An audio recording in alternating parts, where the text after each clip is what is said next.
You listened to me some time ago. And this game was actually given to me by Super Scarab 120.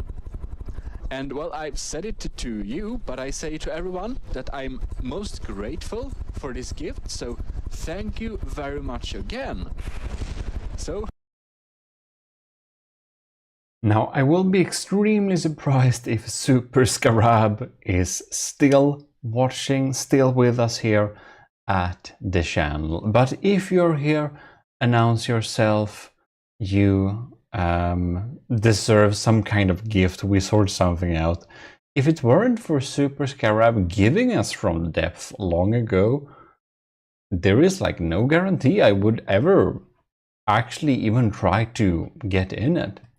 Because honestly, starting out playing from the depth, well, it was a bumpy ride. Oh my lord, look. I liked my home video. Okay, let's unlike that. Well, this is January 22nd, 2016. That's basically 10 fucking years ago. That's insane. That's insane. Well, obviously we'll just have to post a new little comment here, but that's super cool. Yeah, so that's like the reason why I started to even try and play from the depth. At this time, I was deeply into engineering other types of weapons. I've noticed in retro perspective, I have been somewhat obsessed with revolving gun systems in different games.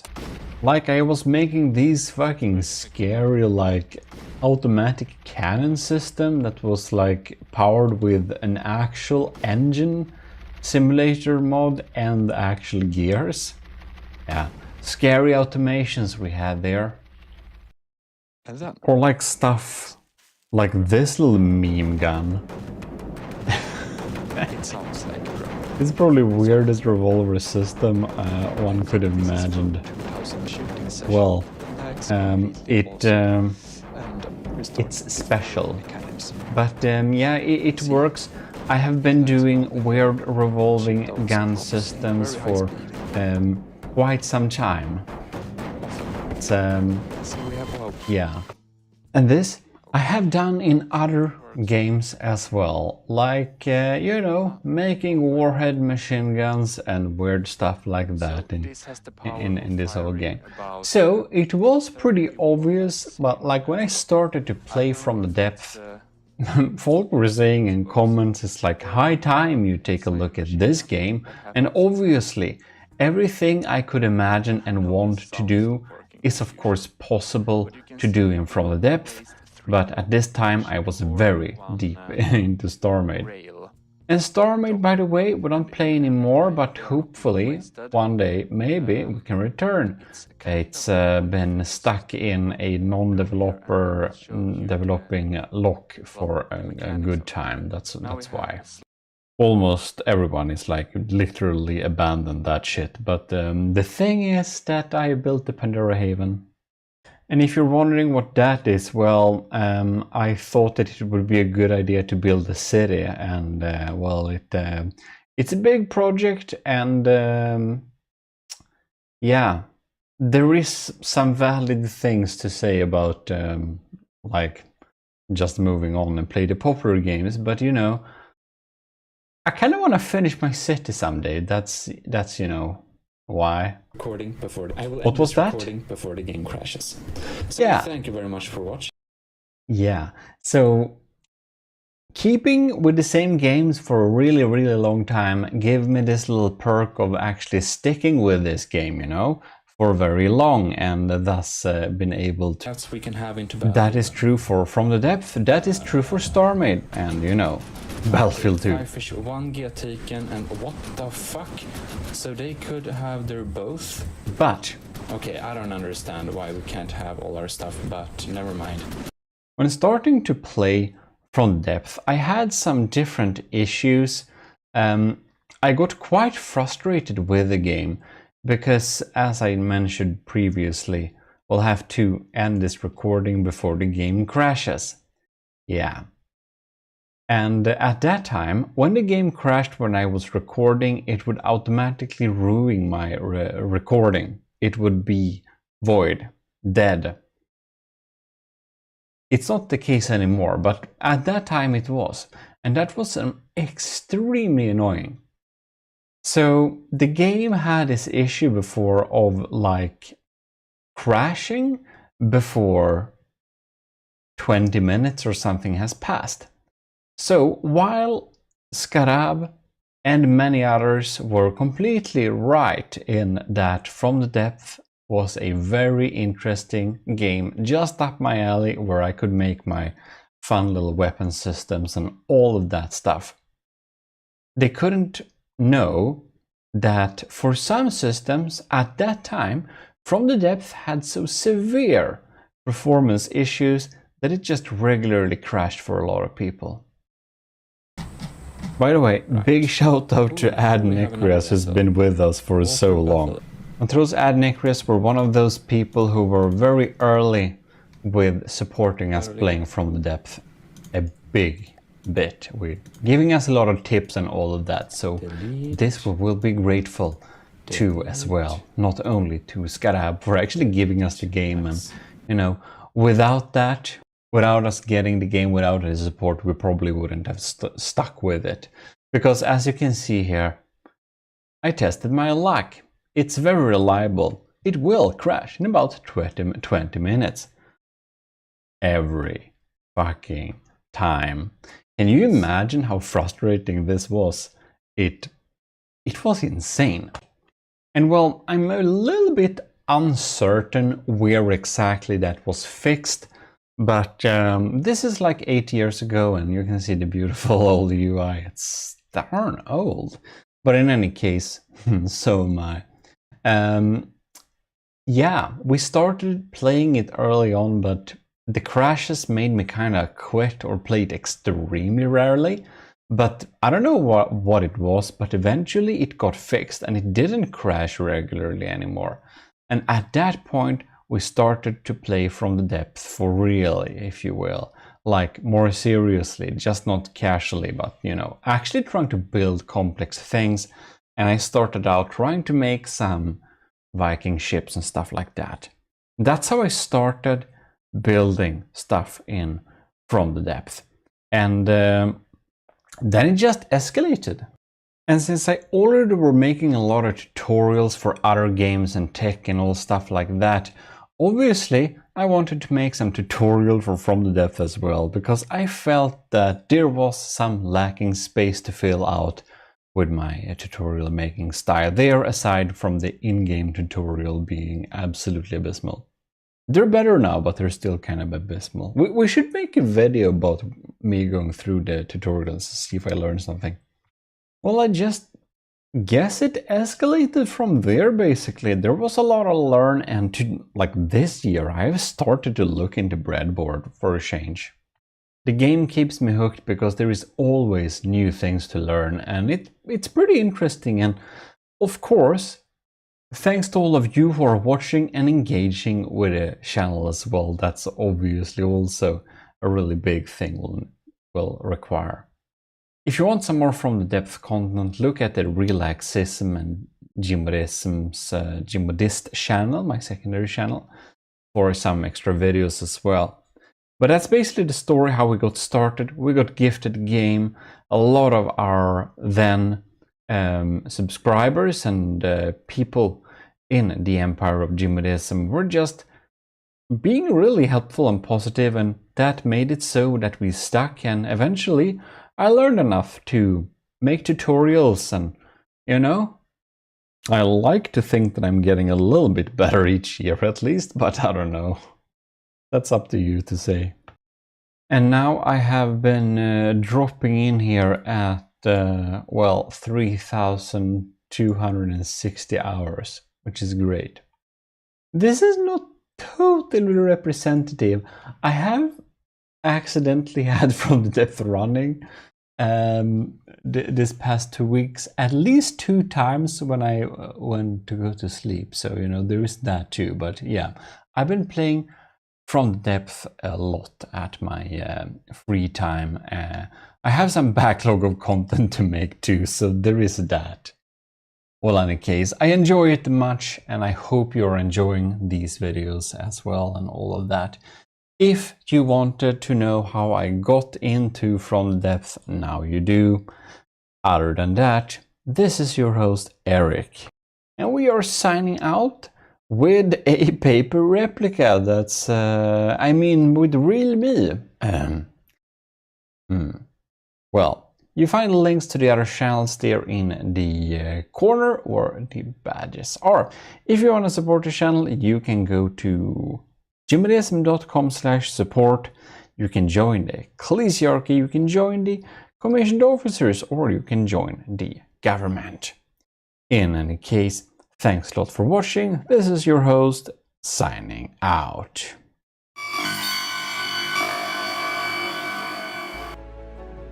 Well, hello. This is your host, Eric.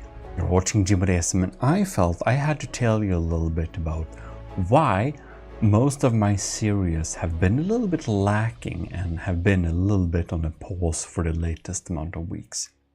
This is because of the Sword of the Ecclesiarch fleet, which we should look at in this little episode. Here you can see the motto for the Sword of the Ecclesiarch. It's Latin, Igni natura renovatur integra, and it basically means through fires nature is reborn.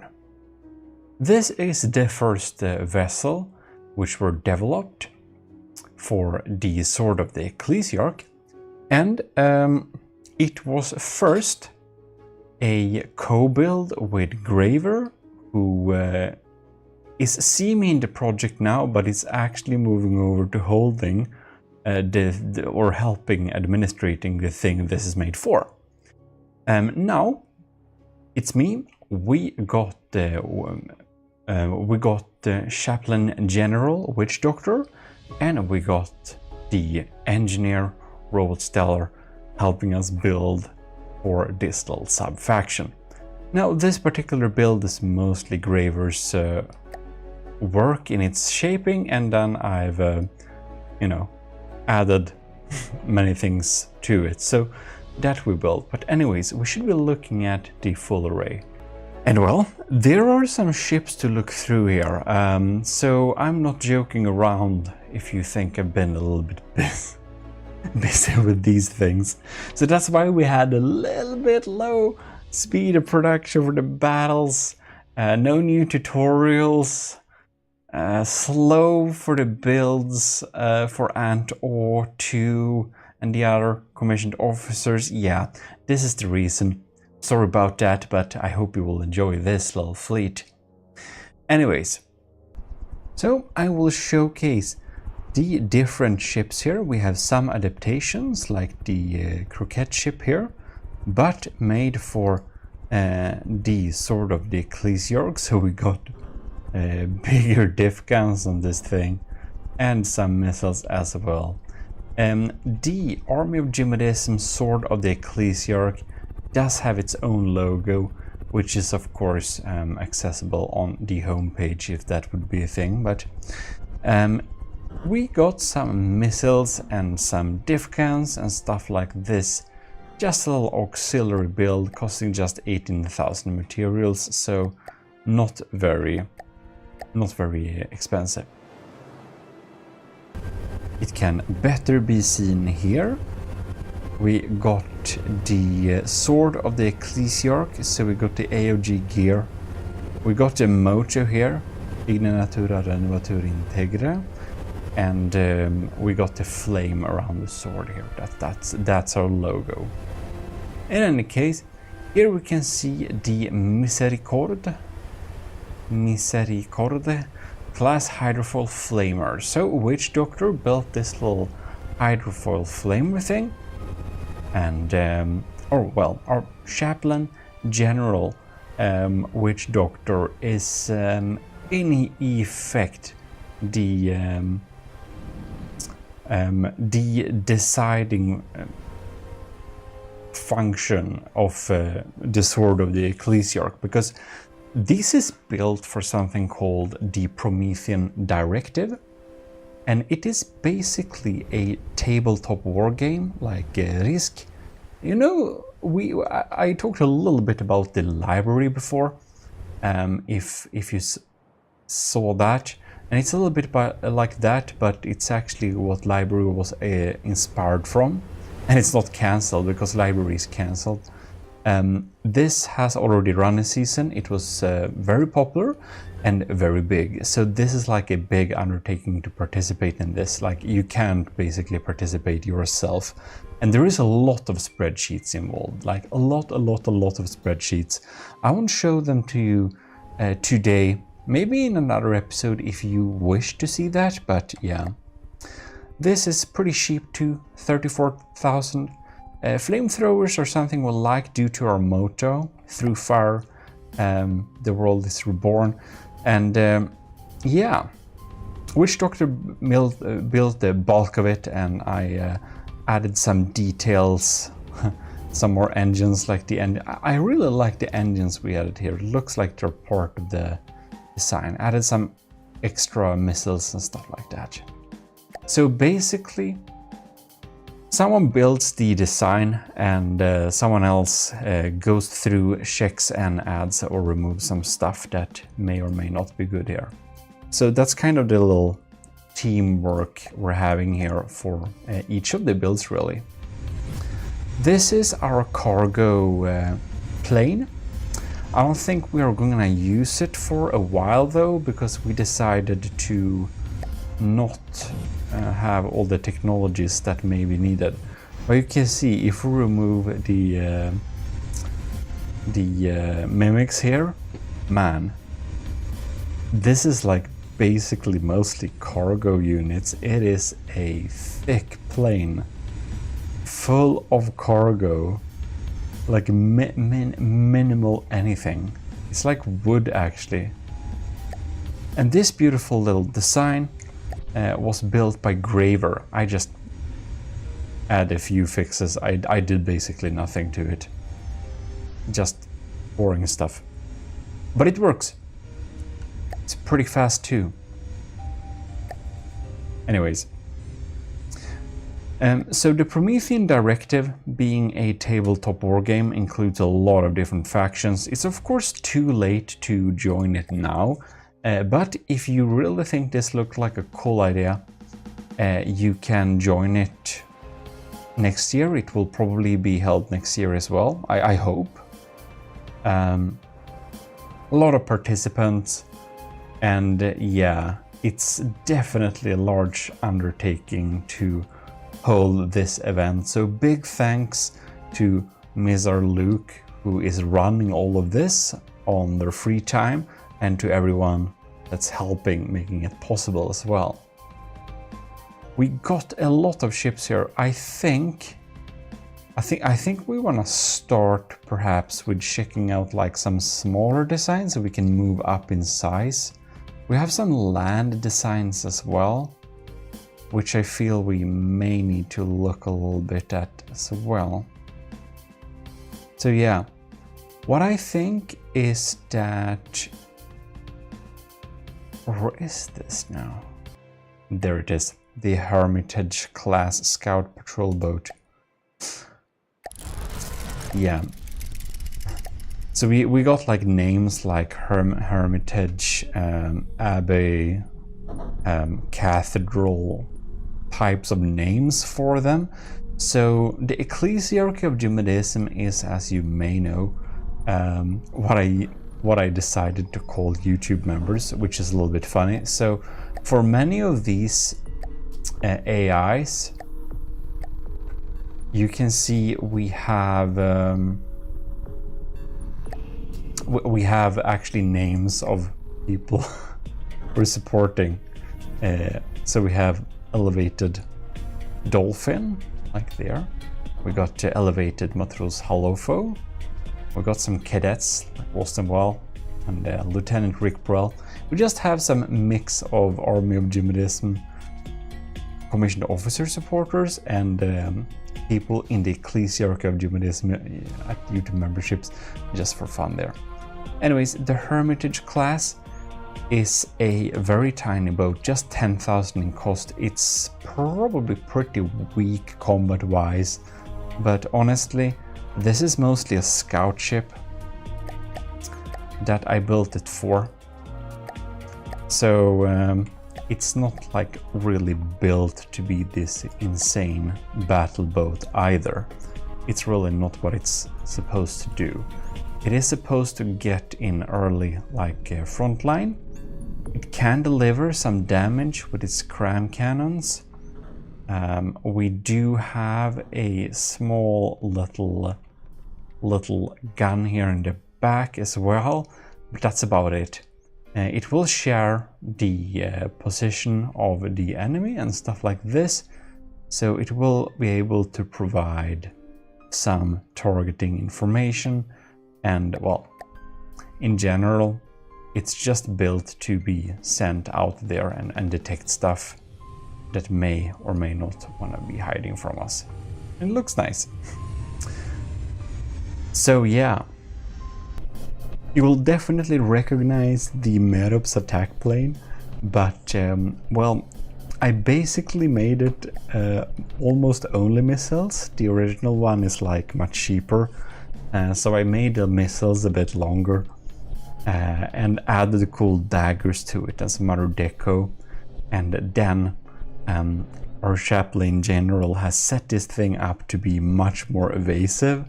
We may need to hold some battles between this and the previous version at the GMODIST channel, so subscribe there if you haven't already. We have some extra content over there.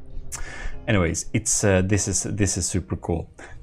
It's like so cheap, so few blocks, but it's yeah, I like it. I'll just enjoy it. Like these little small daggers, I'm also satisfied that I managed to make them. It's not hard, but I thought it was. Well, in any case, the official story is that thousands of years in the future, the galaxy is under existential threat, and only one organization can save it. The Promethean Directive was established to run war games of an unprecedented scale at the Alderson disk known as the New Cancun, to prepare millions of military and civilian leaders for the wars to come. Yeah, and the out-of-character explanation is a unique multiplayer war diplomacy simulator for the video game From the Depth. And a lot of text. I'm going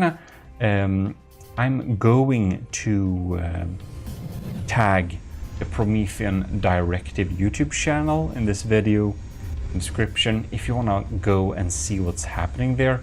I think you can join their Discord and just ghost it as well, I suppose, to have some limited understanding on how it's progressing. Possibly. I don't really know. Other than that, otherwise you could join next year. Yeah. Oh yeah, so the Hermitage class, the scout ship, that is my creation. I think someone may have fixed it a little bit. I'm not sure entirely. This is also my creation. It is the oratory. This is a burner corvette. It's really funny with these turrets because they don't only look like they have engines. Like these guys, they actually have engines. If I can go on these turrets here, there we go, you can see it has an engine. If I remove this, we have less engine power. So they're not really, they have lower priority because they're not very efficient, but yes, each of these flamer turrets are self-sustained. I think I call them Delta Corp, like trash incinerator or something like that. They're not held in high regard. But yeah, so that's the thing. For the Sword of the Ecclesiarch as a sub-faction of the army of GMODISM, we have a little story as well. So basically, in ancient times, the empire of GMODISM, basically then some kind of historical version of me, the Lord High Admiral and Ecclesiarch Eric of the army of GMODISM, of course, made a super secret task force called the Sword of the Ecclesiarch for obvious reasons, which were to perform some very secretive and important missions in the world then to find important information and stuff, and establishing a civilization there on this Alderson disk, aka New Cancun, was obviously a very important aspect, since there are some very secretive and important information to be gathered there. However, when the Sword of the Ecclesiarch were traveling to get there, their version of their Omnius Prime copy, the AI they brought with them, got damaged and were having some weird output. The time went on, and since the Sword of the Ecclesiarch force lost contact with the general empire of GMODISM for a really long time, well, stuff became a little bit weird. Stuff evolved in a little bit of a different direction. The old AI and communication to the Empire of GMODISM unit, which was damaged and was instead starting to be called the Machine God. And well, after a while, some high priests just took over the Sword of the Ecclesiarchy and ran it as their civilization there on the Promethean Directive for a really, really long time, and it's just been left alone.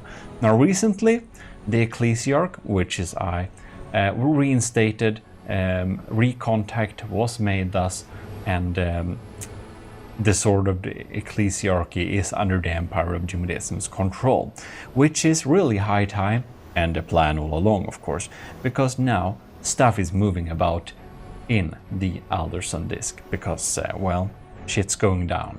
And that's why I'm here, and that's why our Chaplain General, Witch Doctor, and our Engineer Robert Stellar were all there to make sure that stuff doesn't go haywire, right? This is the Sky Crusader class air monitor. I believe that Robert Stellar built almost all of this, and then me and Witch Doctor just fixed and added some stuff. I added a lot of diff guns to this thing to make its survivability a little bit better. And I think, yeah, well, we all checked out each other's designs and did something on them, right? Anyways, this will just sit in the sky and output damage. It has a little bit of an evasive problem, so having all of these interceptors, of course, added to the cost a little bit, but it, of course, is worth it to make it survive, but it's not as cheap as we wanted it before. But it looks nice. Yeah.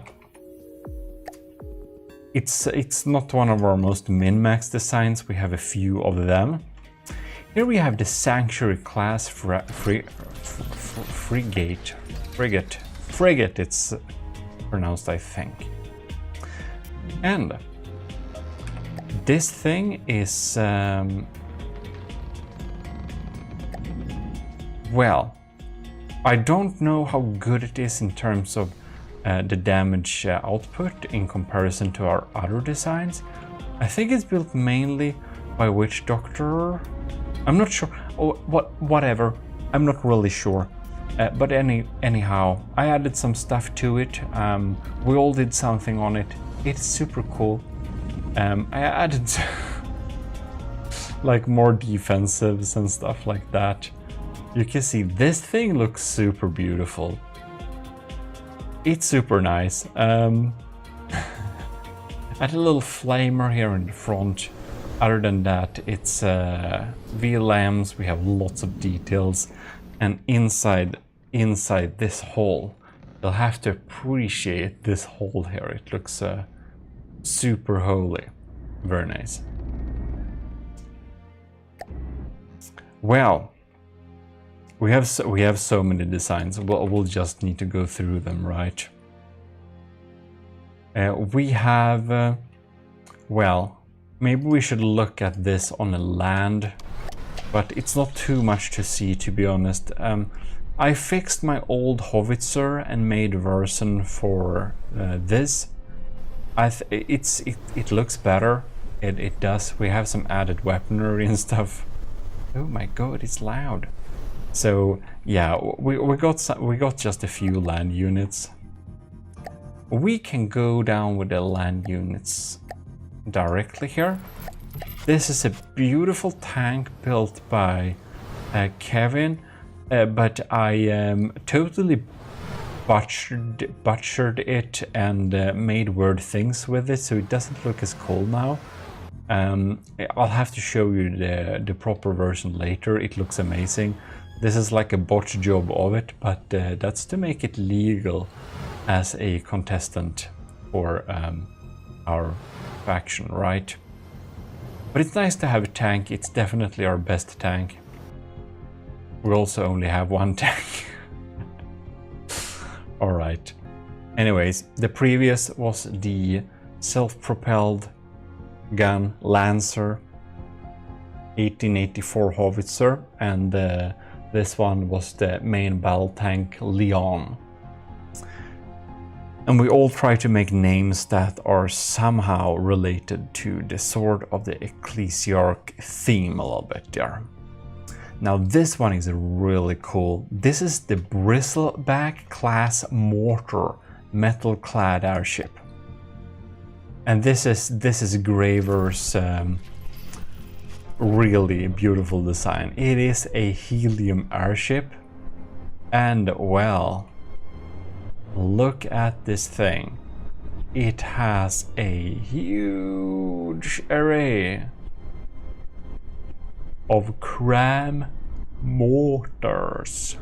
Cram mortars, look at them. We have, how many barrels? That's 16 barrels of cram mortars. And they're incendiary as well. Not mostly. Yeah. Anyways, this little telescope tower looks absolutely amazing.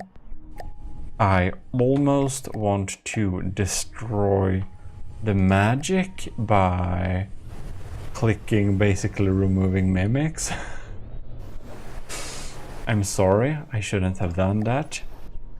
But man, this telescope tower looks so cool. I had a lot of, well, interception and stuff to it, but it's looking really great. Well, oh god, here we have this thing. This is the extremely insane Army of GMODIST Sword of the Ecclesiarchy Abbey Fortress. Now, Graver made some really cool cathedral looking designs in the beginning, but our witch doctor has made this insanely like beautiful. Look at this thing. Look at this facade. It's absolutely amazing. Look at these details, like around the doors. Like, how many layers is this? It's absolutely insane. Well, it looks absolutely great, so I'm not complaining. I was just looking at this in awe, adding loads of diff cans, smoothing out some details, adding some worthless shit details, flamers and stuff, and this is like Witch Doctor's awesome detail. The flaming sword here. It's not only the sword of the Ecclesiarch combined with the motto, Igne part of the motto in specific, but it's also draws some references to King Arthur and the, you know, the sword in the stone. It's very cool. And we have big crams. Crams looks like some kind of cathedral tower by itself. I added a lot of exposed ammunition here. That's actually ammunition. And these little things, man, it's so many cool details here. And the crazy thing with this is that it has like a full interior. Look at this thing. I kind of want to like go here IRL somehow, and then we can like go out there and we got some diff guns to shoot down incoming target. And this is like a beautiful mimic cluster. Basically this is like no solid block, it's just mimics made by Setup for the AOG a long time ago. Well, this facade, look at it, we even have a little poster and stuff. Well, we have so many things to go through here. Now, this is absolutely insane. This is the Cathedral class heavy artillery cruiser.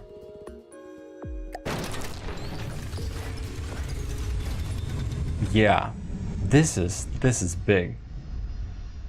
So this was, I think mostly like Graver built like all of this, and I added some shit later on, and did some interior armoring, fixing things up, making turrets not die and stuff. But as you can see here, Graver done basically everything on this thing. It was where this little telescope tower was built, and well, it's beautiful. And we have this super ambitious interior here as well, looking pretty great. We all try to keep to the theme, but that we have some small differences just makes it feel so much alive. Yeah, it has diff guns and a insane big gun here in the middle. It is, as you can understand, a very scary railgun of 500 millimeters shooting a pen depth AP frag shell with oh no, why do we have 2 emergency ejection defuses? Well, that's wrong. Well, whatever. Why did I not notice that when I fixed it? I'm seriously wondering. Oh no. Well, we did a little crash there. That wasn't intentional. Man, this thing looks evil. So yeah, this is the very scary min-maxed airship. This is really cool. It doesn't only look scary, it's pretty classy cool too. The Igni class absolutely fire nukes anything. It's absolutely insane. I mean, this thing is crazy.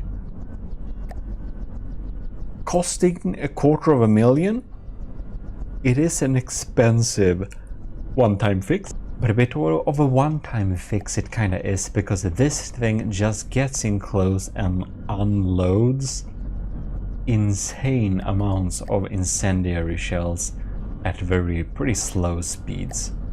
Like, man, it just ignites things permanently. This is thus called the AOG ZTMC Igni class incendiary bomber metal class airship. Very cool. Don't mess with that. And Graver made this Terax pattern drill, which is a really cool little concept. We're gonna have a little testing video here, but I just tinkered around and could make a version that almost deals the same amount of damage for about half the cost, just fixing some interior bits. But it is a little bit slower, so we also made a standard drill unit. Not to speak about the land drill unit, which I started on. This is a complete abomination. It needs to be updated. But you can probably guess where it's gonna go. It's gonna go on land. If we're invaded by a land, we can send out that. It's very scary. Alright, so we don't need to look at all of that Innovator class. No, we don't really need to do that. We're probably gonna forget something anyways. So anyways, here we have the Flying Commandment class Air Monitor. This thing, together with the ship I'm gonna show you later, has been developed and built to possibly be able to be our main big production battlecraft. That is basically to be mass produced and deal most amounts of damage. Both our designs are Sandblaster based design, and this is Robot Stellar's version, which is a flying version that deals very good amount of sandblasting action. Really cool looking turrets here too. I really love these ones. That Robot Stellar made with like some parts and stuff going on them. They look very cool. This man though, just like about to fall out of there. Well, there we have, that's that one. Okay, now before we look at my little version there, we're gonna go and check the defensive airbase fortress. So our Witch Doctor made this insanely cool little main defensive base. It's only costs 177,000, and it does have some flamers, but most notably it has so many TEDx pattern drills that can just be spammed at the enemy to like great effect. These drills deal insane damage. We seriously have to have a test video over at the GMODIST channel, so check that out now. We also have a lot of the attack planes here too, getting ready for action somehow, that can be spawned and well, sent into combat. But man, Witch Doctor did a real good job there. I haven't basically added anything. Well, and then to before we look at that, we're gonna save the best for last, right? So here we have the Cerebro class assault drill carrier. Obviously, to carry these drills into action, we need an assault drill carrier. So this unit holds 3 drills, and well, they will just be launched as well, jet dive bombers, except they won't move away. They are like diving and killing on contact. Especially with these flywheels attached inside, they are very scary. So yeah, don't let them come close, basically. And about what I've been working most on, we had the real need to get something really strong. So the light cruiser, the Renovateur class light cruiser, can't speak anymore. Inside the game there are some reductions of materials, so this one costs almost 300k in the spawning game, but it does cost 250k resources in game, which unlocks it so that we can produce it in factories, which will be a better, cheaper way to do it.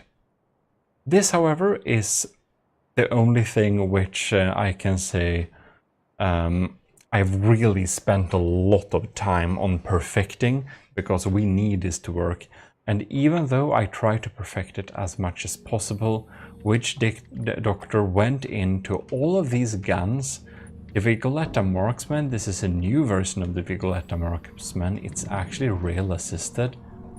And we have these one, the Fort SA Sandblasters. The ammo has been changed on them because they needed more accuracy on long ranges, so they use Sabofin Fin. And the Vigoletta Marksman is a little bit more how it was before, but still different formulation, faster shells.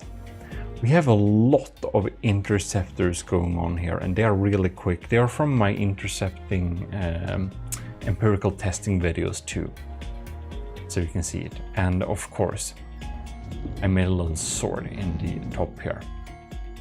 This one, of course, has some interiors as well, as they should have. I just got stuck and spawned too much time here in the interior. Look at it. We have like a lexing, a like list of quotes from your GMODIST and sayings and stuff as a book form. We got some cool guns, setups, little ship in a box. I even had the new like ironical poster I'll need to produce and print somehow. Yeah, I guess I just had fun with it. It is a beast though. This thing is a beast. Well, I guess that's basically the Sword of the Ecclesiarch fleet as it looks right now. They do crash into each other even though we set them up not to, but well, what can you do? Did I show you this interiors? Well, you'll see it sometime. But I think it's pretty cool. We're gonna see how this little war game will go for us. But I hope it will be real fun and that we'll want to rejoin as the Sword of the Ecclesiarch to participate multiple times. But yeah, that's also the story behind the Sword of the Ecclesiarch. How did we get? This is interesting. Well, that's basically the story of the Sword of the Ecclesiarch. A little isolated. Oh man, I'm fearing the game will crash if I don't stop doing stuff like this. Anyways, that's the story. Our little task for getting isolated, corrupted computer, which is then the machine god, and the high priests being corrupt. And well, we're trying to clean up this just before shit's gonna happen, to be able to get something out of this mission at last indeed. Well, that's the Sword of the Ecclesiarchy for the army of GMODISM's participation in the Promethean Directive. Link to their YouTube channel in the description. And yeah, subscribe to GMODIST channel too. Well, I'm not in a state of showing myself here, so we'll have to suffice with the paper replica. Well, I hope you enjoyed checking this out, and as said, GMODIST channel you can check out here on the cards on the upper right corner. If you want to support the channel, please consider doing so. A big thanks to all in the Ecclesiarchy of GMODISM, of course, and to the commissioned officers in the army of GMODISM. And with that said, I think we should be turning off this little video and keep the suspenseful action which is soon to be unfolded for another time. This is your host Eric of GMODISM, and we're signing out. We're coming back with a normal series soon. But this is the reason why it's been drawing out a little bit. See you. GMODISM. Well, hello. You are watching GMODISM channel. This is your host Eric, and we're back with a little video with a little update. I actually intended to post this video yesterday, but here we are. So yeah, it's a Monday, and I have now updated the files for the commissioned officers. So that means all Patreons get the updated files. It's kind of a big change. I did restructure the entire folder structure. Actually, let me show you. So the folder structure is now completely different. I revamped it from like scratch basically. And you can see I include a underscore before each name, so that means every folder has changed the name. If you're a commissioned officer in the army of GMODISM, I suggest you remove, re-download all the files, just remove the old files and replace them with the new ones. That's the most simple things. A few items have been removed, but they're kind of not important, so maybe you want to save a backup. But just to let you know, if you're a commissioned officer, definitely do a complete re-download, because the new structure is much better. It's much easier to find stuff. And I applied this to sub-objects as well, so you can see the readability here is just so much better now. So that's a big tip for all of you, to have an underscore before and after. That way the like brackets won't collide with the names, so the readability will be a lot better. Anyways, as many of you know, I am making this big fleet to tackle the Nether. And I played this game since like 2015, and it was long ago I even made an attempt at a campaign. At that time I thought it was kind of hard, but then I just got interested in min-maxing, so I actually have no idea how hard it is. Now the fleet isn't completely done yet, but I figured it would be a fun idea to just showcase to all of you what ships we have currently in the fleet, how they look, so that you basically know a little bit more about the style in the army of GMODISM. Just for fun, I just wanted to take a little look at all of the ships, because I recently took a little look at them all. You may notice this. What is this, you may ask? Well, you know the decals I have been complaining about, that they don't work because my Imgur collection got, I don't know, reported or whatever? Well, you see this? gmodism.com/media AOG whitemark. I'm self-hosting the images now. All of them. They're self-hosted. Can't remove them now, Imgur. Take that. So yeah, that took a long time to like fix all of the decals, upload them, host them on the homepage, make everything work. Yeah, I moved the host. I moved the homepage to a new host I haven't used before. So they basically offer some better speeds and stuff like that. I set up like some Cloudflare DNS protocols and whatever, so that it will be the image files and everything will be like internationally accessible the best way possible. I did work hard on this. Hopefully it works. It seems to work so far, so that's good. And of course, I have not only updated the Army of GMODISM officers files, I have updated the Steam Workshop files, because you can imagine that this thing, the Gimle, all the images were like replaced with some Imgur this file is missing stuff. So for each and every ship that used the Imgur images, that's basically all of the ships, I had to redo it. I had to repost the images in all of the holo blocks one by one. And you can imagine that took some time. That means that I have updated the existing file on the Steam Workshop page. So if you're subscribed to any of my assets, like the Gimle class or other ships, you need to re-download them. Unfortunately, From the Depths doesn't have a useful Steam integration at all, so if you want to have an updated version of a file on the Steam Workshop, you'll have to just simply re-download it. So anything that you might have subscribed to on the Steam Workshop from me, please re-download it and save over the previous file, and you will get the working image files. Also, some very tiny hidden small fixes that were some small issues on various ships I have been fixed too, but they were kind of, I didn't bother writing them down, so yeah, re-download stuff, thank you. And that will be quite splendid. And while you're at it, do leave a 5-star rating review on the stuff you have downloaded from me, then I will be very happy. It's fun. Anyways, about that, do like this video as well. That helps a lot, of course, it helps the channel. You may have noticed there have been a little bit low on content lately, and if you're interested about that, I posted some messages on Discord and some video explaining that a little bit as well. So we're back now, it's the most important part, so yeah.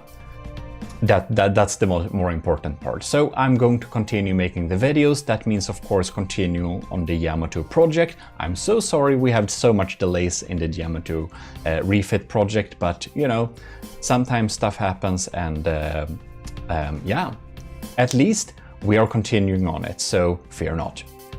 In any case, I think we should be checking out the gmodism.com homepage. It is not 100% done, I'll need to fix a few things more, but it's basically done enough, so I would like you to check it out. I really try to make it a fun and new type of experience to go to this site. Yeah, I don't know if you will think it's fun. The house you go to home, of course. Sorry about that, return is just backwards. Anyway, so I have a completely different navigation. I built the site using some plugins from scratch, basically, so it has a lot of custom CSS code. Man, I think I may, as I always do, I tend to spend a little too much time on minor details, but hopefully you will notice that. So here we have some like current news and stuff, so that's cool.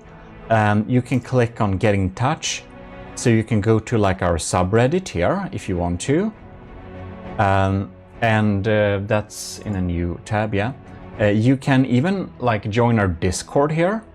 You can even like send a contact email, and you can go to our like X page. It's not called Twitter, if you want to have some updates and stuff, because I made it so that my like videos, when I post a video, it gets posted on X as well, so it doesn't matter if it's a Twitch stream, a YouTube video, or if it's from any of my 3 channels, you'll get a notification there, which can be pretty smart. And if you haven't noticed this, the YouTube community page is a good place for making polls and stuff, so I do a lot of polls there, so if you didn't know, you can check it out. And I also listed some official but less used accounts here. Of course, the Steam one is pretty used, but I have other links to my collections there. So here we can see some other like shortcuts to our channel's commissioned officer, the Imperial store. Anyways, if you go here, you can go to the support page. So here you can join the government of GMODISM. I did set up this new support option, and this is like the best support option for me. It doesn't offer as many integrations. So what this basically gives is if you want some like discounts on our store, and if your most important thing why you want to support the channel is like general support, this is the best option for me, because this one basically takes very little in between money. They don't require many percentages like the other options on YouTube and Army of GMODISM on Patreon does. So that's really cool. So if you want to give general support to the channel, well, this is the new place. And if you want to have member recognition, well, I'm gonna set this up so that you will get a member recognition every video. So if that's most important, check out that. We have the, whoops, clicking on OBS now. We got the, well, the Army of GMODISM on Patreon here, of course. Yeah. And we got the ECCLESIARCHY. And that's, of course, YouTube, if you want to join YouTube like that. So you want to become a... like, over-voicing myself. And of course, we're gonna get back to a Twitch stream. I feel I always say this, but honestly, I really want to. So obviously, we have like a Twitch sub option here for those that are most interested in the live experience. Yeah, and then we got like 2 our different stores like this, where this is, of course, the most important one, but This store honestly has some of our, according to me at least, coolest projects with, you know, the desk mat here, which is nice, and the flask, yeah, that is not available. It's like a specialty store, but the things that are here are nice, I think, especially the desk mat. Anyways, there is of course like the donation options too, if anyone wants that. There is like that. Yeah, but please like check out this site yourself. It would be fun if you could just take a little look at this site and say what you think, because of course I spent a lot of time on this. We got a new IP to our Garry's Mod server, by the way. There's like a list to all of the different assets that anyone can get. And naturally, the Steam Workshop downloadables. Oh, I just uploaded the Gimle After Party, by the way. So if you have struggles running the Gimle because it lags too much, this version, while losing against the Gimle in single combat, it's pretty strong and it has so little sub-objects. Captain Y refitted it like a good while ago, and it was participating in a special tournament, and that tournament didn't allow a lot of sub-objects, so that's why it happens to be a very low lag. Yeah, so that's fun. And to finally get to it, here is the Army of GMODIST media asset library. So here you can see we got all of them uploaded, looking pretty neat here. So obviously I have listed the link to them for simplicity, but you can always just click on something, just right click and copy image address, and you'll get the image address. You can use it in from the depth, so that's pretty neat. Oh, and we listed our content here on nice little slabs like this, so stuff like that. But please check out the homepage and tell me what you think about it. I would like to have some feedback before I consider it done. Yeah, okay, so I didn't mean for this video to be like a showcase of my homepage, like that much. Maybe I'll cut some parts away, I don't know, but anyways, hopefully you like it, but do please check it out. I didn't mean to spend that much time on it though. I guess half of you aren't watching or not even watching anymore, but whatever. Let's proceed and check out the Army of GMODIST's fleets. Ooh. By the way, I have started to work on the Mark III of the platform. It's super secret, work in progress right now, so I won't tell a lot of details about it, but it's gonna be pretty cool. So here we have the folder with the fleets. So these are basically all of them are available for the commissioned officers, of course. I can't upload entire like folders of fleets, however, to the Steam Workshop. I can make collections, but I can't upload them in a pack like that. So a lot of these vehicles are individually uploaded to the Steam Workshop if you want to check it out. The Sword of the Ecclesiarch, that is a little special force, which I won't show you right now, but basically me and another person in the AOG, we will be participating in the Promethean Directive, a minigame thing. Or not mini, it's pretty complex, but it's basically from the depth-based board games. More info about that later. Not for the faint of charts. Yeah, funny. GMODISM, that's not really funny. Right, so we're gonna start off strong, or at least expensive, not really strong. This is the really big super battle carrier. This is the build we built for Admiral Wani Ryujin a long time ago. Our first admiral in the Army of GMODISM, if I recall correctly. It does look cool, it's really big, and it's not particularly super strong for its cost, because I admittedly wasn't that great at From the Depth when making this, so it is slightly better than Draconia tech, I would suspect, which is not epic, but of course it's acceptable. It will hand anything. It will have all of the in-game designs, its as, of course, naturally. It also costs 6.5 million. Yeah, so it works. It's pretty hardcore, but hey, it looks cool. And this super battle carrier's name is Ryujin then also. It carries a lot of attack swarmers. So this is the storm attack swarmers. This is like the fleet lead that basically takes command and has some support weapons that actually marks out the targets to help these guys, the regular wingmen here, deal the damage. They're equipped with a big diff gun, so they deal a lot of alpha strike damage. So the thought is that you're basically swarming the enemy ship with a lot of diff guns.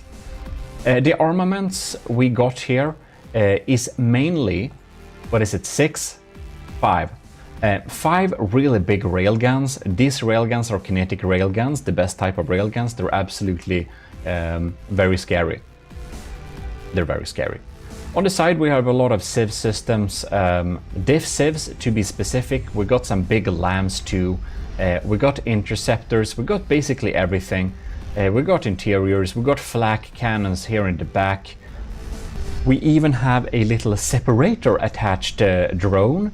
So this drone will disattach when there is an enemy and will basically provide better aim points for all of the connected targets. So that's a little fun mecha thing we got there.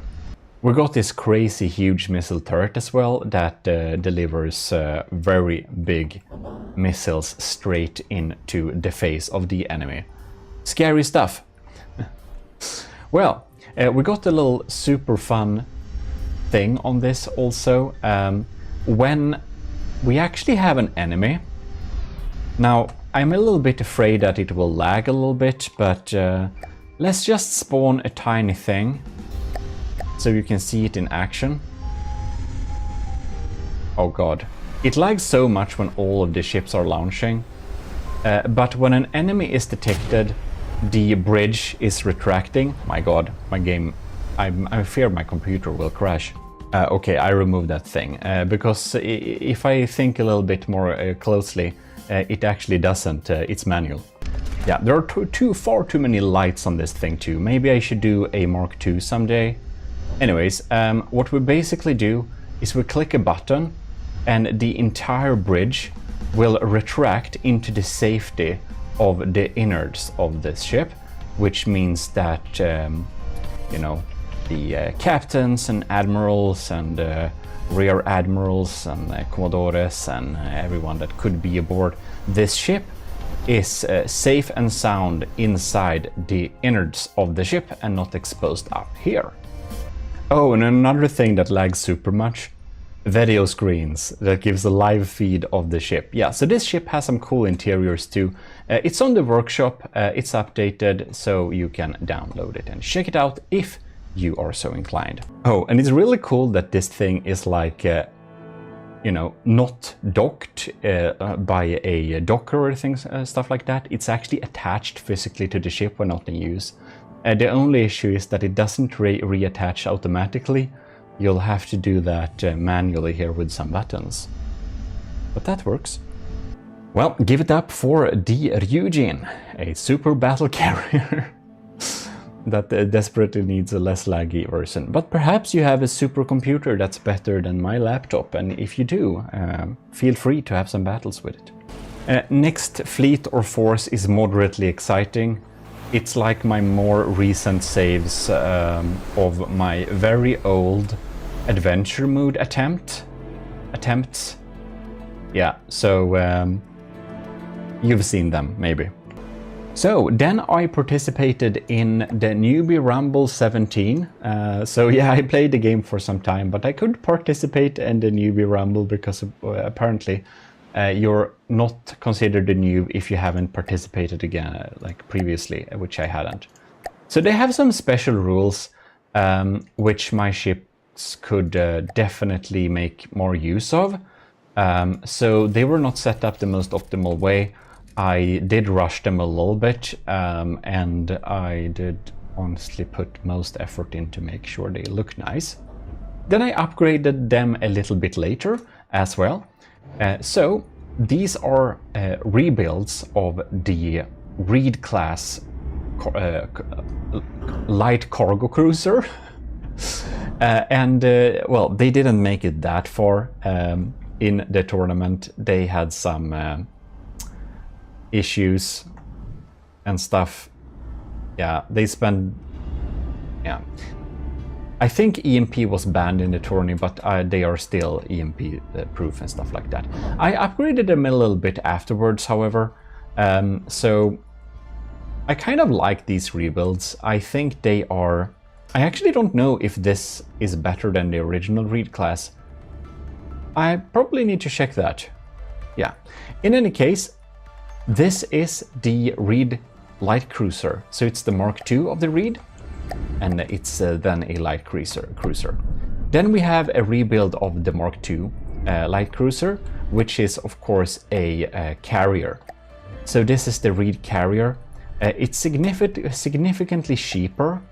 So this is 112,000 and this is 73,000. It offers much lighter armaments. It has a cram cannon that has timed fuse, so it's like a cram cannon, 180 degrees, I think it was. And then we have the adapted, because it wasn't legal, but my quick adaptation slash fix of this beautiful bomber, which you see from the trial season 1. And so nobody forgets, it is built by Jono, Matros second class Jono. Submitted this design, and it was one of the better designs. So that's why it's earned a spot in the Army of GMODISM fleet, and now we have it on top of here mounted. This is an adapted version, however, because we needed to make it, well, abide by their tournament rules. Yeah, and these are not exactly the ships that participated in the newbie Rumble. Good to know. But just slightly fixed, upgraded version of those, so. I'm actually a little bit curious. So I spawned the Reed class Mark I. This is a cargo light cruiser. So it actually also doubles as a cargo and mining ship. So it has like miners, so it will passively pick up materials when it's not in combat. And it's a little bit updated, so it has some neat interceptors and stuff like that. Yeah. So I actually don't know which one of them is better. The Mark II does have a rotating decoy that will confuse missiles, mostly, that are radar guided or heat guided. And will also confuse lasers if they target the hot blocks onto this instead. They will not deal a lot of damage to the ship itself. Ooh, the Mark I Reed class is a bit more powerful. I think, if I recall correctly, the upgraded or fixed version or for the tournament doesn't have shields or stuff like that, because I think it was banned or something. Not 100. Well, I had to change some stuff to make it weaker anyways, that I know, so I'm not surprised by the results. Then we have the Holy Metropolis Protector fleet. These are insanely large, the S. Davidos. Here we have the afterparty version of the Gimle, which you can check out on Workshop too. The S. Davidos is also updated on the Workshop. Oh no, I spawned it in as lightning hoods. Well, in any case, just to check out a little bit quickly, we have Captain Y made this super funny thing where they kind of clean up this messy party. And other than that, it looks very similar, but a lot of the turrets, like this one, is actually not a real turret because it's very low on sub-objects and stuff. Well, so this is like the lag-friendly Gimle. This thing is my thickest battleship to date. This is the S. Davidos Mega Super Titan battleship, basically. It's a super battleship apparently, and it looks like crap. I know. It's only made to be somewhat effective, and then I hastily try to deco it a little bit. Yeah, but it's really strong, and I'm not sure, but I don't think it has ever lost against anything that has a higher cost per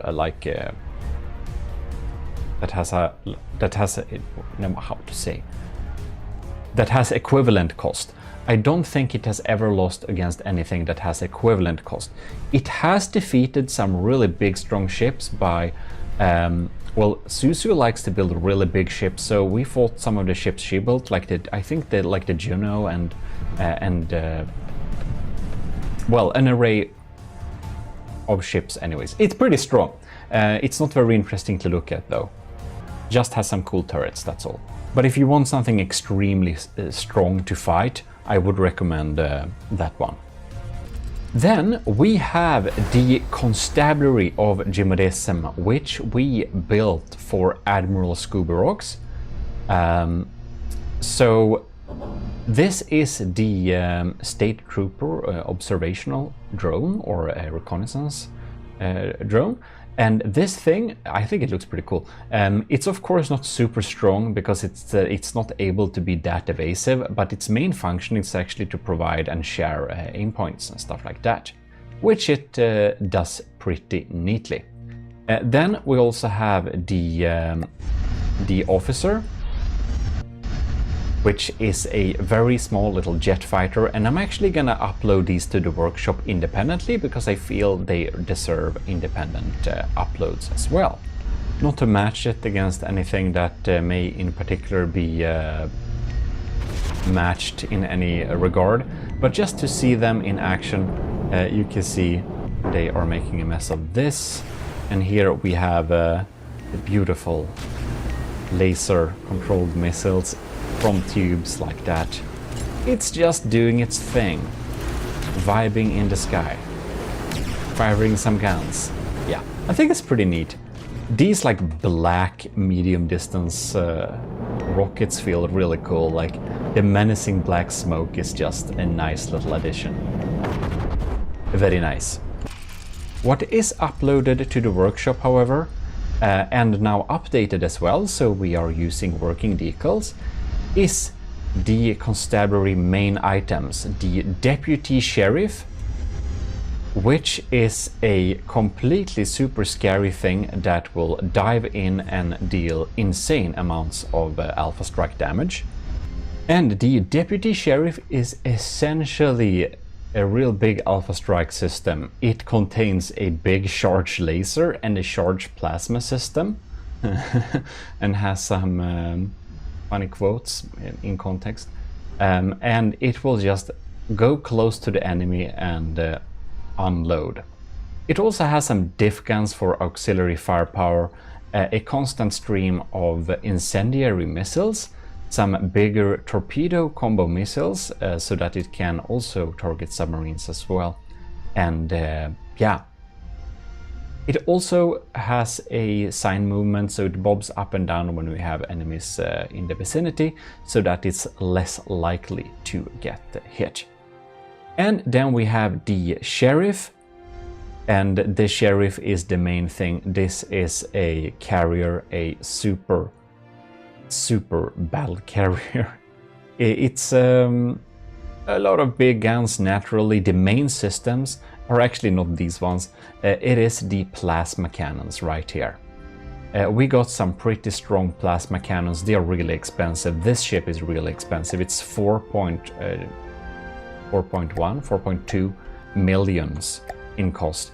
And that's of course because we have so much plasma. We've got side charge plasma systems. We got diff guns here. We got a lot of laser outputs.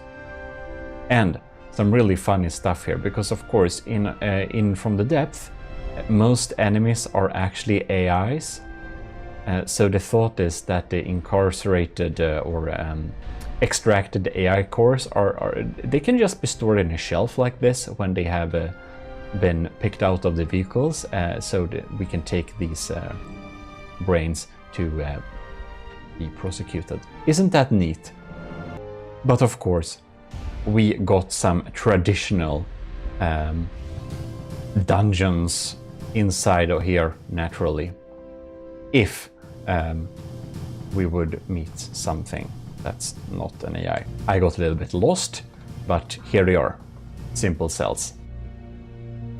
Got a pretty fancy big bridge here with some controls and a lot of mood interiors. And naturally it carries the fighters and stuff like that. And I don't know why we started a battle here, but we're not gonna start battles with everything, naturally not. But of course, it will do short work of the crossbones, that's for sure. And now we get in here, getting some action with this Alpha Striker that also has some revolving blast guns. Yes, of course, because when things are burning, they're a little bit weak to that stuff. Very neat. Yeah, and this is just constantly outputting plasma and laser damage. Very scary. It can be debated how good it is for the cost, however. I haven't made proper comparisons. It's 4 million, but it definitely loses against the S Davidos, which is 6 millions and very min-maxed. This is looking pretty neat, you see. See, it goes up and down like this to avoid cramps and stuff.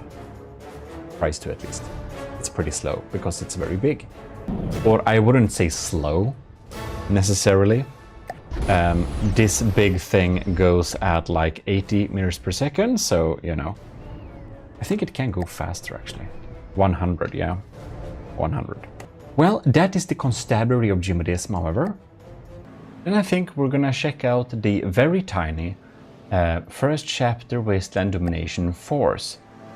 Now, this is my early collection of stuff to use in the what is it called? Ashes of the Empire. But then I've also heard that Ashes of the Empire isn't great. I don't know. I hope it is. But so I made an outpost.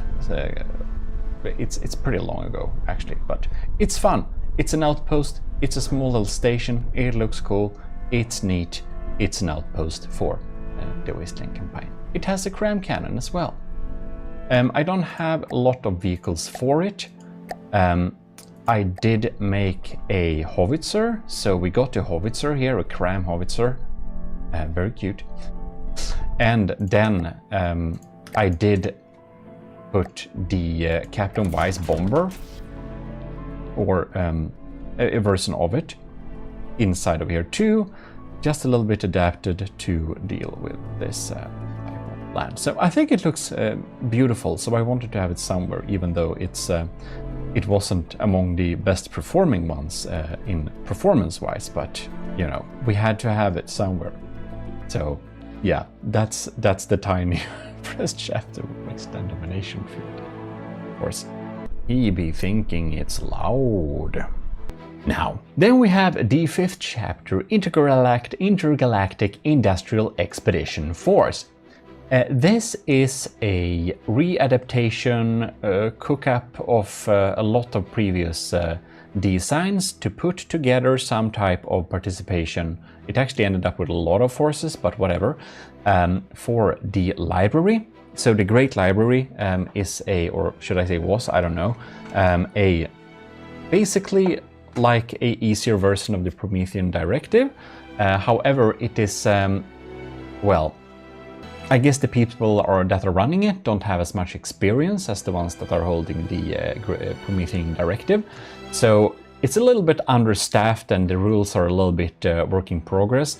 So I don't know, the Discord seems pretty dead. I don't think it's... I hope it will continue, since I did put together this, but it's been dead for some time now, so we'll see if the Great Library come back. But we got the forces for it as well. So I think that holo shields or like projector shields were banned. So basically all my designs that are submitted to it have the shields removed, so they're weaker in that regard. Some designs are actually better. This thing is a good bit more quick, actually, I think, than the original croquette, so that's cool.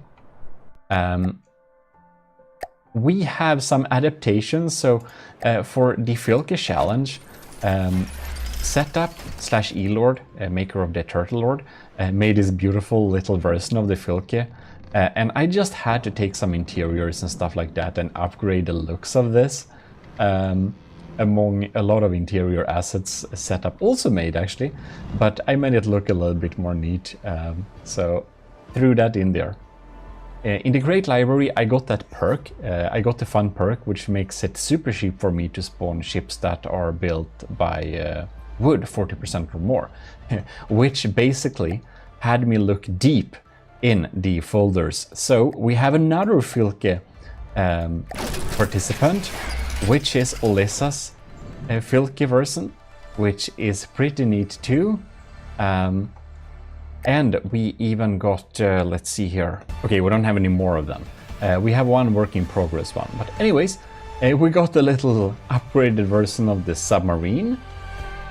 We got the Flygfisk Patrol Diver going strong there. So it's basically like shieldless designs of the previous ones.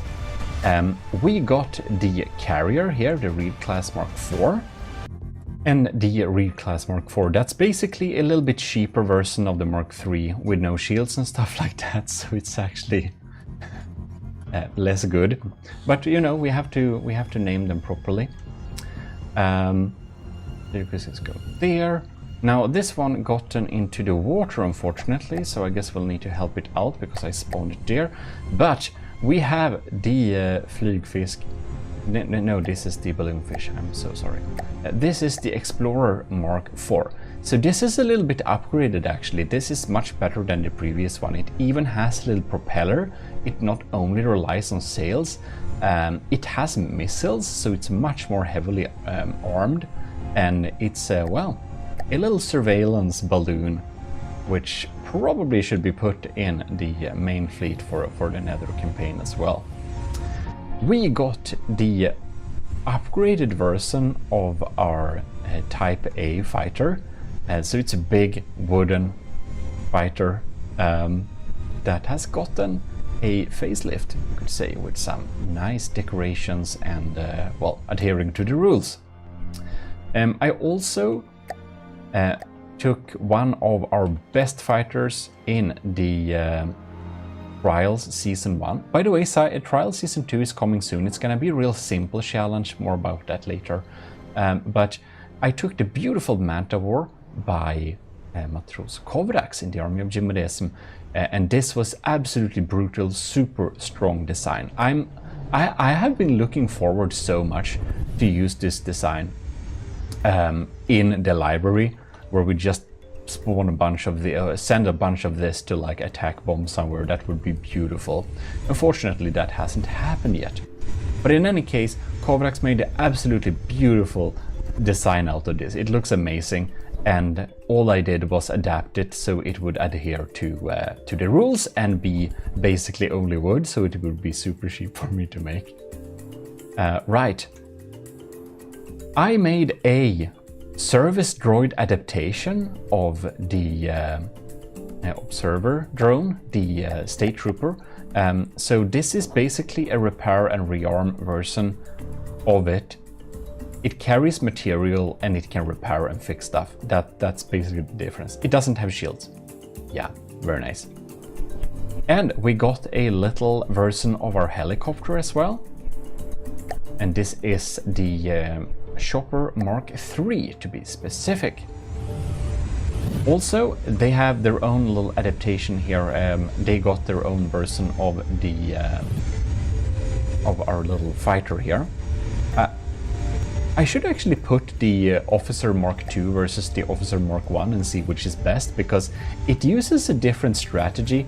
I'm not entirely sure which one is best, but this thing actually contains sticky flares instead of chaff to confuse radar. So it has active decoy system instead. So yeah, we need to put them against each other. Not really worthy to display, but this is the work in progress mobile base for the Great Library campaign. So yeah, it is what it is. All right, Officer Mark I from the Constabulary Peacekeeping Force versus this, the Officer Mark II, which is from the Great Library. I guess we can just spawn them both and see which will... Oh. Well, that's fast. Well, the original wins. Ooh, I think they banned EMP. EMP is great against small aircraft. Well, now we know. So that's basically the 5th chapter Intergalactic Industrial Expedition Force. You know what? They hated the name. I can understand that, but I like long names. So, last but not least, obviously, we got the 2nd chapter. Yeah, 2nd chapter Frontier Fleet. I know that. I guess I just can't speak, you know? I had a little bit of a hiatus on recording, so I think I probably lost my ability to speak somewhat. In any case, the 2nd chapter Frontier Fleet will need to find some deeper water, man. This is like shallow. This will not... It can be funny. It's gonna be funny. We can spawn it here anyways. Well. Look at the poor thing. This is the broadsword battleship. It's really tall. It's really low tech. It's not one of my most recent Minimax designs, and it's mostly made to look decent, which I think it does. It needs to go somewhere, however, for it to stay at a nice, pleasing level. Now, we didn't spawn that in our own fleet, so that's a little bit unfortunate that we don't get the exact colors that we use, but it's pretty cool. It uses broadside, a lot of broadside cannons, not like a lot, like a lot. And obviously, even though they're many and small together, they deal some decent damage.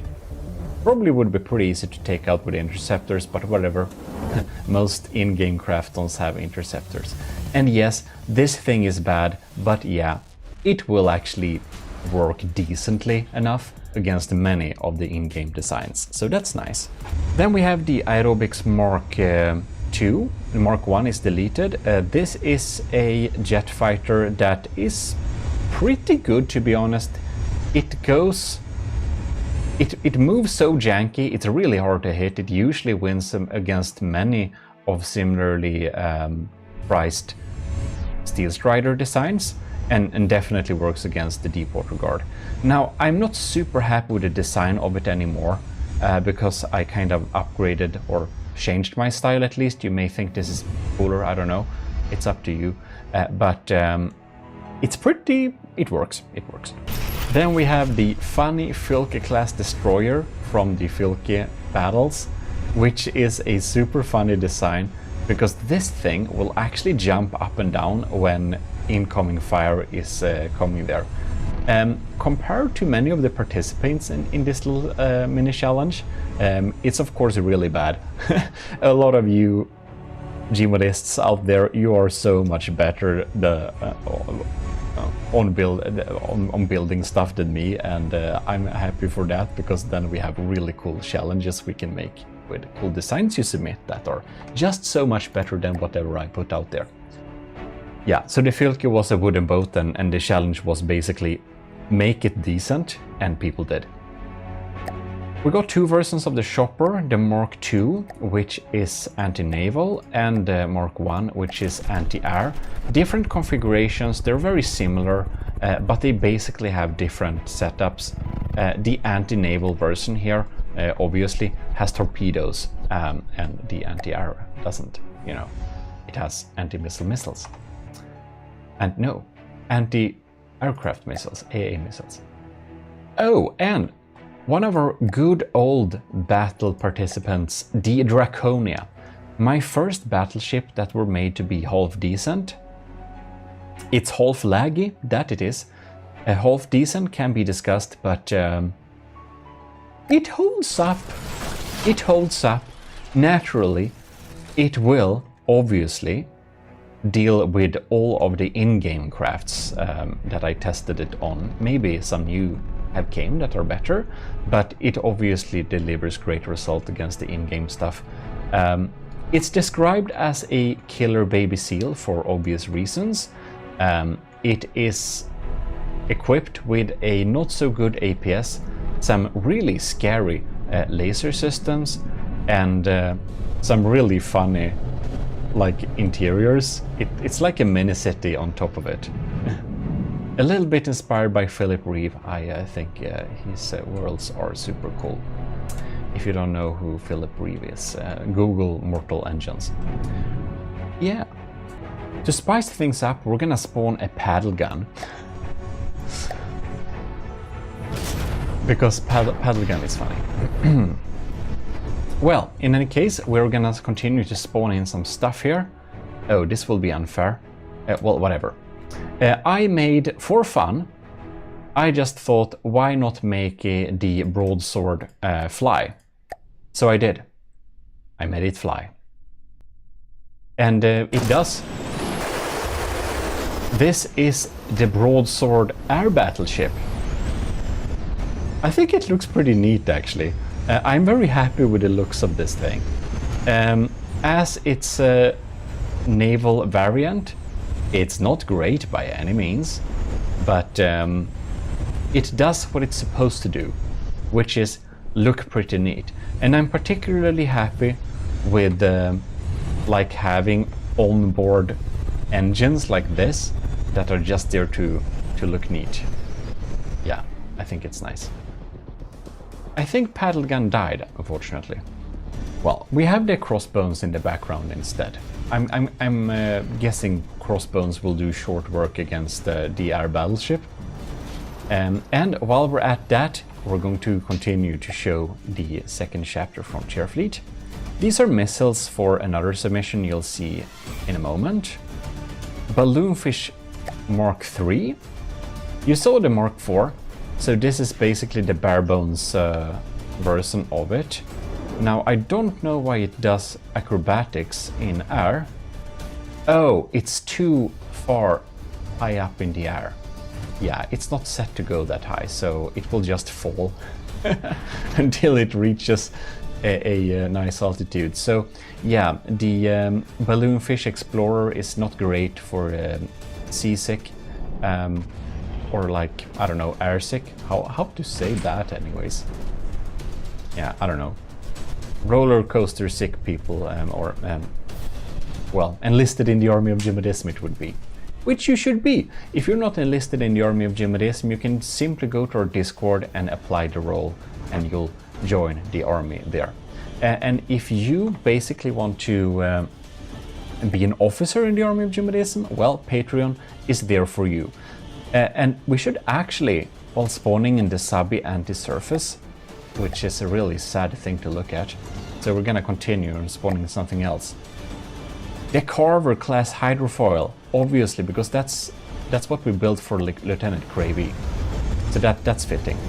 Anyways, huge thanks to Commodore Owen, Captain Sebastian Dode, Captain Shiro, Lieutenant Ant-O, Lieutenant Cravey, Lieutenant Flores Dragon, Lieutenant Joseph Vyshkovsky, Lieutenant Parberg Reed, Lieutenant Vincent Veritas, Lieutenant Rick Pearl, and Lieutenant Scooby Rocks. Thanks a lot for your continued support. It really helps me a lot, because the income from our supporters be it decommissioned officers in the army of GMODISM, or if you're watching this video as a YouTube member, you're in the ECCLESIARCHY, all of you that are helping, and of course the government of GMODISM that nobody joined yet, so that's, you know, but it helps a lot because it keeps the continual like expenses the channel has to pay up. We obviously need some services to make it all fit together, and the homepage and all of that stuff. And to stream, I obviously need battery internet, and all you supporters help me keep this thing going really well. So thanks a lot. Man, but the air battleship is no joke. Obviously, it's not great against anything that will shoot at it very effectively, but just because it's kind of bad, it's also kind of big. It's 1.2 million, so it's no joke. It's no joke. Ooh, and here we have the Merops Interceptor, which I made very recently when I just started to build, and I realized, how small can we make a fighter? So this thing is, to be exact, this large. If you look at the blocks without all the fancy stuff, it's this big. So it's kind of small, as you can see, and I think it runs pretty well, to be honest. It's nice. I like this thing. I'm very happy with it, and it will be uploaded to the workshop pretty soon as well. It's also 2.8A materials, so much cheaper fighters you won't find. Do remember that most of that cost is actually the small missiles. Yeah, if we remove the small missiles, actually, let me do that. Get over here. Ugh. Oh, by the way, if you look at the aerobics here, you can see this thing is 220 square meters big in effectiveness, and it's 21 meters long, costs 8,000. That was my previous tiny fighter. Now this thing is just 19 square meters, so you can see this is like a tenth of the volume, and it's less than, it's like more than 2 times, it's like half the length as well. Yeah, so that's fun. And I'm going to upload that to the workshop soon as well, so you can get this little beautiful thing. And I'm actually gonna make an even smaller fighter plane, because I can do that if I just utilize my breads and use a jet fighter type of setup instead. So I'm gonna see if we can make it even smaller. But removing the what's this now? Oh, that's the detection. Okay, that's all. If we remove the missile system, it costs 800 materials. So yeah, it's cheap.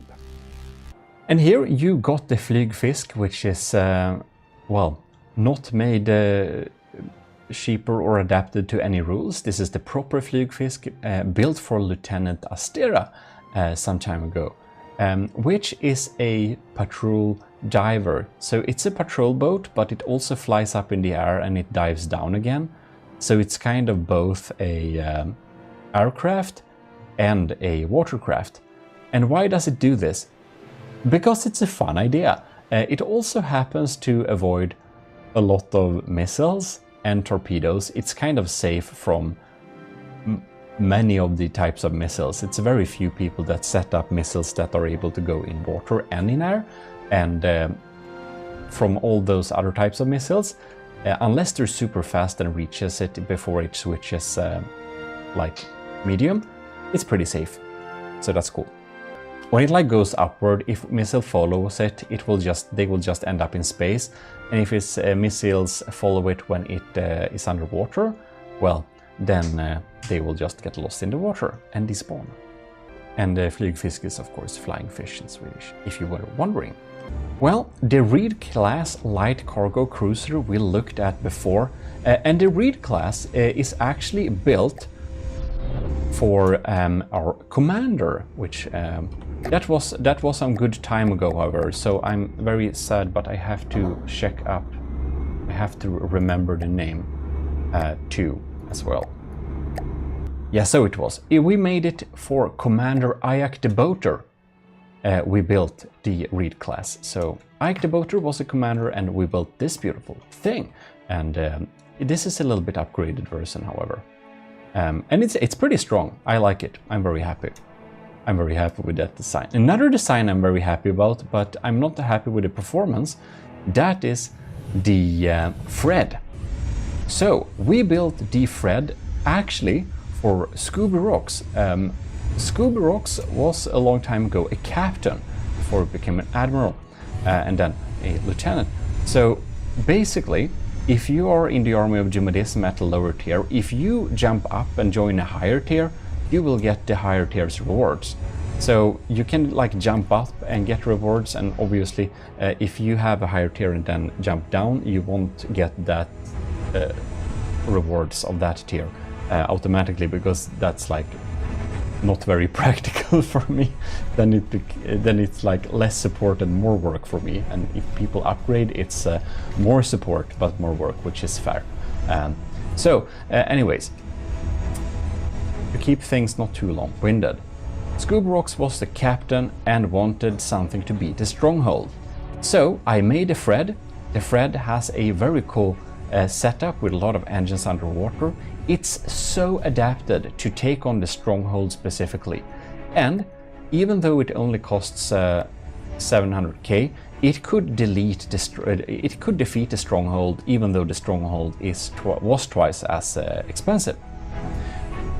Yeah, so it has a very cool weapon system set up to deal with the stronghold, in particular lambs. It's keeping itself pretty safe against basically anything the stronghold threw at it. Thing is, however, the stronghold got upgraded.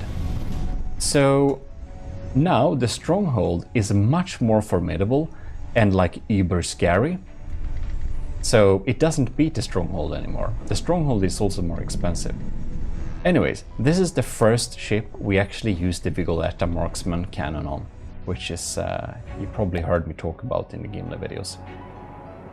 We already basically took a look at that, but here we have the Croquette, and it's a light, little rigid airship. We got some helium tanks inside of here, so that's why it's lighter than airship. We got some sails hidden too, to provide some propulsion, and we got some engines. And the engines that are on top of this are like tiny. They basically take no materials to run.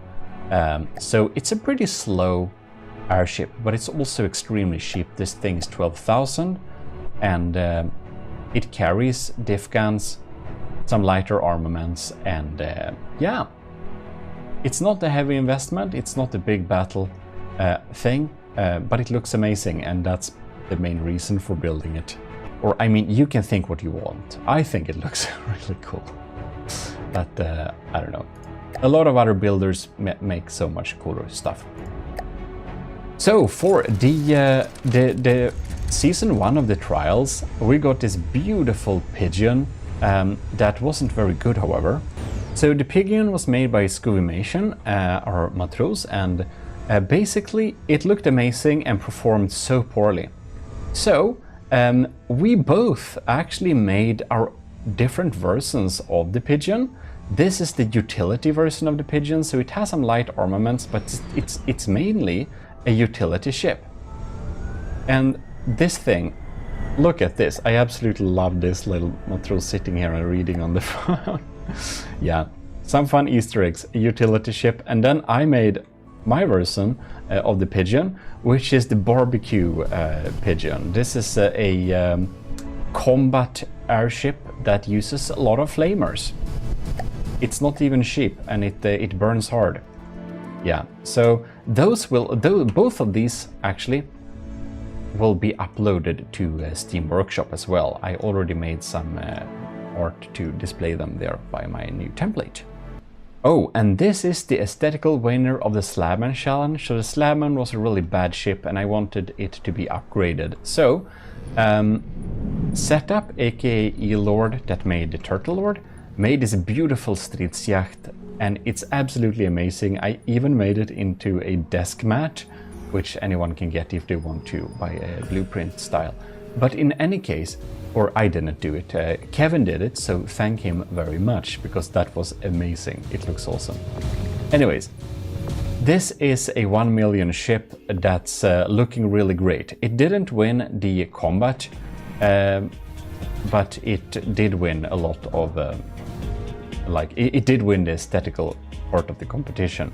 And obviously, this is also where Setup designed so many assets in AOG style, like the cupboards and stuff, which we have used on other areas as well. Isn't this nice? It's very nice. And these little diff guns we also have on the Gimle. They are absolutely beautiful. Yeah, it's so nice. I hope Setup will do some more cool stuff from the depth in the future. I think he's taking a little break. This thing has so many decos and so many details. It's absolutely amazing. And I know Setup was a little bit frustrated with reaching the deco limit, because you can see here, if you try to add some more decos, you can't. And it even has this little aquarium of this the rat from the Deepwater Guard inside of it. It's just too funny. Well, anyways, it's absolutely amazing. What can we say? Huge thanks to Setup for sending in this beautiful design. It's a really is gonna be like the base or the flagship of the fleet, where we're going to sit when we do the campaign. We're gonna exist on it. So maybe less glamorous, but here we just have the Type A attack plane, the original version. So yeah, a little not as cool as the one we just looked at a little while ago.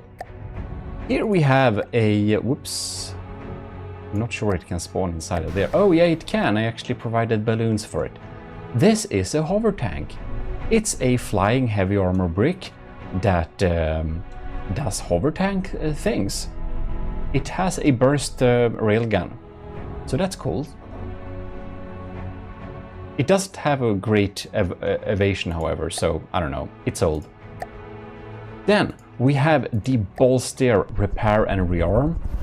This is a very fast little transport hydrofoil. This was our build for Lieutenant powered by greed. So it was some time ago, but it is a very awesome little ship or little hydrofoil that will just deliver goods very, very quickly. I try to set up the AI very carefully to not collide and stuff, but it doesn't work. It kind of collides in stuff anyway sometimes, so that's not great when it goes too close to stuff. I guess we'll have to be careful when we use this in game, or we'll have to set it up in some different way. Maybe we can make bread save us. I don't know. You can get this as a like a lot of these designs you can get on the workshop by however. So go into gmodism.com and just click your way to the workshop. Here we got the Lytepost, the Raider Outpost made by Captain Y, because he wanted to make something for the army of GMODISM at a time. So it's a beautiful little station that basically, I never thought you could do this, but it basically uses a big like snooper, or what is it called? What are these called? Antennas. The strategic antennas. So they're just placed with like one block down, down, down, down, down, and they just naturally make this beautiful shape. So that was absolutely super smart of Captain Y to make there. Yeah, it looks amazing. It's a, well, Raider Outpost to remove fog of war. So that's the only structure we have right now officially. And here is another thing that Captain Y wanted to construct for the AOG, which is the beautiful big transport system. This is the almost 200k head mod class, which is a hydrofoil with a big like tunnel with propellers in the middle that holds, like, how much does it hold? I don't remember. 7 million materials. Yeah, this thing can basically on its own carry materials to build, what is it? 3 Gimli class, yeah, it's pretty big. Anyways, it's pretty cool because it even spawns missiles, torpedo or cruising missiles basically, that contains nuclear weapons if any enemy is coming there. So that's a bit fun. Then we have the Siege Minuteman. So this is made by powered by Greed actually for the Slabman challenge, and this was the winner of the performance part, I believe it was. So this is quite decent in performance. It's a cram version, and it does look so much better than the Slabman. It looked terrible, the Slabman. Yeah, it did. The Reed class Mark III we already looked at, and lastly on the list is obviously the Gimli class. You can see a little picture. That's from when I measured the Gimli, so that's a bit fun. It is 1, 2, 3, 4, 5 Marauders long roundabout. Well, I think you've seen the Gimli class before, and we did take a little look at it previously as well, but that is our fleets and forces. Well, and there we basically have it. We checked through all of our fleets and forces in the Army of GMODISM right now. So now you know what forces the Army of GMODISM has, and a lot more is in the making. Maybe I should go through my ongoing projects folder if you want to. I don't know. In any case, we just spawned 2 crossbones to keep it a little bit interesting here while we end this little video. And do check out their homepage so that I know what you think about it, and tell me if there are any improvements to be made, or well, frankly, what do you think about it? I didn't get inspiration for the design's navigation or anything like that. I just basically made it all up. So it would be interesting to see or hear what people think about it. Or think. In any case, huge thanks for watching, and do stay tuned. If you would like to like this video and maybe even share it somewhere, I will be very happy. And big thanks to all of you that are supporting the channel right now. Well, the government, maybe right now we have someone there. The ECCLESIARCHY, Twitch subs on there, and as commissioned officers.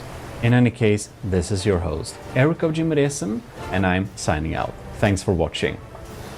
That's our fleet.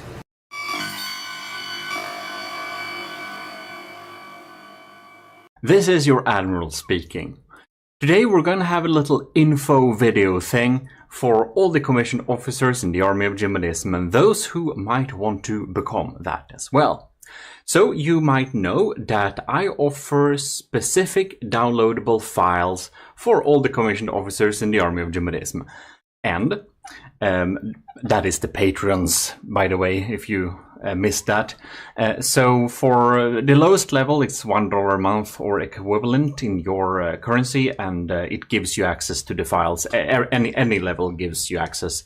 And I update the file around monthly-ish. I try to up them monthly-ish, but I basically essentially update them whenever I have new stuff in any of the games the files contain. Now, the biggest game on the channel right now is From the Depth, so that's probably what most people care about, and the most reason the files are updated right now.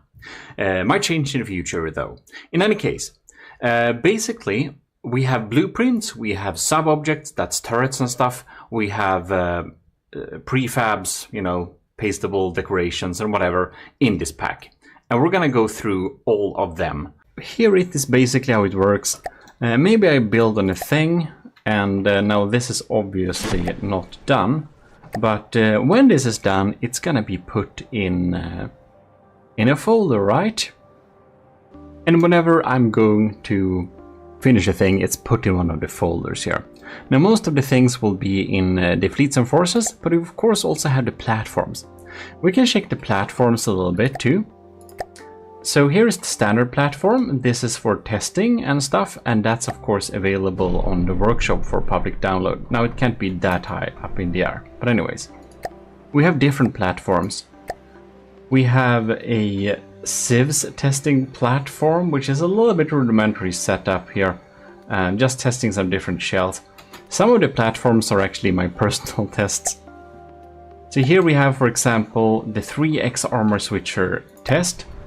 And in this thing, one can select the different buttons, G, H, and J, and then fire a shell on each of them to then determine the penetrative capability of that particular shell at that particular gauge. Pretty nice, isn't it? Right. Then we got, here we have the proper APS tester. That's of course for testing really big APS guns. Yeah. And here we have the battleship armor simulator. So this is just the thickest armor you could imagine. And it has one of these. So we can make this an enemy, which means that we can target this with a weapon on another platform and shoot at it. So if we, for example, load in, I don't know, some test.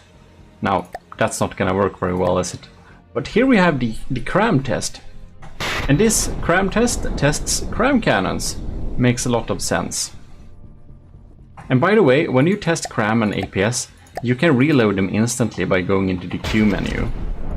Very nice. We also, of course, got laser test. So here we can connect up different modules and explore how different lasers work and how they burn. So the only thing we do here is we just we attach them in whatever pattern, change them up. This is just some example ones. And then we have a weird laser which is both continuous and then pulsing. Pretty neat. Now we spawn this too high up in the air. But we do have a missile testing platform too. So we can test some missiles. Now this is of course testing kinetic missiles mostly and charge head missiles. Well, you can test other missiles as well, but it's most useful to perform tests with kinetic missiles and shaped charge missiles, because that can be a little bit difficult otherwise. And you just connect them up by a block here. Very, very, very simple like this. And yeah. We of course need to have a plasma test as well. So here we can have different connecting canals. We can connect up like this. And yeah, we got some different lenses to switch in between too. I need to stop spawning things too high up in the air. And I made them go super slow so you can really see the effects of the plasma here.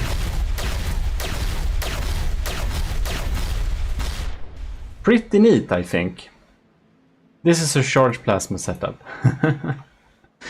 And this is a generator setup. So that's gonna be, and you can of course go in here and just check the stats so you can see how much they cost to compare them and stuff. By the way, this weird pattern is like the best pattern for charge plasma. Then we have a turret construction platform. And here we have the different templates, T1, T3, and basically the space around the thing on the text is how it needs to look. So if you go into sub-objects, you have them here. You can see this, we have the T7, and this have the, like this. So these are the different, like, rings. Anyways, all the commissioned officers have, of course, access to, like, what is it here? Turret wells. And here we have the different turret wells, like the exterior. So for example, for T13, here is like the deck portion you'll need to cover around this. But if you build onto this T13, this green line here, this turret will not be too big to clash into the hole of the template. And many of the templates are of course available under sub-objects. You see them here. I'll just made a lot of like deck armor and armor segment and stuff like that, which can be like stackable and stuff. But again, the templates we'll look at in another video. Anyways, here we can build inside of this to make turrets that are fitting, and we can also test them against this tall target. Since many turrets can be pretty tall, it can be a good idea to have a tall target to practice towards. This is a weird A/B test. If you want to test two turrets beside each other to test the performance, well, we can do that here. Do you recognize these from some videos? You probably should. We got some help from a commissioned officer, by the way, making a beautiful little tester platform, which has even more, 7 different armor slabs to test against. So that can be used too. Very nice indeed. Thanks for that addition. By the way, I click T to fire from all of the platforms. I think it says in the setting on the original platform, anyways, near the... Anyways, you just click the T as in Thor, and you'll fire. Very nice. Then we have this thing, GI structural platform. GI, by the way, is GMODIST Industries. Anyways, here is a structural platform which can be spawned down close to the spawn.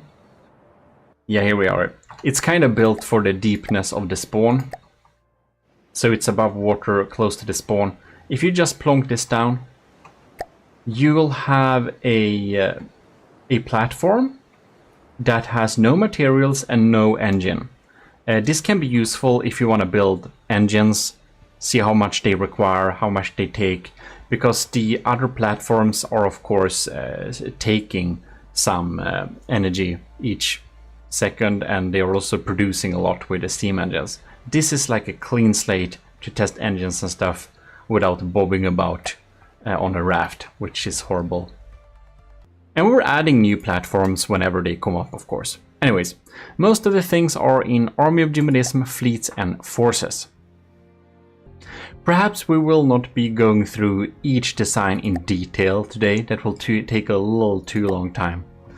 Anyways, first chapter, Wasteland Domination Force, is of course the in construction force to tackle the Ashes of the Empire is the plan. Now I don't know the volume restrictions.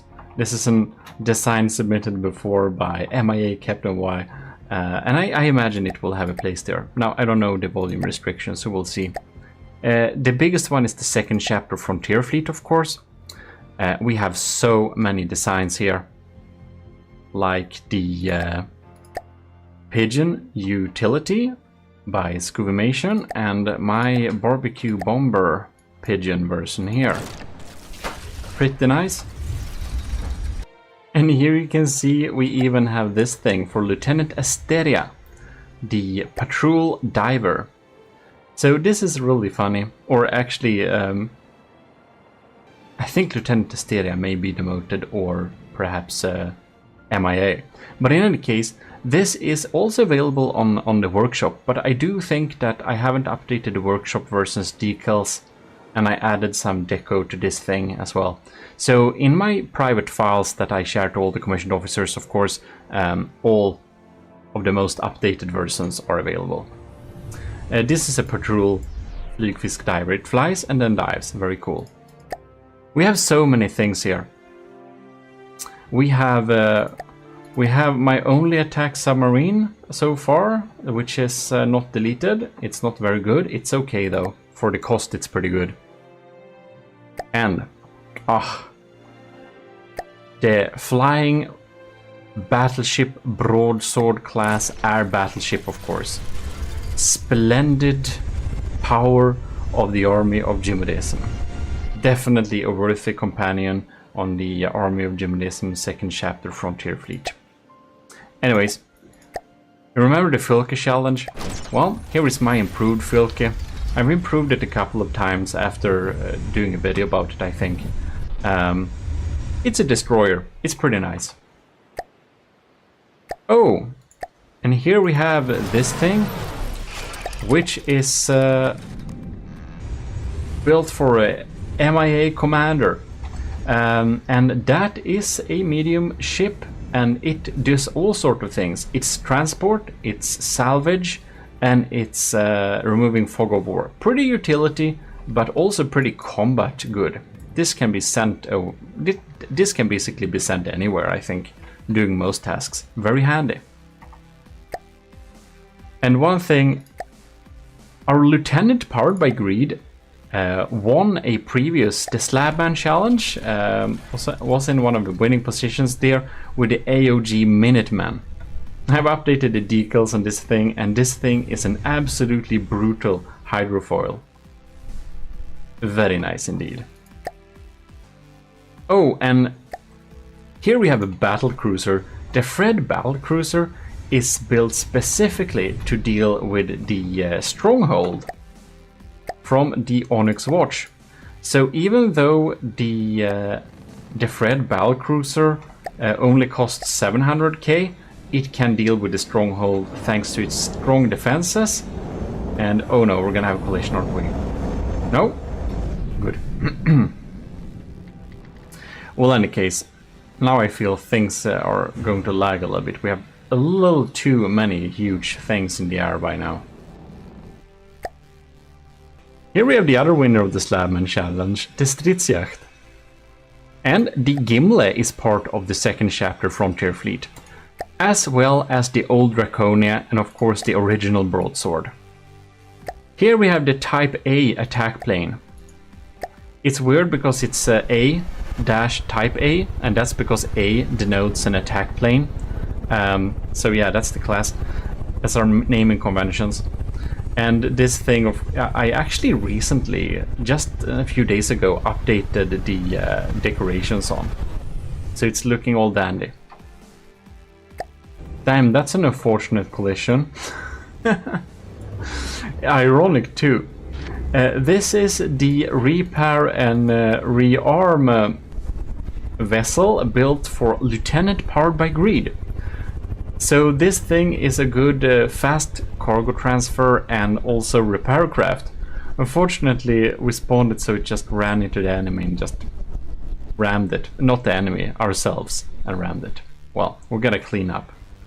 Well, you get the point. Here is the entire fleet. It's not completely done yet. We need to add a few more designs to make the second chapter Frontier Fleet complete. That rhymes.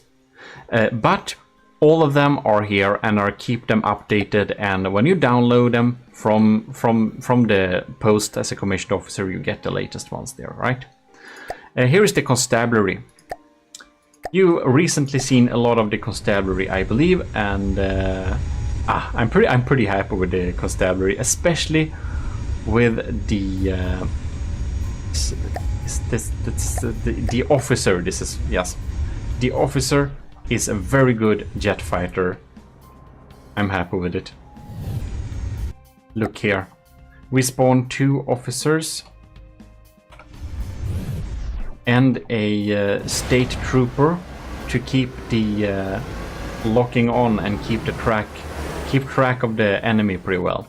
It does its air aerobics and then moves forwards, deals some good damage. Anyways, ironically, that got killed real fast.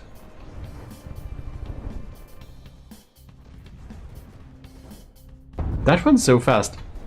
I do suspect they might have collided with each other.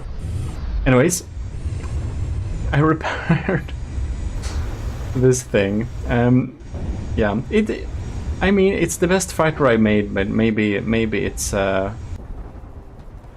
actually do think the officers collided with each other. Probably, I don't know. They should have detection avoidance. Maybe they just got an unlucky shot. I do think they're pretty weak against flak too.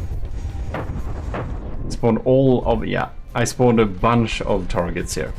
Now the Geiger has gotten a lot stronger, by the way, since it has upgraded its simple weapons to APS cannons. Anyways, here is the entire constabulary, the battle cruiser, deputy sheriff,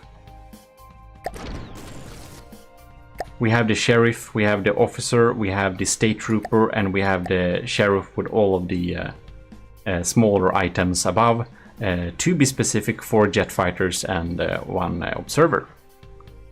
So that is the constabulary. Now, the Holy Metropolis Protector Fleet, that is the folder where I put all the horrendously large things and the really big battleships like the battleship After Party Gimli class.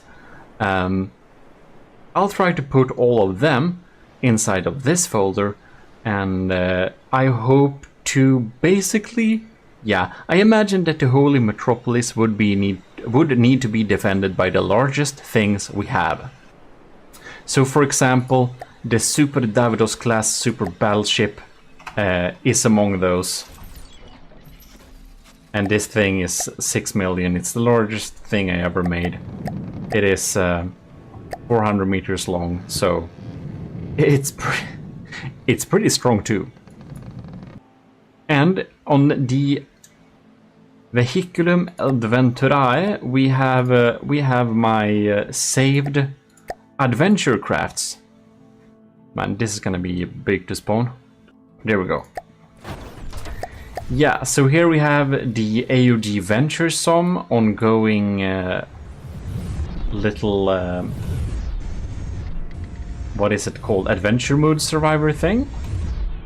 And we have the seaplane with a little droid hanging around here. And these are definitely not accessible on Steam Workshop.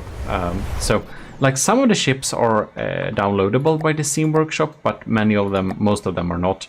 And I do keep these updated more than the Workshop ones, of course, because it's so easier for me to do this, and I update the folder to the Patreon kind of monthly, or if I haven't made much, then bi-monthly. Then we of course have for our first admiral in the army of GMODISM, which is Ryujin, Admiral Ryujin, and here we have the AOG, his Light Protector Federation fleet. And we have attack swarmers, Mark 1 and Mark 2.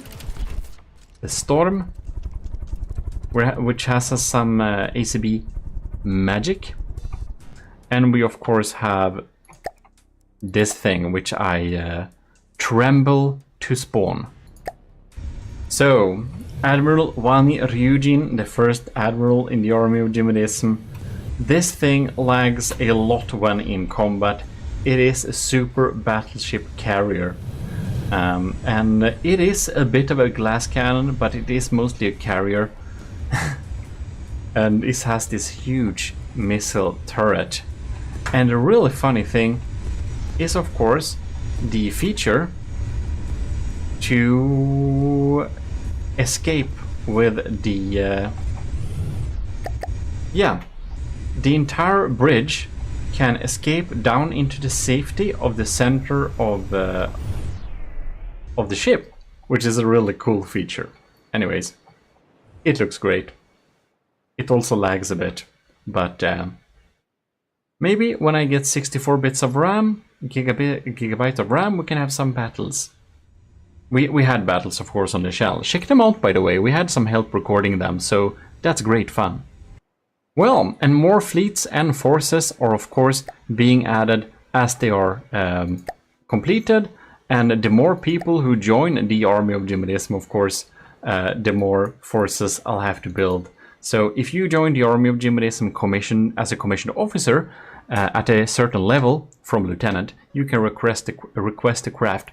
And that will be definitely put into these folders. So if you want to have an opinion of what I must make, well, join at the appropriate class and request it. So we're here at the testing platform. We have APS turrets, we have civs and anti-munition systems, we have cram turrets, we have decoration, we have flamer turrets, we have laser turrets, we have missile turrets, we have pack, plasma, propulsion, simple turrets, tracking and detection. So let's start from the bottom. Tracking and detection. I got some different tracking and detection towers, like this thing here, the mini thing there. We have the ballistic tracker here, And we have the lightweight tracker there. So basically they're set up with different aspects in mind. We'll need one of these, what are they called? They're called coincidence rangefinders, right? They're really good for ballistic tracking. So if you want to have accurate cram cannons, you need some ballistic tracker, right? We have directional cameras built in and also gimbal cameras to really give a good accurate bearing and detection. We have different ones in the different units, and this one is of course the most decorated one with a I don't know, watching sergeant standing on top of here looking through the looking glass and helping us detect stuff. This is, by the way, EMP insulated. So if we just look here, this one is a little bit too tiny, can't EMP insulate it. This one was a little bit hard too. Is this one? No, this is not. This one is, however, EMP insulated. So you can hit this all you want with EMP and it basically won't take any EMP damage. This one is a pretty redundant thing for EMP.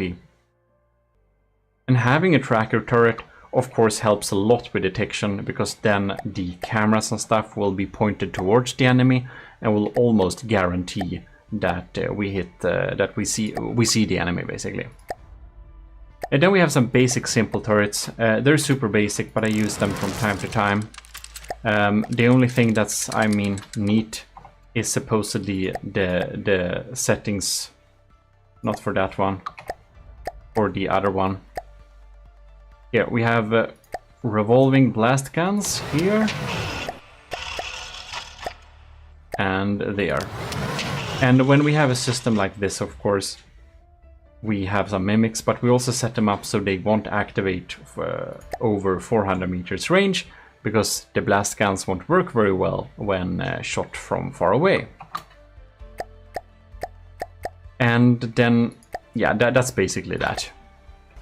Now, the azipods are pretty neat. I use them for most of my ships here. And you can see that inside of here, the power required to use one of these is listed. So it's pretty handy. We have a really big azipod here. This is the one that's on the Gimli. Or is it this one? I don't remember. Anyways, the azipods are really good at providing maneuverability and propulsion. Here we have some of these that are not steam, and a tiny one for smaller boats. We do have a paddle wheel as well. This is used on the S. Davidos, so that can provide a lot of thrust actually, but of course it requires enormous amounts of engine power if you want to use them spinning fast. Then we also have a vertical azipod. Now that gets stuck here, and that's of course supposed to be used like this. And it can be placed on, let's place it here actually. Well, we'll have to put it one block outward. Oh well, never mind. It doesn't need that. It's just that it's a fortress, so it won't spin. Anyways, this can be controlled using ACBs, and I have a prefab with ACBs to control them, so that they will pitch forward when you go forwards and pitch backward when you go backwards. We can have some more details about that, but it's basically an azipod for aircraft, right? You can set them up however you want. It's just an azipod. Moving on, we have plasma turrets. So, we got the Belinus, of course, big one.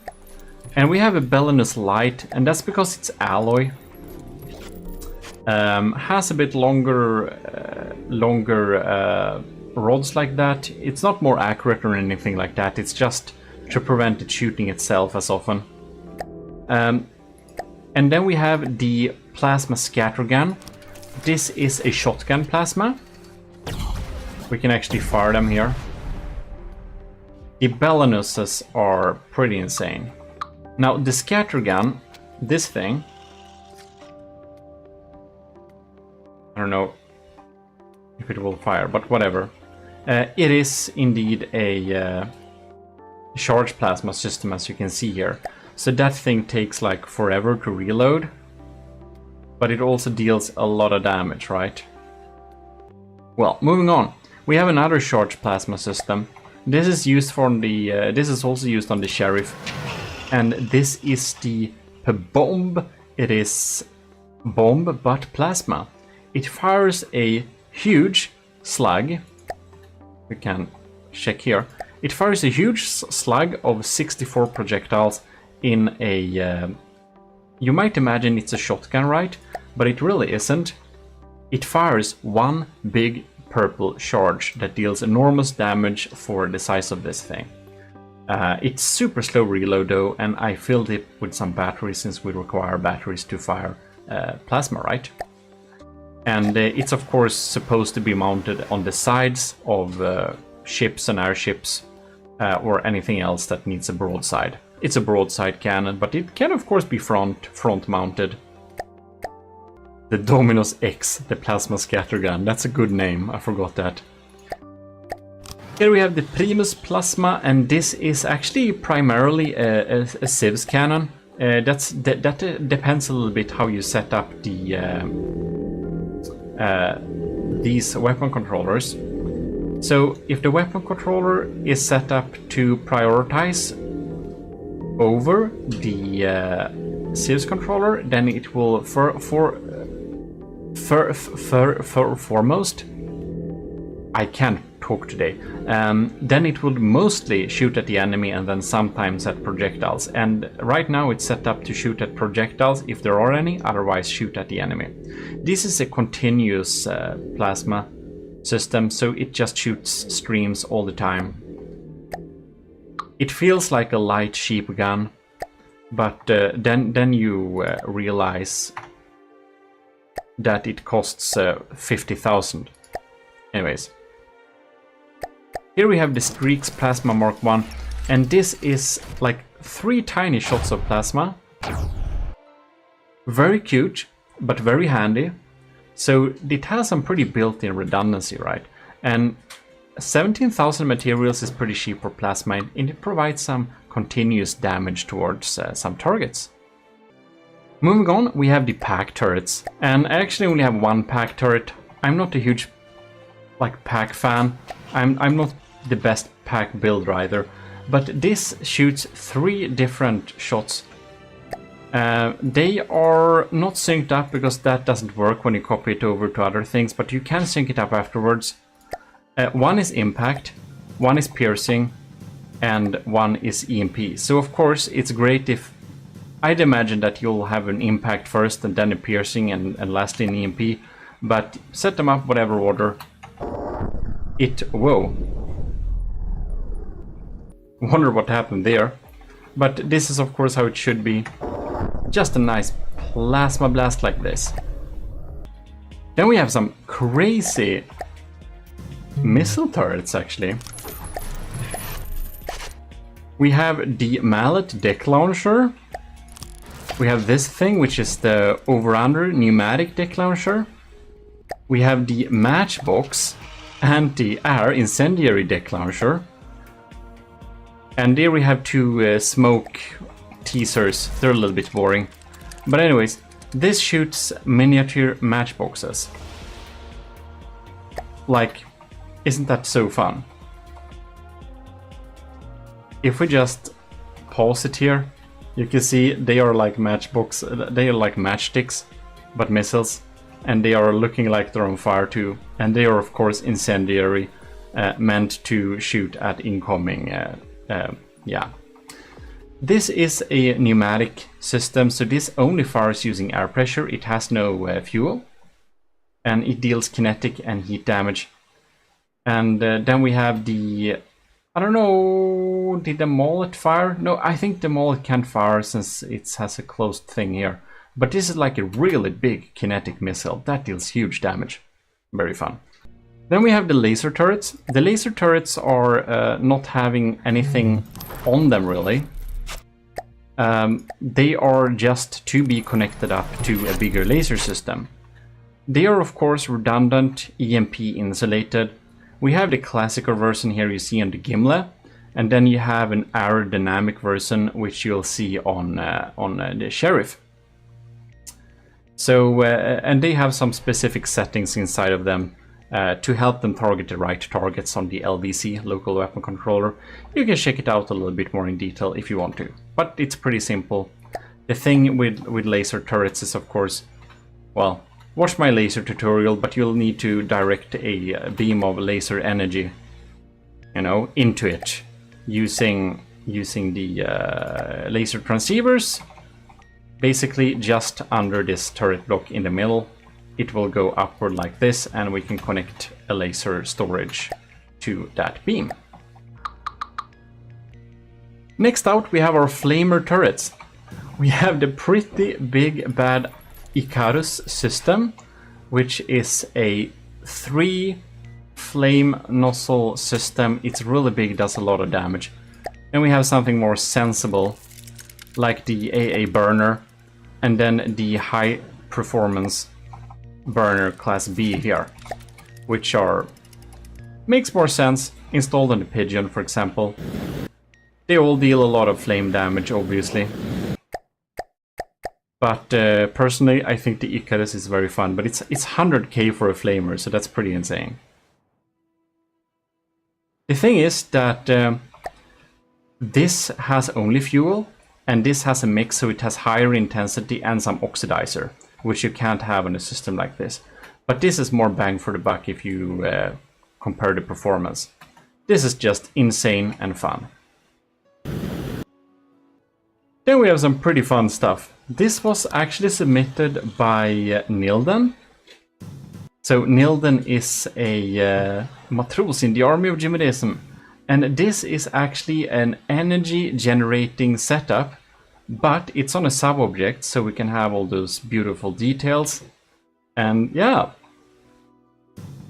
doesn't it look amazing? It's like gears and stuff spinning around, so it's super advanced. And inspired from that, I wanted to build a V10 engine also on a spin block, of course, to make it have this angle. And this is basically a, well, it's a steam engine. That is a V10. So that's why I wanted to put them in this angle, so we could actually have the V movement going on there. Pretty neat, I think. Brassy and nice. I want to have this on a car or something. It's really fun, you can have energy generation on sub-objects. Now, cram turrets I built a lot, so we won't look through all of them in too much detail, but, whoops, we'll have some different ones here on the smaller one. So, for example, the Lead Cast Brass one, we have the 1650mm there.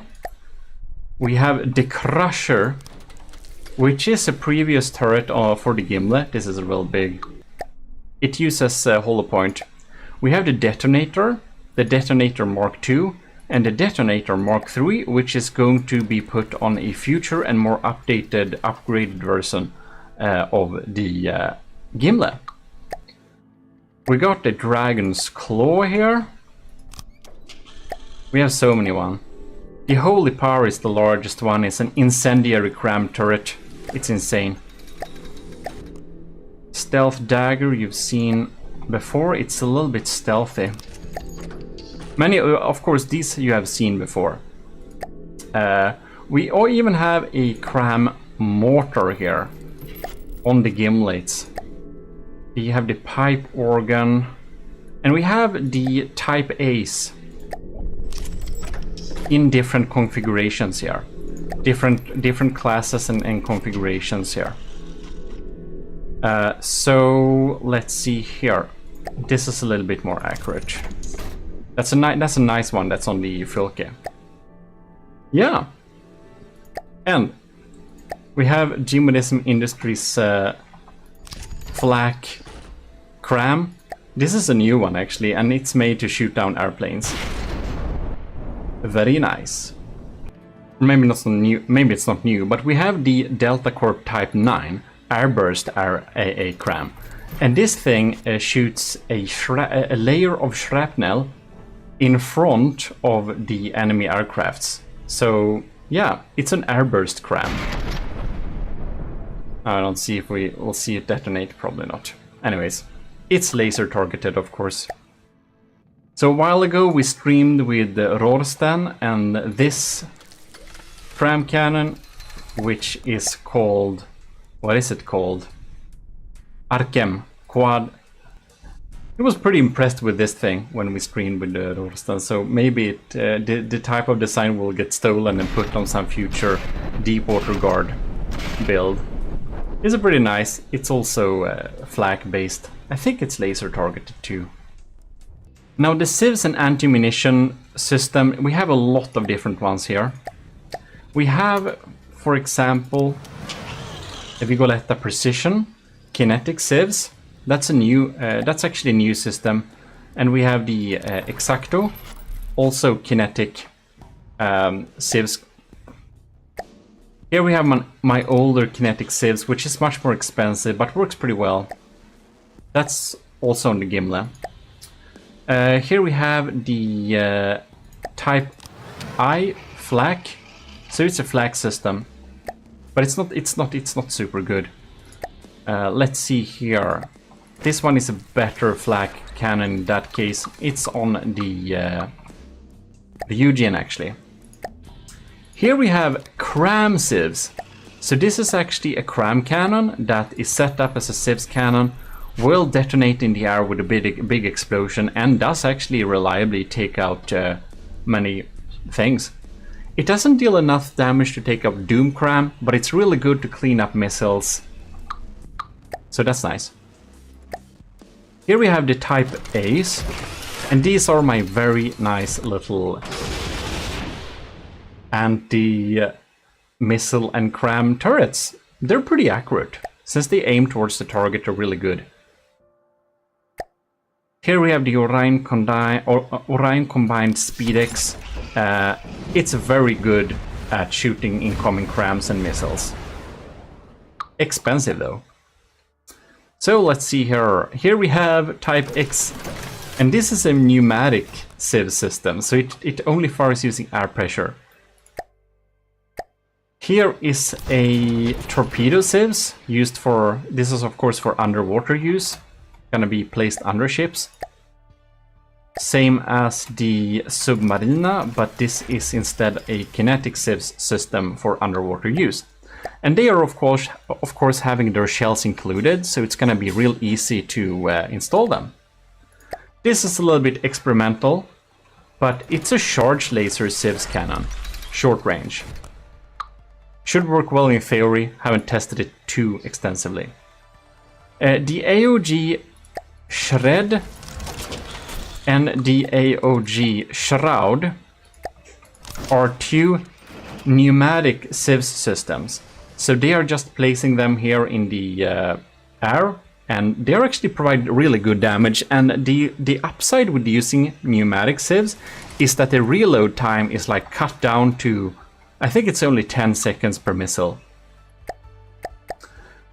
So we got the Shrapnel Frag civs too. This is pretty good, but doesn't hit too reliably.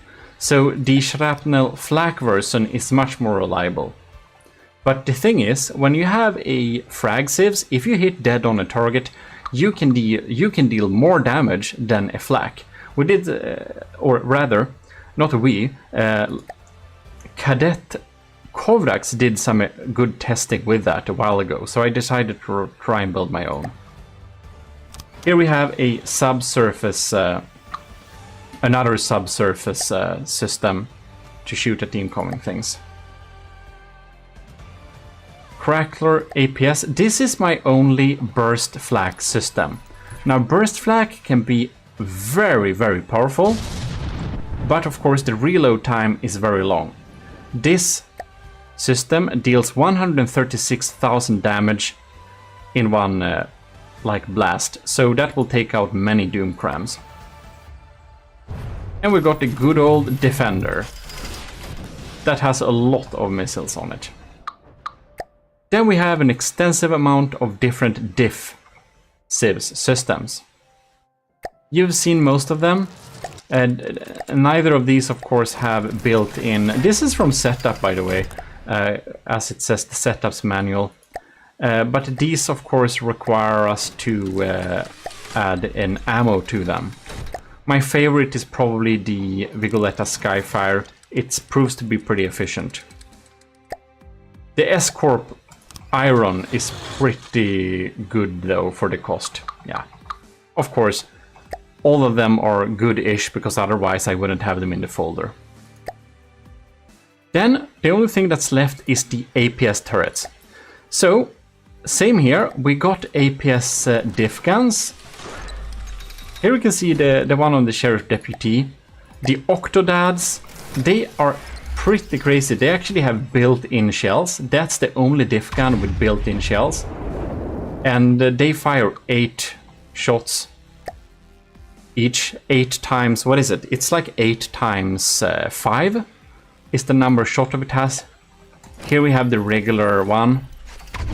So they can deal a lot of damage from a very cheap turret, since it's only cost 6 or 9,000, but we get 500mm almost super scary shots.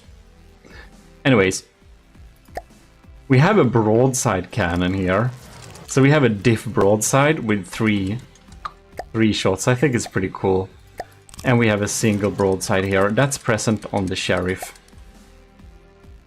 This thing, this diff damage gun, I think looks pretty cool. Yeah, we have many different ones. Check around and find your favorite. You'll see the stats on them. Yeah. I like the Skyfire so much I did a damage diff gun version of it. Oh, and we have smaller ones too. This is like the manual gun, so it's a 67mm diff gun, so it fires like... It looks like a manual gun, and it fires every 6 seconds or something, dependent on the shell you put in it. I think it looks nice though. For the APS cannons, you've seen many of them. This is the Arquebalista, which I like a lot, which has like max penetrative capability and a design I'm very happy about. We also have the Bolter, which is huge, expensive systems with a nice sound. We have the Dome, Fang. Fang Shield Killer is fun. It's built to basically help with taking out shields. I wonder, was the horror part of the Draconia? No? Can't remember. It's a pretty sniper one though. Mini Bolter looks the same as the Bolter. Here we have a deck gun. I'm looking forward to use this on the Ashes of the Empire. And even though this is like a tiny deck gun, it actually has ammo built into it.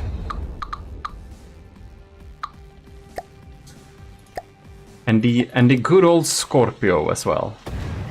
It's a nice one. Oh, and here we have the shrapnel laser, but this one is dealing damage instead of shooting at incoming projectiles. This is like an AA gun surrounding the enemy aircrafts in a cloud of frag. Fort SA Model 9. We have different sizes, the taller and the shorter one. And that is a minimaxed sandblaster. It's a gunpowder based sandblaster. I'm looking forward to use this in future builds. And we got some older ones too, like the Bang Bang and the Pancasus and the Cheddar. They look really fun though. 500mm small shell autocannon. The Type K is pretty small but pretty efficient. The Type J perforator. This is built. This is on the Ryujin. This is a railgun. It's a pure railgun, so no rail assist. It's no gunpowder. It's only railgun. Then we of course have some. We have many. I don't show you all of them, of course, but we have all the different Vigoletta marksmans. We have the big sniper, and then we have the M5, M6, and M7, and all of these are machine gunny, super accurate, and they essentially use the same shell actually. So they're all basically equally good, they only have different fire rate. Yeah. They're super nice. I think they use the same shell, actually, all of them. Oh, and the Hexa Burst, of course, which is on our hover tank.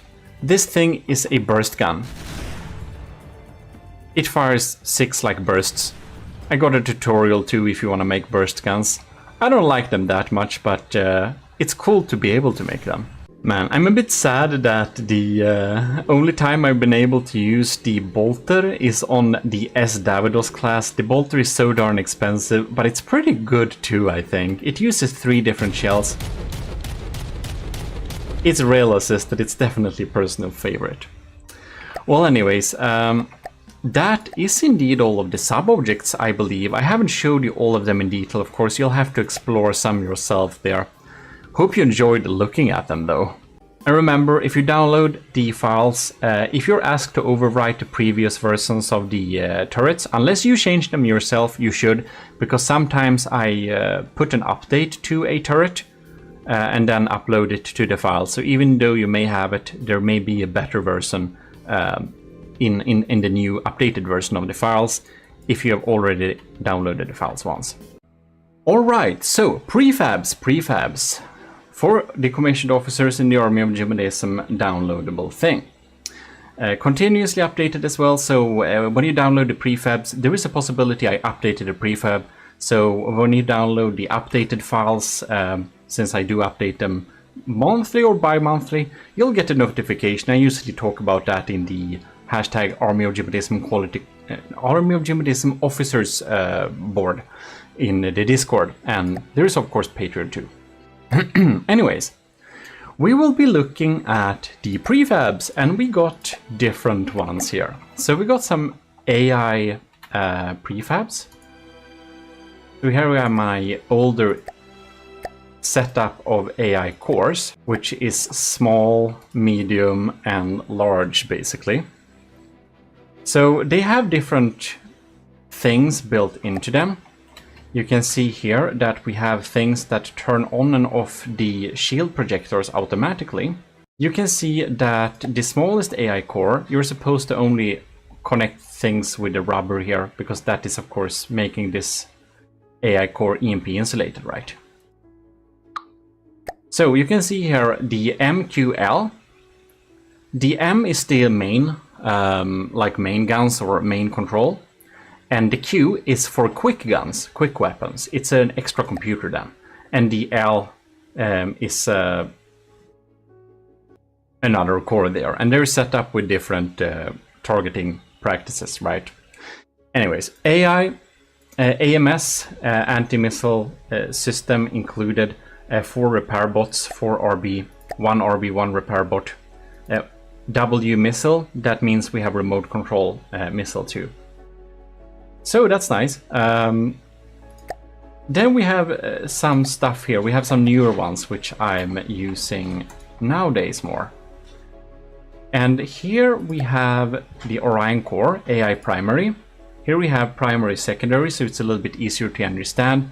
We have anti-missile system 2 repair bot and PSDSS. That is powered decoys and shields on and off.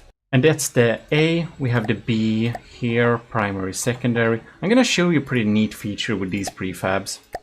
And the C class, which is of course bigger. The larger they are, the more repair bots do they have also. And RPA-AC, that stands for Roll, Pitch, Altitude, Auto Control. So we have some general PIDs in there. And the cool thing is that it is EMP insulated, but we use triangles, so we can actually look a little bit more easily inside the AI core when we need to fix stuff. And the larger they are, the more control they also have for the more general processing units they have. See, here we have decoys, and here we have shield switches. And here we of course need to set manually the roll and pitch. And for the altitude, we need to set what altitude we want. If it's an airship, or just remove this block, we can also do that. And here you can see we have this thing. This is the secondary command. And if we look at the corner here, we also got some wireless snoopers, which is nice. Here is the mainframe with inter-vehicle transmitter, so that's usually something we have. And of course the target prioritization, and dependent on how it's set up, it's supposed to target different things. So the main block, of course, the main AI will target the largest enemy, and the quick one will target the closest and quickest. Here we have the missile controller set to channel 9. On channel 9, all of my prefabs are set up to deal with remote anti-missile missiles. So all AMM systems is on channel 9. And if there is a built-in missile controller, then that's on channel 1. This AI core doesn't have it though. But the Civs controller is of course connected up to the missile controller, which is connected up so that you can have Civs stuff. Anyways, and the smaller ones are basically just smaller versions of that with not as many cores. And this one is the most rudimentary one. They all have the smart switch, however, so that's handy. I like these new cores a lot more than the old ones. Yeah, makes sense. And they of course also have some EMP, they have some surge protectors built in there somewhere. I do think they have that somewhere. Maybe. I think they do. Let's do like this. Yeah, exactly. Touching the heavy armor on the corners, we have surge protectors. And there is more, but wait, there is more. Anyways, here we have the Orion Core Remote Missile Computer Processing Core. So basically, when you want to have remote controlled missiles, you also want to have general purpose processing power to even control them. This is a channel 1 missile core. So this is just, you can see here on channel 1, you just add missiles, and they are of course made to be remote controlled. Because that makes sense. If you don't have that, they will of course add to the general processing power of the main computer. Here we have the AI extra targeter. So if you just want an extra targeter, we have this Orion core, EMP insulated and all, providing you with an extra targeting computer. And it's of course a good idea to spread out your AIs. So if you take a look at the Sheriff, for example, we have many AIs and they're not close to each other because we want to spread out the damage. Right. Then we have this funny thing. This is a pulsar thing. So here we can see some light fittings. If we have an enemy somewhere, this will switch between colors. It's basically, you know, police siren. You can make this be any color. And you don't need to be that close, of course. Just place them as close as possible. You'll see inside of here they're set up to 8 meters, but you can increase that. But if you go in here, by the way, and set this thing to not 8 meters, but like max, you will control all of the lights on your entire ship. And that might not be what you intend to do. And if you want to have alternating lights like that are reversed, you'll of course just switch the color on this and this inside the settings. Yeah, that's pretty rudimentary. That's of course also built for the constabulary.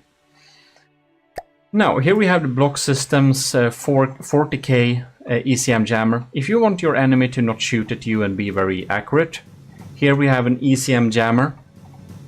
And they'll basically, when there is an enemy, they will just max these out. And you can remove one of the ECM jammers and they will of course only take 20,000 power. And ECM jammers makes missiles and like crams and whatever shot at you less accurate. Here we have a big off switch. So if you have a ship that has all sorts of weird shit activated, like smoke, lights, whatever decoration, causing a lot of lag, you'll just, and hologram projectors too, you can put it there and you just turn off all of it. You can save the vehicle and they will be permanently disabled. So you don't need to do any, yeah, it's just simplifying life. When I have rules that you can't have stuff and people break them, I just slap that one down and we're good to go. Here we have a carrier dock spawner. So this contains everything you need. This is basically, put this on a ship and you have a carrier. Here we have the tractor beam. You can select the ship you want here. Here we have the sub-vehicle spawner. Select the same if you wanted to spawn with the craft next time. We have repair units. So if there is an enemy within anything, it will set the beam distance to 30 instead of 7. And you can change this so it sits in a good resting position. And then it will basically make it go up in the air a bit. And then after a little while it will release the vehicle. And when there is no enemy, it will recall them. And it's of course EMP insulated too. Very handy. Here we have the Block Systems Limited Liability Company. I like to put companies behind stuff. A processor, computer processor CPU. So this is a cute little data center. Yeah, it's a processing cores, EMP insulated, in a very cool little data center machine green thing. Here we have the shield projector decoy smart switch. So this is of course what is included in the AI course. If you want to have your own AI, you can just plonk this down and you have the shields and decoys automatically enabled and disabled if there is an enemy. Here we have the other thing included, roll, pitch, altitude, auto control. Using this with PIDs is a good idea because if you do that, you can control the ship manually without it falling out of the sky, without messing out the roll, without messing out pitch. This is like a must-have if you want to control an airplane by yourself. Here we have, otherwise it will be like a bad World War I type of experience where if you don't hold dearly onto the joystick, you'll crash and burn instantly. Anyways, here we have a thruster jaw director. So if we have a thruster, like a thruster, right? It can be directed, dependent on inputs. Now this is a fortress, so I bet it won't work, but it sets jaw of this thing by 15 degrees and helps you turn. This is something that everything in the constabulary actually uses. That's what makes the thrusters tilt in different directions whenever they get a jaw command. Very handy. And here we have the GMODIST Industries Azipods controller propulsion jaw thing. This works better in theory than it does in practice, but in theory this will provide that your this will make it so that the in the earlier video on the sub-objects, you see the propulsion, this thing, this can control this thing, and even if they are on each side. The trick is that the left side, this spin block, you'll need to click Shift N, name it A, and you'll need to go to this side, click Shift N and name it B. So right side is B, left side is A, and then it should tilt them forwards when you're going forwards, tilt them backwards, and when you're going backwards, tilt half of them, tilt like the, let's see here, the left ones are tilted so your propulsion is forward, and the right ones are anyways, tank steering. They're like opposite directions to turn. However, they have a weird thing where they have a hierarchy. So to make it work properly, you'll have to basically choose if you want going forwards and backwards is more important or doing jaw is more important. If jaw is more important, set these priorities to higher. And if going forwards and backwards is more important, then you'll need to set these priorities, the gray ones, to max. Yeah.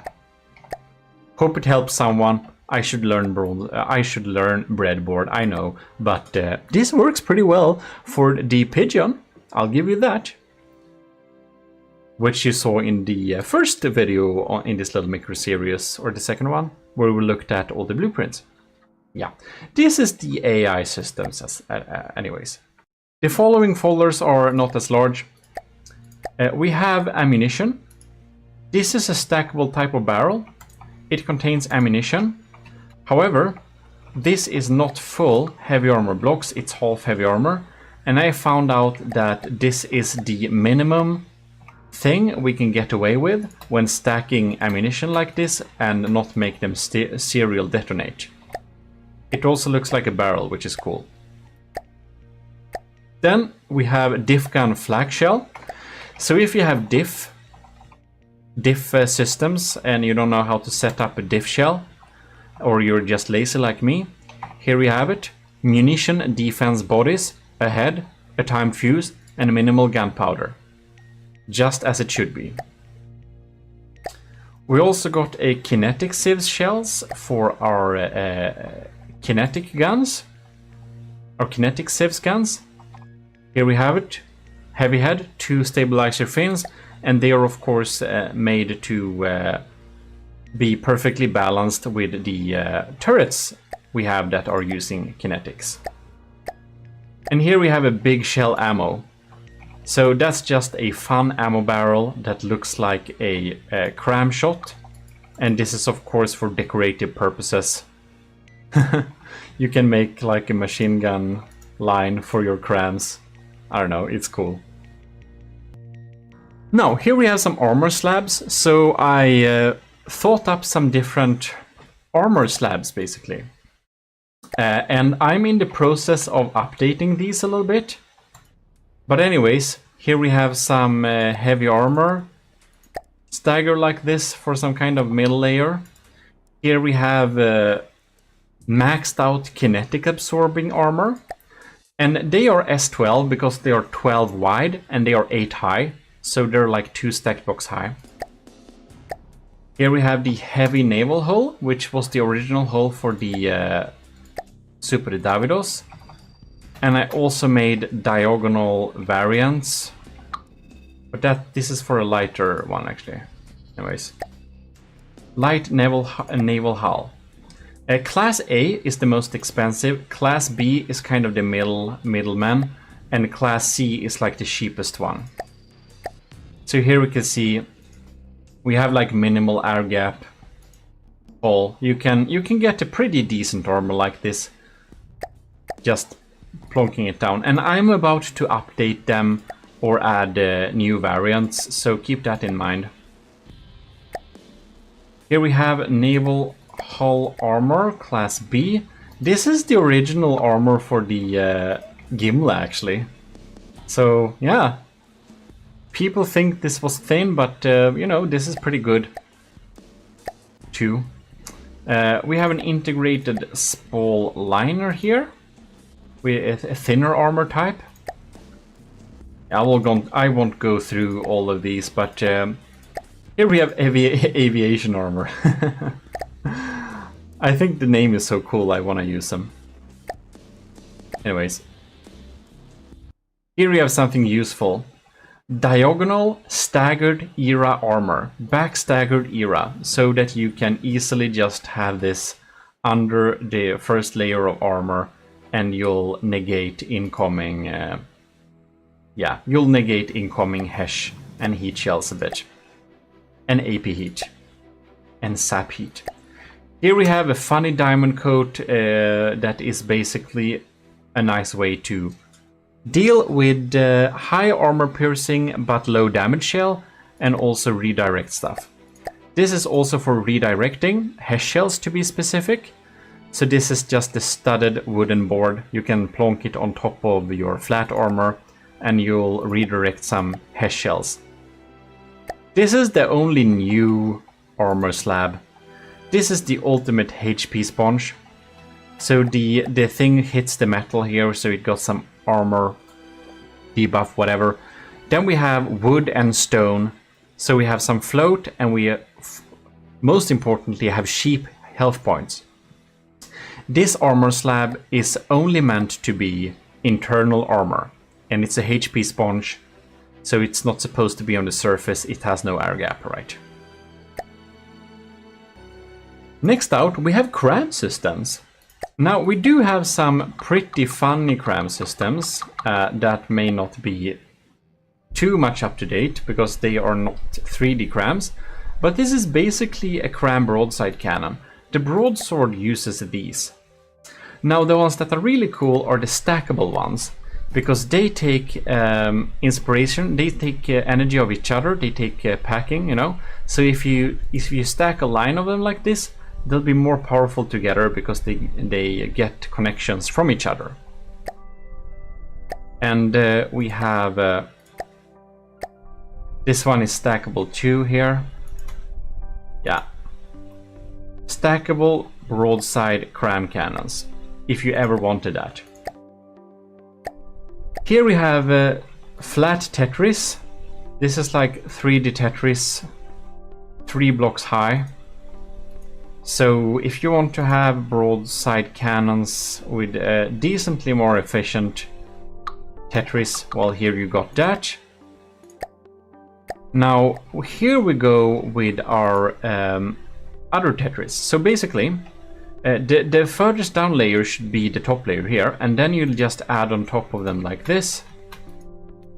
And the funny thing, you can see this green pattern here. That tells you how many barrels you can have at max. Now they won't be equally balanced, but you don't have to be. So how it works here, this is a D11, so the diameter is turret 11. So yeah, the standard turret widths. And they have up to 5 barrel support, and you can connect them up together. Here we have a D13 with multi-barrel support as well. I didn't bother to count them for some reason. And here we have D15, 7 barrel. Here we have D5, only 1 barrel support. So you'll connect them all together. Yeah, and of course 3D Tetris is much more efficient. We have different D5s. If you want a 4 barrel, you can just check the stats, which is best for your project. D7, D9, diameter 9. That's of course how wide they are. The diameter should explain itself. So we have a 3 barrel support. We have a 2 barrel support. 4 barrel / 2 barrel, depends how you. Yeah, they have a little bit different stats, but are in all, very good 3D setups, all of them. And one of my favorite for smaller cram turrets, this is a stackable 3D cram that's only 3x3. Of course, it's gonna be less efficient at these sizes, but it's as good as it gets. And of course, here we have the T17. So we have the different layers here. Now the layer A, this is the good stuff. The layer C, that's like the cheap stuff. This is the connection layer. And then you're supposed to have a B. No, you're supposed to have, no wait. I think, yeah, you're not supposed to have that, never mind. You're supposed to have the layer A, and then the B,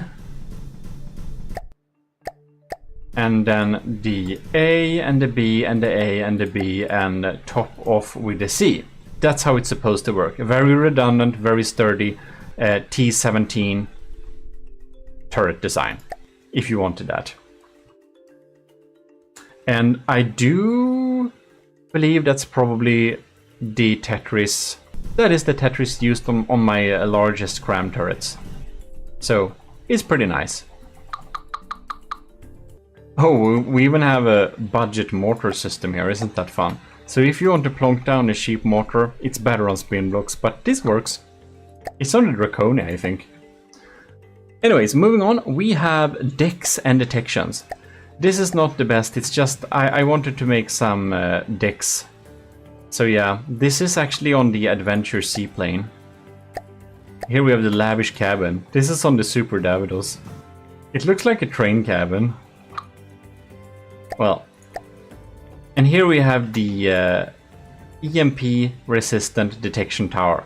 So if you want to have a nice big piece of superstructure, you can just plonk this on top, and this has detection inside of it, and it's also EMP insulated. Isn't that quite nice? It is. Then we have decoration. We have so much here in the decoration, I won't go into all of it on details. We have stuff like my chandeliers for the gimlet. We have stuff like black text for slope. So if you got the slope, you'll just put this on the slope here, and you'll have the black text perfectly matched. We have logo with the IMGUR links for slopes here. You don't need to set them up every time. And you can switch the pictures with whatever you want. So this is an on-surface sticker, which means that it goes on the outside of stuff. You just put it on the outside, it's hidden, but it's perfectly aligned.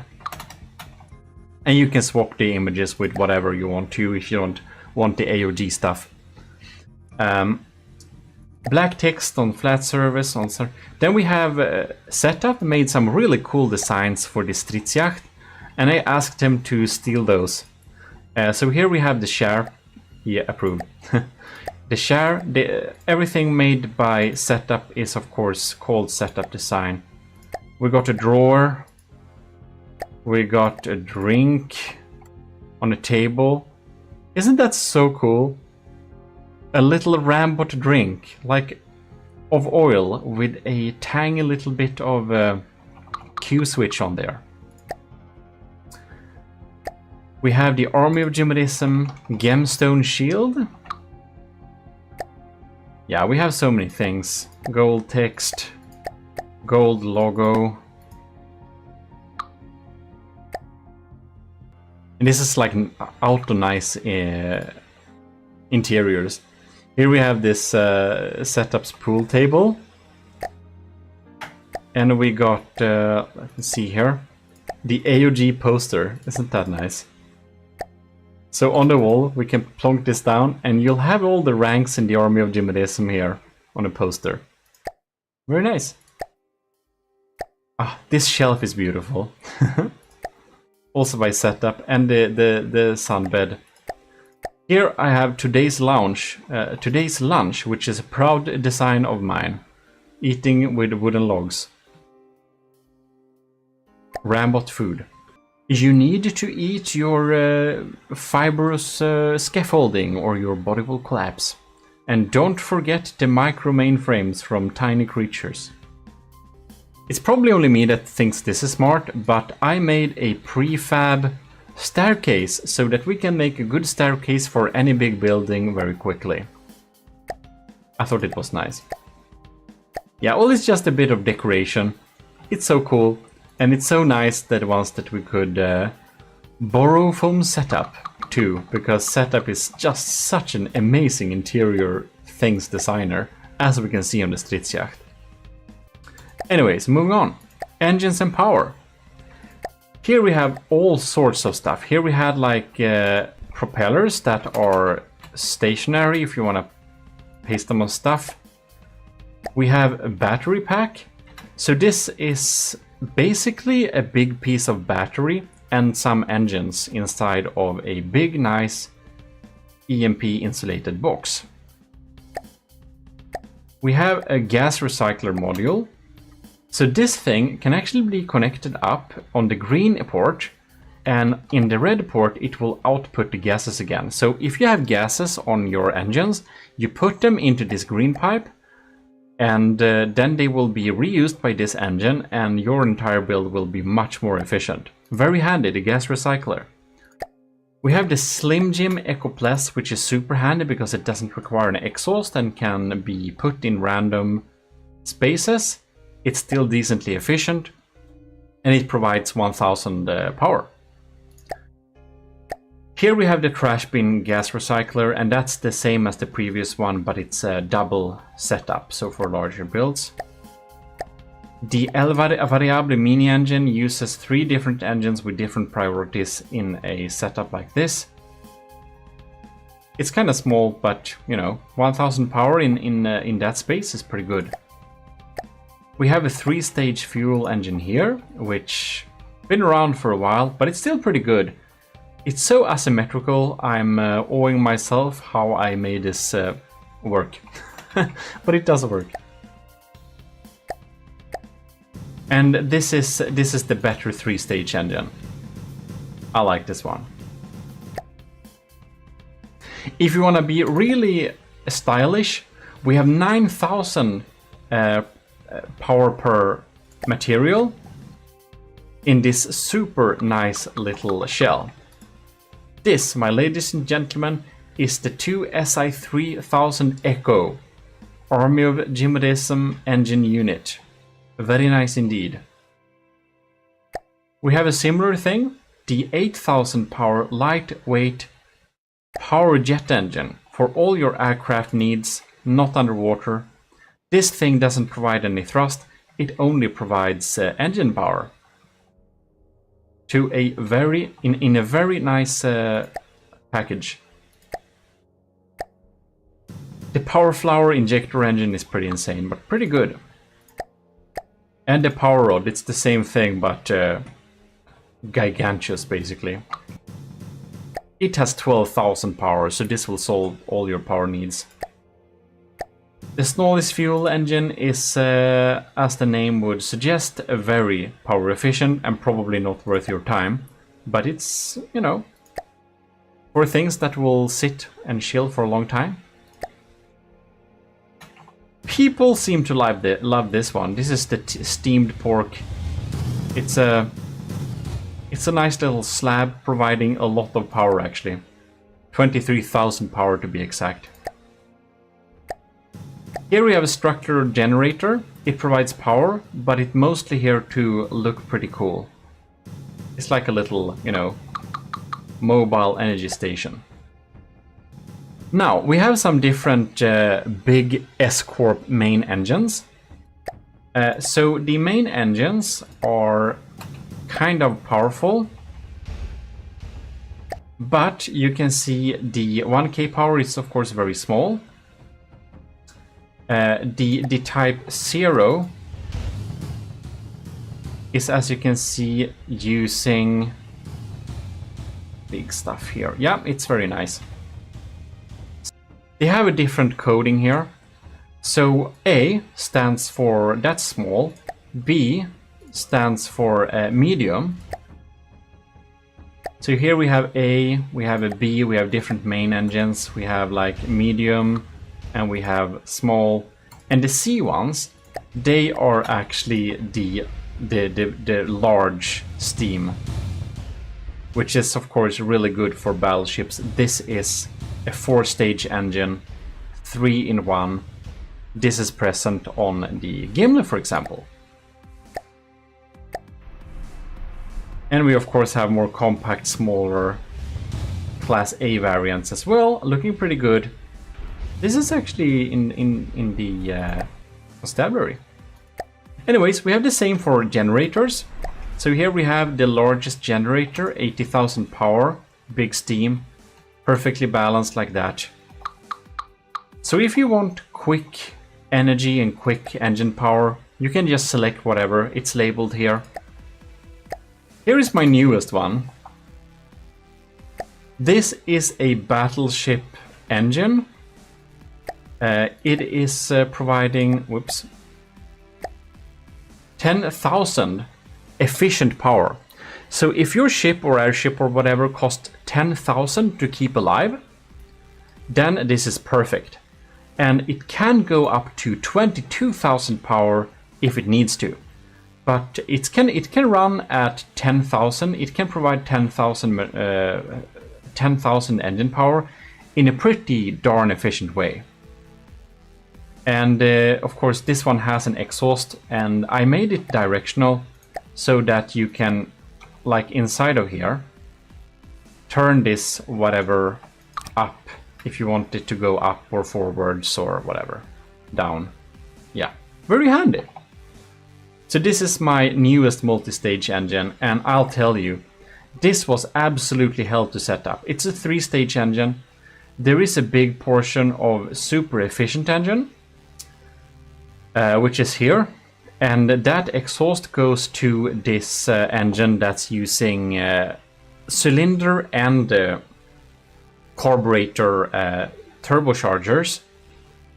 And if that is not enough, it uses injector engines to refill. Here you can see the injector engine in the middle there. And that injector engine feeds the turbo. Yeah, also. It's a mess. And all of it is also getting recycled here in the gas recycler here in the end. So it's actually technically a 6-stage engine, I think. No. This is a 6... Yeah, I don't know. It's 4 stages in total. It's crazy. But it's good. It's crazy good. I don't know.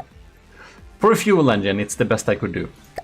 Then we have the lasers. So we have lamp nodes, for example, set up in the right way and whatever.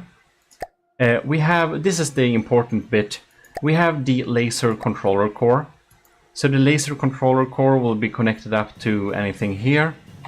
And if you go inside of here, everything that needs to be EMP insulated in my laser system is, and everything that doesn't have to be isn't. So here we can see we have the right settings set up here, so it's like a no-brainer. Just plonk it down, you have the laser core here. The yellow ports give you the connections. And here we have the Lazarus Inc. The Lazarus Inc. is like the system here. 100,000 capacity, 2,000 power, 5,000 power pump. We have some different ones here. The armored ones are, as said, EMP insulated. And you'll need to connect them up to their ports, like that, and you'll be given energy. And if you go in here, you can see it's set up in this way. Pretty close range, pretty standard, good LAM setup. Now, there are different Lazarus blocks here. We don't need to go to them in detail, but in the system, I also provide some armored connections. So for example, if I want to connect here, I can just quickly set up a connection, you know, pretty easily with the different 2-3-way L connectors. Now, we also have some other stuff like a big integrated box. This is a pretty big scary laser. I don't really recommend it having it like this, but it is EMP insulated. And if you want to have a really big laser in a simple way, that's the way to go. We also have pulse lasers and also unarmored components. So all are not armored. So a pulse laser, of course, is set up in a way to work with a pulse system. It has a Q switch as well. So that I usually prefer Q0 lasers, but some people like to have, I don't know, Q4, Q2, Q whatever. And there we have the pulsars, right? Well, it's basically a nice little setup of different types of lasers. And the black sheep here is, of course, the this thing, which is the same thing, but it's not the Lazarus system, but it is actually a weapon. It's seriously a broadside cannon. This is actually the thing that's installed on the Sheriff. Pretty simple, but effective. Anyways, moving on, we have mannequins. We have shilling. We have like mannequins doing different things, made to stand on different ways. Here's the shilling on the railing. This one I lended from Screwimation, who built an updated version of the pigeon. So it's some super funny. This one, the Deep Thinker, I had to steal it basically. And then we have what is it? I need to see it. Sleeping. No, that's I made that one. Yeah, Sneaky Surfer. This is my favorite. So it has to be in the right direction though. Like, no. Okay. Well, whatever. Now it works. Okay. It's someone sitting and surfing with their phone. It's so nice. And I made most of them, of course, taking cover because it's loud and just simplifying stuff. And oh, this one is also Scuvimations, a cadet checking their time. Isn't that nice? So yeah, that's very nice. Binoculars, user, all of stuff. Anyways, mannequins, if you want that, some AOG navy blue ones. Then we have missile systems. So here we have all-in-one 16 munition packs. So this is of course super quick anti-missile missiles integrated into one system. We have for Captain Scoobrooks, the former captain who is now an admiral, a big vertical launch missile system, all integrated and EMP insulated. We also have some anti-torpedo systems to be mounted under your hulls. And I even have a amphibious system. So these work both under and over water, targeting missiles and torpedoes. We also got some super quick armored and EMP insulated VLMs. And these are of course very good at shooting at incoming cram shells also. They have been super tweaked to have ultimate performance. So I'm pretty happy with the Ultra 21s.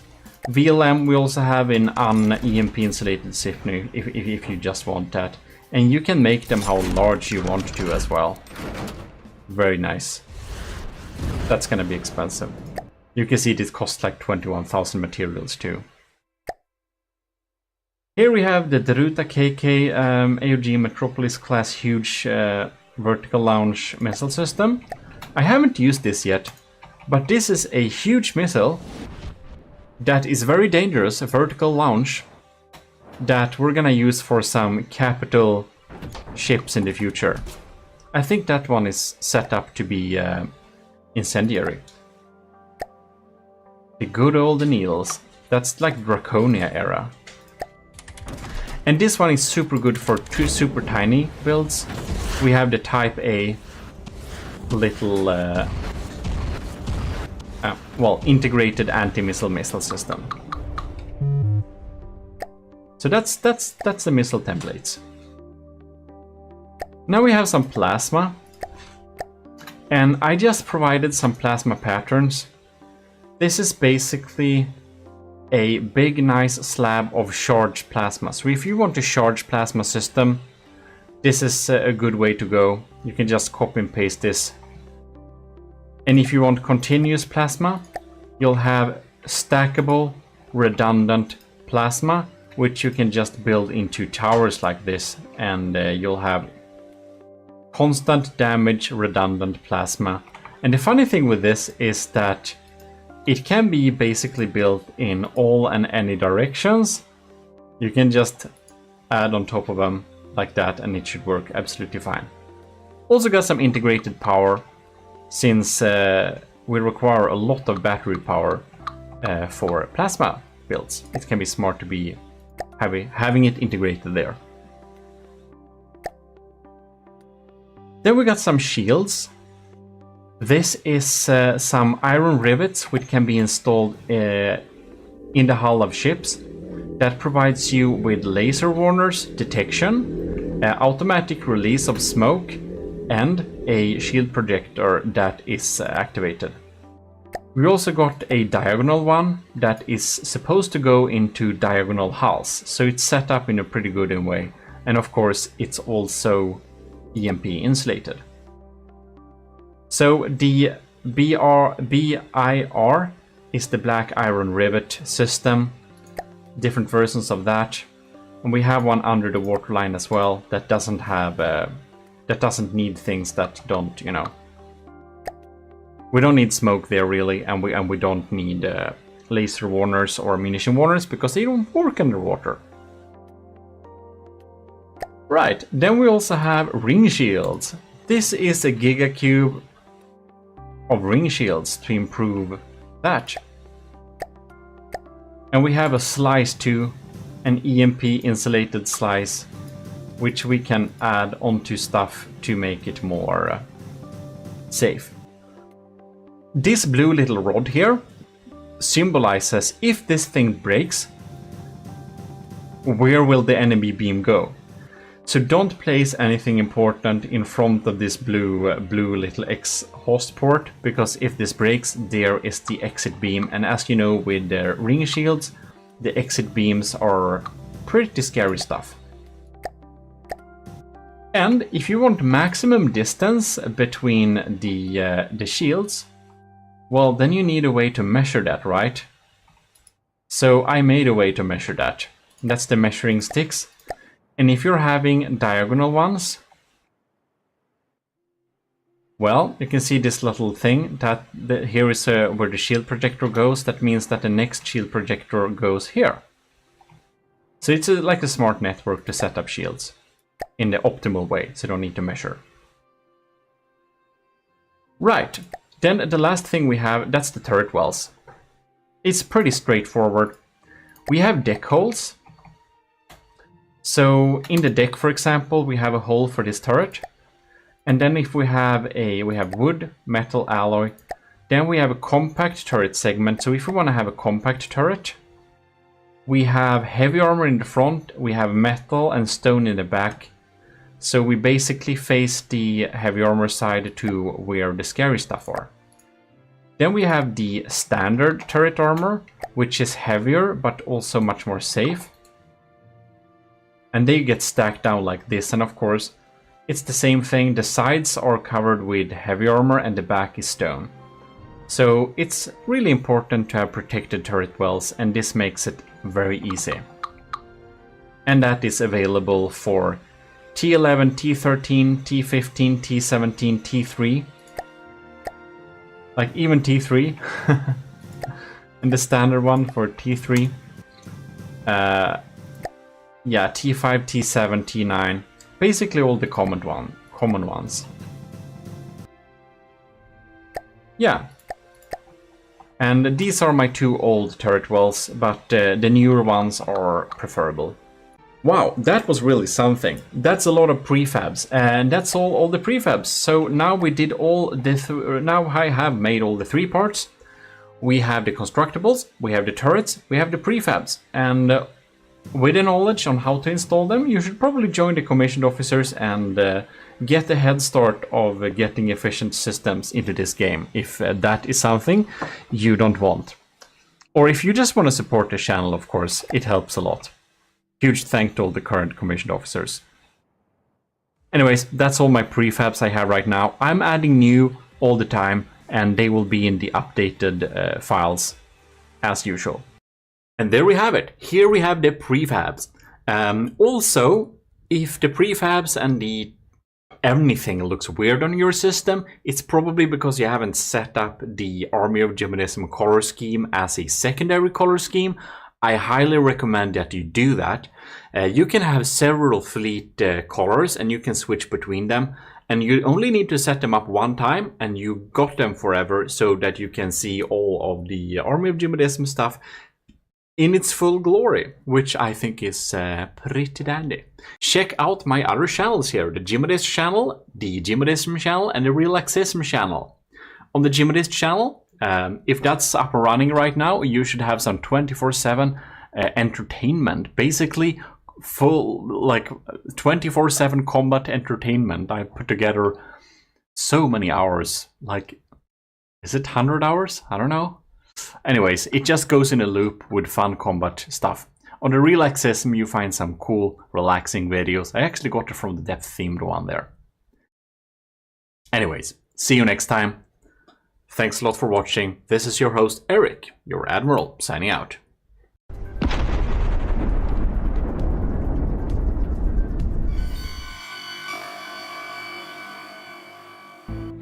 In the midst of the oceans, a new airship rise to dominate the air.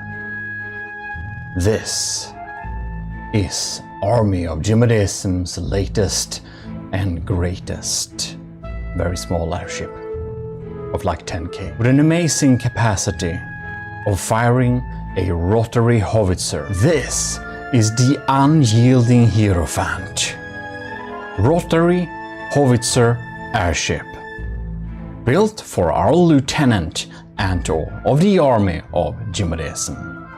And this video is about how it was created.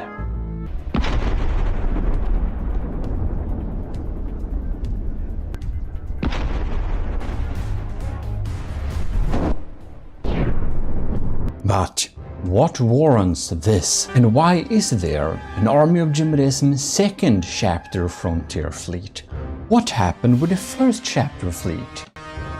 Like this thing, it's like from 8 years ago. It's like very old. God damn it, have I been playing this game for like 10 years? So next time you beat yourself up over that you're not good at the game despite playing it for 3 months already. Yeah. Anyways, the first chapter Frontier Fleet was absolutely decimated. Not a single blueprint remains. And that's because it was poorly built, with bad strat, and like, yeah, ill-prepared. So that's why we're constructing the second chapter Frontier Fleet to come back and dominate Nether. Like, for example, when scary parachuters jump down on our airships and causing big death. This was literally a big threat for the first chapter Frontier Fleet, because, well, obviously I didn't know how to play the game. Now, some 10 years later, I basically know how to play the game-ish, or starting to learn. So, now we have that ability.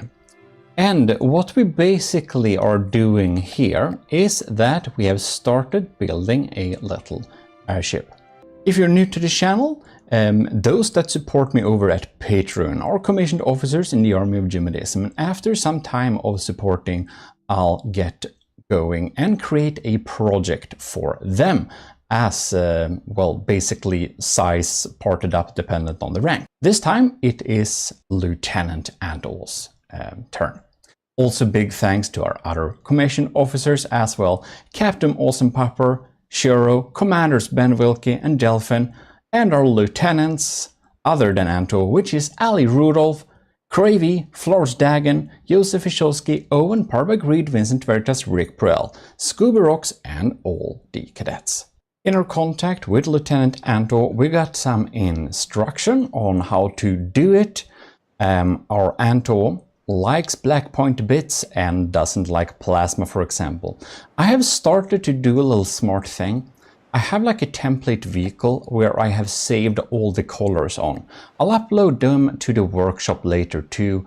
If you want to build something AOG style, you can get the colors, or if you just want to use the colors your way, you can do it, of course. The fleet colors you'll need to set up elsewhere, however, but whatever. If you download the style board, you can actually like disattach a thing from it, and that basically gives you basically this, but in another way. Anyway, this is the like first iteration. We just created the well, shape, or quickly going over and basically making a little outline looking like cast iron a little bit, a style I do like. Now it is a lot of like black point bits. I really try to incorporate this somehow, and I think we are starting to get an interesting shape here, which is, of course, I saved this down. The idea is to have the gun and the cockpit on top of the airship right now. So with the like black point bits part, there is a little lore section I came up with that I'll be returning back to. I'm also having our little instructions here hovering like this, so that it's gonna be very easy to, well, basically see and reference this while we're building it. And Ant also on YouTube, I don't remember by whom right now, but it was like a really old video of someone building a rotary cram cannon. That was a really cool idea. I never built a rotary cram cannon, and Anto thought that the rotary cram cannon would be pretty cool.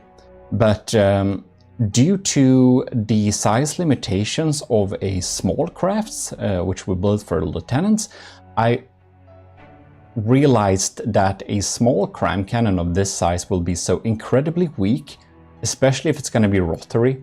It might not be the best idea, basically. So I said, how about direct input fed APS guns? That's probably where your firepower lies.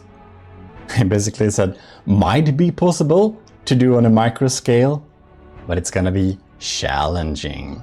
Well, in case Anto accepted, and we moved over to make a diff system instead. However, I got completely sidetracked and started to build a modular AI system, which basically removed my need for having prefabbed, pre-defined size AI cores, and instead having the Army of GMODIST modular AI system. Nice, very nice. It has everything from empty modules to like really cool stuff. This is the wrong area, sorry. I mix up my buttons here. I have them bound to like backwards and forwards on my mouse, so that I need to do the control movements. Anyways, we have like pre-set up bread, we have AIs, we have different target prioritization. It took some time to put this little AI system together. We have like 2 predefined sizes for the AIs. Now I'm here again, I should just swap the locations. But it is a 223 small craft core, which this one is using. And we also have a X3 aero core. And the smart thing with this is, of course, that it can easily be placed in the fuselage of a plane. That's the reason. Any case, this took some time, and these will be in the next update to the commissioned officers' downloadable files, where you can get all these prefabs. Simply put them in your folder. Yeah, there are instructions. If you're a commissioned officer, you probably know this. Anyways, move on. You'd imagine, but I spent so long time building on this that I saved different iterations of it. Due to making up thrust vectoring pre-set up for like stuff and having decoy switches and stuff that I previously used with ACB, as well as built-in missile controllers for remote, comparing it to my previous core, making sure that everything is set up nicely and works, and yeah, you can imagine this took some time. We set up different target prioritization setups, so we can pre-set them up dependent on what we want to... I'm just clicking the wrong buttons, what's wrong with me? So basically, if you want to have targeting different types of stuff, like if you're having lasers and sandblasters, or if you're having a fly swatter AA system, if you have snipers, if you have ballistics, I pre-set up the targeting cards like how I use them, in order to save me some time and everyone who want to use them. Anyways, next iteration. I don't remember if this is another version of the AI systems.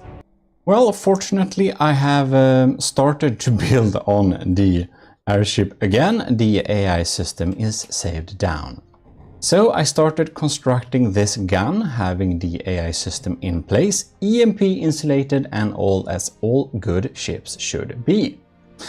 I had to offset the firing pieces of the APSs a little bit in order to fit 4 barrels.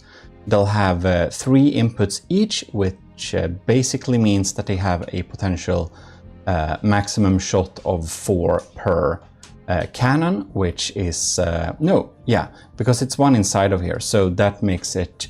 Oh wait, there is an extra one too. So it's like 4 times 4.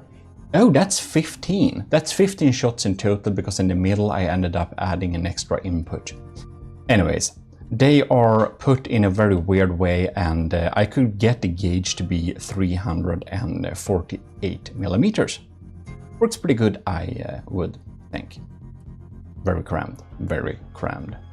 Now the ship has a little bit of an issue. You know, it basically flips around like this. And did you know that there is actually an unpowered way to stabilize things? And it's not only involving these are just there for show actually, they're mostly decorative. If this would be useful, yeah, we can make some use of them, but it's not the main way. So what we basically have done here is we have stabilized this thing with helium. And that's like a passive way to float in air. You can use helium pumps. And I made a video of this on the GMODIST channel already. I think maybe you have seen it. If not, go check it out a little bit briefly. It is, however, stabilized using setups in a smart way of the helium pumps so that it has different compartments and basically stabilize. It's a little finicky way to set it up, but as said, the GMODIST channel has the tutorial or showcase of that. So if you haven't seen that already, go to the GMODIST channel. Link will be on the end screen. Anyways, next iteration. Because the gun isn't working, I think. Nah, this bread is empty, like a blank piece of paper. That must be the most unimaginably boring parable you could come up with, Eric. What the hell? When you spawn in iteration number 7, it does this. Yay, it revolves. That means we have started to work on the breadboard here. Now, we actually have a full video also on the GMODIST channel of this breadboard and like how it was set up.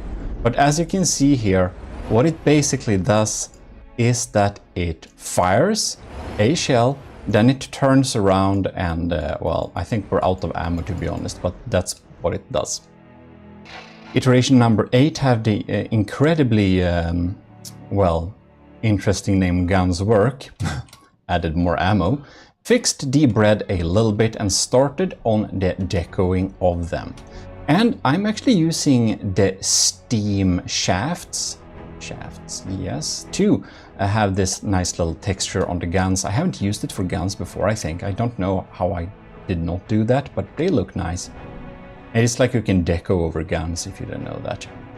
Anyways, I kind of almost never use the light block, but in this we had to use light blocks to connect the different spin blocks in order for it to like move in an acceptable way. Something like that. And it turns and it should line up for the next shot. It's pretty neat. It needs some more deco, and even though I added like a good bit of actual lead to the base, it's still just refusing to stay up straight to counter that recoil. Obviously there is a good bit of recoil here, but yeah, a little bit shortly. It takes the fire, puts it through an equation, like spins it 90 degrees and switches system to make all guns but one even be able to fire. And it kind of does that. So, good times, you know? With iteration number 9, we have started to become a little bit, well, heavy, shall we say. And I think perhaps the previous version actually wasn't neatly set up in terms of the placement of the spin blocks. But here it's kind of how it works. This is the, like this one, and then we have a elevation going here. And this obviously can't sit on a thing that rotates. So inside of here, now you can't see it because light, or you can see it if you look very carefully. But as you can see here, it's a light block. Light block provide connection points while being ethereal. Can be damaged though, so not a smart way to use regularly. And yeah, we place it here to be able to basically host this spin block up here, which holds all of these barrels, guns, yeah, ammo intakes, all that stuff. Neat. Well, that's just my opinion, but I built it, so that makes sense. Yeah, so it didn't really turn out to be a reasonable way to stabilize this thing. When we had it on a like gun on top, it was so darn top heavy, it would require like so much weight at the base of it that it wouldn't really fly anymore, as you saw in the previous version. So I removed the counterweights because we don't want that stuff and just placed the gun underneath instead. Much better idea. It can also handle recoil a lot better now. Of course it like tilts and stuff, but it doesn't do barrel rolls. So like that's an improvement. We have also started to design the cockpit, and you may have missed that or something, but basically since I use all the same colors each time, I made up some lore for them. It's crazy. But the colors are green because the hyper durable glass the Army of GMODIST uses happen to be having to contain some chromium dioxide. That's why it's green. That's the lore. Anyways, detection tower on top, looking neat. Also, I can just not get enough of shooting this gun. And yes, we will be making this gun with even more barrels, as you have suggested on the original video about the rotating APS howitzer on the GMODIST channel. For iteration number 11, we have really not done anything, have we? Maybe we sorted out the cockpit and set up the AI maneuvers. Yeah, I think that was it. I should write down when I save them down what I've done too. That would be smart. Big note to self moment like the rest of my videos. You know, at least I'm aware of my incredible ability to ramble forever.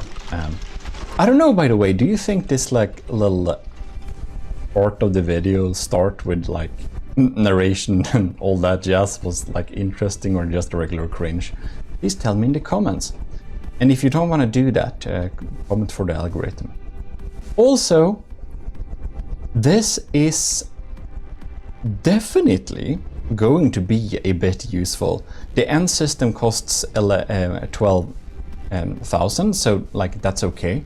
And it does deal some decent damage, and during this development of the project I also made a lot of prefabs. Like I made this to a prefab as well, this little pod to the side which we can just slap on like future airship. It has a built-in, so it kind of looks decent, and it has a built-in propeller. They're not connected of course because that's not how From the Depth works. It's a weird game. It was hard to EMP insulated detection, but you always need to have some part of detection that's EMP insulated, otherwise you may turn out blind in a fight. Because some people, like me, bring intentionally like EMP blind, like detection blinding missiles. If you have radar missiles to spread out, then you can like blind detection using that with EMP. Anyways, not to go on tangents forever, I've set up this little metal frame around it to make it look nice. That's basically that. And now we come to iteration number 13 this is. And I added spikes and some decos. It's starting to look quite nice. Yeah. What the? I feel that the jump may have been a little bit too steep between these two. I think I just forgot to save them. But yeah, what's happened is that we set up some like blades here in the back to help with stabilization, jaw and stuff like that. We added spikes, and you remember that little parachute guy before? Otherwise I put it on screen, and so the lore is basically that if we have spikes on our airship, like black point bits makes sense to add there, because the spikes will prevent parachuters from getting onto our airship. Galactic brain moment. Yeah. So when I was sitting with version 12, I saw the ammo barrel, and I got some really bad ideas. And I made something well, sidetracking as usual, which I decided to call a Lazy Matros Forbidden Pleasure set. And no, it's not as bad as you think. I just, thought, what should you not do with an ammo barrel? Well, you shouldn't have a lighter on it with an ashtray. You shouldn't use it for smoking. So, yeah. I don't know, I think it's funny. So inside the cabin we have an actual ammo barrel or cockpit where we have like cigarettes and an ashtray. Yeah, bad humor. I don't know, maybe I'll get demonetized next year for this, I don't know. Anyways, hopefully not. This is really starting to close in on the finished setup. We added an auxiliary AA gun and yeah, it's starting to look neat. But of course we need redundancy and we always have to over-engineer everything a little bit. So naturally we should have the new trails, we should have auxiliary backup detection, and switch between also having radar and camera. Yeah, we want it all. I feel this airship could probably have been a lot cheaper, but it isn't. Swapping out some logos, adding more spikes, adding more details like the red and green lights for, well, port and starboard respectively. Yeah, setting it all up, talking with Ant-O and having some like neat interiors. Of course we need to have that. And this is so close for the last iteration, so we'll just spawn it. And there it is. Some Latin quotes with the inspirational words. We have an AMS system looking like small darts. We have set up the AI so that it will do decent combat performance, get as close so it hits, but also not getting hit too much. We have designed the APS shells in a smart little way. So the first round that comes out of this system happens to be a disruptor conduit. It will basically bring the enemy shields to 0% and deal internal EMP damage. The next shell popping in here will be the party mix we developed before but an upgraded version. Armor piercing, high explosive frag with a little bit of incendiary trails. And the last shell, or the mix-in shell, the last shell is actually the APP, that's armor piercing party mix, will be an armor piercing heat shell. So, whoops, it basically just secondary heat penetrates, then releases heat. Can kill some designs in one stroke. So obviously this is meant to provide fire support to battles even later in game. Now, I did take some tips from Imp, one of our builders that has submitted a lot of game battleships, and due to this cannon having a tendency to miss sometimes and the recoil is getting out of hand, it needs to be really accurate, especially the first shot. So we actually changed the detection components inside of here so that the averaging times are longer than usual. This means it will be really bad against fast targets, but it will have a much better chance at shooting stationary, slow targets. Well, we do have to do some exploration here. You can see we have the nice little area here. We can then go out and down very carefully.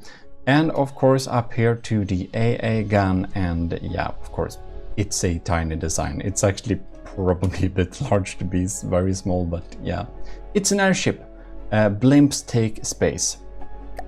Also, I felt before it was a little bit naked here in the back, so I added these like rings here for some reinforcements. Okay, we no longer require your service, thank you. Like, the bot being discardable is, yeah, it just introduces a lot of problematic lore details, I feel like.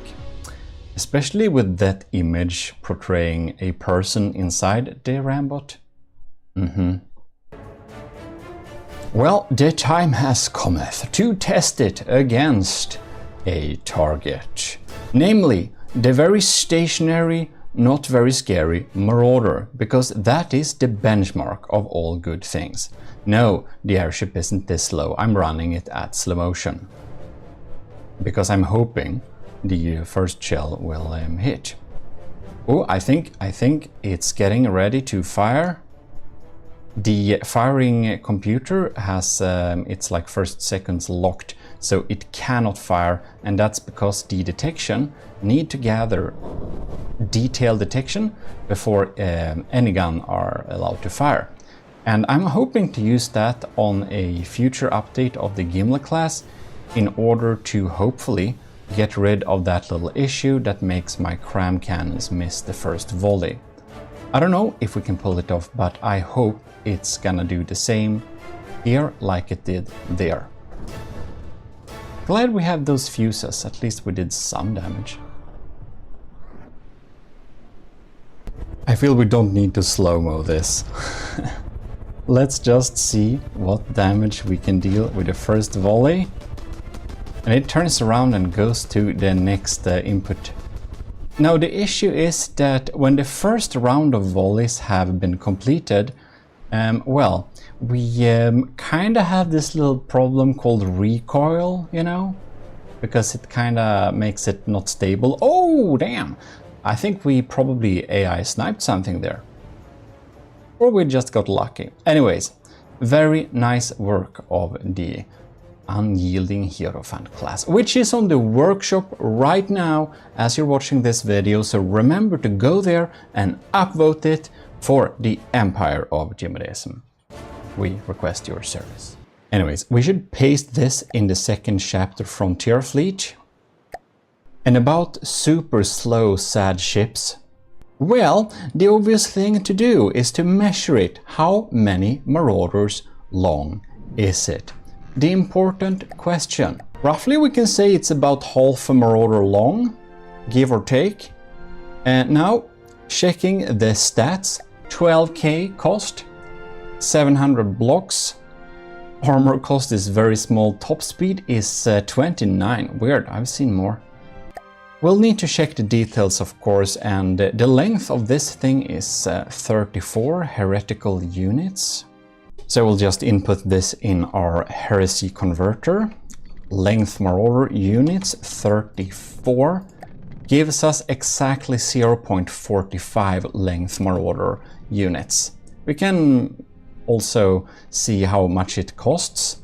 It costs 12,000, and that gives us a cost of 0.28 cost Marauder units. So now you know. Cutaway units, views, I can't even speak, is always fun to look at, so here is how it looks inside. It has huge tons of ammunition inside because, well, diff guns require a lot of ammunition. That's like their downside. They run through ammunition faster than they say they will in the stats. Anyways, on a bleak, perfect weather day, the enemy is spotted. Swiftly going to action, letting the computer think for far too long before we're even firing the first round. We are engaging the monkey barrel. Gloriously missing the first shot, following it up with a perfect shot. Killing it once and for all. We didn't even need to install those spikes. The parachutes unit of the deep water heretic guard will not even able to land at us. Sad, because we would have liked to have a red paint job. Just kidding, it will be pink. It's just brains and boxes, you know. Well, that will be it. Thanks a lot for watching. And of course, extra thanks in this video to Lieutenant Anto for supporting us over this time. I hope you enjoy this little build, and we will be moving on to the next one in queue. So, this is your host Eric of GMODISM, and don't forget the GMODIST channel there in bronze. Check it out and check those videos if you want to learn more about that rotary bread. Anyways, This is your host Eric of GMODISM, and I'm signing out. GMODIST. We're going to make a superior battleship. I need to come up with something that can do like that to all the other battleships. So that's kind of cool. In any case, we're going to build a new battleship project, and I got some requirements which I'm going to show you right now. The project is called Q for now, and its objectives are 1. Beat the Ragnarok at lower materials than the Ragnarok. Now, the Ragnarok tournament thing has some other rules, but I won't adhere to these rules really. I got my own rules, but I will take some inspiration from those rules. The second requirement is to beat the Draconia and Borderwise's Titan Slang. The Draconia can beat the Titan Slang, but not all of the time. It usually does, but not always. Which is why I want to make that the new ship I'm making should be able to always beat Borderwise's Titan Slang Mark 1 and Mark 2, because in some sense I think Mark 1 is actually a little bit stronger. It has better crams. 3, and most importantly, is to look good. So I made a big boy called the Broadsword. You've seen that. It looks pretty cool, and I like that aesthetic a little bit. I did that a little bit for the Fred Battlecruiser for Captain Scoobrocks, but I did a little bit of that aesthetic, but I want a big ship with aesthetic. So the Ragnarok is like 2.2 million, so that's where we're aiming at, basically, under 2.2 million. I learned a lot of new things since I made the Draconia, so I think I will be able to do a better ship than the Drac. So here we have the ship I'm trying to make. I want a little flat, thinner front like this, and I want this like cast iron style here. And then it's gonna be a pretty thick ship, like this. It's gonna have a lot of empty space. And I want a normal back there, and I want turrets stacked in different levels. We're probably gonna go with some main weapons of Cram, and we're gonna have some auxiliary sniper cannons. Then I'm gonna make a pretty high superstructure. I don't know exactly how I'm gonna design this, we'll see as we go. But this superstructure will be very important to get that broadsword look. I can insert a little picture of the broadsword here so you can see what I'm talking about. Alright, so here we are, literally in from the depth. Right, so we should begin with construction, and the first iteration I will show you is this beast. So I'm trying to do a really cost-saving maneuver here.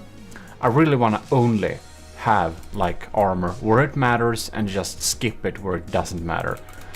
So since it's very, very uncommon with submarines that go underneath you and shoot upwards, I kind of feel like I don't want to spend too much on armoring it too much from below, except the turrets. We're gonna have some pretty light armor where it doesn't matter, so we're actually gonna have a pretty thin bottom ship. Alright, so we have some weapons on here too. And this is my never used before except in some other videos perhaps, but it's pretty new. This is the Crusher. So if we go to sub-objects mode, cram turrets. By the way, all my Patreons can access all of my turrets and prefabs if you want to have them. That's the way. $1 a month. Right, so here we have it. This is the Crusher. And it is a turret 17. I might release some turrets to the public sometime. However, but I don't know which of them. I have so many. In any case, this is the Crusher. It costs 171,000 materials. It is what you would say a complete tank of lambs.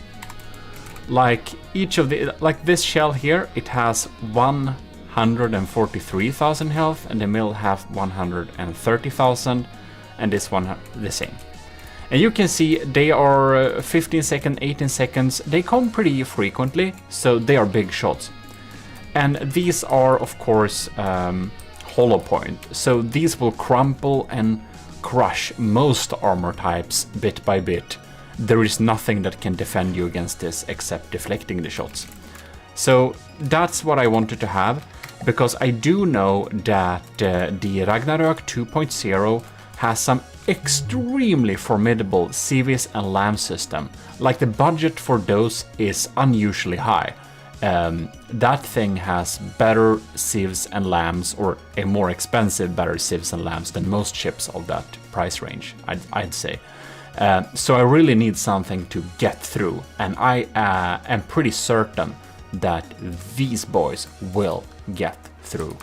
It's a pure hardener, and it has a hollow point thing somewhere. Here, these are actually the stoners. So these are the crushers, and these are the stoner class B mortar turret. And I'm thinking to have 6 of these mortars, because if anything doesn't confuse lambs as much as mortars, I don't know what does, because this is also a hollow point, by the way. They will go through, deal a lot of damage to the deck, really remove the deck armor, because most people use very thin deck armor, and they will occupy the lambs, which will make it so that our crams can probably get through. Well, that's the first iteration. For my second iteration, I have added the... these are completely crazy. These are my mini bolters. And we looked a little bit about them on them at the adventure mode. It's 125 millimeter.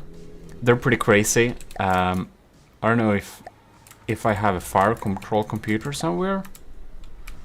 In that case, I think we should add one and check them out a little bit.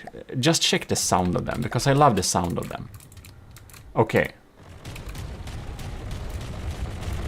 Listen. Isn't that beautiful? And here we have the regular bolter. As I said, we looked at them a little bit in adventure mode, and like, this thing fires pretty quickly. It has a RPM of, well, 2000, and this thing has an RPM of close to 200. So they're pretty fast firing, shoots a pretty good party mix. I can show you this. I'm sure all of you don't watch my adventure mode. So this is Squash Head and Super Cavitation, so we can shoot underwater line. This is Armor Piercing Secondary Heat, also Super Cav. And then we have a Visible Tracer with a skimmer tip, so it bounces. It doesn't hit things underwater, it only hits things above. It kind of bounces off and hits the superstructure, and that's EMP to deal some AP EMP type of damage, because the skimmer tip also has some AP capabilities. So you can see Armor Pierce Modifier 1.4. So basically, it's made to disable detection. This thing is a completely, it's a little bit of a different thing. I'm not sure, I think it might have 3 shells. I spent a long time designing these turrets, actually, like a really long time. So the distance between the first iteration and the second is kind of long, because I spent so much time developing these turrets. Yeah, I know you already saw them in adventure mode, but this is basically where I made them, I believe, for this project here. So it's an armor piercing heat for this one. So it's a small one, or 125 millimeters, not super small. We have a hash, and then we have a disruptor conduit and EMP. So that's a little bit different, and that's because this thing shoots so fast we can weaken shields with it. And if we weaken shields, we can get through with our crams. Ain't that smart? Right, so that's what we've been doing there. We added some basic power, like these are really efficient, my little custom jet engines there. We added this little tower thing here just to kind of get a sense of where the superstructure will be. As I said before, I want to have a pretty high superstructure. And I believe that this thing actually... Oh yeah, I just spammed propellers here, so it actually floats. And I did say that I wanted to not have water pumps, because water pumps just lag too much. So we're gonna skip that. Yeah. Just to test, I'm actually gonna spawn the Ragnarök, and we're gonna see if our weapons get through. So this is the first official test, and see if we can get through the civs. I'm gonna turn on God mode for this thing because of course it doesn't have any armor. And by the way, I started to use asymmetrical armor for turrets, so all my new turrets have all the armor in the front of the turret and no armor in the back, because it's so rare that the turret faces the wrong direction. So I think that's a trade-off that's worth it. Of course, from time to time a drone will be behind you and try to shoot, but man, we do have armored turret wells as well, so you know, you gotta spend your materials wisely. And that's kind of the main thought behind this entire project. I'm trying to spend my materials so wisely that I just don't use like armor in a place that it's not needed. So hopefully it will pay off. And man, oh my god, how embarrassing it will be if this build doesn't defeat neither the Ragnarök nor the Draconia or the Titan Slang. That would be a complete failure, but you will see later on if it does that. By the way, a little update, it's up to 1.6 million, so it's starting to be expensive. I don't know how we will solve this budget, by the way, but whatever. It's Robas meal time. Here is the Ragnarök. And I wanna pause this because I wanna... God damn it, it escaped. This bar is so funny. Here it is. I hope you're hungry. Anyways. Right, so this will be kind of interesting. Oh, look at that.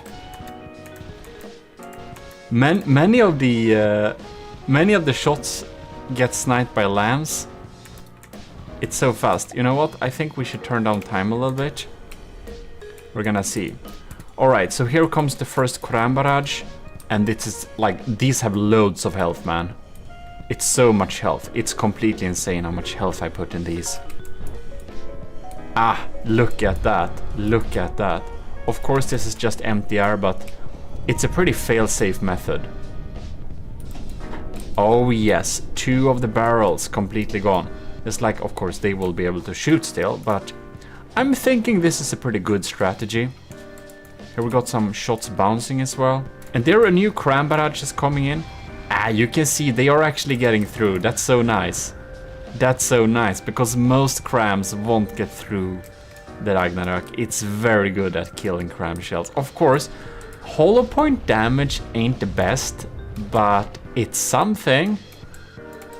Yeah, I think we can use big crusher crams to do this. And you might wonder why we have several barrels.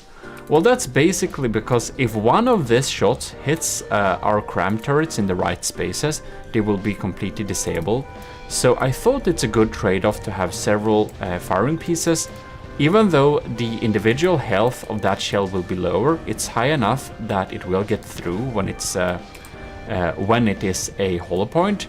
And it adds so much redundancy with adding multiple barrels.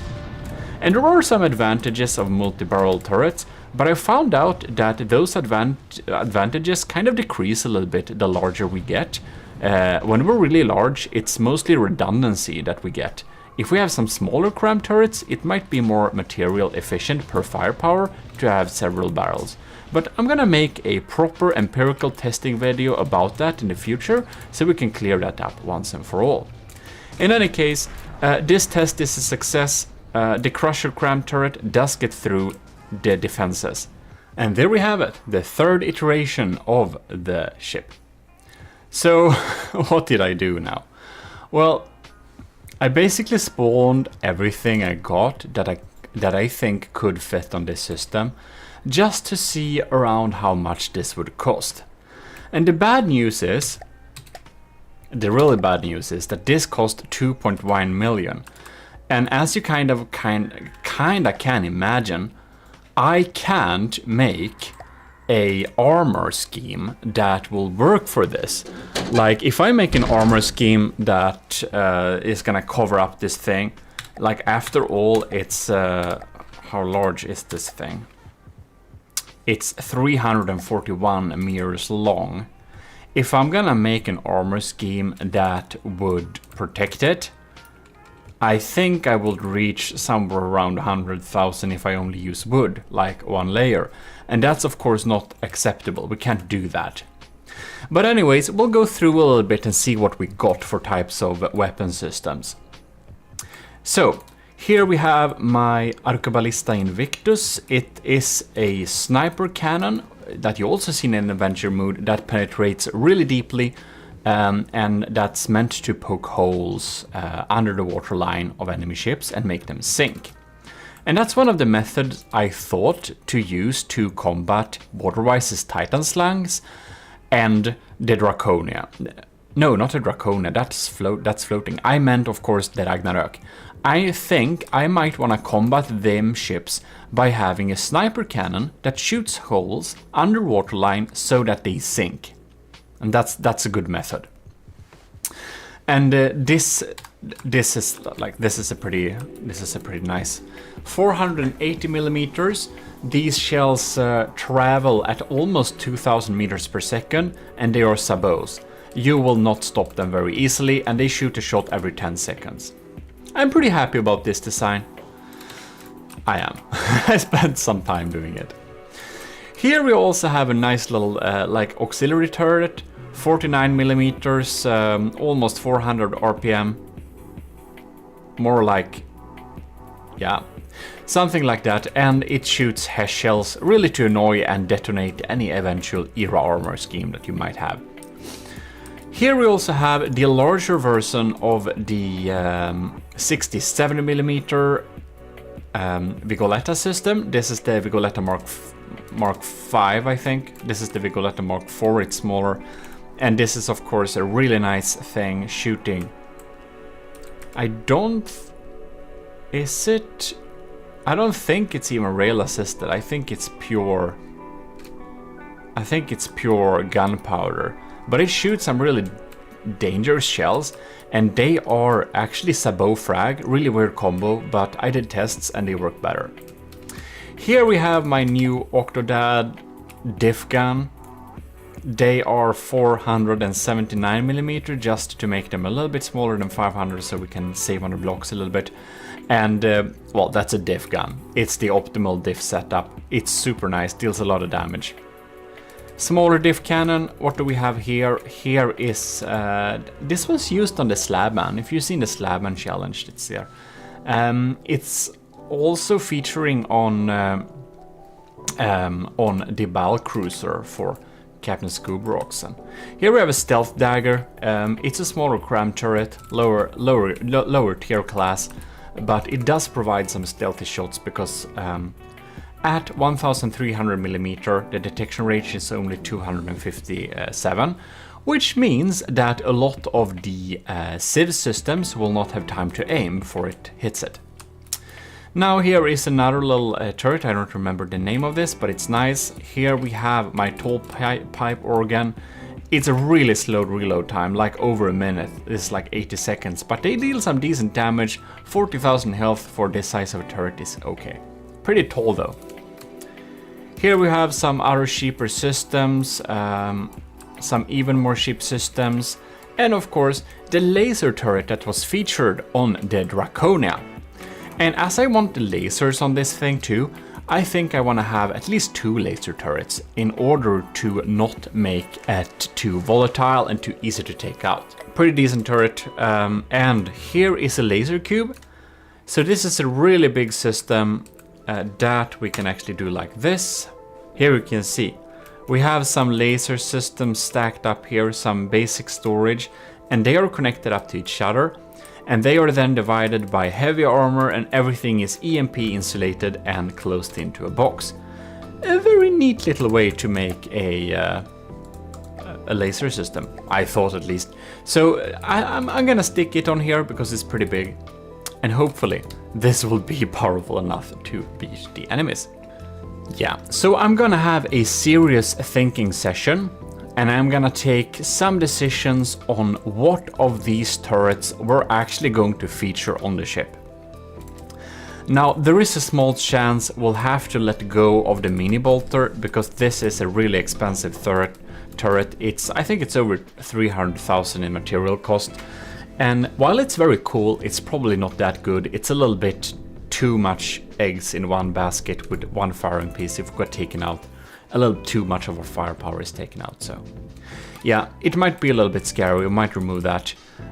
We'll have to think a little bit on which of these turrets we will use.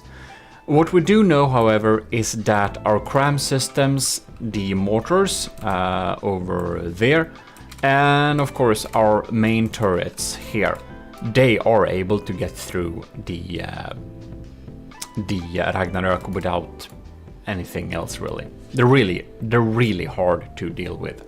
We also got a name for the ship, and it's probably gonna be Gimli, or that's Icelandic, or the Swedish Gimle. So basically, since it's going to beat the Ragnarök, and it's one of the big reasons why we do this ship, we need this only thing that survives Ragnarök. Well, Gimle is the golden hall with the golden gemstones where all the worthy people survive Ragnarök. So, of course, we can't win Ragnarök, that's an impossible battle to win, but we can at least survive it, so that's why we call this ship Gimle. Beautiful. Okay, so what are we gonna have? I wanna have a big laser and some really insanely strong lamp system. I'm thinking to actually connect up my laser and the lamp system so there's power, same source. I want some kind of Hesh spammer, 300 millimeters or something like that. I have some specific number to get specific sounds. If you want to know how to get specific APS sounds from different guns, check out my tutorial about that. Then I want to use my bolter turrets. They're really big, you saw them in the adventure mode. AP heat, heat about solid, AP frag EMPs, I'm mixed there. I want some hollow point crams to really tank and completely make it so that the enemy CVs and lasers will not even be able to take them out, really high health point hollow point cram. I want a tiny missile laser system that just targets the enemy ship and just confuses their smoke so they get very confused. Alright, here we have the ship thing. So it's gonna be a right-sider, so I want to have most of the armor on the right side of the ship. Then I want to have some laser lamps and sieve stick around some turrets. I want to have them on deck too, small things sticking up. I want 2 big cram turrets in the front, 2 big cram turrets in the back, and a couple of APS in the middle here. Then we want engines here, engines there, engines there. So we have engines in different positions, and one of these engines should be able to keep this thing floating. Because one thing I noticed, and that's that water pumps cause so much lag, block count isn't even a thing. I can have 100k blocks at ships battling each other with not having serious lag, as long as there is no water pumps. Water pumps really eat up my CPU and make it stutter, and I just hate that. So, to not make my system lag, I'm going to not have any water pumps. And if I will take some submissions of challengers that will challenge this ship, one of the requirements will be having no water pumps. Rules will come later if we do it, I can't promise that, so keep tuned for that. But if we do it, no water pumps allowed. In any case, that's the outline. This is subject to change. We might not even do that at all, but that's a little idea that we're going to get building from. So let's go. And there we are. You might be wondering a little bit here. Has anything even been added? I think you'll see. So we started to build on a hull. It looks like this. And when I spawned these turrets here and looking at the design we just saw, I felt like my current ship design was a little bit too elongated and thin, and I wanted a thicker design. So I have constructed this little board. I am very aware of that we basically have no armor from underneath it. So that is a choice I made, to have very little armor where I don't think it's needed. And this makes us extremely susceptible to torpedoes coming from below. This ship, we're going to try and make it pretty fast, so we're actually just going to ignore torpedoes completely, because you can always counter a ship with something, and torpedoes is something that we choose to not focus our resources on. So if it might be a problem sometime, maybe we'll have to update it and add anti-torpedo defenses, but we're not going to armor very well against torpedoes. We're going to go for redundancy instead. So here is one of the engine models I've made. S-Corp main engine Type 1C 40k power. So this thing, obviously, it produces a lot more than 40k power, but when we are putting it under heavy load, it only produces 40k power. So I tested them under load to decide. And under load, they're 40k, so that's what they're listed as. Right, here we have some different armor slabs. I developed some different types of armor. You can see them in the cross section here. So this is a pretty heavy armor, and it's using a little bit interesting setup here. So the first layer of armor is very thin like that. It's only one slab of metal and one slab of wood. And that is because if we're hit with HESH shells, if we're having a spall liner that's like 50% of the armor, from our earlier empirical test, as you may have seen, this basically is the best setup against HESH, having a spall liner this strong.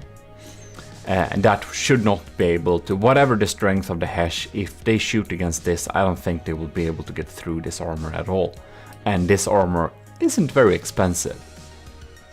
However, this leaves us open to, if anybody sandblasts away this first surface layer, they will be able to get through with the shells afterwards. But I'm going to build a pretty spacious design, so even though this is like the outer wall, there is going to be a lot of empty space, and we're going to have some interior armor as well. So it's okay that I have my air gap so near the surface of the armor, because we are effectively going to have another air gap, because we're going to have interior armor. Now we had some discussions before and tests, and we now know that checkerboard armor is less efficient. I talked with some different people in the Discord, like Pitts, Summer, Balkan, Scarabas, and all those names. I don't even remember who's in the discussions, but basically checkerboard armor isn't very good.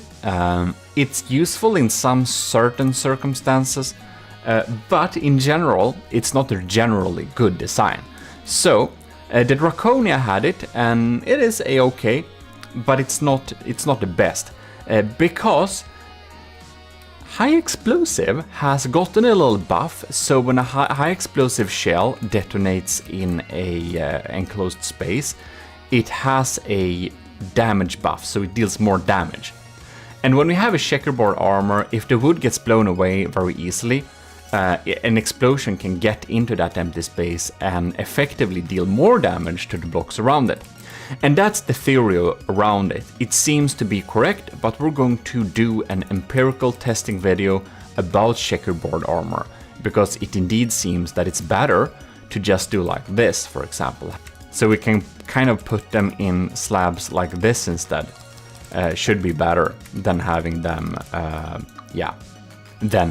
like that. Because we want 2 layers of metal stacked on top of each other, because then we can get the armor stacking bonus. In any case, I'm thinking what armor scheme I'm going to use here.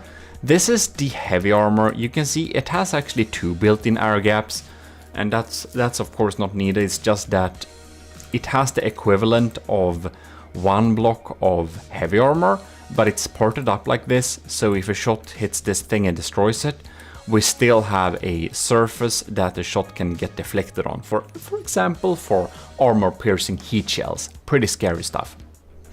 Well, in any case, that's basically that. This is the heavy layer, this is the standard layer, and this is my super heavy layer with like 4-meter beams of heavy armor. And I think this is a little bit too heavy to have on this design. I'm going to go more for redundancy than heavy armor. Well, anyways, this is the shape of the ship, and the other side of the armor is already set up here. It's gonna be a right-sider, So I only expect some stray missiles and stray stuff to come in from this direction. So it's using a pretty thin and light armor here. So this is the 5th iteration of the ship.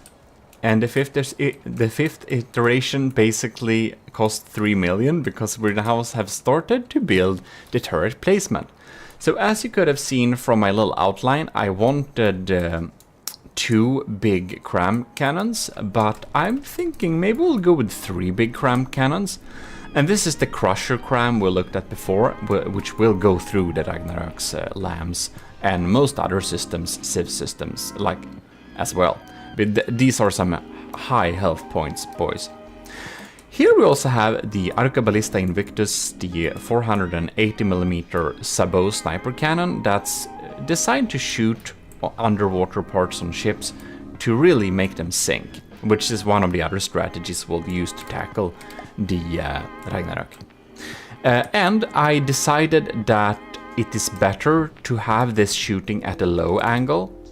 I can't have it here in the middle as I thought before, because I want to shoot under the waterline. And if I'm shooting under the waterline, like if I'm up here and shooting down, you can see if I'm shooting under, I might do like no damage. But if I'm like here and shooting underwater, I might do the double damage. So just a few meters up and down for a submarine or subsurface sniper cannon like this matters a lot. So all of my Arcaballista Invictus will be moved to a position where it's pretty like low. Here we also have some basic armor for the engine here. We don't need a lot of armor, but we want something that can catch up some stray shots from above, no, from in front of it and from the side. Because of course the ship will spawn with its nose to the enemy, so we'll need to have some armor in the front. Not much, we mostly need to be lucky, but we need to have some armor. And here you can see the shape I talked about in the earlier video here. I wanted this kind of boxing thing going to a flat little surface, and we're going to have a cast iron structure down here. So this is just a flat little simple surface, pretty cheap armor. Nothing important is gonna be here, it's mostly there to be hydrodynamic. Here we have the 6th iteration of the ship, and I started to play around a little bit with having some diff guns here perhaps. We'll see. Here we also have some interior armor, and this is another checkerboard pattern.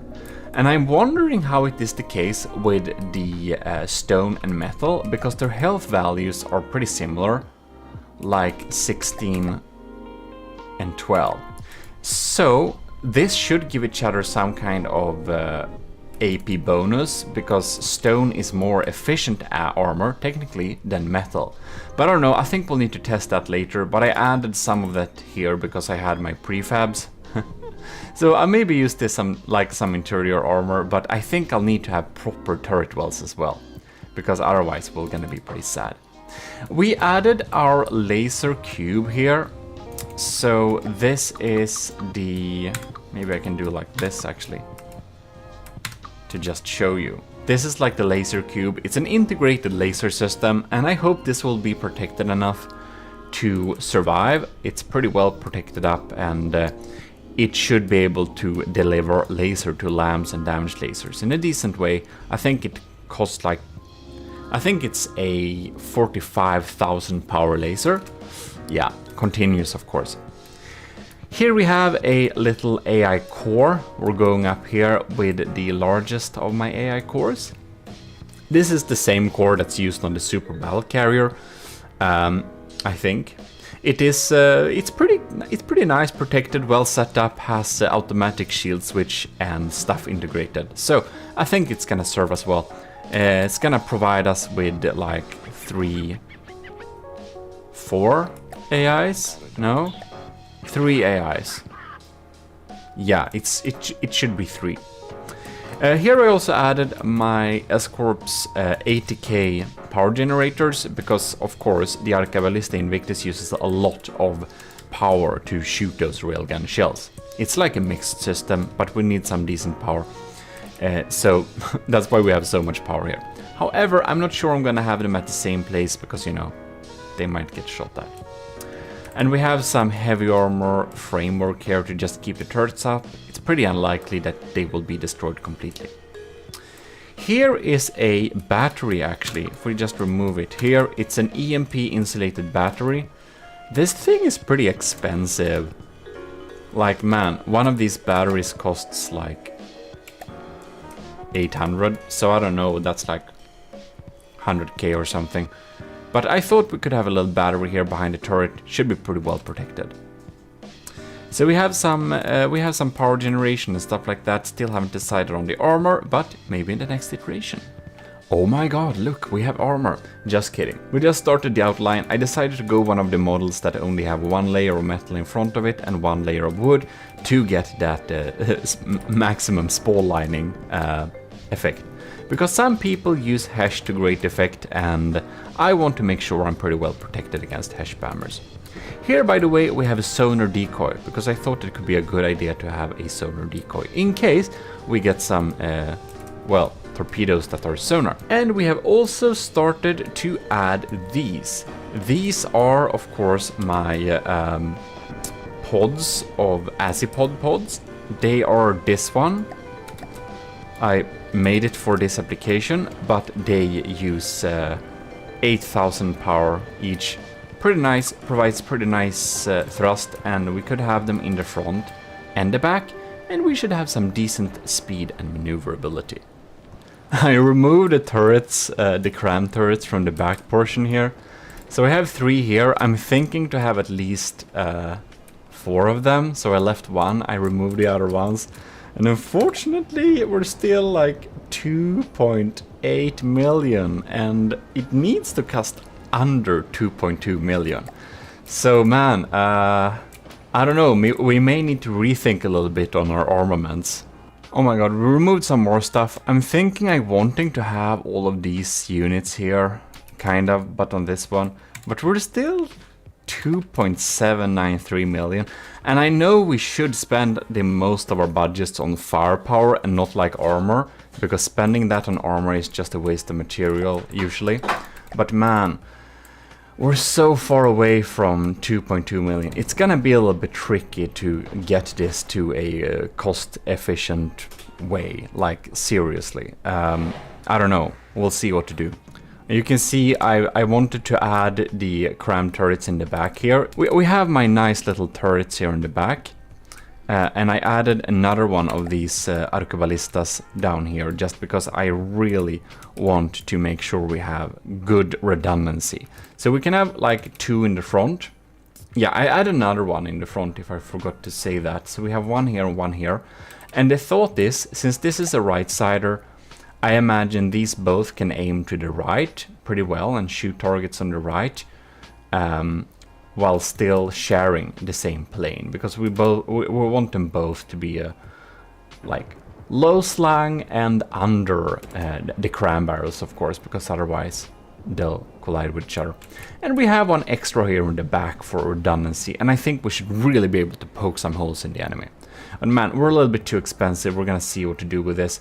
I did add the Azipods in the back to our little vertical propulsion system just to make us steer and everything like that. So by now we should actually be able to like steer this thing. You can see we can turn.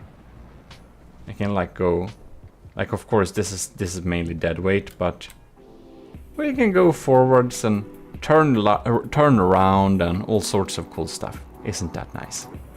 Well, the time has come to test the armor scheme, but I just thought a little bit with my armor switcher here. I thought it was a little bit annoying that we kind of are in the like wrong direction all the time. So I'm kind of thinking like, what if, I think I have a fix, like what if we have a spin block here? Oh man, that's upside down. If I have this upside correct, well, like that. Now we can build on this plane. And now we should be able to get it back here. And I think you're gonna see in a short little second what I'm going to mean here. So if I just placed it this here, Like that, perfect. And I'll just go to this block, select another one that's a little bit shorter. Oh my god. Oh, so now I can build on this, and I don't have to be tilted. And I can use my GHJ.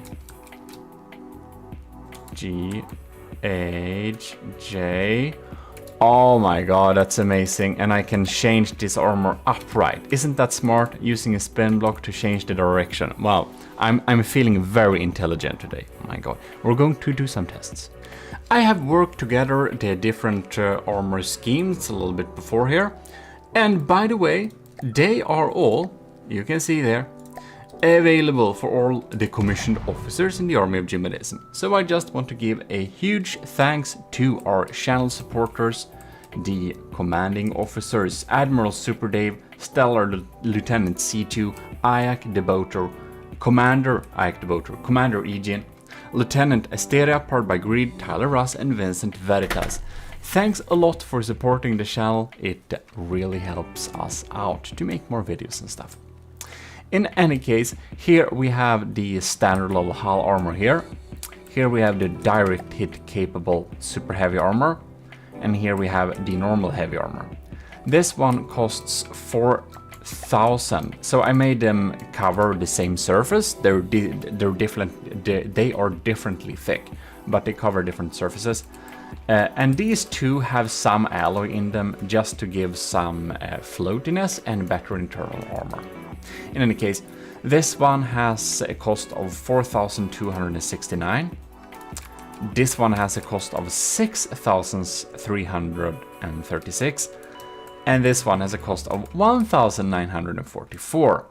So we're going to test their effectiveness, and we're gonna do a cost-benefit analysis and see which of them should be the main armor. First out, we're gonna test regular armor piercing, which is of course the most normal type of shell tip you will meet. We have a lot of AP frag, APHE. So let us do the direct hit capable. Did not go through, only did some damage there, okay. And this, by the way, is like 200mm shells, so this could be a sandblaster thing almost. So it's good if we can survive some sandblasting, I think. Now we have the heavy armor here. It destroyed one heavy armor block. Alright. And then we get the thinnest armor here. Bam! It didn't get through! That's nice. Okay, so it did destroy this, of course. We don't have an air gap left here, but it didn't get through. Well, okay, so they're all safe from sandblasting. We're gonna try Sabot.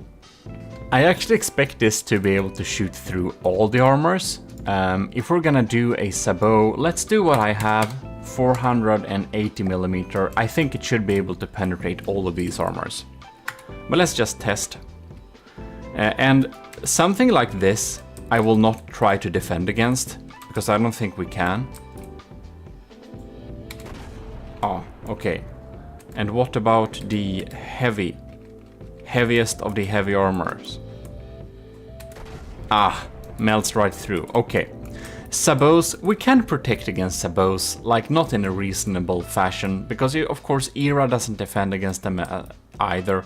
So I think when it comes to Sabots like the Arqueballista Invictus, we'll just have to understand that they will go through, and we'll need redundancy for this reason. And of course, we can spot protect some areas like the AI that we just cannot lose, but in general, we can't defend against that. Alright, now we're going to test 400mm heat shells. So it's 400mm, it's heat, and we're gonna test them against the armor types. Oh! Awesome! It didn't go through this one. And do remember, like, this armor costs 1,944. And this one costs basically like more than 3 times as much. And this one, it costs the double. of this one.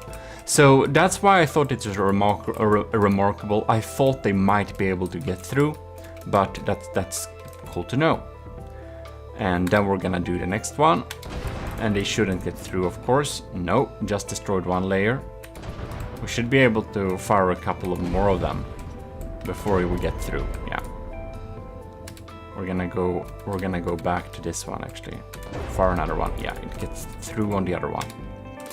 And let's try this one, the heaviest armor. Bam. Doesn't go through. Oh. It felt like we hit it right on. Well. So against big heat shells, they all protect for one shot, but I don't know, we should have an armor that can protect against a like major shot from one point, but I don't think we can design it in order to take several shots on the same spot, because we're of course not gonna overspend on armor. So let's do the same with the Hesh. Alright. Bam! That deals some heavy damage. So we're 400 millimeters again, but it just spreads out there. Bam! And the second shot gets through. It only protects against one Hesh there. This one. These are a little bit tough. Whoa! Oh my god! This one also just protected against like 2 blasts there. Wait, that's the wrong shell. Excuse me, we forgot to do one of these. Okay, 1, 2, didn't go through. 3, man, and the 4th one. Okay, okay. Well, that's good to know. How about our middle armor here? 1, 2. Can zoom in here. 3, 4. Okay, weird. And this is just double the expense. Oh, and of course, the heaviest armor. 1, 2, 3. What? Also 4. You know what? It's really.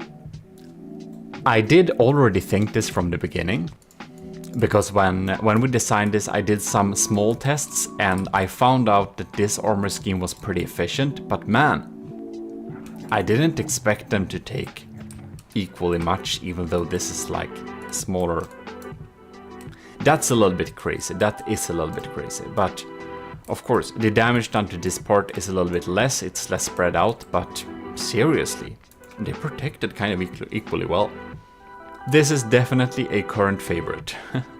We're gonna do a hollow point shell. Let's see, our AP is 38. That should be enough.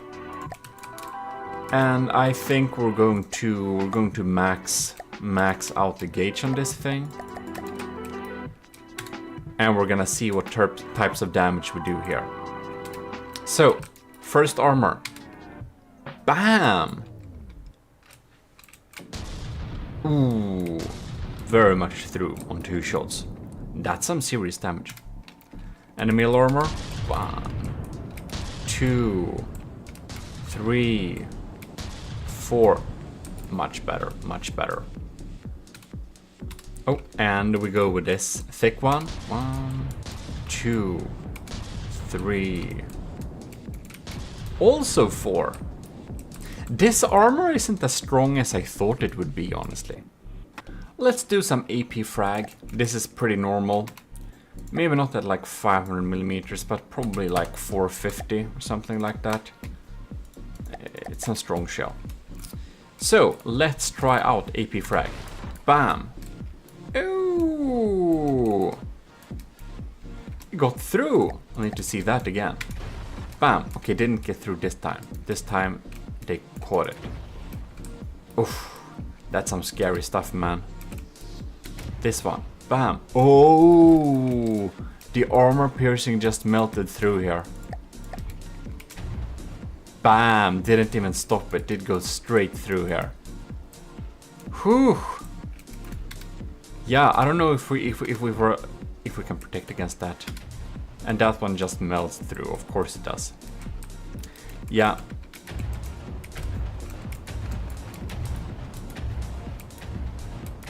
cool sound. I don't remember what I labeled that sound, but I have a video about that.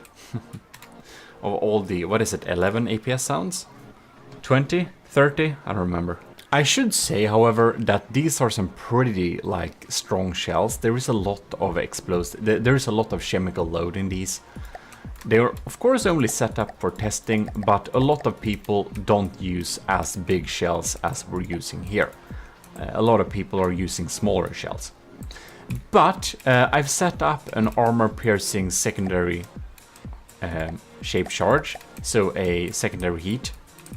We're gonna see what types of damage that deals. Melts right through. Can begin with this one. Melts right through. Well, it should be pretty similar, right? Since we are having the same kind of gauge. Ooh, and it gets completely pwned by this armor. It doesn't. Oh, what? Does it perhaps exactly hit the spot here so it actually detonates the shaped charge and bypasses the air gap? That's a little bit scary. Do we actually need a like physical air gap to prevent this? I think we may do. Like, since it's a wedge, it's hitting straight on. I wonder if we can use this to our advantage by having just a total heat spammer. An AP heat spammer in very low gauge, and we could get some lucky shots to go through even the best armors. We're gonna try some sand/gravel blaster here. So we're going to go with the first armor here, and we're basically set up a, well, it's a sabot shell. It's just 125 millimeters. Wow, it melts through pretty easily, doesn't it? Did I set the RPM on this thing? Because, yeah. 1 shot, 2 shots, it gets through in 2 shots. That's not very good. 1 shot, 2 shot, 3 shots. Only takes 3 shots? It's like only 125. Man. 1, 2. 3 on this too? So this is better, but I don't know, man. I guess this is a pretty insane shell. I don't know if it is, but it deals a lot of damage, this thing. Interesting. Interesting. You know what? I really like this armor scheme. It's like half the cost. I feel we're gonna use this armor scheme, and we're gonna use this one on some spots where we want some heavier protection. And I think we're just gonna skip the direct hull capable one. Direct hit capable one, because it really isn't. And I'm going to build on the 10th iteration, which will be the next one, because the last one was the 9th. And I'm gonna be back. The Gimle battleship, 10th iteration. Here it is, ladies and gentlemen. I have built a lot on the armor here, as you can see. We have also started to outline some structures here. So I did go with the cheaper of the options, naturally, because it was almost as good as the other ones, but cost half as much more. Just because I think I'll just need to protect this laser core a little bit. I just need to make sure it's not damaged, and we're having it out here a little bit, since the enemy can be in an angle like this, or an angle like that. It's not gonna be straight broadside, most likely. And then, since I don't want to lose the Arcaballista Invictus, I did put some heavy armor here too, because a shot could theoretically go and kill both of the turrets in one shot, which would be very sad. So I did add some front-facing armor to this turret too, so it wouldn't get damaged early on. And yeah, that's basically what we added here. We added that type of armor, and I started to add some shapes and general outlines of the structure. I'm going to have the same type of armor there, with just 1 layer of metal and 1 layer of wood like that. And we of course kept our thinner, lighter armor on the side here. Just 1 layer. 1 little spoil liner there, and just like this. very basic stuff, because it, of course, in the best of worlds, won't even get shot one time, so we shouldn't spend too much on it. Yeah, but hopefully this will be a better armor and a much better armor scheme on than the Draconia. Since wood is technically the best armor in the game, since it has the most amounts of health points if we measure it with armor. I think it has the most amounts of health points times armor class than any of the other materials. So wood is actually pretty good.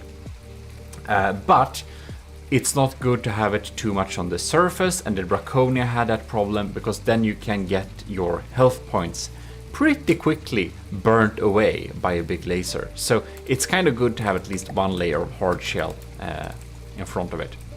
Of course, we're gonna use a lot of heavy armor, and that is for the turrets. So you can see we have some turret wells here. I don't know if they were here before, but it's one layer of well, some pretty heavy armor poles, and we have metal armor poles on the side that will not face the enemy, in just in case like a cram or a missile with frag lands behind the turret and we don't want the fragments to get easy. We don't want to make the fragments go and do damage to the interior of the turret too easily, basically, as you might understand. So that's what we added there, but this is the 10th iteration, and we're going to think a little bit about how we're going to develop it more. But our largest issue right now is that we are a little bit too expensive. We kept this turret here and we're still, like you can see, 202 million, almost 3 million, and that's of course too much. We moved around some stuff there. I decided to have the materials under the turrets here, so they should have some decent protection. But yeah, it's pretty expensive there. Now this is the 11th iteration. Just did some minor changes, removed some turrets and stuff. Well, this is the 12th iteration of the ship and the last one for this episode. As you can see, we have started to outline some beautiful shapes around the turrets here, make it look pretty cool. I'm really looking forward on shaping and designing this ship to look super awesome. But now we are finally getting rid of that extra section. So, of course, I won't be able to keep all those turrets. We're gonna see what we can afford or not. But now we're only costing 1.7 million. Yay! We have some basic armor in the back here. We got what we set up to do, and I'm thinking we are developing some nice shapes on this thing. But we are going to get back onto building this ship next time. This is the 12th iteration of the ship, but well, I think we have been looking at the armor long enough, and hopefully it will perform as well on the battlefield as it performs in my small tests. And we are building a super battleship in From the Depth. If you haven't subscribed already, you should definitely do so. This is the last thing we looked at, and well, I've started to add some lasers and stuff like that, and the armor is added, and I might update this armor later on. We'll see. I'll need to do some more conclusive tests, but it has come to my knowledge that wedges have some very specific uses, but that beam slopes might be better. But this armor is completely adapted for this type of kinetic damage in this stage, and I'm not sure which one I will use. But anyways, we're gonna move on to the next iteration. And this iteration is obviously a saved file, and if I'm gonna be truthful here, I'm not actually really sure what has changed onto this iteration. Any case, here we have my AI compartment. So it's the same as the other one, and I have a side compartment here. Because you know what? I needed some extra stuff here. So this automated control block sets the decoys to 0, and this one sets the shields to 0 when there is no enemy around. And of course right now we don't have very many shields, but whatever. Then we also have a little setup that uses general PIDs to control roll pitch and altitude. And I have found out that unfortunately the general purpose PIDs, I think they're a little bit better and a little bit more reliable than the AI itself for ships, because it just feels like these general purpose PIDs, they're just deliver a little bit more results. I don't know, it might just be me. But that's how I set it up, and as you can see here, I don't know if these are new, but I added large 7-meter propeller, we have a 5-meter there, and of course these are using a lot of power to keep afloat, because do remember, we are not going to use water pumps on this build. Now, I have decided, yes, I will accept some submissions to battle this beast, whenever it is done, but I will give you the rules and outline for that next episode. In this episode we will not go through that, because I'll need to think a little bit on a few details first. Well, this is apparently different, and this is version 13, and maybe I was superstitious and didn't want to stay too long at version 13, so we're gonna move on to version 14. To defend against certain targets we need a pretty good LAM system, and I have started to build some LAM nodes that go through the entire ship like this, connecting up to different spaces. So I have the LAM nodes on both sides. This will be a right sider, so we will only have like actual LAM nodes on like the right side of the ship, but I have the LAM connections on both sides to add some redundancy so that the entire laser network should not go down, even though a pinnacle LAM point was shot out. That's the plan anyways. So we have the little network there, it's going like that, pretty handy, and the first LAM node is even here, so we have a little thing that can help us get rid of some stuff coming from the front. Ooh, and I do believe we have some nicer looking turrets in the front here. Yes, we got my barrel elongated little cute cram cannon, it's nice. And a diff gun there, just to add some extra firepower and looks. And a new little LAM node on the side here to save our front from shots. I think that's that. We got some interior armor going down there. This is the battery. I think we already looked at that, but that battery is like, it's like really expensive. It's like 4 million. This battery is like 4 million. If we get shot there, it's gonna, yeah, it's not gonna be good if we get shot there. I think we showed that, by the way. I removed this interior armor, by the way. That stone metal checkerboard pattern, I think it has to go. You know, I'm gonna do some more conclusive tests on that in a future video, but right now I'm thinking it's probably not gonna be very efficient. In any case, you can probably see I've been doing some beautiful shapes here. I hope you notice the golden details, the colors of the AOG. And about the rules for the future battles, I will tell you this: anything that's more expensive than 2.2 million will be disqualified. It will not be accepted into the battle, and anything that uses a single water pump will also be completely disqualified, just so you know. Oh, look at this beautiful cast iron part. If you've seen the first and second video, you do know, you've seen my little sketch on how I wanted to make the front of this.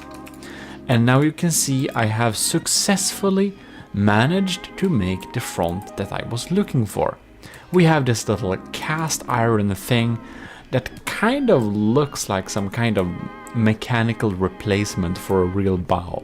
I don't know why, I just wanted to have this detail, and now we have it, so I'm happy. This, I'm gonna show you this. This is a little template I built. And you might say you shouldn't have the things, the shields so close to the surface with only one layer of heavy armor protecting them. Maybe not. But they're completely EMP insulated. So, no matter how much EMP someone uses, this shield layer, you can see I need to show you this. I think this is pretty amazing, by the way. So let's see here, shields. And then we have shield distance measuring stick. Look, I have actually made like measuring sticks so that I can measure the distance in between where I should place my shields. And I even did this thing. I did a diagonal measuring stick so I can know where to place the shields in relative to a like slope, which we'll have on the ship. I'm pretty happy about that. Yeah, and all my files are accessible to all the commissioned officers in the Army of GMODISM, starting from $1 a month. If you also want to support the channel, that's something you'll get back. In any case, this is my ammo barrels. I'm very happy about this design here, because you can see it is actually not a complete layer of heavy armor, because I have found out that a cubic lot, how much cubics is this? 1, 2, 3, 4, 5, 6, 7, 8. 8 cubic meters of ammo can be stopped by some heavy armor, but we don't need full blocks. We can use half blocks like that and have some distance, and distance is a great way to make them not chain react. And we only need heavy armor on the side here. We don't need heavy armor on the sides, because they won't chain react like this far in between. What I've seen so far, at least. So, or I did test them with some pretty high ammo requirement units. So I'm pretty happy. Like this, we have an ammo compartment. It's completely protected beside the turret, because of course this side will be facing the enemy. And another little detail I have found out, you may notice I have a super weird pattern of some like square corners on the side of the hull here. And you might think this is just a cool detail, and it is not, because I have found out that this is a pretty cheap and helpful hash protection. Because do remember, when a shell hits a surface, if the angle is acute, then like the shot will deal less damage. So this also gives us some texture on the front that makes it deal less damage to the tetra, and that will have a very little effect on helping it not penetrate as deep into the rest of the armor, even though that like effect doesn't actually carry through. The first angle doesn't carry through to the blocks afterwards it, but the thing that it didn't deal as effective damage to the first block will make it so that it goes deeper. So even though this is just a square corner, if it's like hit at a really acute angle, like the effective health of this block will be much higher, so it will help. But the real reason I put this here is actually against hash, because hash, the direction of the hash spalls is decided on what angle the hash shell hit the armor.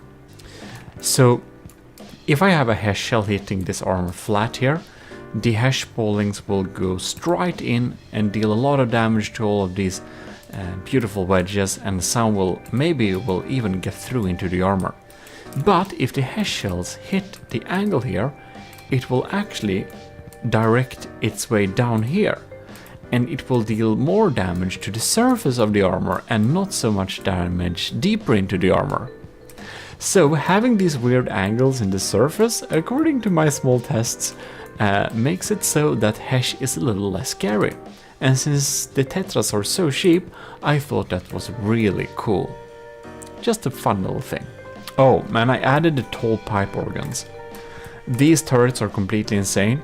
They're 200 millimeters, reloads once every 80 seconds. I think their firepower per volume, now these are multi-barrel turrets, but I think their combined firepower per volume is actually pretty awesome. It's just the caveat that they shoot every 80 seconds. Not great, but you know, each of these shots, they're kind of 40,000-ish, all of them. So it's a lot of health in all of these shots. They pack a punch. I'll give them that. They pack a punch.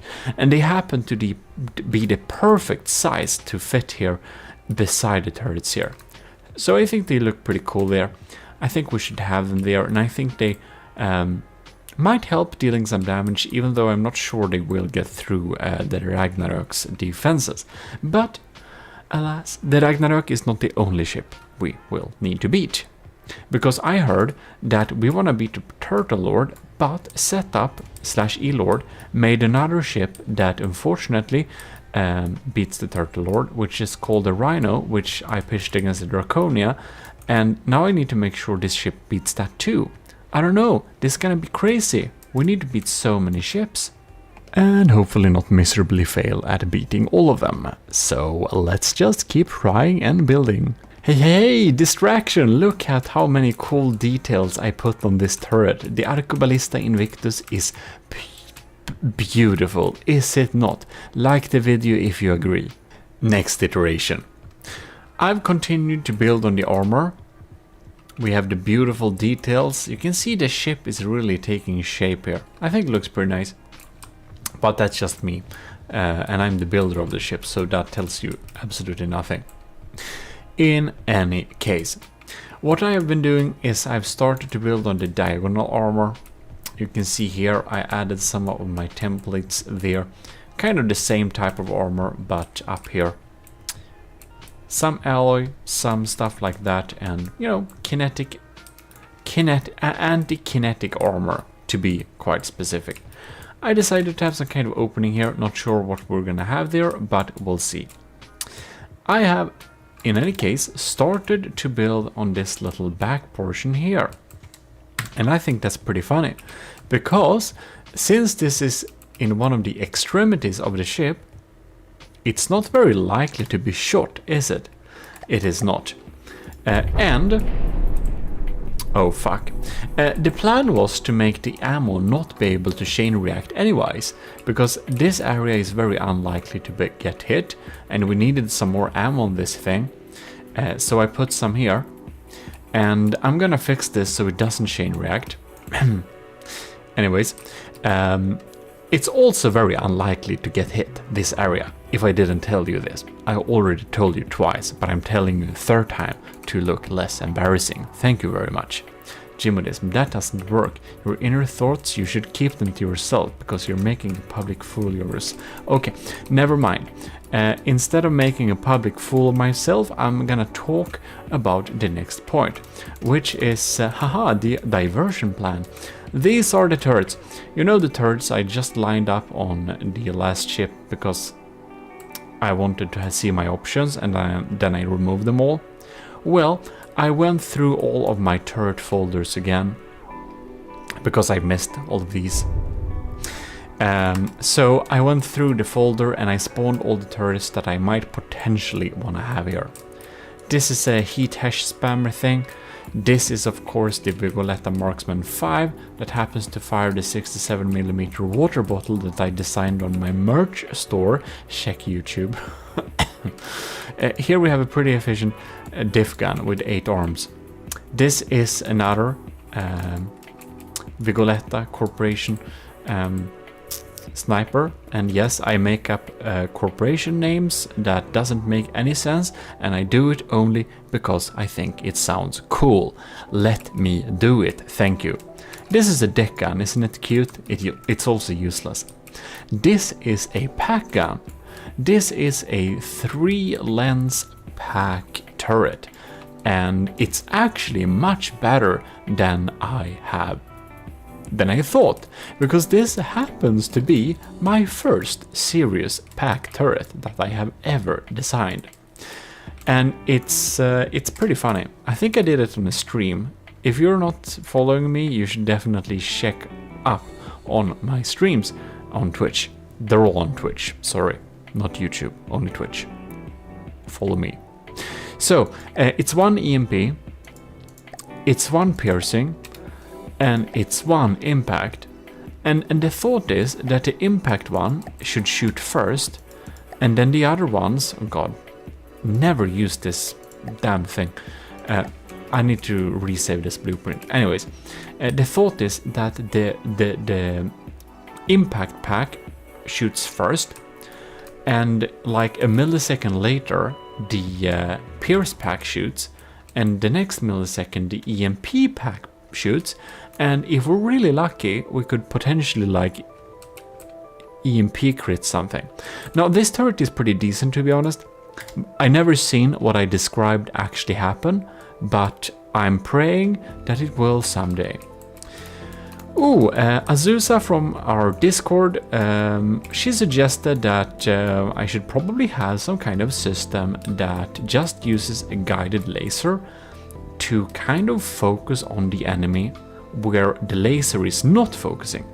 So this thing focuses on the enemy where the laser is not, so that the enemy will always disperse all its like steam materials all the time, and not only where the actual damage lasers shoot, because most people's like smoke dispenser system actually gives out some smoke when we shoot or when we point a missile guidance laser on it. This is just a like kinetic missile, just because I thought that the Ragnarok has so good civs, and I again want the ship to beat it, so I thought that I should probably use some systems that just don't die. More cramps, you've seen this before in earlier videos. More cramps, you may have seen this too. This is the Stoner Cram Mortar, which you've seen before, will be used on it somehow. And this is the bolter, which I hope I will be able to use, but I have started to get some doubts, because this boy isn't also extremely cool. Only, it's also very expensive and probably not worth it, but it sounds cool. Instead of worrying about what turrets, I want to use this is the next iteration. And I have continued to perfect some beautiful details and shaping of the hull. And this area we don't expect to receive much fire from here, so we have really thin armor here. And when I'm saying really thin armor, oh boy, I mean it, because I have made the armor thinner on this side. So it's 1 layer of metal, 1 layer of wood, empty space, some alloy and some wood for floatiness. So I made this thing a lot thinner just because I wanted to save materials. No reason to have a darn spall catcher. Why do I need a spall catcher if we're not even gonna have heat missiles and heat shells and whatnot coming from this direction? So I just removed it. Saved some materials. Ain't I smart? Thank you, I am. I'm just kidding. We have some armor adding here, I don't know. We're gonna see what we're gonna do with the inside, but I'm starting to understand that the inside will be an empty void. Look, you know my Hesh reasoning before? I made the same thing with heavy armor to hopefully not make the laser die so fast. Well, I guess that's probably that, isn't it? Is it like, is there anything more to this iteration? I think there may be not. But look how cleverly I have hidden these 3-meter propellers. Isn't it beautiful? I just feel that this ship, in its current state, would probably be pretty shredded by like super cavitation sandblasters. Anyways, no, scratch that. I'm not giving you any ideas on how to beat this thing. Shh. Oh, and this is the next iteration. Isn't that fantastic? Which is iteration 18. So, as you can see here in iteration 18, I forgot to cover the beautiful little donut, the golden donut on top of the white here. I'm very conflicted about this. But you can see we have a nice thick deck armor layer consisting of 1 meter of wood. Amazing. I think 16th century shipbuilders would be quite impressed with 1 meter of wood as armor. So let's just move on. But I think it looks pretty cool, and I started to add the golden details in terms of alloy here. So I have kind of decided that we're gonna have all the gold in alloy specifically, because I just found out that alloy gold looks much better than metal gold, doesn't it? Or I did find out that a little bit earlier, but as you can see, we have started to add these beautiful decorations, staircases and all that. And isn't this cast iron detail like little, I don't know, rännsten in English? Help me someone. And I even added some beautiful metal blocks like this to make it look smooth and everything. Applause, applause, thank you very much. Yeah, well, I guess that's kind of that for this. What did I do? Yeah, but in all honesty, we're gonna do some pretty thin deck armor, because honestly, who uses mortars? Well, I am, but not very many do use mortars. The Turtle Lord is, but other than that, nobody uses mortars. So I don't think I'll need to worry about them too much. So thus, according to my own planning and outline and reasoning, which you should probably look at in the first and second episode if you haven't watched that already, is that I should not armor where armored does not need to be. Doesn't this look pretty cool? I think it does. In any case, that's it for this iteration. I don't know why this is a lot cheaper, because I don't remember exactly what I removed, but if I haven't said this already, the laser has finally gotten a proper placement. One of the lasers will be placed here. It's off center, if you didn't notice that, because I wanted to be a little bit asymmetrical, and it's encased in a little heavy armor sleeve, and it's standing on a little heavy armor sleeve itself, so it should be pretty sturdy. We're gonna add another one, by the way. Welcome to iteration 19. Observe the glory of the Gimli super battleship. Well, it's not done, of course, but as you can see, I have continued to shape the outline of the hull structure here. We have really thin armor on this side, very thin armor, thinner armor on this side. We have a beautiful wooden little support structure on the inside, and we have thick armor on this side, which I know you all in comments have been complaining about is too thin anyways, but I don't care, because I want to spend my materials on loads of firepower, because my personal belief is that the bigger gun wins. But we shall see. I might spectacularly lose, of course. In any case, look at this. I've added the thick little like slope to the top of it, and we are going to build a pretty big superstructure. So that is why I really want to make sure that the ship is like pretty bulky like this, having these big angles, because in the center of this, as you've probably seen from episode 1, I want to have a glorious superstructure, making us remember the broadsword. Also, a beautiful little golden encasement for the laser turret there, and stuff like that. I don't know if there is anything like important other than this.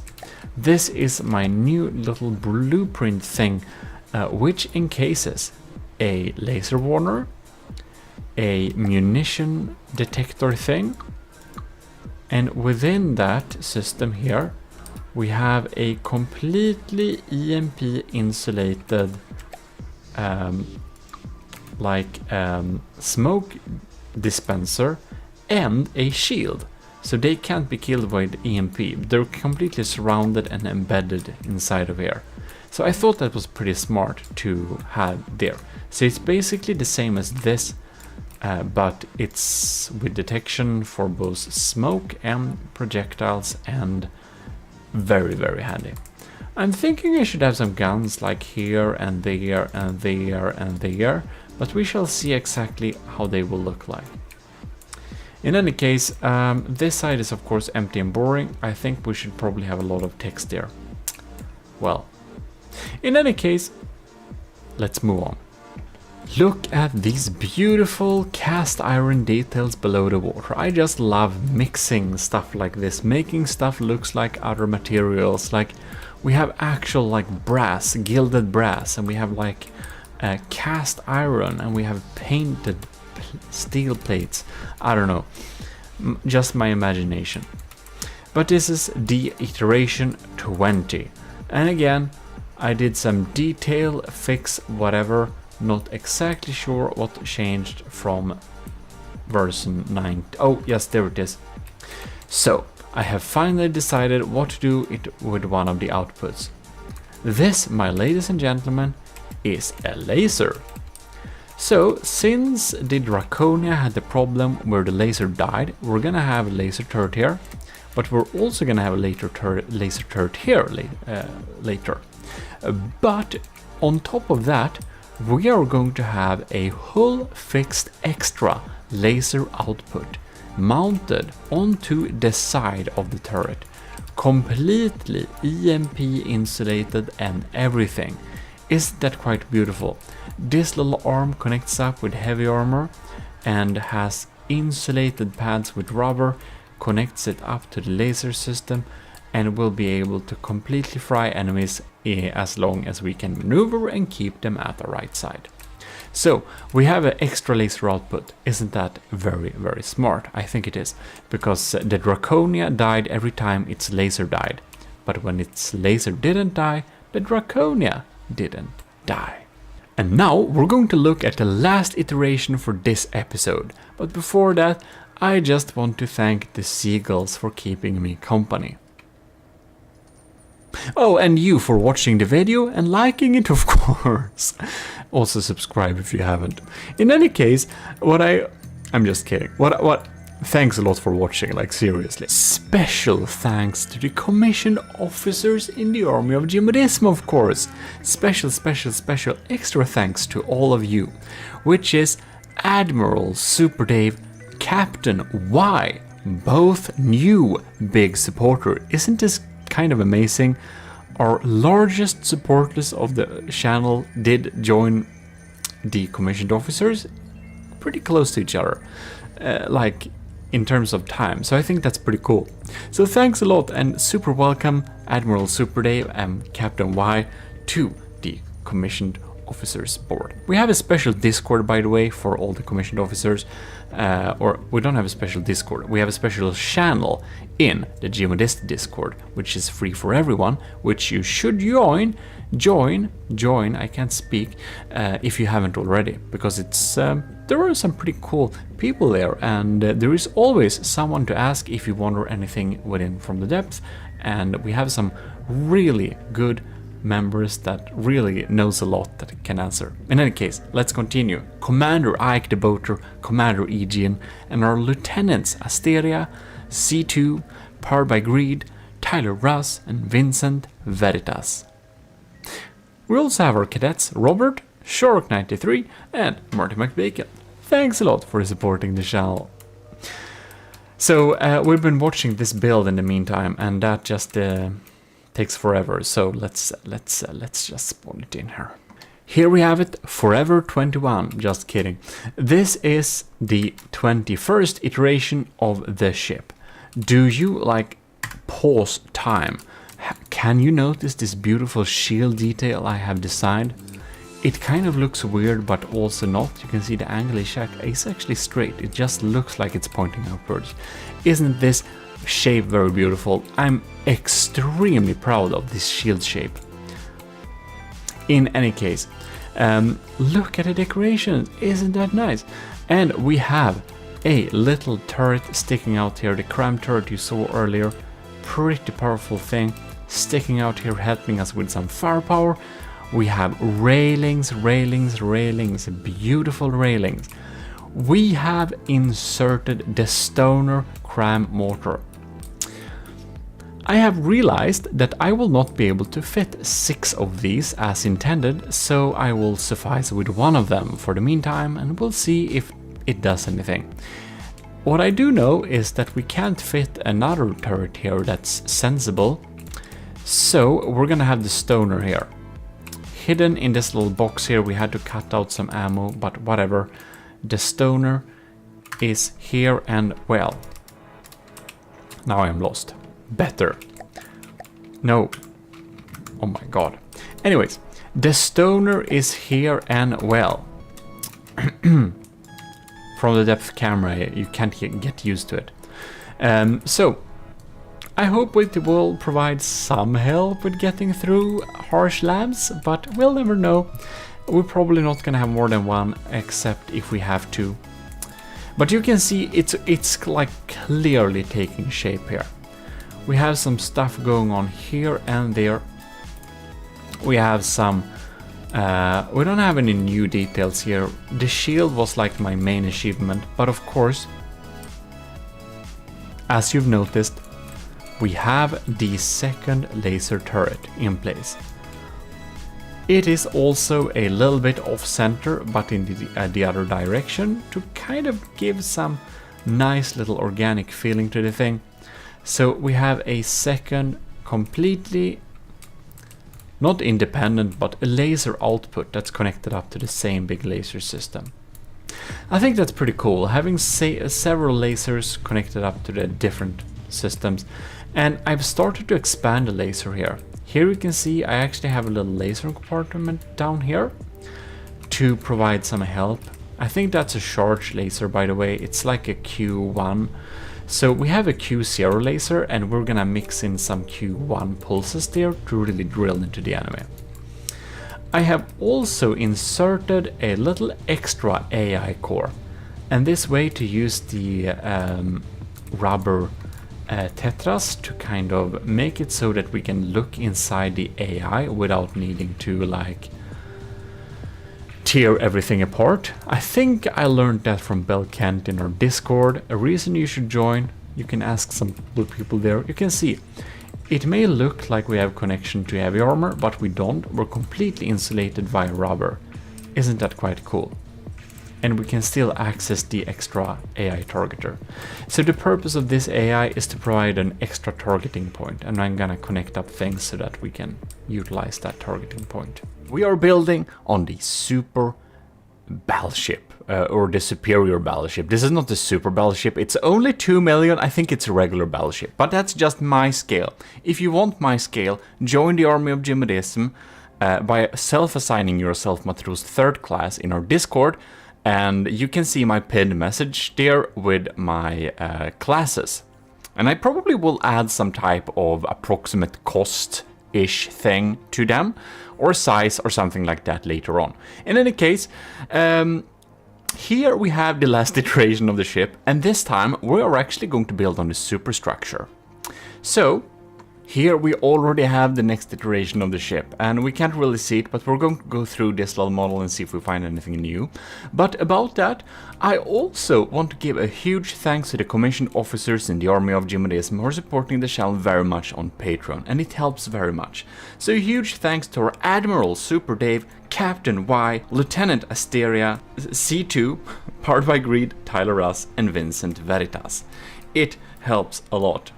Oh, and we also have, of course, our stellar GMODIST C2 and our venerated GMODIST Powered by Greed. So that's super cool. You're also YouTube members, and you can support me on YouTube membership and Patreon as well.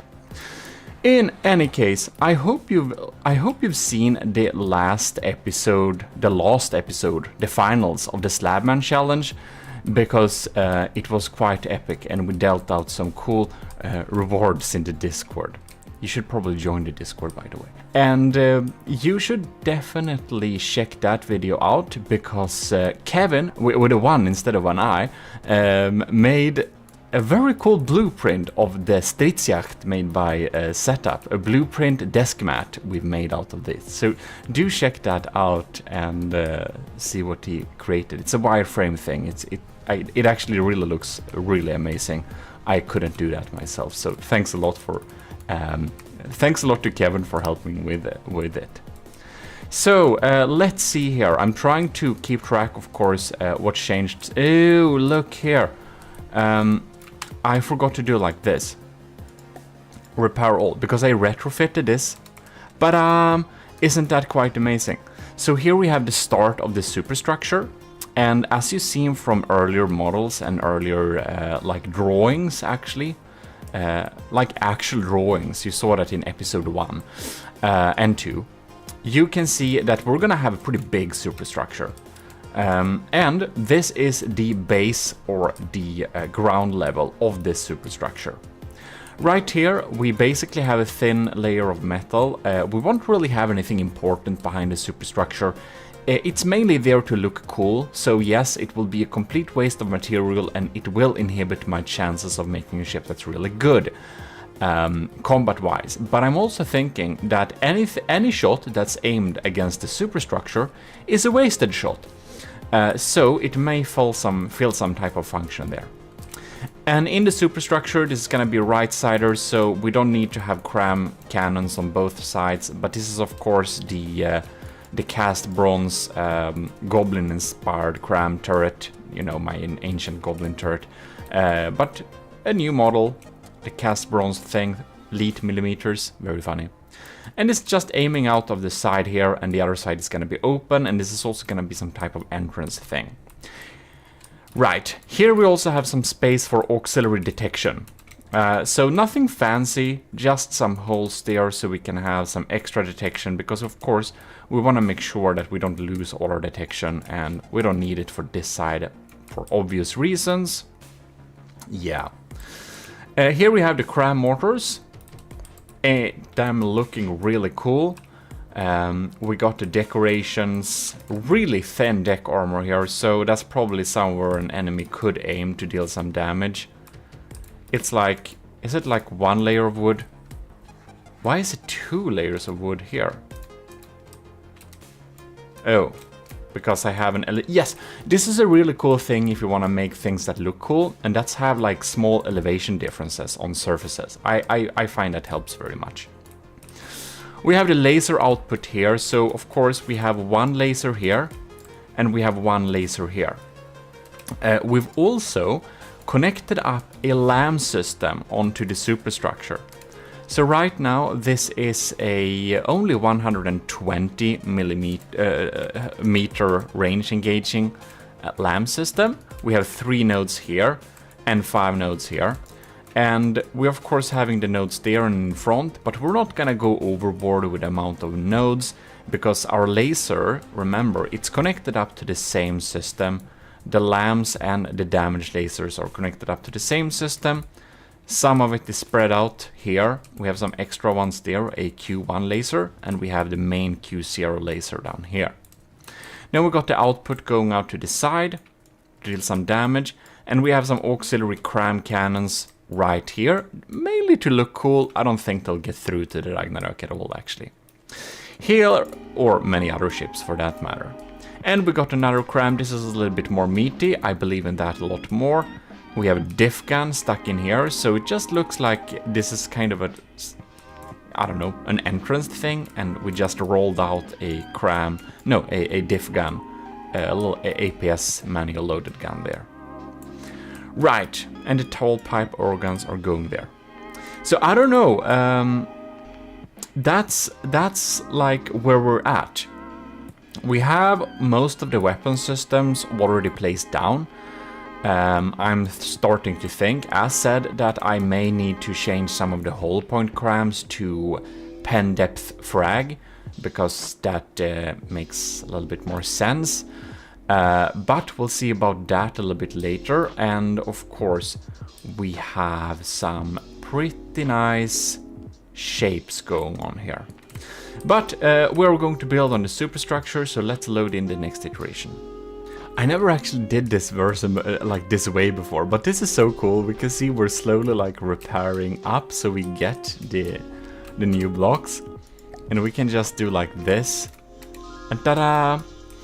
You know the Vigoletta Marksman 5 firing the 67mm shell that we actually made into a water bottle, which you can be checked out into the store. I need to get my updated version. It looks very funny. I just thought it was such a stupid idea, so I'm sticking with it. 67mm is a hallmark of the army of GMODIST now. And the Vigoletta Marksman 5 happens to be an extremely efficient turret. And I don't know, I think you've seen this before, I don't know why exactly, but I don't think sabot frag should be a good shell, because a sabot head decreases the damage with like quite a bit. The payload is down to like 25%, so it should really be pretty bad. But I did test side by side with regular sabot, armor piercing and heavy heads, and the AP frag variant did actually shoot through armor faster than the other ones. So yeah, there we have it. I wanted one of these turrets here because it's a really good turret to use to basically blast off important things on people's superstructures. This shell is also equipped with a tracer, as you may have seen, which means that it's pretty accurate. Here we can see the powerful broadside. Bam! Pretty nice, ain't that? So there we got that one. I really wanted this one, and of course it's not super well protected, but the turret itself has some, well, on turret heavy armor. So yeah. Then I also added some extra cram cannons. I'm not sure we're gonna stick with these because I think, again, a lot of the smaller crams won't actually get through to the enemy. Loads of people have really good LAMs and sieve systems, and these small crams are probably just not worth it, but if the enemies didn't invest in a sieve system too much, which you should not overinvest in, by the way, you should invest in dealing damage, but if they didn't do that, of course they'll help. So yeah, by the way, I just love this shield, ain't it very cool? Like the video if you agree. If you disagree, you'll unfortunately have to dislike the video, but it's important you press one of the buttons. Thank you. In any case, that's like the extent of that, so we're all gonna move on to the next iteration. Yeah. One thing that I just realized is that I placed down my integrated, insulated shields, smoke dispensers, munition warners, and laser detectors things into the hull here, and this is gonna make it a lot harder if I decide to update the armor. So I guess it will take a while before we actually update the armor. Excuse me, but what? Oh, never mind. Let's move on. Next iteration. But we've started to build the frame on this thing. So you can see I decided to go with some super cool black outlines, some more cast iron structural things, and trying to do some really cool shapes with overlaying some decoration blocks on normal blocks to get edges we couldn't otherwise. Something I newly learned to do and using all the time now. And you can see I'm really going for this kind of cast iron, like 1800s Industrial Revolution type of industrial frames, somewhat like that. And I really like it. I just love this shaping and look of things. I just love this black iron, like linseed oil finished iron. So we have the frame here. You can see it's super weird. We're gonna make this superstructure like actually go out over the turrets. So we're trying to make some kind of support structure for it, because as said, this superstructure is gonna be pretty big. So yeah, that's like what we did there. I think that works pretty well. And I don't remember if this rudder is newly added, but I added that as well. We're keeping the cast iron feeling to the bottom. And we also have the connecting frameworks of iron going on here. And I do actually believe that this iron network is connected up to surge protectors to have some kind of EMP protection, so they just can't go anywhere. And of course, that we already looked at. But yeah, that's what we've done so far.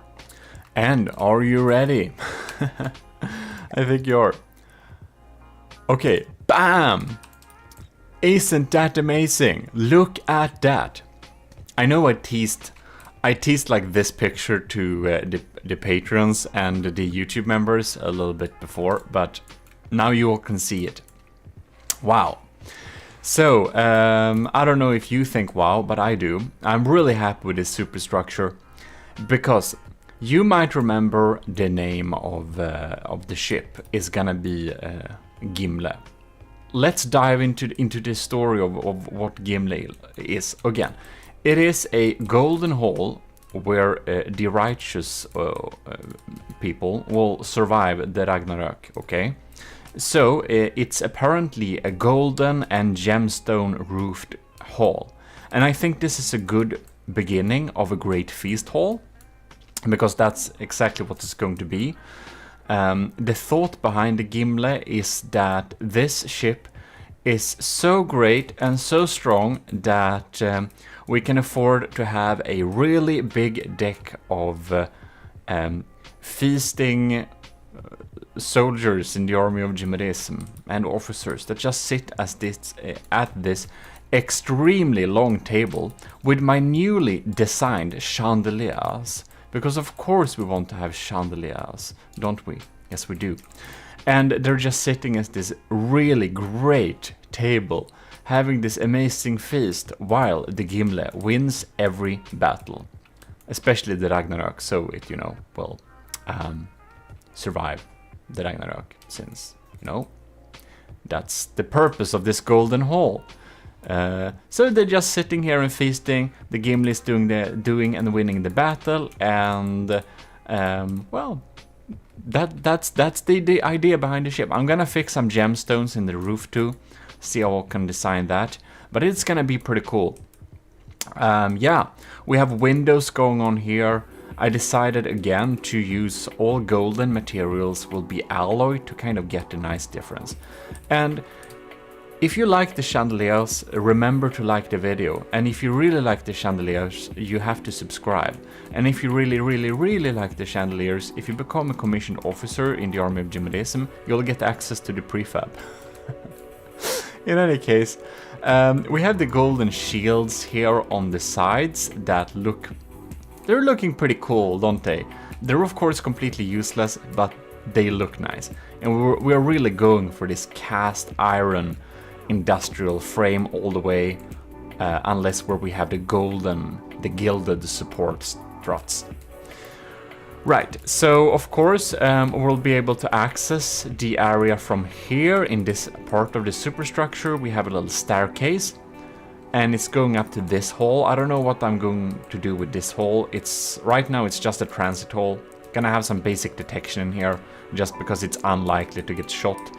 We're going up here, and yeah, there we are. So I think I didn't add any. I think that's what we've been doing, like building on the superstructure.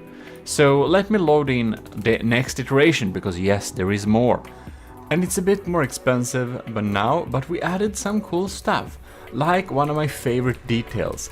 You see this? This is an actual ammo barrel, but I made it look like kind of a cram cartridge or something like that. Yeah, so I think that's pretty funny.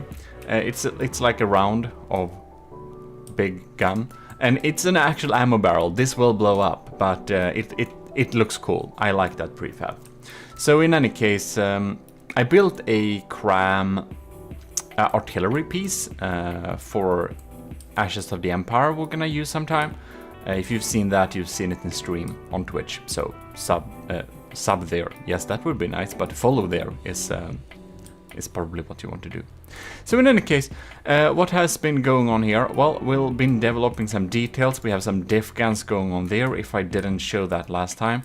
Like, honestly, I wonder why I This is such a small difference from the last one. In any case, we started to add some cannons here. I think we should have some Age of Sail cannons to just have the right feeling.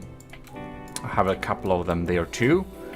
And yeah, let's move on to the next iteration. By the way, we found a place to put some decoys. So here we have a little radar decoy that we can kind of revert some missiles, because if they're aiming here, and if like the missile doesn't have what is it, APN or prediction guidance, it will go straight towards the ship like this, and it will like try to turn when it comes close, and then it's gonna miss.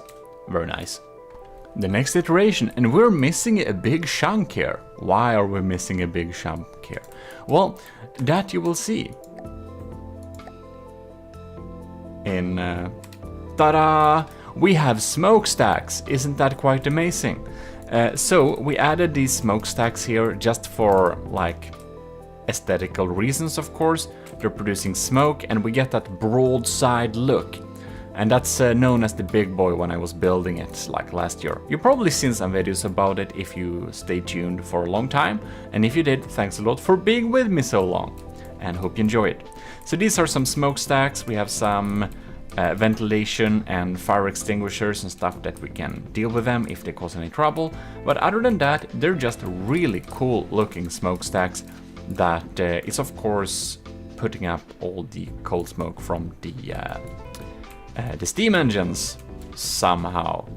Yeah, it's magic. But in any case, we can see that the superstructure has grown quite a bit. That's probably the main thing we should be looking at, not the smokestacks. Look at this. Here we have the captain's steering hut thing. And you may think that this is a really bad place to sit because you're absolutely not very well protected. And you are right. So you should probably have a captain here, and since we only have one captain right now in the army of GMODIST, I'm afraid that's you, Captain Y. You're gonna sit up here. Congratulations, you are being tasked with a very important and honorable mission.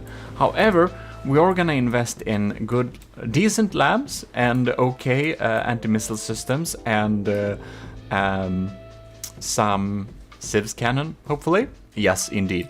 You don't need to worry at all, Captain Y. You're very welcome. Be honored in this seat. And I don't know, Admiral Super Dave, I recommend you kind of hide down here somewhere. Probably a good idea. In any case, so that's like where the captain sits. Very beautiful.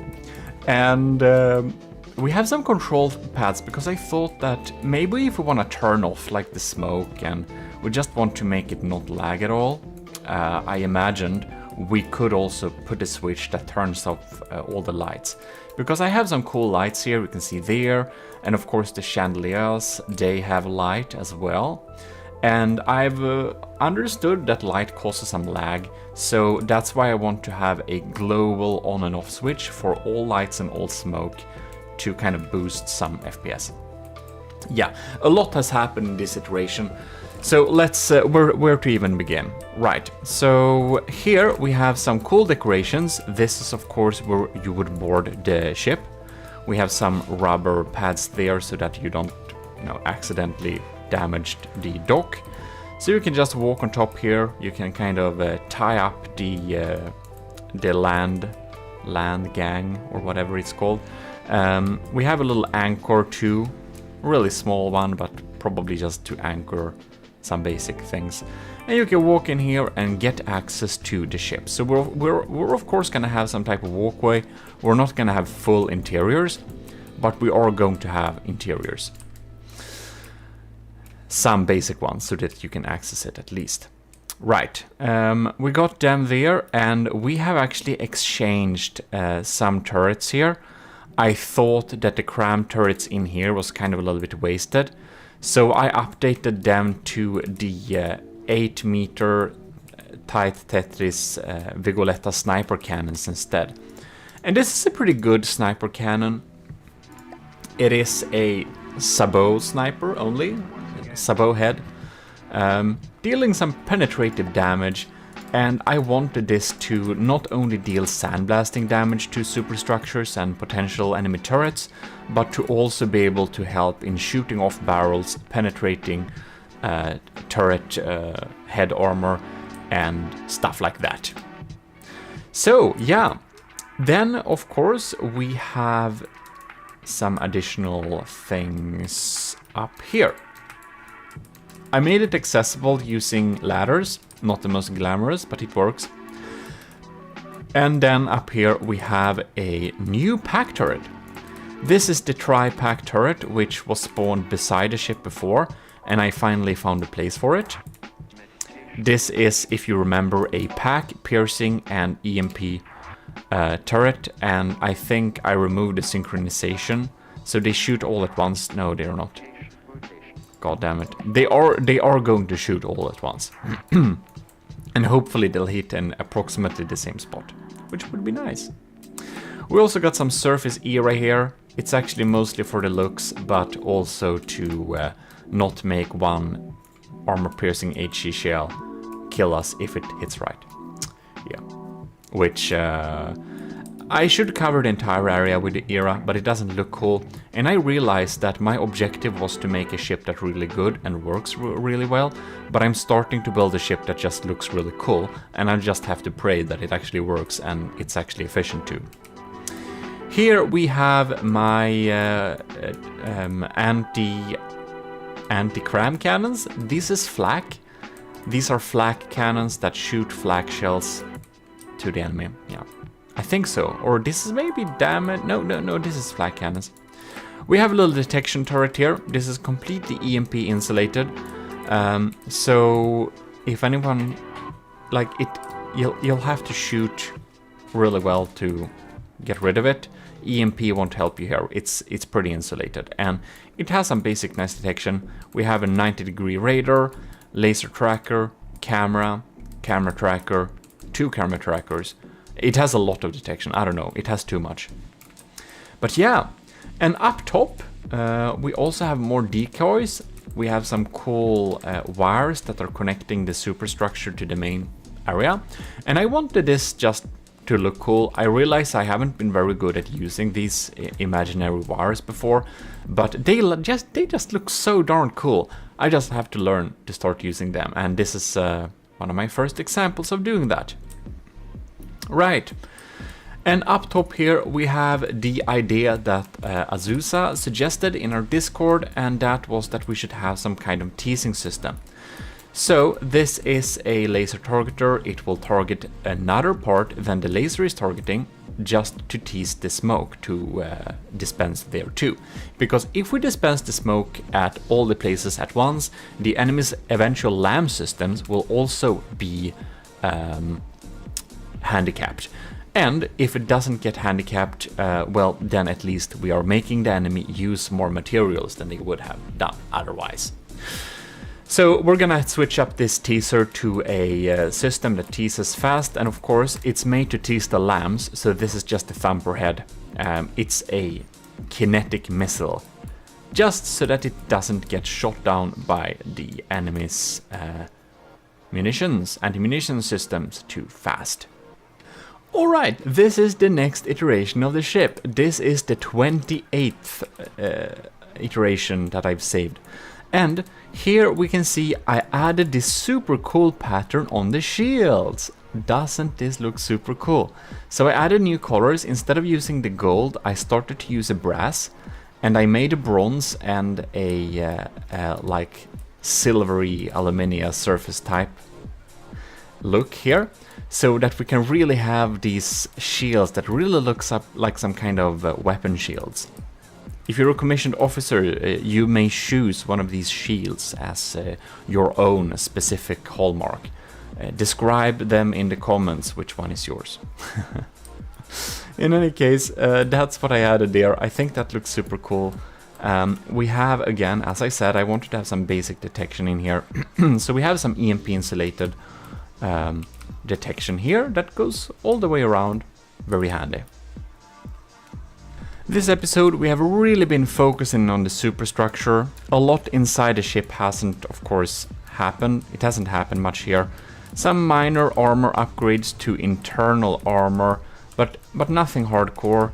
Just some basic connection struts here and there. And oh, look, by the way, sorry, I just realized that I need to will need to do like this. Ta-da! Repair all. All right. So we have some small changes in here, yeah. As I said, internal armor upgrades. So because these engines were a little bit too exposed before, I added some basic internal armor. Just some beam slopes with some alloy and wood backing them up. Basic splitter protection, basically.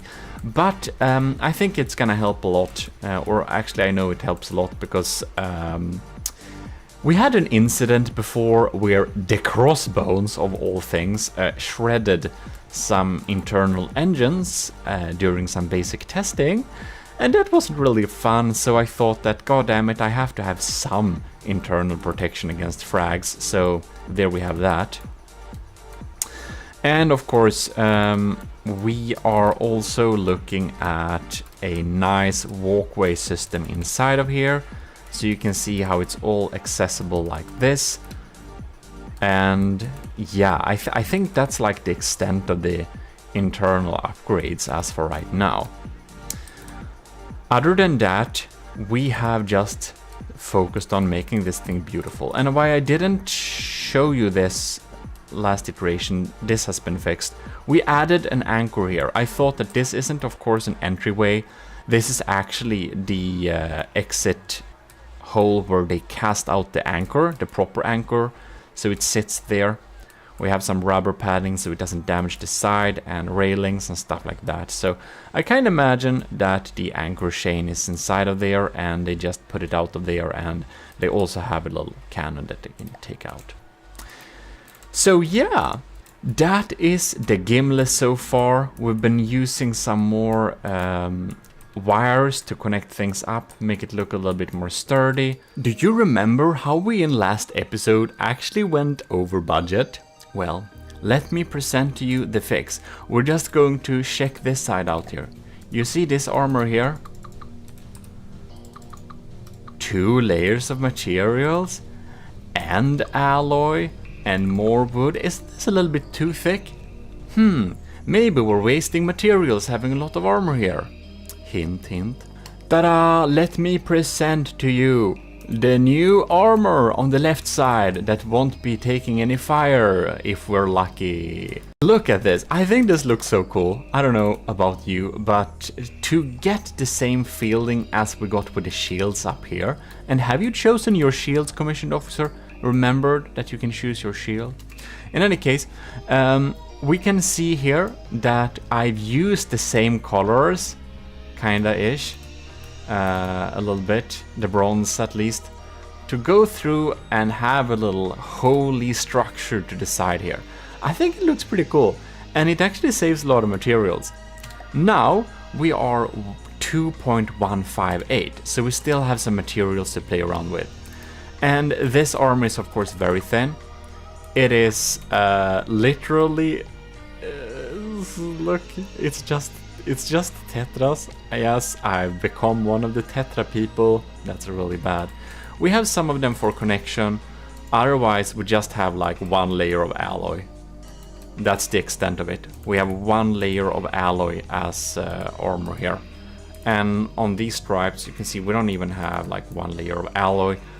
We basically have very thin, almost non-existent armor to the side here. So yeah, it's thin. It's thinner than thin. If an enemy comes... I shouldn't give you ideas, but if a challenger tries to use missiles that will go around and come from the other side, I think we'll be in deep trouble, man. Look at that. Yeah, well, in any case, it's thin armor. It's not very likely anything will shoot us from here, but man, we've saved a lot of materials doing this, man. So much materials. So yeah, I thought this was a pretty smart idea. Again, the idea behind the gimlet ship is that we should only use materials where we need to. We should only armor where we have to, and the left side we don't have to armor that. So of course this upper layer is super thin too. It's like half a layer of metal, half a layer of wood, and then we have just one layer of, basically one layer of alloy down here. So I think that makes a lot of sense actually. And even though the thought behind the game is to not armor more than we have to, I somehow decided to spend a huge budget on decorations, so it doesn't make sense, really. I'm a little bit hypocritical.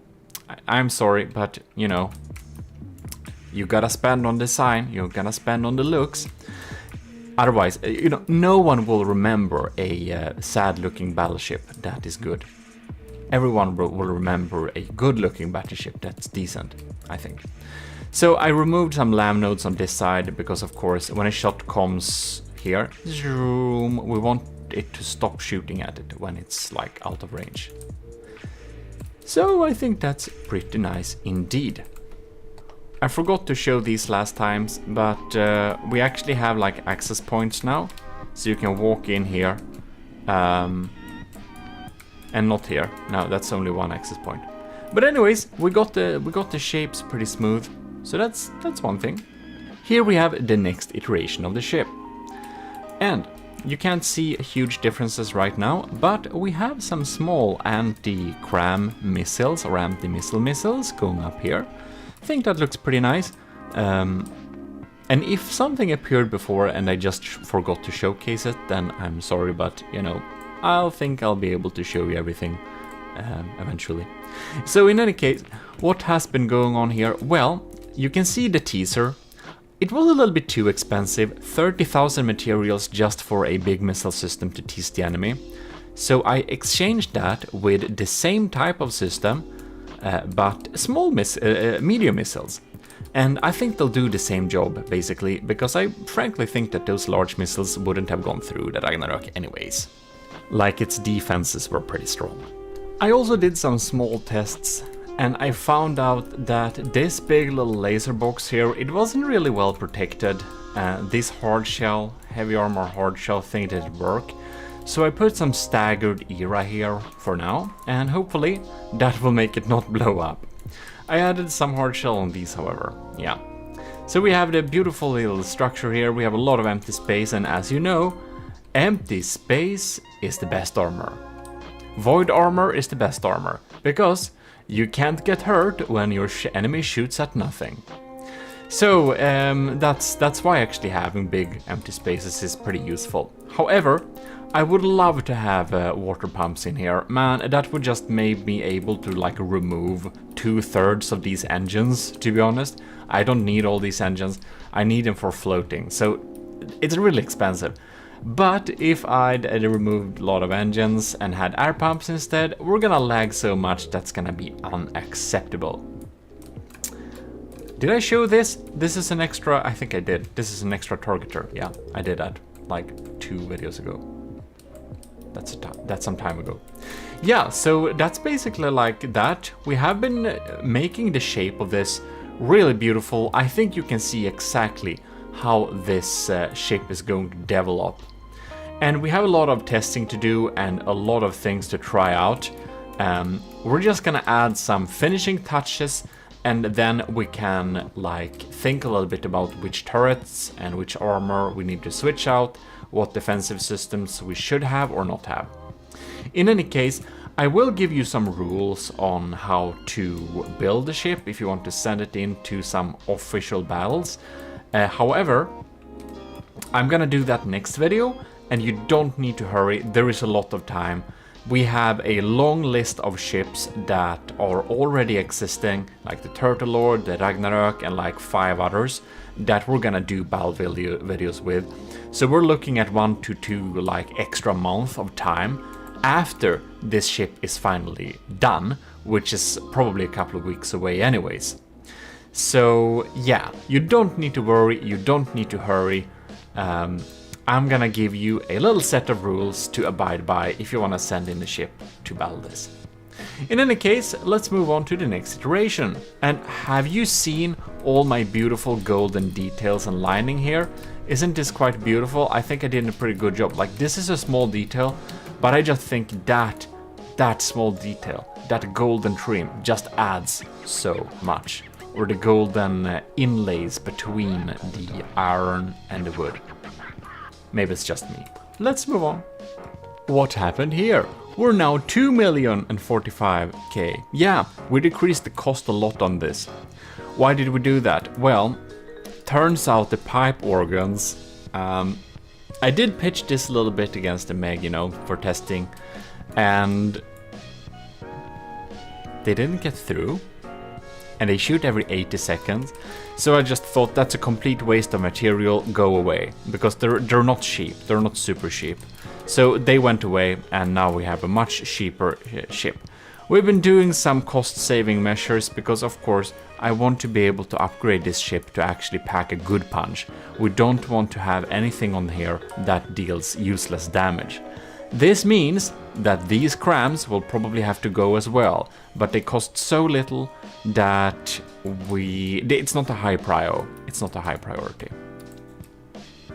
Another thing that cost a lot was my darn laser box, and it turns out my laser box did not protect them well enough. Like, they had heavy armor surrounded by them, but it turned out that a shell could get through and detonate stuff here. So it was a little bit like, yeah,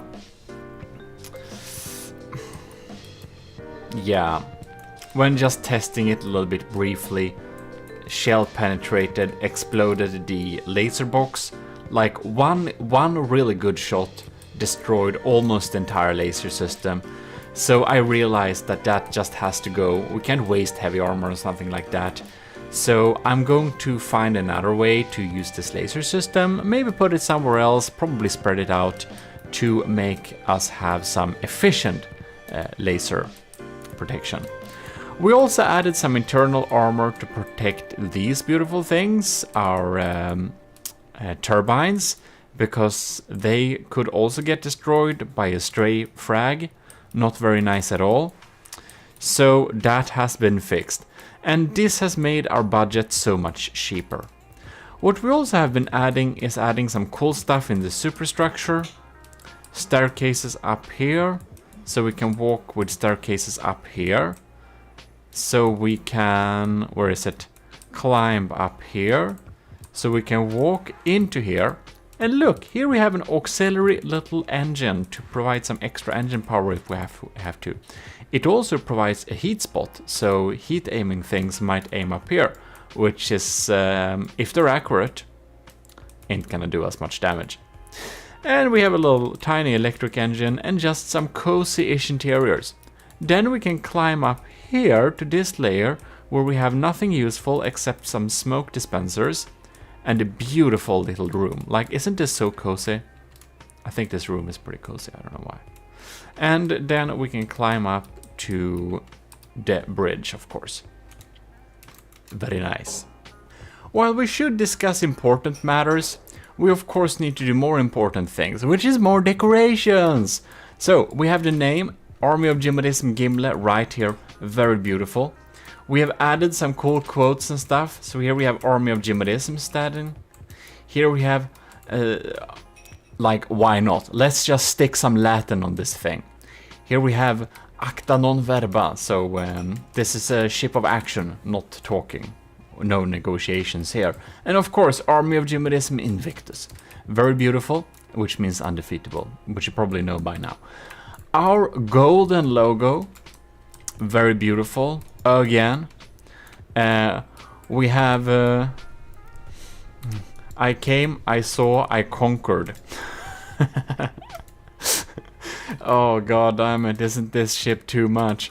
Yeah, it is. We have a beautiful decal. We got the black flag mark of the Army of GMODIST right here, super beautiful.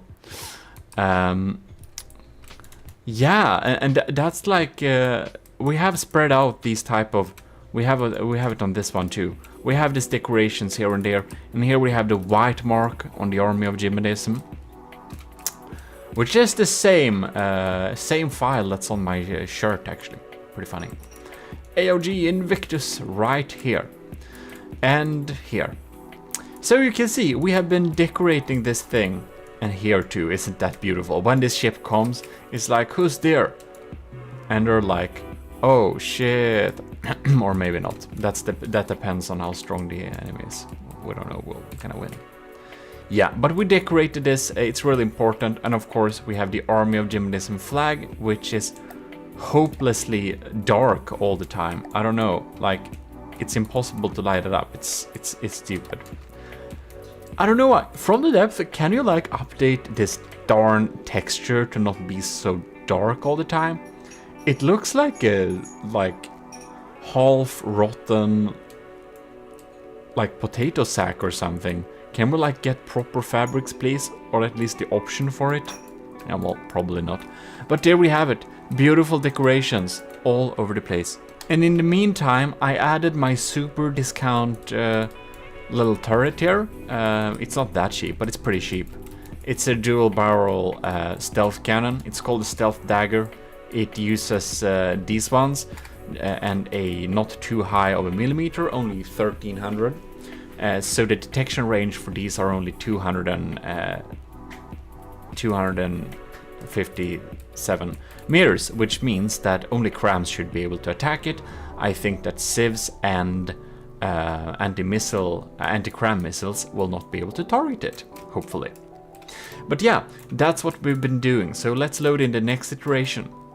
And we have of course been working more on the decorations. Oh yes, since this is the Gimle, the Golden Hall, we of course need some decent things in here. So I started to prepare the feast. Look at this. I made a little dish thing where we can eat a tiny little AI core with a small brain inside. Very tasty. So it's some kind of sushi for machine people. With chopsticks and everything. We have surge protectors to you know, absorb those dangerous electric surges you may got nearby your Rambot. And some struts if you need some more support in your life. Any case, other than that, I outright stole. He's okay with it, by the way, I asked him. But I outright stole the beautiful drink that Setup has designed for the absolutely stunning Stridsjakt refit of the Slabman. And if you haven't seen that, you absolutely have to check out the Slabman Challenge playlist. It's so cool. But he basically made this awesome little drink that's what was onto the ship. As you can see, it's like some kind of gray machine fluid, perfect for Rambots. So I added that all over the place here. We have some extra AI routines and stuff like that. We got some ammo pieces, fuel, you name it. Everyone's taste can be met on this table. Even some spicy chaff thing. I think this is kind of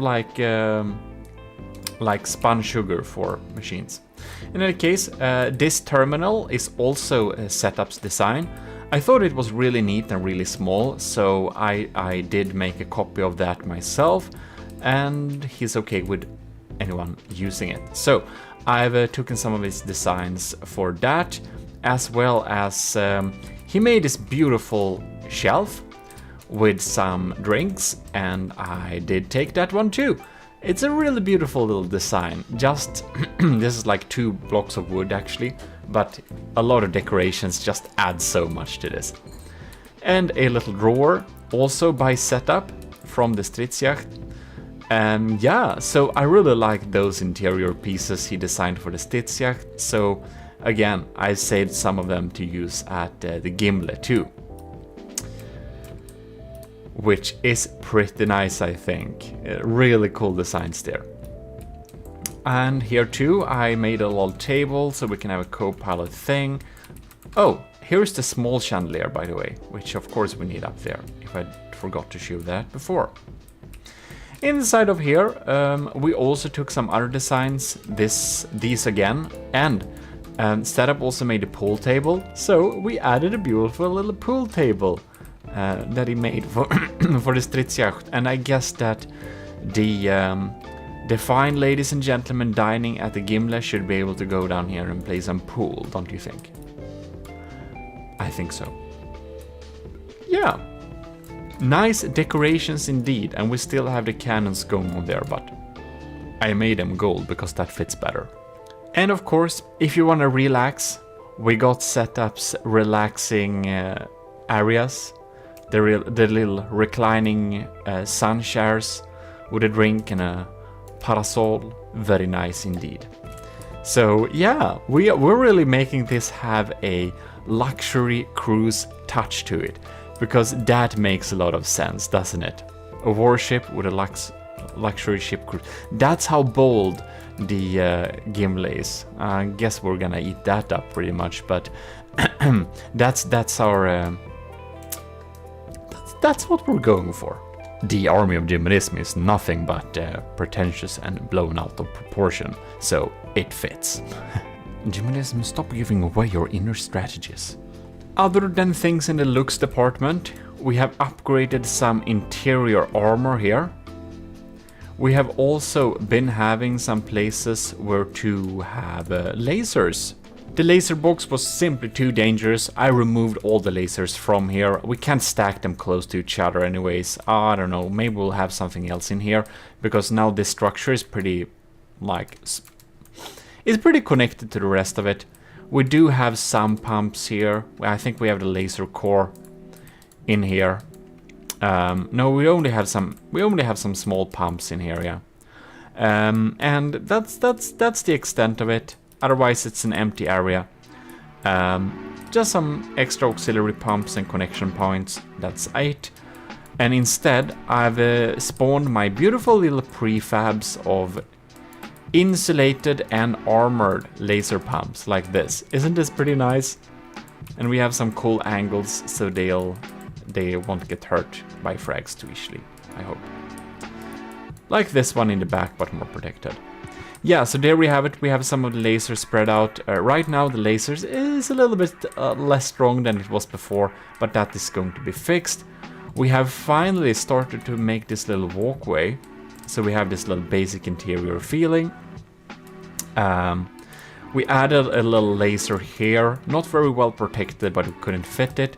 We added some lasers on the side vertically here, not EMP protected at all, but they are just behind the turret, so they will not be getting too easily damaged, because this turret is of course pretty well protected with heavy armor and angles. We even stuck a little area in here, so yeah, we have been working on making this laser a lot stronger. And since I realized the wiseness of protecting things behind the turret wells, which are really well armored anyways, since the right side is going to face the enemy, I putted my laser core in here.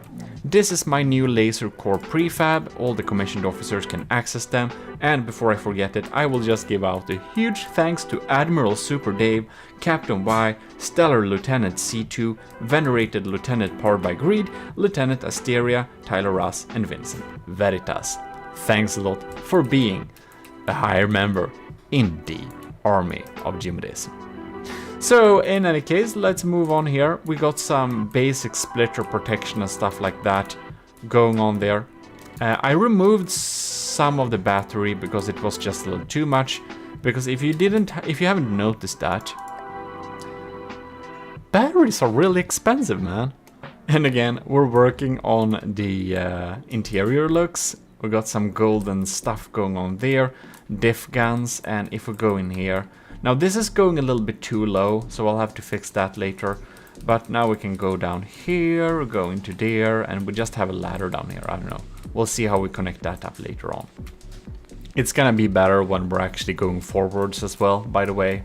And if we remove the GPU ocean, I think the problem goes away too. In any case, oh, I forgot to show these, but I added some small hydrofoils rudders in the back here.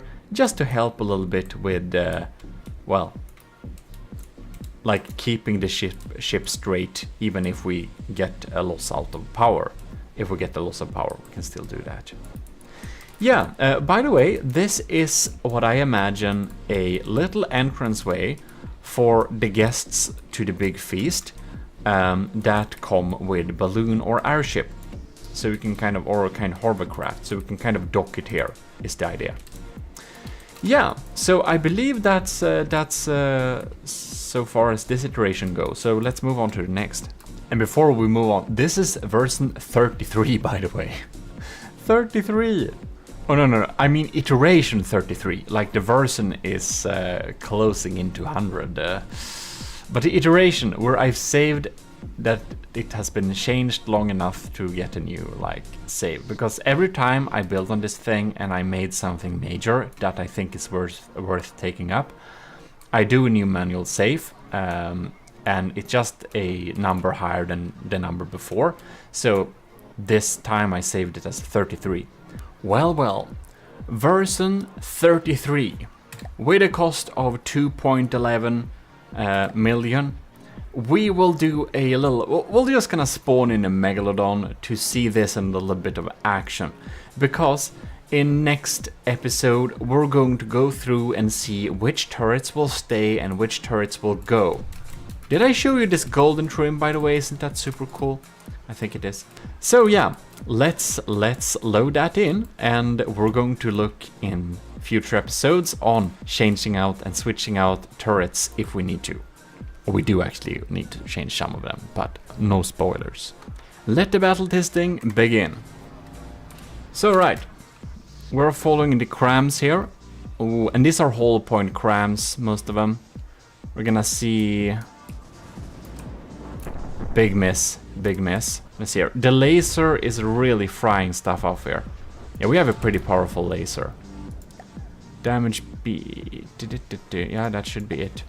Oh, there we have it. So here is my sniper cannons. They're shooting underwater. Alright, see there. And there we have one, two, no. Well, they only shoot every 10 seconds, we'll see. We have successfully turned towards the enemy at least. Ooh, I'd suspect we will not be able to deal with these incoming missiles very well. We don't have any decent missile defenses as for now. You can see it deals some pretty big holes in our armor here. That's probably torpedoes. Ooh, scary. Look at that. Oh, we're actually outrunning them. That's beautiful. So we're just gonna check. We have a speed of 36 meters per second. It's not uber fast, but it's not slow either. It's a pretty decent speed, I think, especially since we are maneuverable at this size.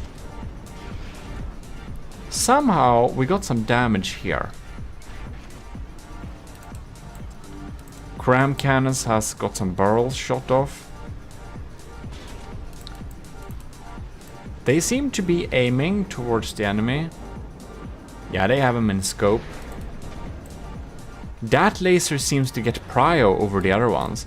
I wonder if the other laser's connections got damaged, or if the laser just ain't strong enough. It's probably not strong enough. There we have some Q1 shots too.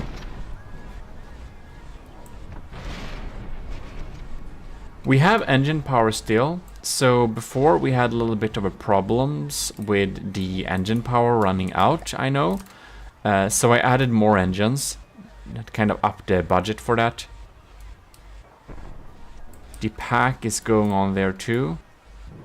And our crams are going through here. Yeah.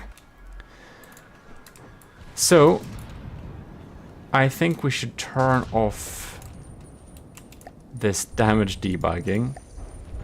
Clear all. There we go. Let's check what's happening here. The laser is doing a decent job, I think. Really digging through there, despite the smoke. I don't know how much smoke the Megalodon has, actually. But of course the Megalodon is a bit cheaper, but it's good to know we can actually beat this thing.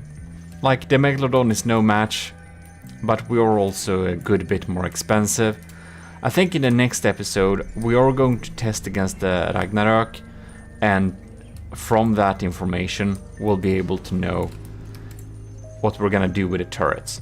Because I do believe that these hollow point turrets don't really do optimal damage. So yeah, there's that. So this time we're gonna test out some of the turrets and see if they may be worth it or not. But first we have the great benefit of actually testing this with the Ragnarok, because of course that's one of the ships we wanna beat. So of course right now we have no data on the hit rate on the turret, but when we are shooting towards an enemy target we'll get an actual hit rate in a percentage, so we know approximately how often our shots actually hit the enemy. So we're gonna spawn in the Ragnarok and we're gonna see if we can beat it by like one part, but also which turrets are doing a good job and which turrets are not doing a good job. The Ragnarok is not the only ship we want to beat. I do think we should probably be able to beat it with our current design, but that's a bold statement, GMODIST. But anyways, let's spawn in the Ragnarok and we're gonna see. The battle is online. Right. We need to follow these. These are some scary shells here. Let's see here, we're shooting, that's some sabots going on there. So the first shots coming out here, they are sabots. Well, we see where they go. Let's see if... Oh, bam! It's penetrating pretty deep into this turret here. We have some of the sieve system just... They're just bursting through. I never realized the... Let's see here, that's the kinetic sieves, isn't it? Yep, sabots, isn't it? I didn't realize the kinetic sieves was a... like burst gun. That's like an inaccurate cloud.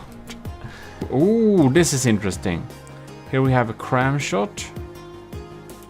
I think we can go up to full speed actually. And I think we're gonna do damage debug. We got the pack coming in there. Ah, that's beautiful. Okay, so here we see my under subsurface sabots. Oh, beautiful. This is exactly why I designed them. I want them to be able to shoot into the engine compartment here. And they do that alright. So we really want them to be able to take out some important stuff down there. We're getting new holes popping up there. Now we got the full broadside. We are into degraded mode. Not surprised. You can see that sieve system is they're taking down my cram mortars. But my cram mortars were actually on spot. They would have hit. The laser ain't doing much damage because we have so much smoke. It's doing something though. Alright, let's see here. The crams, they're going through alright. Right. They are indeed. And we have dealt a good damage to the turrets there. The pack is still alive, so we have some pretty good health on the pack, it seems. Now they somehow targeted the top here. That's very interesting. So we are shedding bits, of course. If we check the menu here, we can see that Ragnarok. Oh no, the Ragnarok is actually in the lead in terms of health points. One of our big cram turrets is dead. Alright, that's not good. We have to investigate that. Right. So, as suspected, no damage has been dealt to the side that's, well, not meant to combat the enemy. We have some pretty damaged steam engines there, but they're not connected up all to each other. We have some good ones here. We have engine power still, that's good. Now this is open of course, but the damage type makes it unlikely that we'll be hurt. Alright, this laser compartment is hurt. This one too, but not dead. Oh, this is dead. Yeah, okay, damn it. Seems that maybe I'll need to protect my lasers more. Right now we can see that the thing that did the damage was that the damage was dealt to the turret block itself. So that's a very nice and lucky hit. That we'll have to anticipate, of course. The shields are doing a good job, it seems. Most of the shields are online.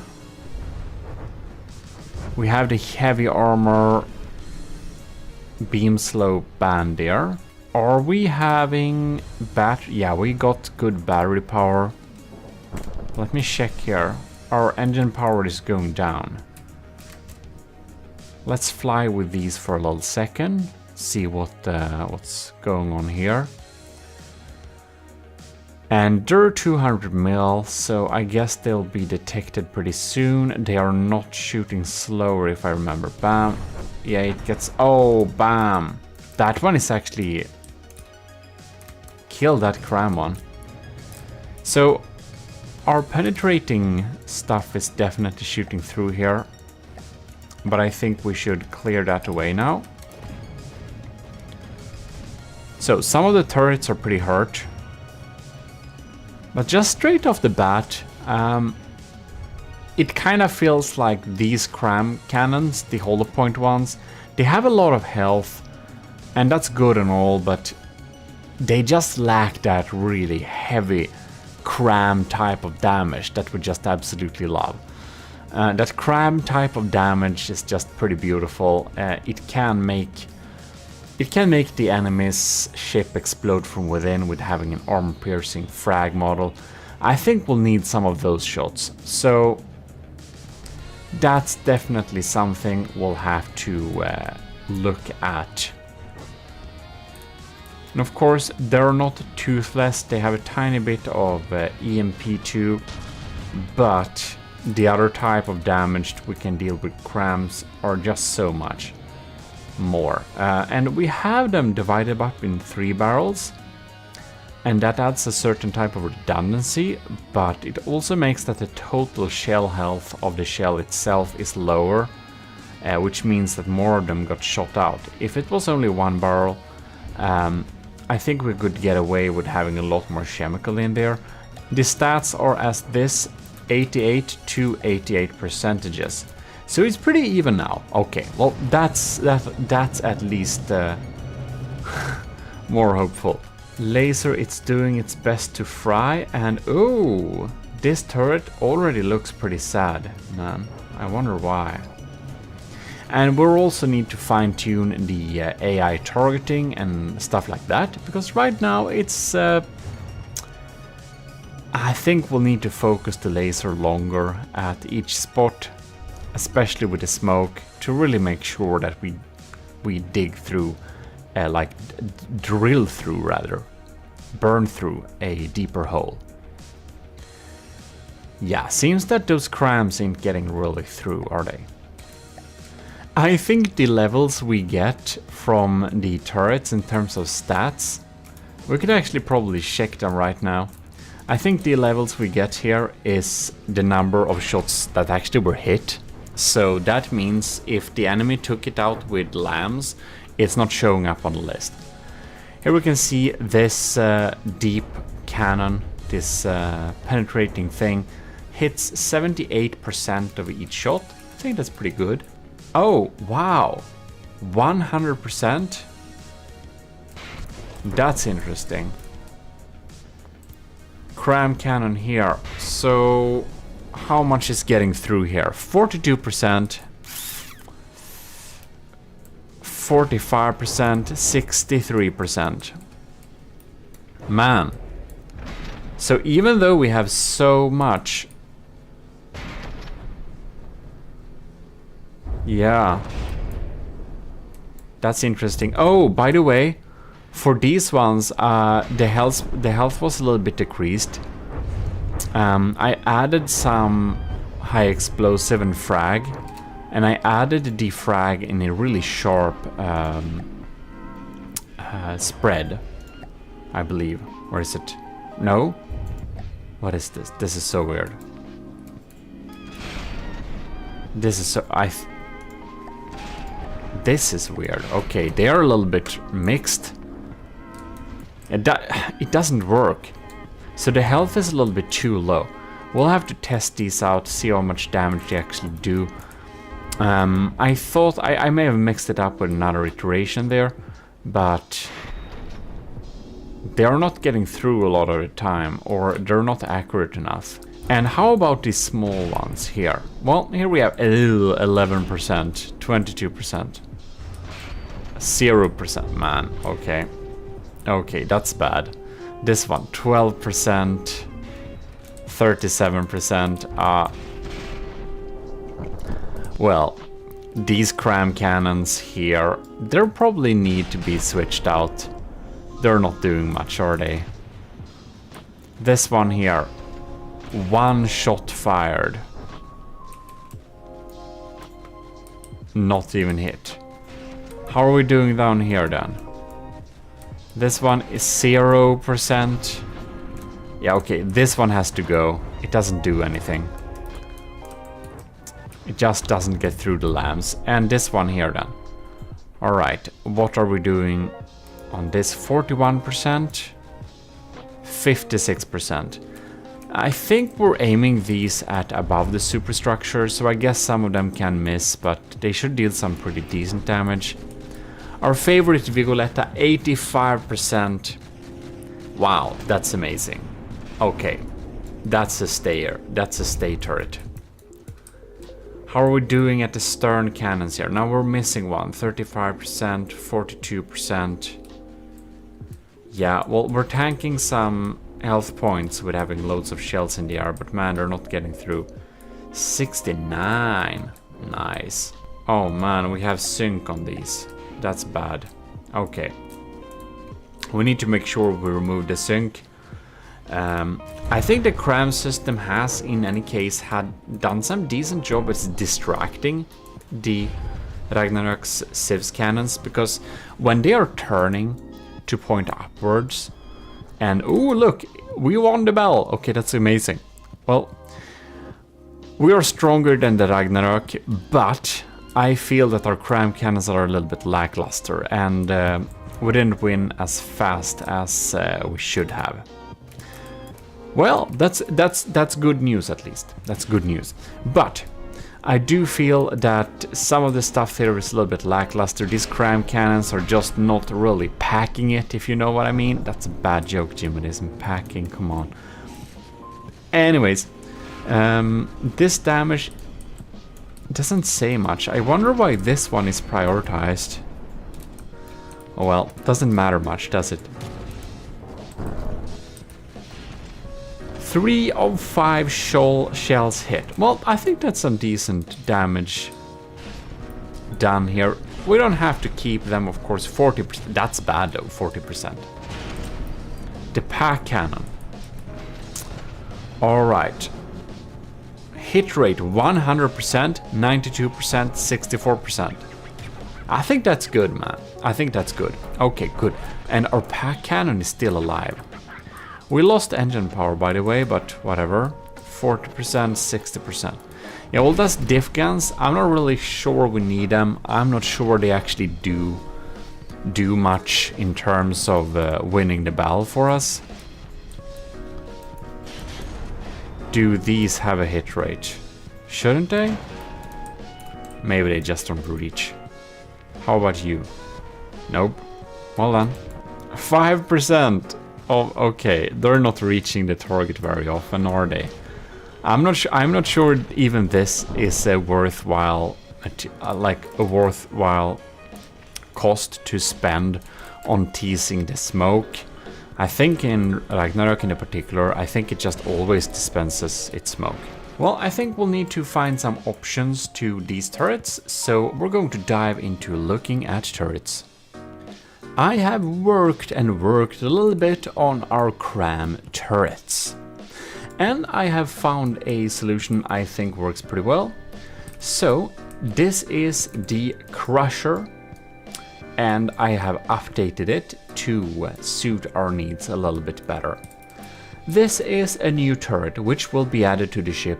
This is the Detonator, and it is a 1970mm cannon, and it's a single barrel, chemical, big cram.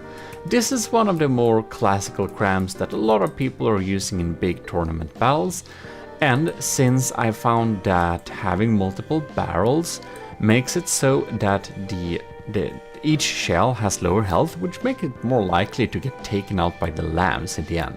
And I'm hoping that when having a big one here, you can see that the shell health is almost 180,000, and I think that's gonna be pretty hard to kill. These shell health I've added and changed a little bit, so its shell health is now kind of in the 140,000 as we had before, and the middle one is in 126,000. I think that's more because the previous version on the ship, their health was a little bit lower. So in any case, let us show what are these type of cannons now. This one, which we have here, the Detonator. No, this is the this is the Crusher. The Crusher is still a hollow point system, so we have hollow point here, and the previous version we just saw on the cannon, I don't remember if it was hollow point or not, but the original one was hollow point, and then it got changed for some reason. So these are hollow point systems, yeah, and they're loaded out in a little interesting way. I added them to have frag, and as I said, I set the angle to 1 degree, and I got a little bit confused before if I already did this or not, and I didn't, and it sucked. And this means from the future I can tell you that this works a little bit better. I think, at least. Sometimes it's hard to know. But I set it at an angle of 1 degree, and of course this makes the frags super weak, but this is a hollow point, and the shell will detonate at the armor surface. So I'm really setting this up to work a little bit as a shaped charge with max pen. So it just penetrates as deep as possible with this 1 degree angle. We also have a tiny bit of EMP to deal some slight EMP surface damage. And the other ones, they are set up in a similar way. A little bit of EMP, a little bit of frag, and frag 1 degree of course, and EMP there. So yeah, and the EMP they are dealing, it's 2000 damage, so if we hit near a detection component, we should be able to take it out. Now, to the Detonator, it's 1970mm, mostly because I think it's funny. There is no real reason why I skipped some 30mm. It's just, you know, I like to have that. I think it's boring when all APS cannons are 500mm and all crams are 2000. Like, I want some variation, even though it's more like in my head. But in any case, this is a 150 degree, so wide angle frag cannon. We have a tiny bit of high explosives to really clear out some blocks exactly where the detonation takes place. But other than that, it's a big fragger.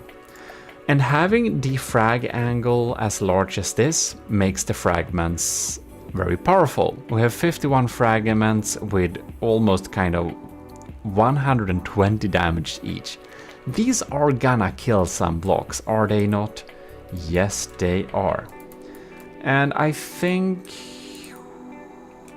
this is detonate from first impact or something like this.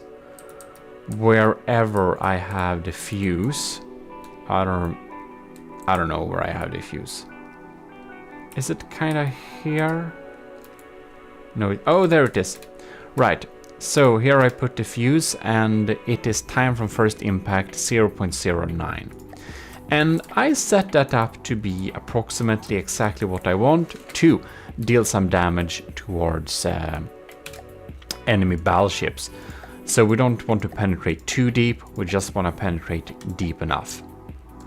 So we're gonna do like this, and we are going to slow down time, and we're gonna fire these ones, so we can see what type of damage we have set up. Bam! Now, this one may be penetrating a little bit too deeply, but I kind of imagine that this will be pretty decent damage if we are penetrating a battleship with some stronger armor than this. This is one layer of heavy armor going through like that, just some metal and wood here. And I don't remember exactly how thick the Ragnarök is, but I think this would be kind of in the middle of most battleships. So that's why we have the detonation taking place there. Now here we can see at the hollow point cram, of course, the combined output of this cannon is a lot more health than this, because this is effectively like, what is it? I don't know, it's like 300-400-ish K. So all of them are not going to be taken out. And here you can see the detonation is taking place here. This entire chunk, it was a pretty, only 2 layers thick, but all of these blocks in the surface were destroyed, and the fragments went through and dealing some deep penetrating damage. I'm suspecting these will do more successful damage on a real target than on this dummy. So I think that should be a good combo for our cram cannons. A more classical doomer and a little pseudo heat shell, kind of. This is the Vigoletta Marksman sniper turret you saw at the side of the ship, and I'm not exactly sure how much damage they do. We can see they penetrate. I think this should be probably penetrating enough to deal some damage to a turret. So I think we're gonna make these aim over water. And this is just a sabot head.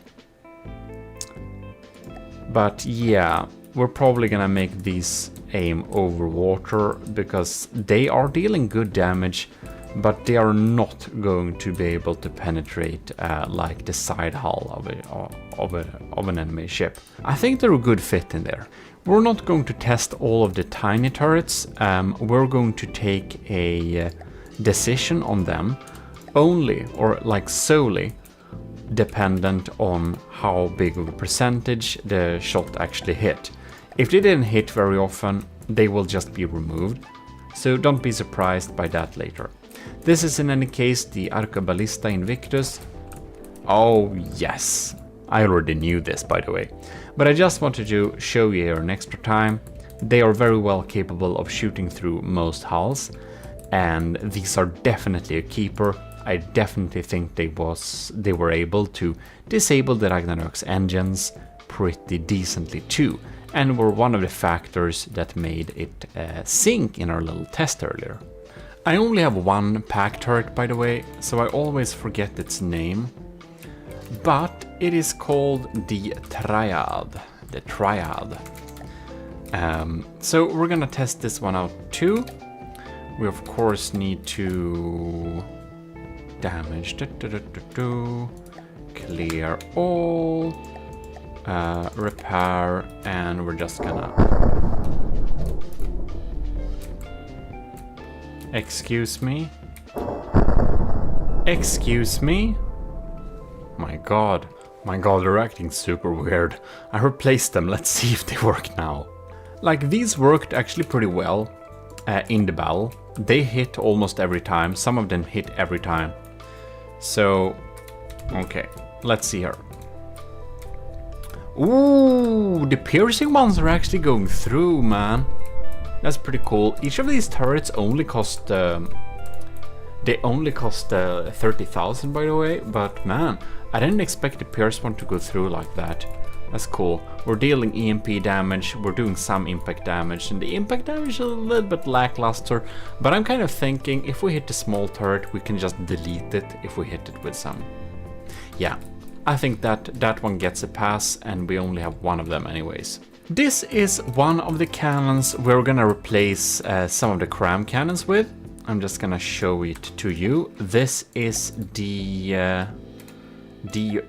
slightly updated version of my Fang turret. Let me see here. Is it Fang Mark II APS 49mm? It's a pretty old turret. It's one of the oldest one I have. Which makes me remember, huge thanks to all of the commissioned officers in the Army of GMODISM who are supporting the channel. Admiral Super Dave, Captain Y, Stellar Lieutenant C2, Venerated Lieutenant Powered by Greed, Lieutenants, Regular Lieutenants Asteria, Lieutenant Tyler Russ, and Lieutenant Vincent Veritas. Thanks a lot for supporting the channel. And you can of course access this together with my cadets. You can also access all my files. But it is a sabot head mixed with a charged head, whatever is that called, heat shells. Now we are up to against heavy armor here, so of course this is not our optimal target. I'm more thinking that we should be able to kill some turrets by shooting the turret heads. This is of course a over surface sandblasting measure. But anyways, that's just an idea. I think we're gonna stick them there. Before we look at the next iteration, I'm going to show you the rules here. So you will have plenty of time to build your ships, because there are gonna be a long time before this is actually out and we are taking submissions, but the submissions will be open, so there is no deadline, there is no need to hurry. But if you want to be an early bird and start building already, I've put together some rules that is most likely the rules we're gonna use. That's kind of pretty official. So I will reserve myself to be able to change these rules if I have to later, but these are the building rules. So please check out these little rules and you can start building if you want to be an early bird. If not, there are gonna be plenty of time for you to actually complete your ship and send it in. Don't worry. We're gonna have battle after battle after battle with this. As promised, the Gimli rules. So, these are just some preliminary rules. If you're an early bird that wanna build really early, remember the submission is going to be open. There is not gonna be a deadline. Their rules are a little bit subject to change, but it should be these basic ones. No cheese is the first rule. That means like no spin clipping, no internal propellers, no weird stuff like that, no cheese at all, like no big blocks of tetras to do aim point spoofing and stuff like that. Max 100,000 blocks, that's a pretty high block count, but you know, I need some kind of block count because sometimes people, the secret advisor, can go overboard with building out of only wood tetras, yeah.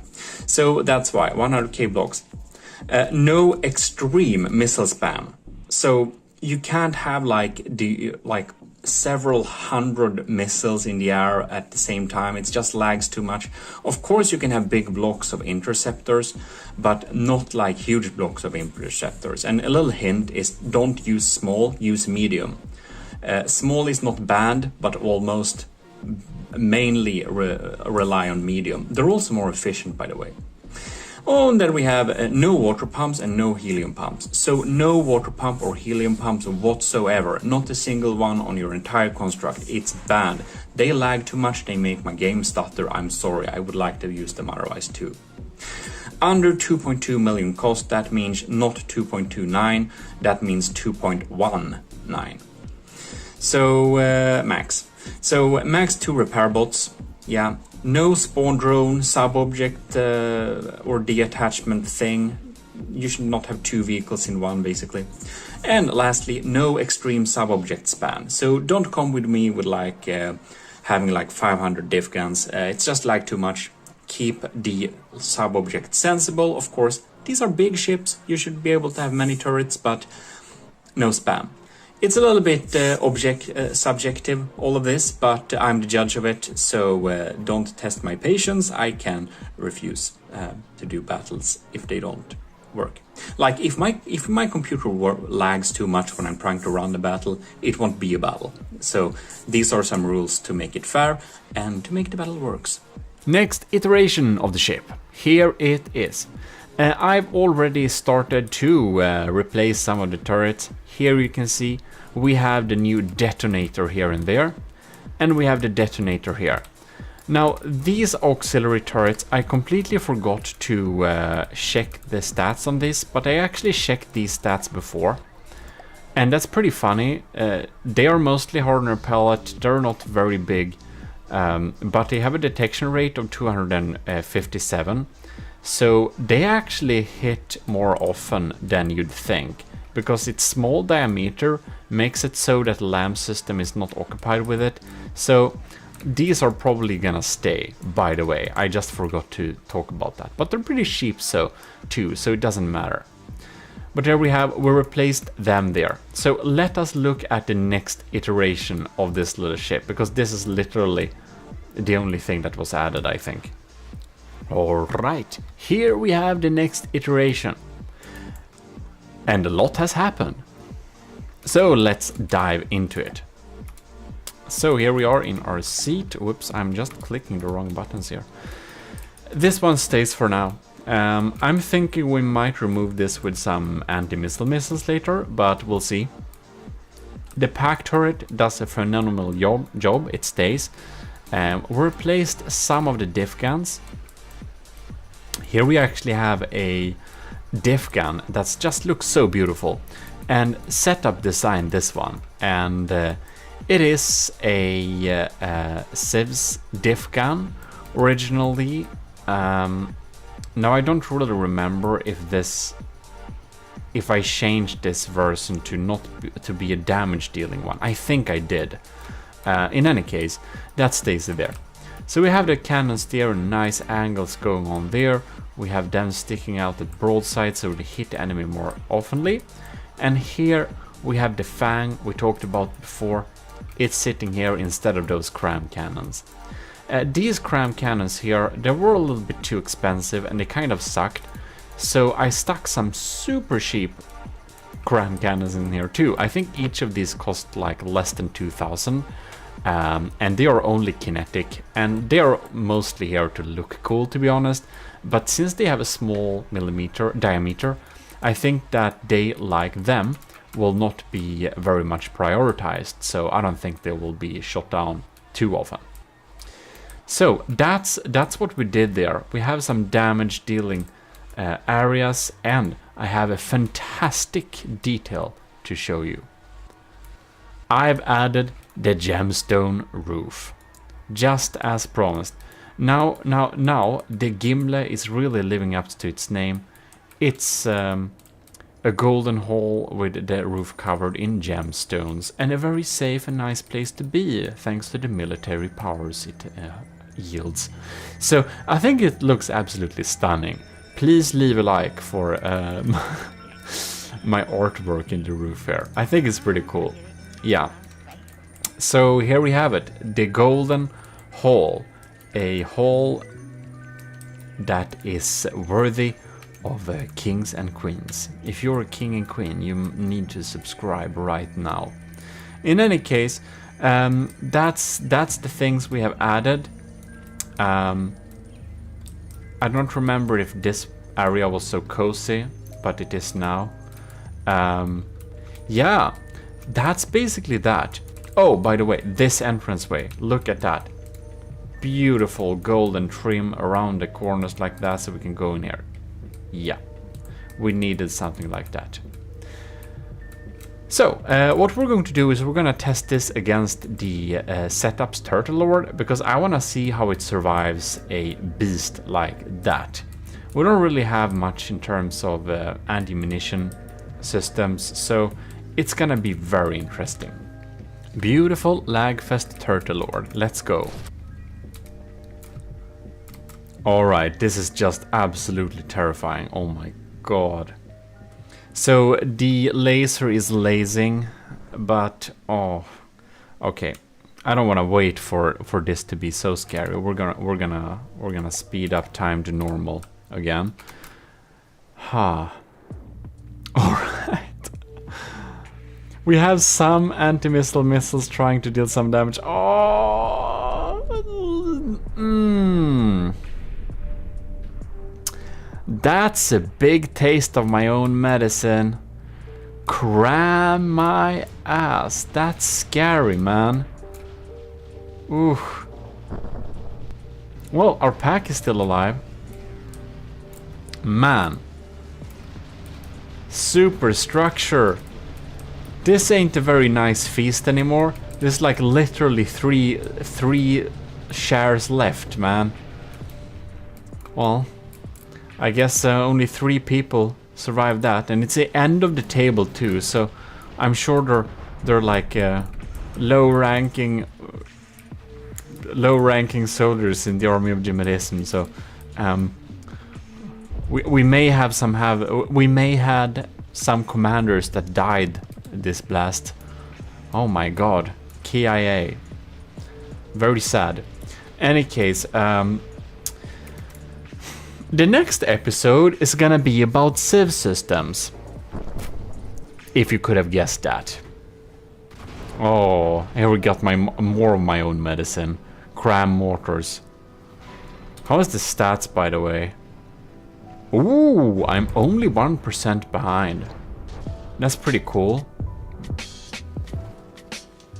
Yeah, but I think that these diff guns, they of course deal damage, but I'm not sure they deal enough damage to the enemy to actually be useful. If we'd compare that to actually making us not die from these very scary blasts of cram. We're still in pretty good health, but man. Ooh, you can see that that's just clouds of fragmentations.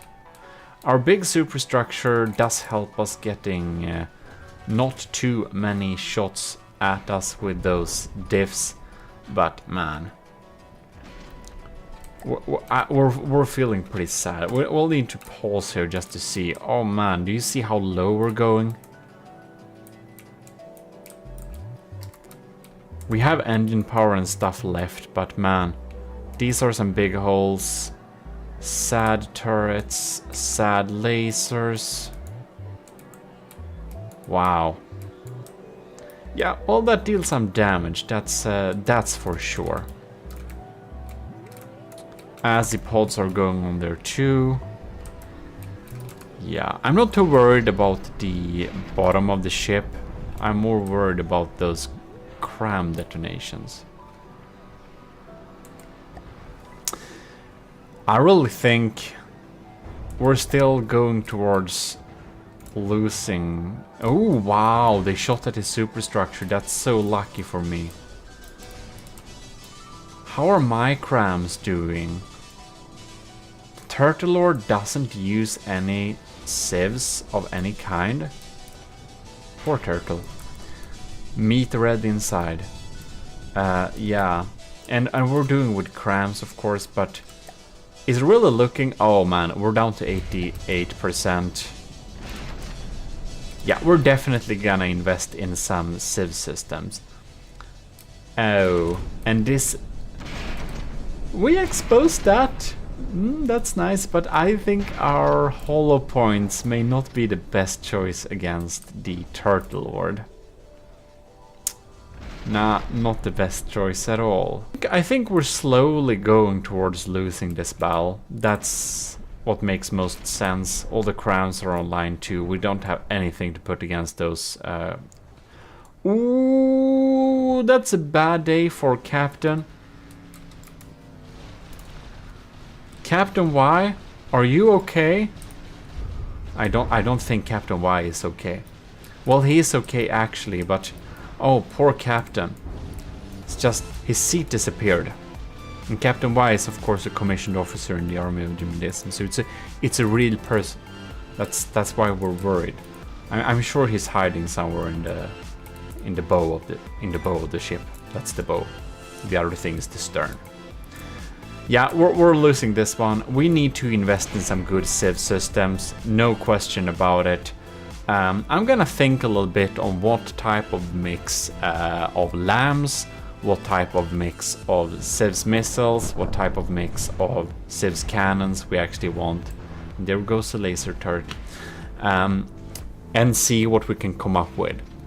Because right now, I don't know, the lambs, I don't think they're delivering.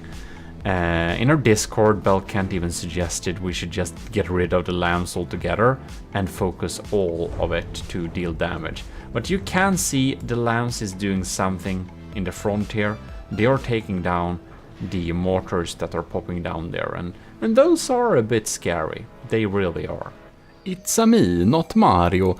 It's GMODIST back again from the other long country which you don't know the name of because you always mix it up with Switzerland. Post my country's real name in comments if you're smart.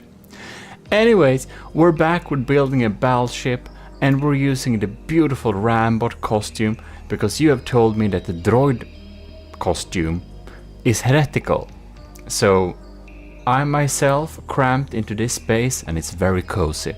Anyways, this time we're gonna talk about civ systems, so I thought we should be looking at a couple of different designs I have been experimenting with.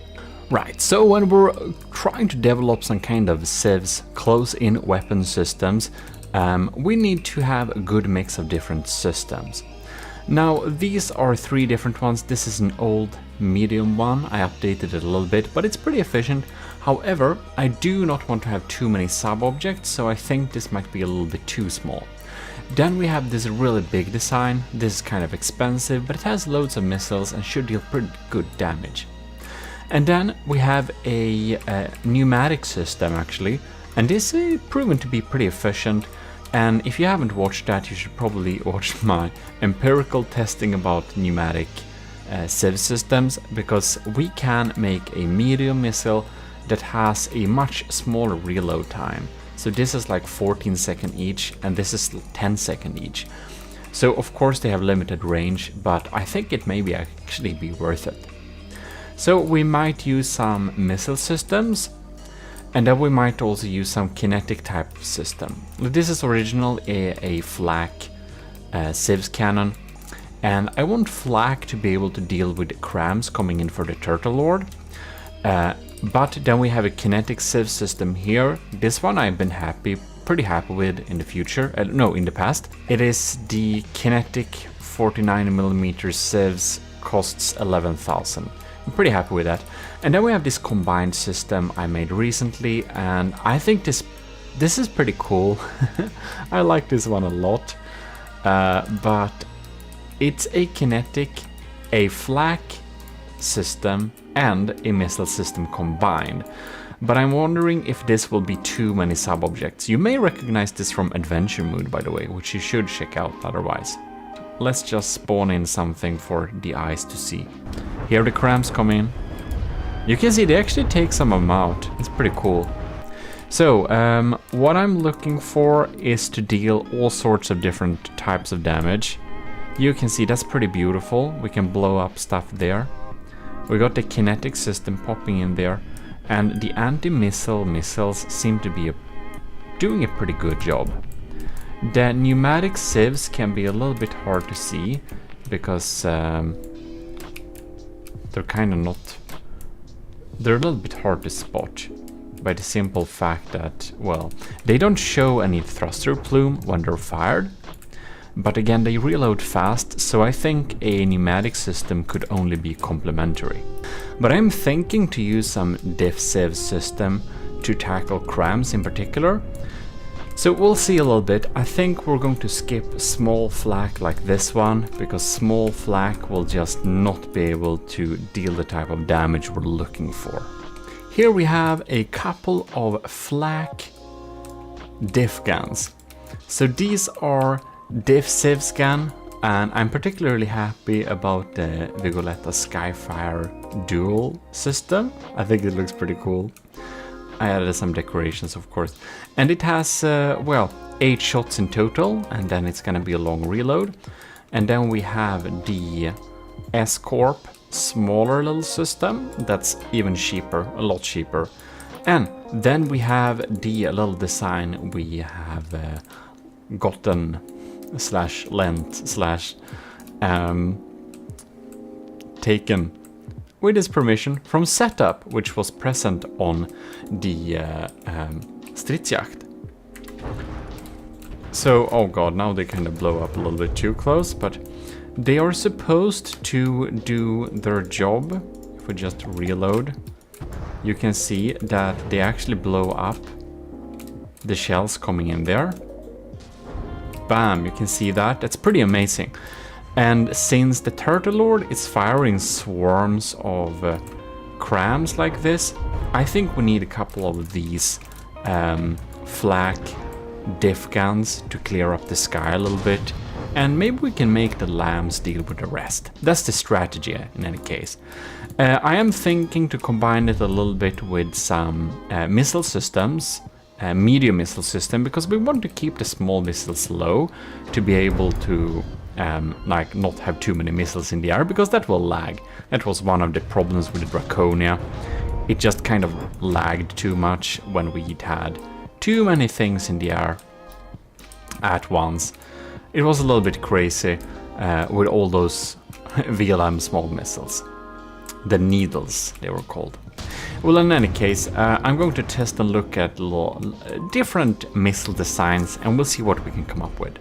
Right, so after some testing and some, well, building, but previously, I have found some missile systems that I think excel a little bit more than the others for this application. Now, these pneumatics, we're actually having a pneumatic system here, and it's getting in a little bit later on. It's really only getting activated if the enemy is a little bit too close, if the shots are a little bit too close, so they may be wasted, but again, these are loaded each and every time the enemy shells come towards us. And this is the crossbones. We are facing Turtle Lord and other designs, which are just so much more dangerous, but you can really see they clean up the sky, and even though these are tiny pneumatic shells just firing out two more, like, they're so simple, it's like they're so basic, but you can see they really make a little cloud that just appears in the air here, and whenever there are target crams close by, they will detonate into this cloud and really clear up a lot of those shells, and they will basically be in the vicinity each time a cram shot is fired. It's a very few cram shells that reload faster than every 10 seconds. So I really like them, and I also just like the idea of having a pneumatic sieve system. So you can see 3 of them are good to clean up the rest that comes in too close. Then we have this beautiful system. It's a high cost, high risk system. These are the Speedex, and they are using short range thrusters. They're going at like full force, they're going really fast, they're having some things that help them launch. We have turning thrusters, fuel tank interceptors. They're just built for speed. They actually don't have any pneumatic systems attached to them, do they? No, they don't. They can't fit that. But they are fast enough anyways, and they have this beautiful thing of really getting out some shells or really getting out some shrapnel into the air long before anything else is there. So now we have 3 of them, and let's see the cost here. This is the Shred, that's the pneumatic system. It costs 9,000 materials each. And then we have the, it's actually down there, Orion Combined Medium Missile Speedex Intersieves. I think they're pretty cool. They do the job very well. And to combine with that, we have these beauties, which I have in an earlier testing video fine-tuned for ours to make these missiles have the most chance of actually getting onto a trajectory that will blow up and do some damage to cramshells. So this is a vertical launch system, a VLM sieve system, but they are medium, but they are still pretty maneuverable. You can see they're actually having time to go into a trajectory and deal damage to those cramshells, and I think that's pretty cool, because a lot of the VLM sieves missiles don't do the job against crams, so it was really hard to set this up. And if you want some tips on that, you can check the earlier video, but a little bit quickly. They're coordinated, they have a high APN guidance, they have turning thrusters and no fins, and a variable thruster. And the crucial component here is the start delay of exactly 0.4 seconds and a pretty nice, well, yeah, they're balanced like that. So I think we try to integrate these systems onto our battleship together with some kinetic sieves. We got the basic lambs, and and we're going to use that together with some flak divs, probably a lot of flak divs, to deal some good damage. And I just want to give out a huge thanks to all of you who are in the Discord and keeping it alive. It's super fun, and if you're not there already, you should join. Also join the Army of GMODISM, because we're gonna have a challenge that requires that you're a member of the Army of GMODISM. And you can just self-assign yourself a Matros 3rd class, and you're in the army. And of course, you can also become a commissioned officer via Patreon, and that will support me very much too, from $1 a month and up. And about that, huge thanks to our commissioned officers, most notably Admiral Super Dave, Captain Y, Stellar Lieutenant C2, Venerated Lieutenant powered by Greed, Lieutenant Asteria, Lieutenant powered by Greed, Lieutenant Vincent Veritas, and Lieutenant Tyler Russ. I said powered by Greed 2 times, I just realized. But, well, thanks a lot. So here it is. This is the updated version, and here you can see I've chose to install a Vigoletta dual barrel Skyfire flak diff gun back here. So we have 8 shots of protection there. Onto this side here, I don't know if I mentioned this, but the cram turret that was installed here was so bad. It was so bad I just had to remove it, and we replaced it with a well, a diff gun dealing damage, very basic. It's just a shape charge. I'm not sure it's gonna get through, but we really need a turret there for looks. We might replace this with a flak diff gun later. But in any case, I did some interior accessways, so you can see it looks really beautiful now with the golden railings. And I don't remember if it's sometimes hard to remember what was added where. Look at this. The AOG BB Gimli battleship commissioned by Lord Admiral GMODISM for the Army of GMODISM. Oh my god. The narcissism. Tune it down. No, it's the part of the army. Constructed in the GMODISM Industries shipyard. Yeah, we go on. It's extreme. I'm sorry. Shipyards 1. Gimli is the golden and gemstone roofed hall where all the worthy people reside during the Ragnarök cataclysm in Norse mythology. So there we have the story behind the name. Isn't that pretty cool? Yeah. In any case, I think it is. And yeah. Anyways, about the Skyfire, we have the Vigoletta Skyfire Durable. 2 of them in the front here too, because we really want to keep the skies clear. We also got a couple of diff guns there as before. We retained this system because it feels so integrated. I don't know if it does much, but what the hell. And here we have the S-Corp flak getting mounted there to shoot some shells from in front of us whenever we're spawning, because we're gonna spawn nose to nose. We also have the setups, beautiful little manual diff gun here. We got 2 of them and a little tiny cannon for the looks. And I've added one to the side here to get that broadside action protection. And we added one down here together with a couple of S-corps. So yeah, now that's the extent of it. I think I'll need to add some of the... I think I need to add some missiles too that really keep us covered, but we'll see about that a little bit later. We're just gonna do some basic testing, of course. Gemstone covered hull. We also updated the decorations inside of here. We just loaded in a little bit of a stronghold just to see how we're dealing with this little crème barrage here. So the crème barrage of the stronghold is not the scariest thing in the world, but if you don't know how to protect yourself against crème barrages like this, Civs diff, they can be pretty scary, especially if you don't have any lamps or anything. Bam, there we can see, isn't that quite beautiful? Now it would have missed, but we got some style points, don't you think? Alright, so we'll access the intakes here. We can see this is, I think it's 500 millimeter, unless it's not, but if it's 500, we have a flak damage of 30,000. So that's why you need a lot of hardeners, by the way, so that you can make sure... Oh, it's 450.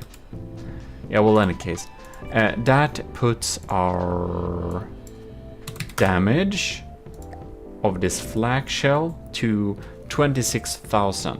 But on this particular turret, and the flak radius is 64 meters, so if we shoot at the center of the cluster, we can probably get rid of it, so that's pretty cool. But yeah, that's why we put a lot of hardener pellets, and why we have some hull points on this middle turret here, just to deal some extra damage against the incoming targets. Now, I don't really want to protect against torpedoes and stuff like that, because that feels a little bit boring, but we might need to do that. We can see we're still at 100%, we're protecting pretty well against those crème barrages, since we do have the nice radius of the flak. But keep in mind that most of our flak guns only have, it's 5 shots. So I don't know how much how long it takes to reload. Oh my god, we don't have any defense against these torpedoes, man. Ugh. Okay, yeah, I don't want to have torpedo defenses because torpedoes are better to outrun, and we're pushing like 40 meters per second. But you can see they're doing big holes in our armor here. Now, we don't have anything important at that part of the armor really, but man, it's a little bit annoying. It would be nice to maybe have some missile to just slow them down at least. You can see we can outrun some of them, but not all of them. Darn, and this missile actually hit... Yeah, that missile actually hit us in the side there. That killed the turret, so it did damage. We might need to have some anti-missile missiles for sure. But in any case, about diff guns, the normal ones have 5 shots, 1 in the barrel and 4 in the ammo inputs. And if they have a reload time, the enemy's cram cannons of say 25 seconds, we do have more than 2 minutes of being safe from their damage, basically. If we have like 1, yeah. If that makes any sense. So, I think that it's pretty worth it, and for the Vigoletta Skyfire, now they fire at once, but they have 9 shots in total, 8 from... No, they have 10 shots in total, of course. What am I saying? So, that should deal a lot of damage and really clear up. You can see they fire in succession, bang, bang, and of course the turtle already is better set up, so its cram cannons are much more scary and we need a lot more damage to deal with them.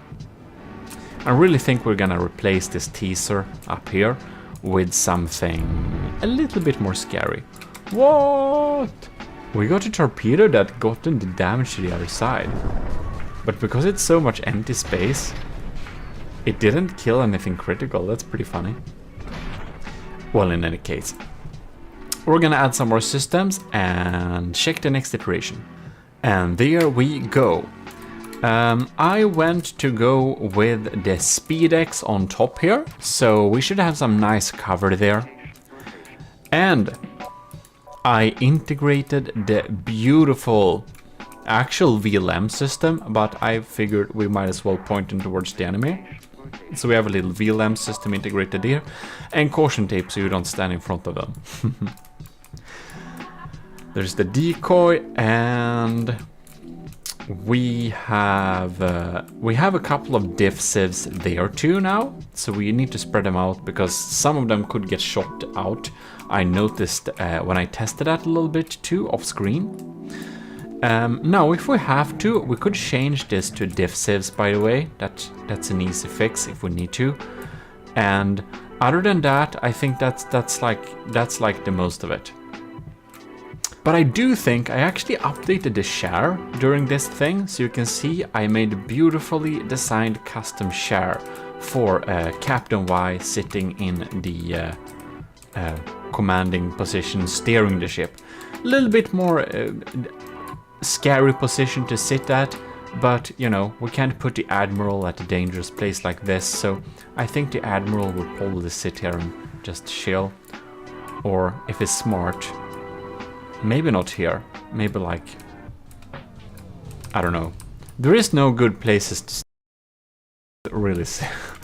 Oh, I know. Maybe we can make a little share for Admiral Super Dave in the compartment. I think that would be great. Yeah, well, in any case, we have done that. Did I add something in the inside? That's something I'll need to check. It's like I'm building all over this ship, so sometimes it's hard to remember if I fixed something. I upgraded the laser but sticking some more units somewhere. I do know that. Question is exactly where. That's more of a mystery. However, I did notice that there were a few problems, like some of the diff guns at my offline testing were actually blowing up shells a little bit too close to our structure, so we did damage to our own blocks. So yeah, we're gonna move to the next iteration because I already know what's wrong with this, and that is some diff flags are killing us, literally shooting off blocks. Not good at all, and the safety distance I set for them apparently doesn't matter. I don't know why. I think it's just that the failsafe margin can't be wide enough or something. I don't know. It just doesn't work, the placement of some of the turrets. So the placement here, with my offline testings, I noted that this exact placement was pretty rarely getting shot at, because I think it's like in the outer edge and there is pretty low risk that anything shoots here. So I removed the diff flag and replaced it with another one of the SpeedX systems because they're pretty nice. And I did remove the diff gun up here because it was too good of a placement for a diff gun, because again, this placement also didn't got shot very often. So inside of here, I could fit a little nicer shield and nicer interiors. Look at this now. I think it looks a little bit more glorious. And I even added a sleeping matros of the army of GMODIST there. Maybe it's you, who knows? Maybe it's one of you. And we also have a little symbolical docking station here. Now this won't come with a drone, but I figured if this is gonna be a land gang for like airships, we should absolutely have a docking station so we can make it possible. Well, in any case, that's not really what we're talking about. We are talking about Civ scans. This kinetic Civ scan was a good complement to combat big incoming missiles and also crams, so I figured 11,000, let's stick it in here because I like it. Yeah. Somehow I removed the green light because the red light is... Did I mix this up? Please tell me in comments if my placement of the lights are correct. I think that I think that this side of the ship, which is not starboard, port. I think port is red and starboard is green. The green disappeared, but whatever. Yeah, so that has happened. Now, there has been some slight changes too. We added some extra boosted interior armor because some stray frags were just ripping up stuff. And we finally put the armor on the AI compartment so it's safe. Admiral Super Dave, do you want to share inside the AI compartment? Tell me. Admiral Dave, do you want a little hut that you can stay in? A little admiral's hut at this particular space? Because I realized I don't have anything to use this space for. If you want that, please tell me in the comments or in Discord. I think it would be funny. But in any case, we added some basic interior armor there. And yeah, I think that's the extent of it. However, there is a few more problems that we need to tackle, and it turns out that these flak guns actually shoot each other sometimes. I did remove the diff gun that was dealing damage there because it was just getting in the way, and I just have these two flak guns, but it seems that these two flak guns blow up each other half of the time, so I'm unfortunately will have to remove like this one. Then we are still having a little bit of trouble with this cannon. It sometimes blows us up. So yeah, I'm gonna do some more testing and do some slight updates. But good news, we are finally having the pneumatic system on a serious battleship. So here we have it, the pneumatic little, I can't remember the darn name on my own. This is the shred. Yes, the shred system has been installed. Is that not quite beautiful? It is, very nice. And there is another issue we have.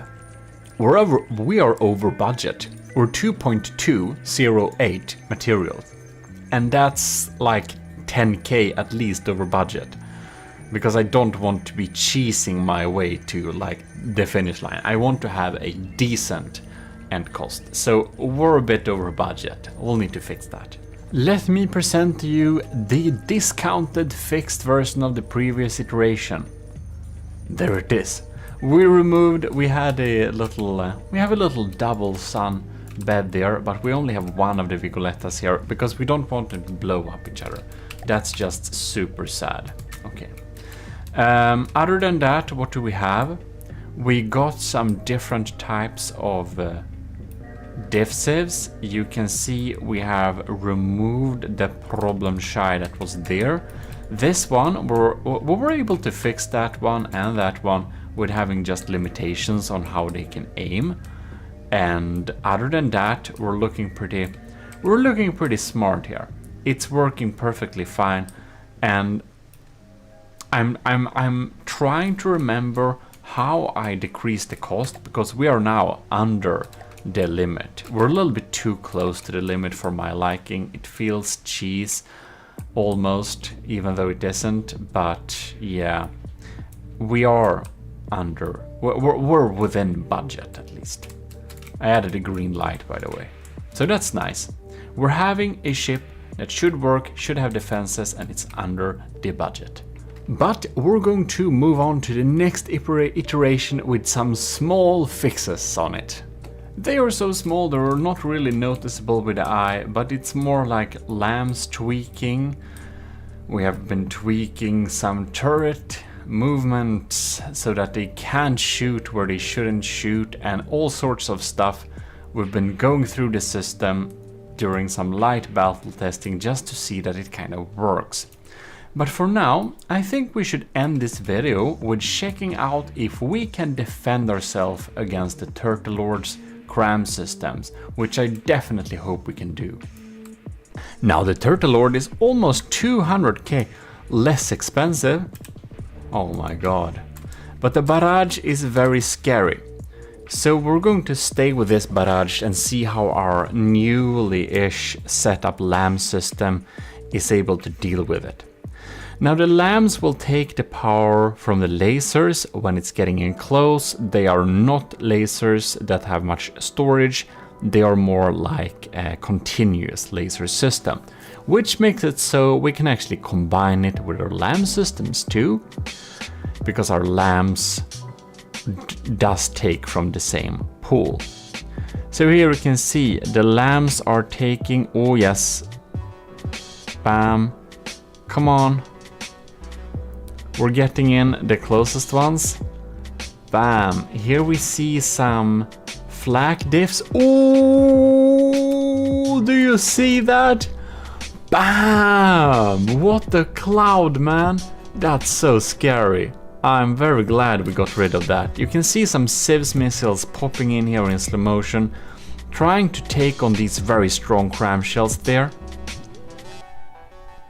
And they are of course filling the air with a cloud of sorts. Man, look at that! We got him! We got him! Amazing! Can we get this one too? No way. Are we gonna kill the turret? Are we going? No! Oh yes, we're so lucky. It misses the mark. Beautiful.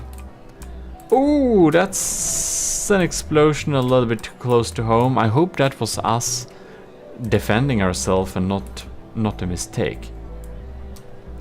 You can see the lambs are trying to do something. When the lambs are doing something, our damage lasers are not doing something. But man, we can't tackle all of them. And that was probably very foreseen. We already knew that they couldn't take out all of them, but yeah. The lambs are nice that they help with taking out these diff shells coming in here. And our diff shells are doing a good job at taking out the enemy cram systems. So now we have kind of seen how that works.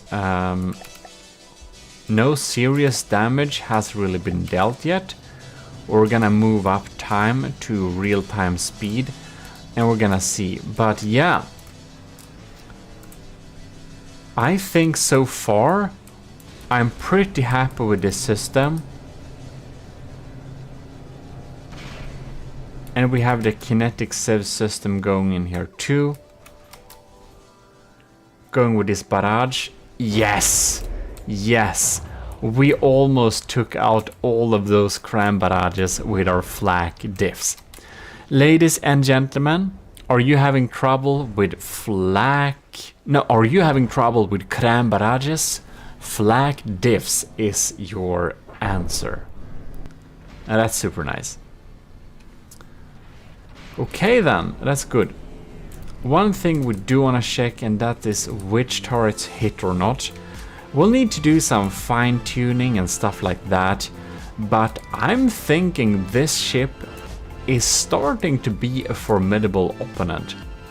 It's not quite done yet. I do want to have a proper battle testing video. And we are within budget still, but we're really closing on the limit. What I'm going to need to try, I want to try if my cram cannons are worth it or not, or if I should use other cram cannons, or if I should use maybe only detonators and skip my triple barrel crushers. We're gonna see about that. But in any case, I think we'll be coming back next time. Ooh, our lambs are doing a nice job keeping out those mortars. The stats are pretty even, but we are in the lead, but we also have a material lead. And one thing I also want to try, that's probably to see if I can get the cost of this ship down to under 2 million. And that could be really cool, because then we could battle the Turtle Lord on equal footing. And I wonder,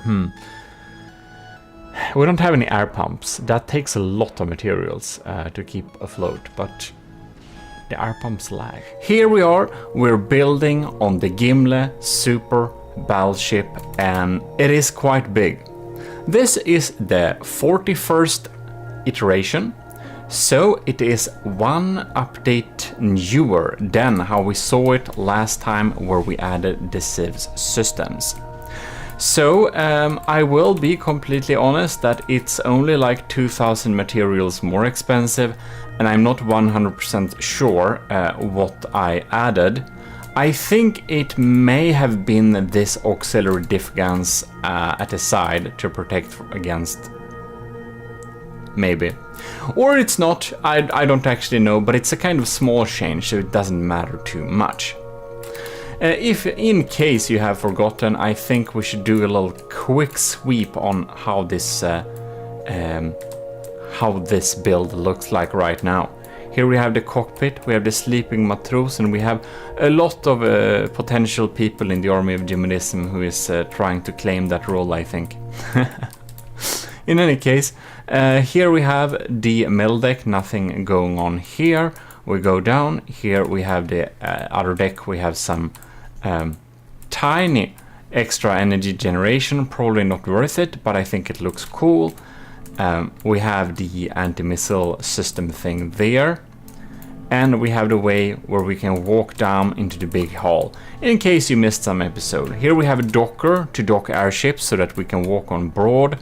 We have the lunch of the day together with all sorts of goodies that bots might enjoy, and a lost thing.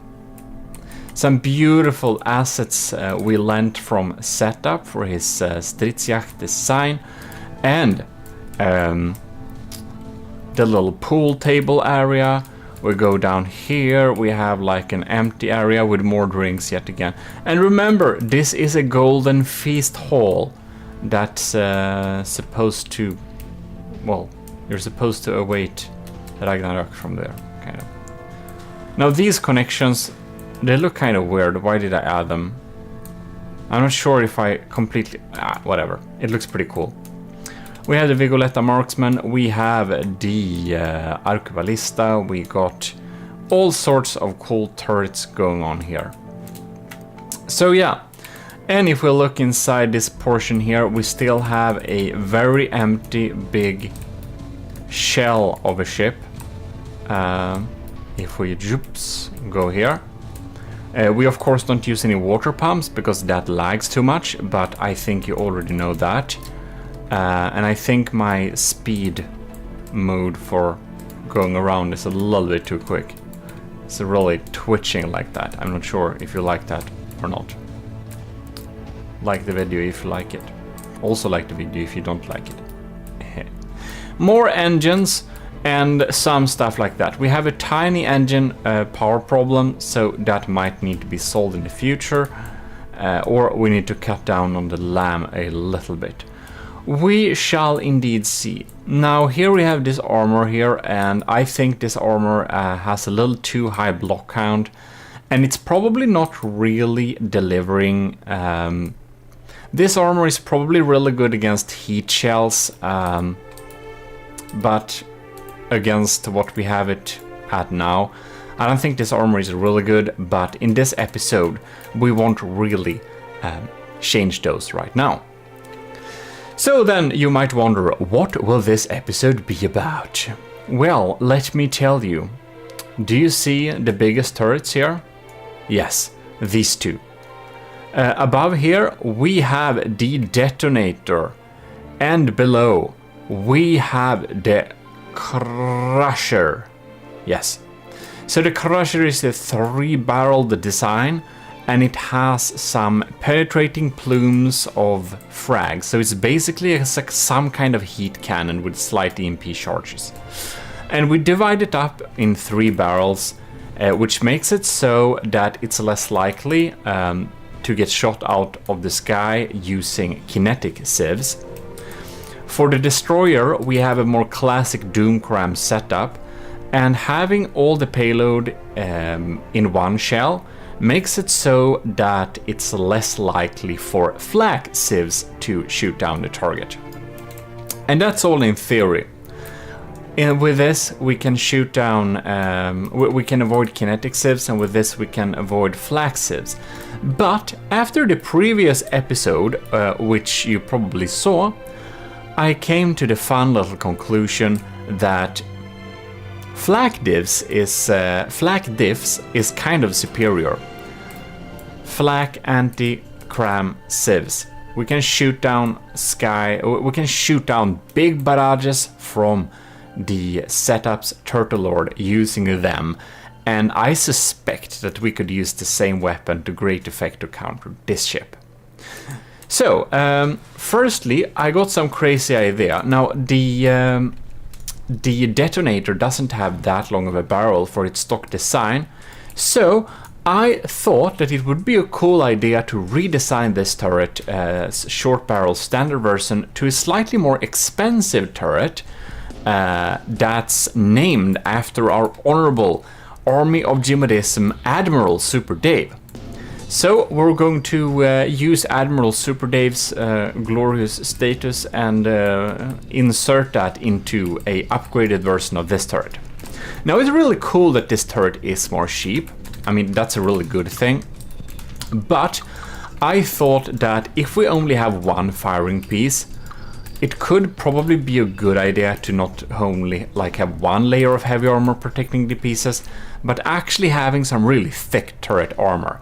So we basically spend the cost. Since the crusher is more expensive, then I thought, what if we make this turret as expensive? So we're going to update this turret, and you're gonna see in a moment why we do that. Alright, so the stats at a glance. AOG detonator, 90-70mm cram class A cannon. And why isn't it 2000? Two reasons. Because I think that if it's a little bit smaller than the other ones, the enemy LAM system will not target the detonator, and they will instead target other cram cannons, which are not as high payload carrying. That's my thought. The other thing, it's boring to have everything 2000mm. That's actually the main reason, by the way. So I want to have slight variations. So yes, maybe some of you think it's more efficient with flat 2000, but it's only 30mm. I'm sure it doesn't make a huge big difference, and this is how I want to have it anyways, even if it's slightly less efficient. So when we have gone over that, you will see that the original detonator costs 150,000 materials. It is a good turret. It really is efficient. It really adds what we want. And if we go in here on sub-objects, we can see we have a detonator Mark II cram, class S Dave, and that's of course class S, like in S tier. You know where we're going with this. Anyways, and also SS in Super, so it's Super Dave. So here we have it, Admiral Super Dave's variant. We added some decals. It is more expensive. It's actually quite a bit more expensive. To be precise, it's 170,000 materials. So it's not that much more expensive, but more than 10,000. So we spent some on armor. And as you can see here, this now has heavy armor fronted areas, so that frags and stuff that is coming in a glance at the top of the turret will meet some heavy armor resistance, and this will make it so that they bounce off much easier. Now there is another thing that's changed with the SD variant. Here you can see the reload time is 16 seconds, 0.34, and the reload time on the original is 14.58 seconds. So basically what we have done is that we have increased the reload time a little bit. So this shell health has 216,000 and this old shell health has 180,000 almost.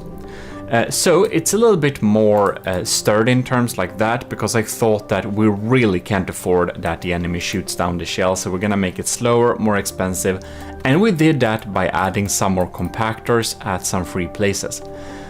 I think it may be slightly less efficient.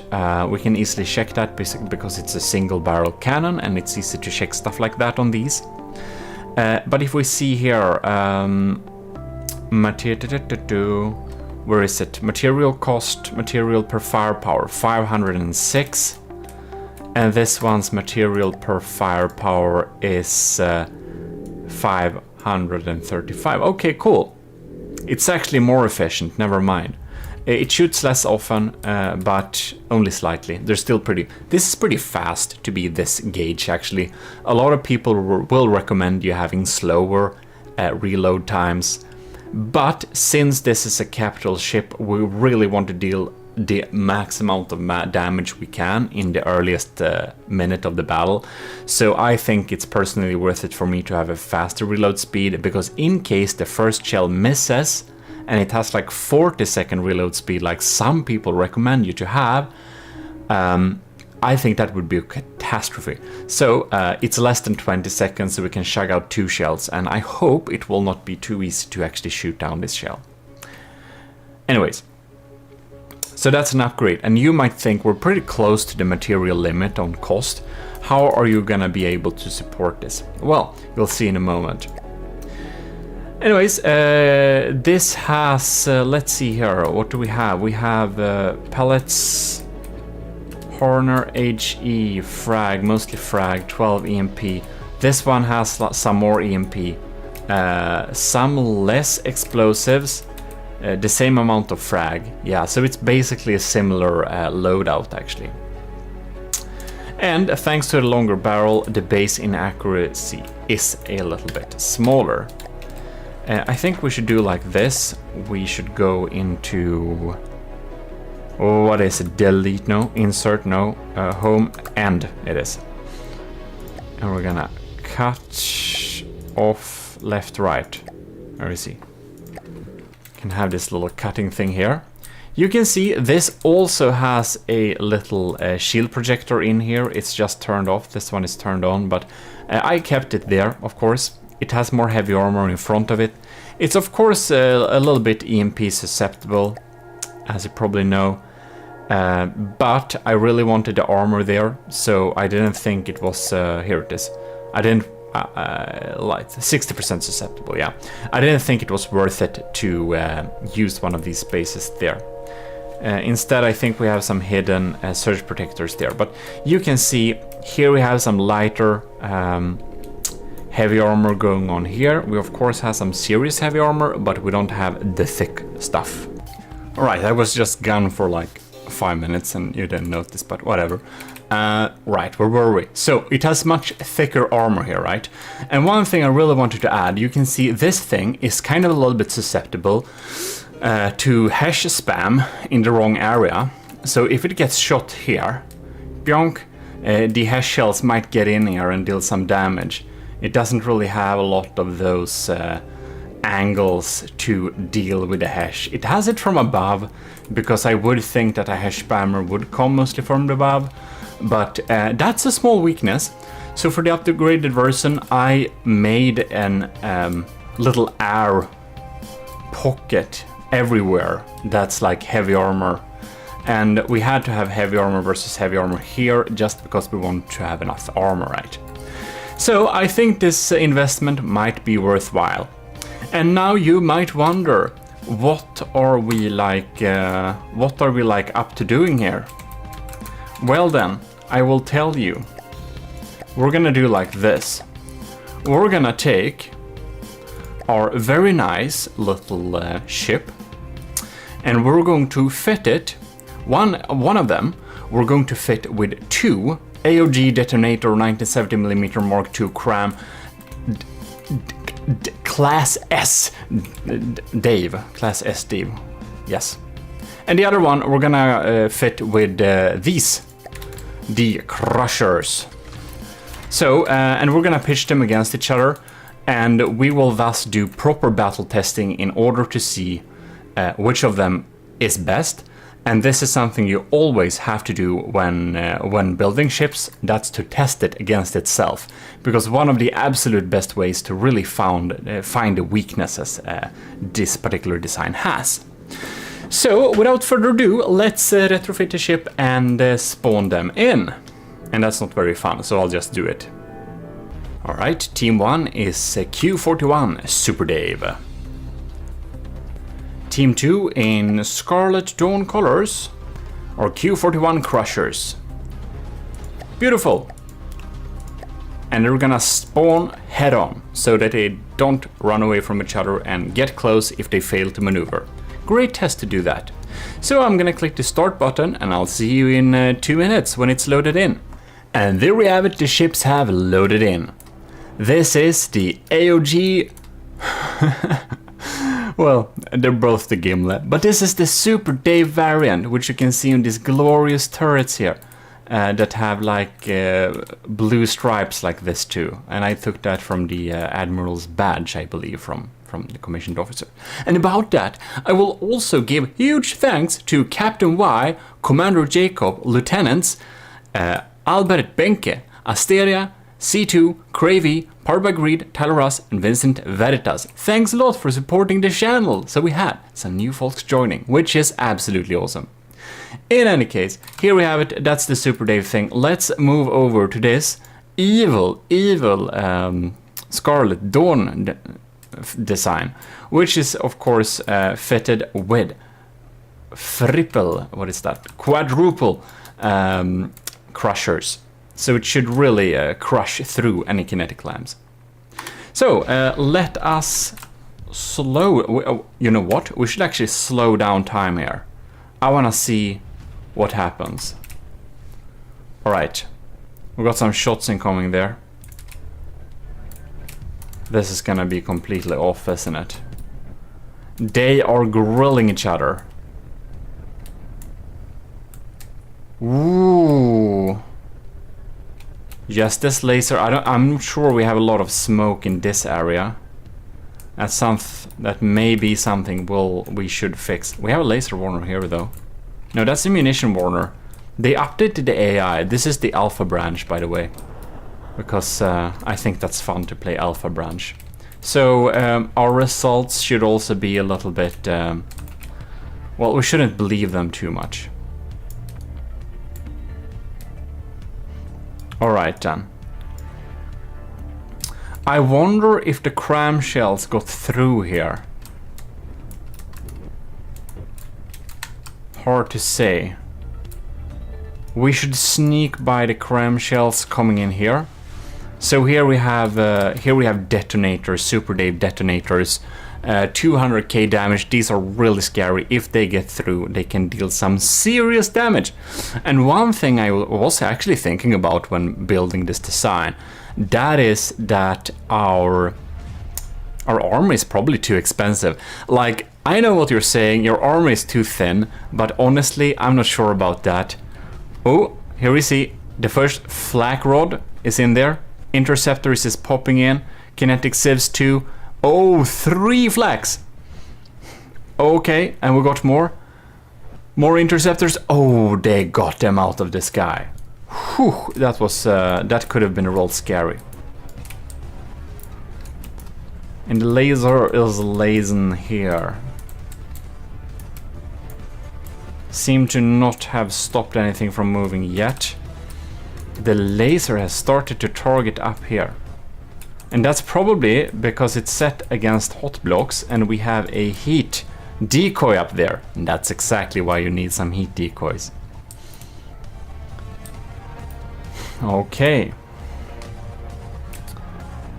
Interesting. So, Crushers is actually behind, which is this one. I think it's time we speed up. We should probably speed up to normal speed, to be honest. Alright. I wonder where they did damage to this one. Now Super Dave has taken some damage too. It's equal stats for now.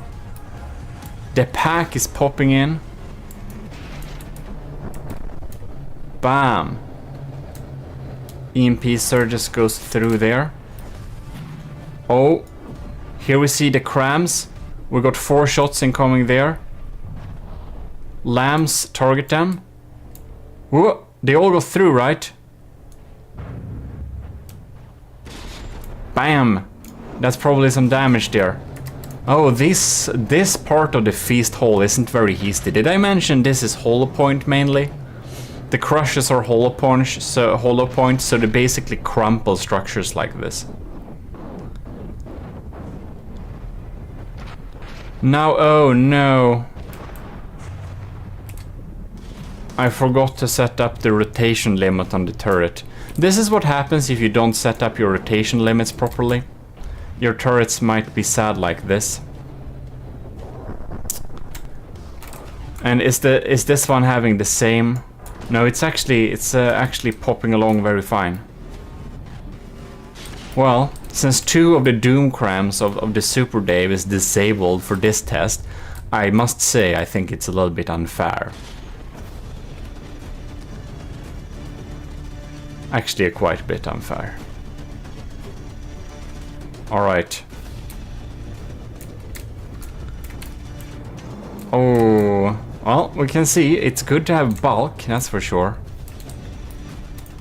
I think actually Super Dave, in terms of like armor, has a little bit of an advantage here. Just because the crushers do a lot of surface damage and the Gimla has a lot of bulk. Both versions have the same bulk, of course. Yeah, these just go through. They get damaged, of course, but man.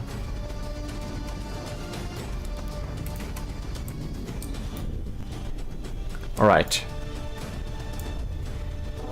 And there we have, we got popping along there. Here we can see a few of the barrels there on the crushers are damaged. Anti-missile systems are really shopping along here. Super Dave is like half a percentage behind. But I do also feel like that this particular battle is slightly unfair since it's not even in terms of the turrets. I would wanna see if the turrets will reach here or not. There we got some firing flashes. Okay. Come on. Let's see here. Let's see here. Okay, they're gonna go through, aren't they? Bam. Bam. They did go through. There's another barrel too. Yeah, that's some damage in the turrets there. Crushers and Super Dave are not far in between. It really picks those barrels off using using fragments and stuff like that. Alright. I think a lot of the diff rods are used up, and that's why we don't have so many of them shot out of the sky. But what I think we should restart the battle actually. I don't think the results is too interesting since 2 of the turrets are still stuck behind there. And there we have it, the battle is now ongoing, and you can see I spawned them slightly with the broadside angle to each other so that the guns will turn the right direction from the get-go. Right. They turn pretty quickly. The laser sound is... Whoa, hoo, hoo, hoo, the needles! Man, they're exactly designed to do that, by the way. They're exactly designed to shower the target with needles if it destroys it, and you can see the needles still do too much damage, and that's actually partly thanks to my surface layer little armor, I believe. Alright. Cram shells are popping in there. One got destroyed. Yeah, they're coming in there. Ooh, Civ's turret is down. Well, that's 10k loss already. So the Crushers is actually a little bit in the lead here.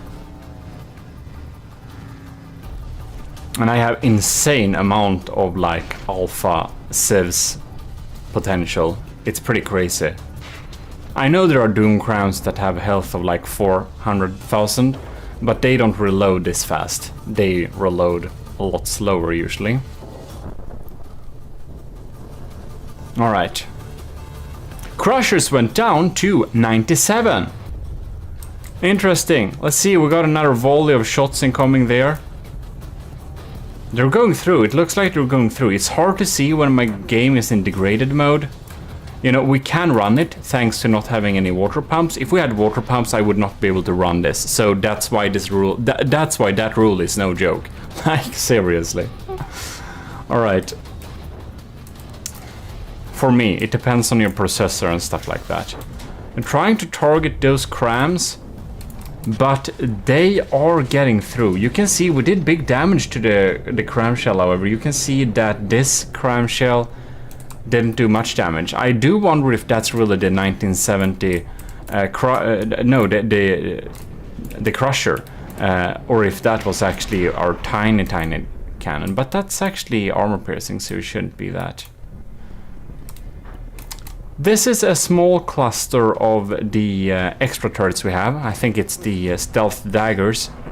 Gonna be interesting to see if any of these shells get through. I think maybe. I think it was this gun that actually we went with to the Scarlet Dawn painted ship, the Crusher one. Alright, so, oh my god, the Crusher's version, this version, is down to 93%, and Super Dave is up to 97.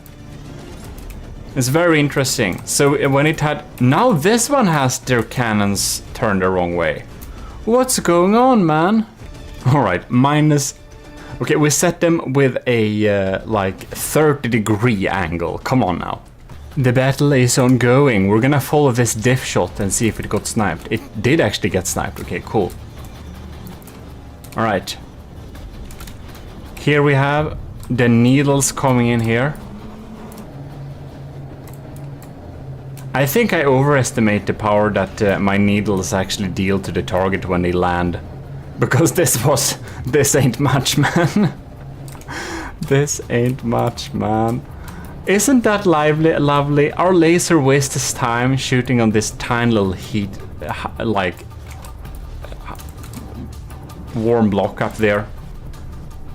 Whoa. This is interesting. What happened with the lasers? Oh, nothing. Oops. Here we got another volley of shots incoming. They got deleted, actually. I wonder if that was the small cannons. Probably was. The stealth daggers. Which are the ones you see in the center of screen right now. That, however, was not those. That's some proper stuff. Okay. Lambs popping in there. Did they disappear? It looked like they disappeared. It's so hard to see when we don't get the like the tails on these shots. Alright, popping in. Getting through. Interesting. But doesn't deal too much damage though. Another volley popping in there. Flak sieves. Picking up most of it. We also have some live help of the seagulls, but not the one in the game, whatever it's called. In any case, see where this goes here. Ooh, wow, that seemed to do a... That's actually some surface level...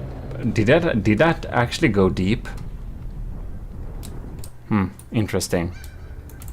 97 versus 96%. So the Super Daves are slightly in the lead. Now, this is not the fault of how we set it up. It seems that we have killed a weapons computer down here. Oh, yes, we have. Wow, so that turret is actually disabled from the fragments that entered. It felt like the battle has been going in this direction, the small like tests we have done previously. So we'll see if this continues, but I really wonder, it may be so that the Super Dave variant turret is superior and that we should only have that. Interesting.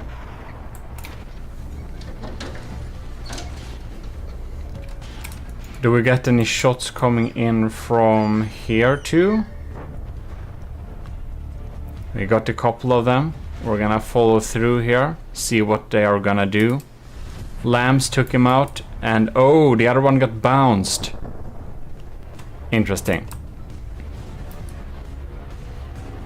But crushers are really taking more damage quickly.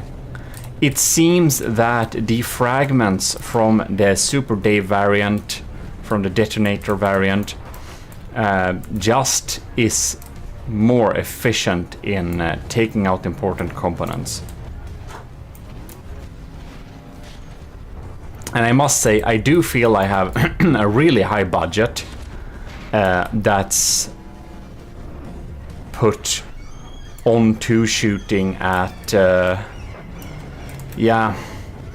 onto shooting at incoming cramshells. So I'm really wondering if this like actually will pay off or not, because it is expensive to have this anti-cram system thing. And of course both of the ship have the same system. Now we're gonna see, will these get through? Do we have any diff guns shot left? Wow! They all got deleted. 2 minutes in. That's impressive, I think. 2 minutes in. This one also has the kinetic sieves left. And this beefed up turret seems to be more resilient than the crushers for sure. They do have quite a bit of more. They have quite a bit more armor on them too, of course, so that makes sense. Wow, that glanced off here. All right.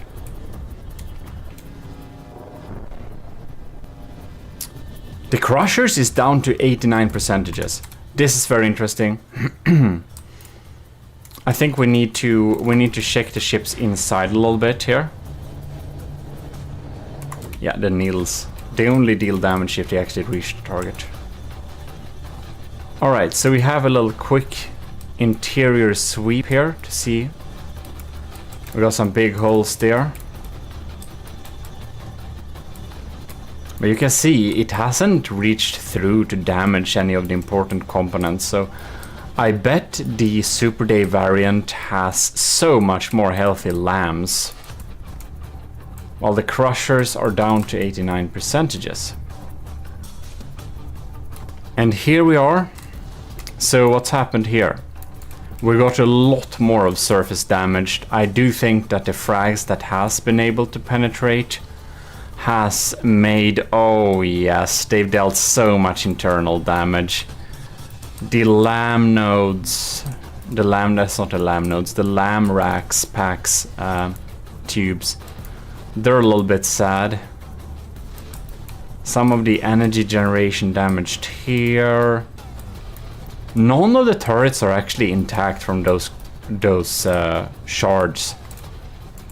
And even the engines have taken good bit beating too, so I do think that either the lambs are just damaged or the engines are damaged so that they can power the lambs. Interesting. Oh, bam! Did you see that? Holy crap! Well, that's just the pricken över it, as we say. It's the dot over the I. If that's something you can say in English, I don't know. In any case, ooh, wow, very interesting. So yeah, no way we can stop this penetrating capabilities of the Super Dave variant of the crushers. Here we have the stoners, however. You can see how much, since this is like alloy tetras mostly, they just remove a chunk so big. That's really funny. They have the same, by the way. We only switch the cram systems. Well, this makes it very apparent that the crushers, they're not really doing the heavy lifting, and since we have 4 Super Dave detonator turrets, we don't need to have crushers as cover, because as said, they have 3 shots in them, and that would make it more likely for enemy civs to aim at clusters, which would be them, which would let the others through. But since the detonators are so strong in themselves, we don't really need to spend materials on that.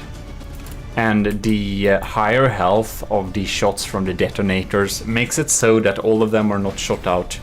And it seems that Super Dave's variant there is able to shoot out more of the cram shells that are coming in. But look at this design, it's not giving up. It is losing, but it's not giving up. Ooh, that was a nasty hit, man. Wow. I'm pretty happy with my detonators, especially the Super Day variant. They're extra good, but also extra expensive. Alright. Let's fly with some crushers here and see if they get through now. This Super Day variant is still at 94%. Oh, and the lambs took one and the diff rod took the other. Bam, that's teamwork, man. Alright, that settles it. The crushers are officially a worse turret compared to the Super Day variant for big battles like this. I do suspect that the crushers will deliver much better results when fitted on a ship that's shooting on smaller ships, because then we could basically crumple those small ships with one blast, whereas the fragments could possibly miss, but that's just some speculations. Probably the Super Day variant is just better all around, to be quite honest. Well, Doom Crams.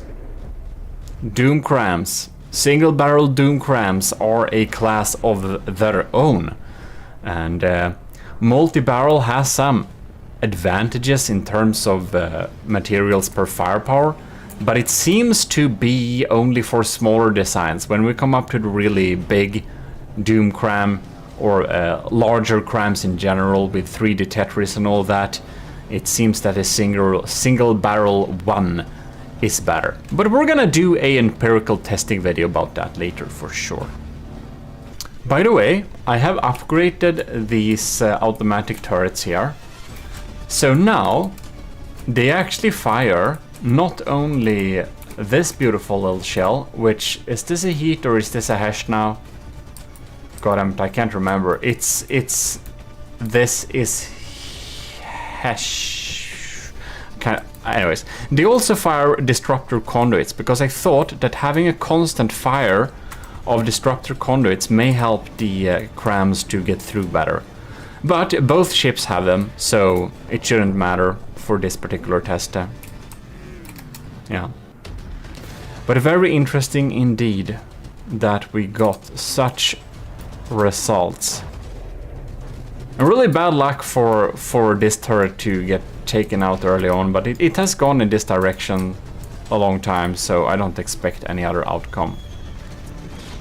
Well, in any case, I think we're gonna look at some future things that we're gonna work on in some future iterations.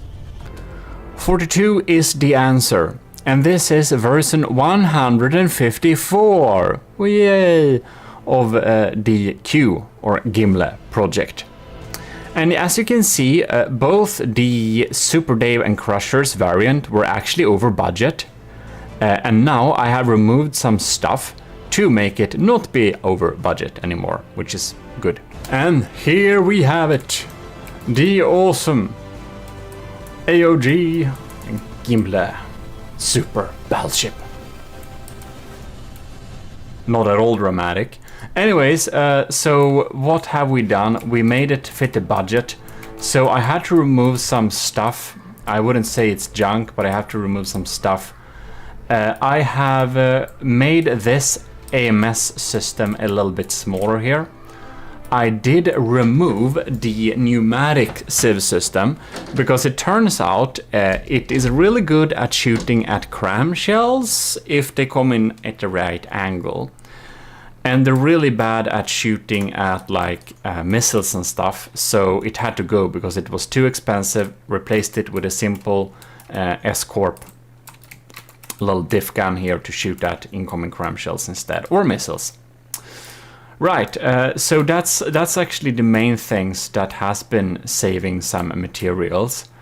And what we are going to do in future little iterations here is that we're going to switch up and test which armor could be potentially better than with the one we have here, since the one we have here is really good against heat, but that's something we're probably not gonna see and be spammed with. And heat at these sizes anyways doesn't matter too much, so whatever. Oh, and now I just remembered, we have a typo I need to fix that some of you in comments kindly told me to fix. So, and that is probably inside of here. Yeah, that's the Ragnarök. It's the Ragnarök, of course. I think it was that. Please, everyone, do a quick spell check. No. I'm gonna fix that later. So yeah, that's really cool. We're going to remove the side of the armor here and we're gonna replace it with some new stuff. All right, so here we are. This is the ship. This is the Gimli, and of course we had some improvements from the previous versions, as you might imagine. Now, last time, I almost didn't remember, but last time we did some battle testing. And, well, sorry for the delay between this episode and the last episode during this series, but that happens. I needed to test this ship extra carefully and see what things I could improve, because I really wanted to make sure that this version of the ship is actually a good one that I'm going to put up for the battles. Because basically I felt with the Draconia it had so many flaws that I could have addressed earlier that it felt like the Mark II was just so much better than the like newer ships. The Mark II was so much better than the Mark I, so I thought it was really nice to kind of have that. Now let's see here. The cutting point still doesn't... No, it doesn't work. Well, that's sad. Anyways, what we can do here, we can just see the armor here. We have a lot of wedges here. And this armor scheme isn't bad. It is, however, adapted for not very strong kinetic shots. So I think that the type of damage we are more likely to actually get damaged from is not any kind of sandblasting or armor piercing, like armor piercing high explosive things, which I actually made this for. The things that will damage us and actually make a lot of damage is cram shots. And this is not helping a slight bit with cram shots, and thus it is providing a lot of unnecessary materials spent for this armor. So what I have deemed is this armor to be ineffective, too expensive. And I know a lot of you have said that, GMODIST, come on, you're building a big ship, you should actually have thicker armor. And you know what? I'm not listening to you. So we are starting to strip away the armor here. You can see that here are the wedges. There is just so many blocks here, and most of these blocks ain't doing jack shit, to be quite honest. It doesn't make sense. We also have some sections of heavy armor, wedge armor here to really back some important components behind of it. But I am thinking this is a waste of material. So yes, maybe it's good for some ships to have thicker armor, but when we are facing crams, come on mate, you can't armor against that. Whatever you do, the cram shot, the doom cram shot will get through. So we are opting for redundancy, which was the plan with this ship from the beginning. And that's something we should continue with, because that's one of the core values with this ship. It's size, bulk, and redundancy. And then we don't need to spend a lot of armor cost, really, because we won't stop the cram shell. Yes, it will help with armor-piercing shells from APS cannons, but not much more than that. Yes, it will help with fragments that are really steep. It will help a lot against heat shells. In our tests, this was one of the most effective armor types we could have against heat shells. And yes, that is true. But still, what is a heat shell going to do against this ship? I mean, this beast is huge. We won't be taken down by a simple, petty heat shots. Not even a thing that spams a lot of heat shots.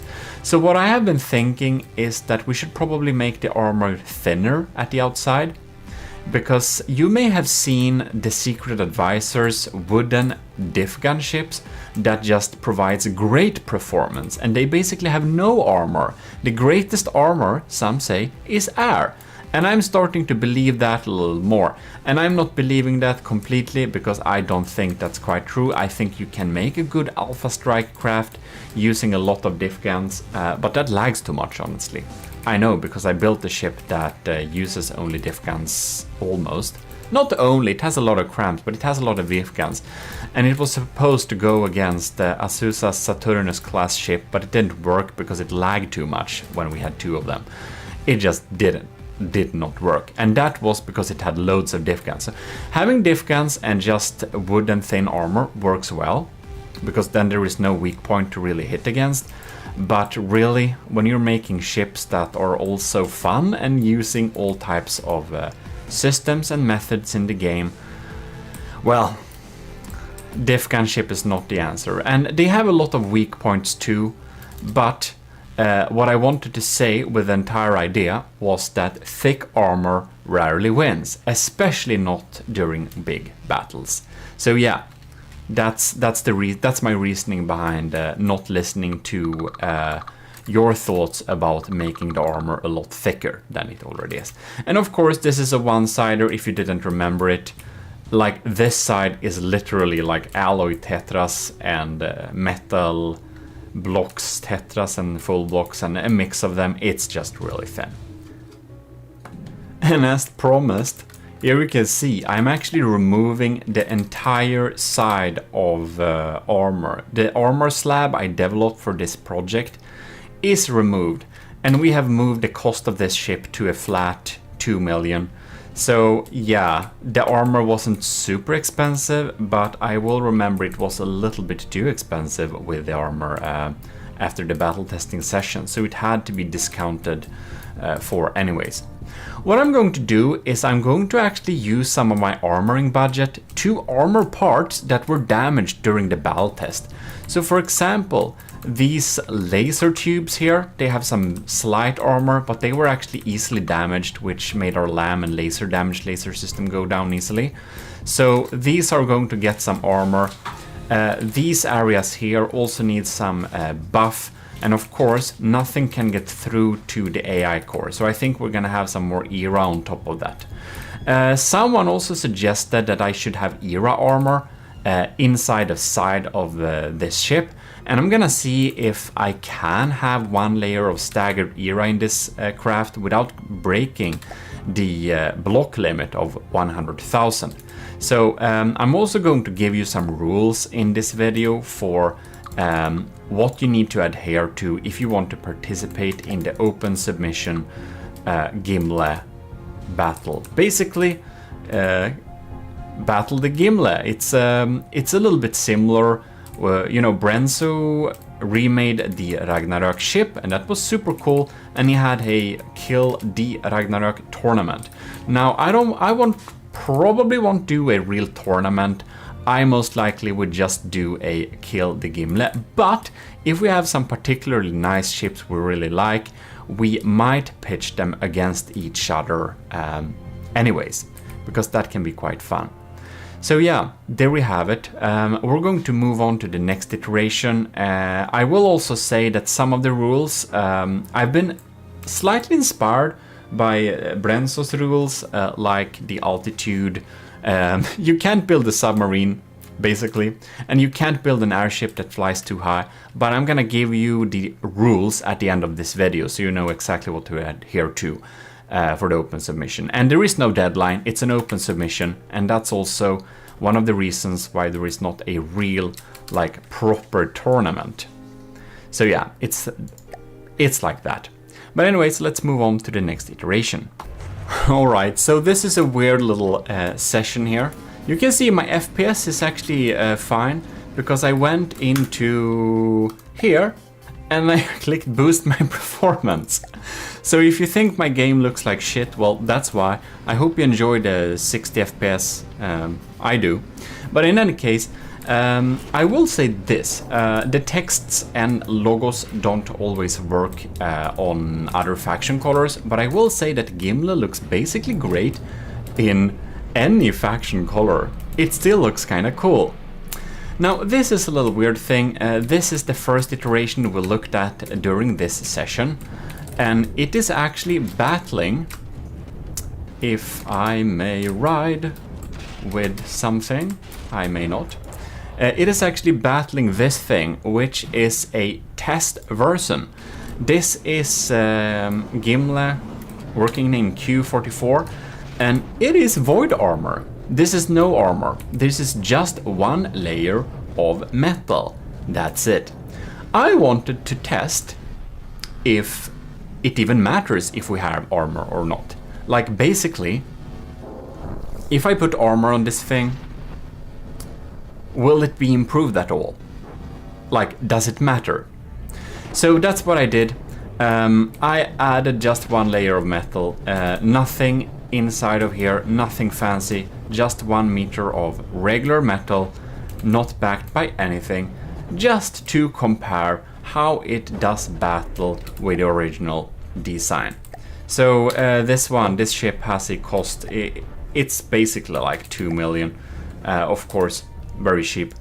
So this is battling against itself, and I already ran this test. I'm not going to make you watch these tests. You don't know how many battles I've tried the Gimli with itself with. Like, I did different iterations of the ship and I put them against each other so that I can, like, compare which version of the Gimli is the better. So this is one of the reasons it has taken so much time for me to get this episode out, because I have literally run more than 10 tests where the Gimli battles different versions of itself, and this is one of them. Now, not to spoil any action you won't see anyways, but the armor actually matters. This version that has no armor actually loses always against this version that has the previous armor. So by this test we can conclude that yes, the Gimli should have armor. It matters if it has armor. So now we need to go to the next point, how to make the armor. And yes, I've literally used this clipboard to check things like check for excessive heavy armor, add spawn smoke in the front, check diff guns, and like everything. Torpedoes, sieves. This is like, I filled this block with like improvements and suggestions and stuff. So anyways, let's dive in. So this version, we have started to work on the internal armor of the Gimli. So basically here, if you go in here, you can see we added more armor so that we won't be killed by stray fragments that often anymore. We buffed up some era in the front in case the AI gets sniped from in front during the first frame. That would be really sad with charge lasers. Another reason we're adding spawn smoke in the front, but that will come in a later iteration. And you can see we have got some internal armor for that. And again, the laser units I talked about earlier, they have gotten a nice little box of alloy poles to have some weird angles against the incoming frags, as well as give floatiness, as well as activate any armor piercing heat shell. So yeah, that's what we've been working on here. And again, some internal heavy armor that I had before has actually been removed, and we have some wooden barriers inside of here actually to detonate shells, perhaps before they deal any super weird damage. Anyways, that's what I've been doing. And that leaves the next point. How to build the armor so it kind of works against most things. I already know that I cannot stop a cram shell. So I will try to make a armor that is much cheaper, but is still decent against kinetic damage types like armor piercing with a payload. So armor piercing with a payload is best tackled with ERA. So I decided to try and develop an armor pattern that we can use inside of the side hull of the Gimle that has ERA in it. So that will basically negate enemies' APS shells, which is great. So these are 3 different variants of armor that could be used, and we have a shell popping up there. So we're just gonna reload here, and we're gonna fire a shot, and we're going to do like this, of course. I'm just wondering, like, okay, we're turned off. Let's try again. There we go. It gets destroyed. Very nice. We'll go to the next one that only has wood. And you can see it has the same effect. Actually, less blocks are destroyed in this test. But you can see that these wooden blocks are actually very damaged, so they would get easily damaged during the next blast.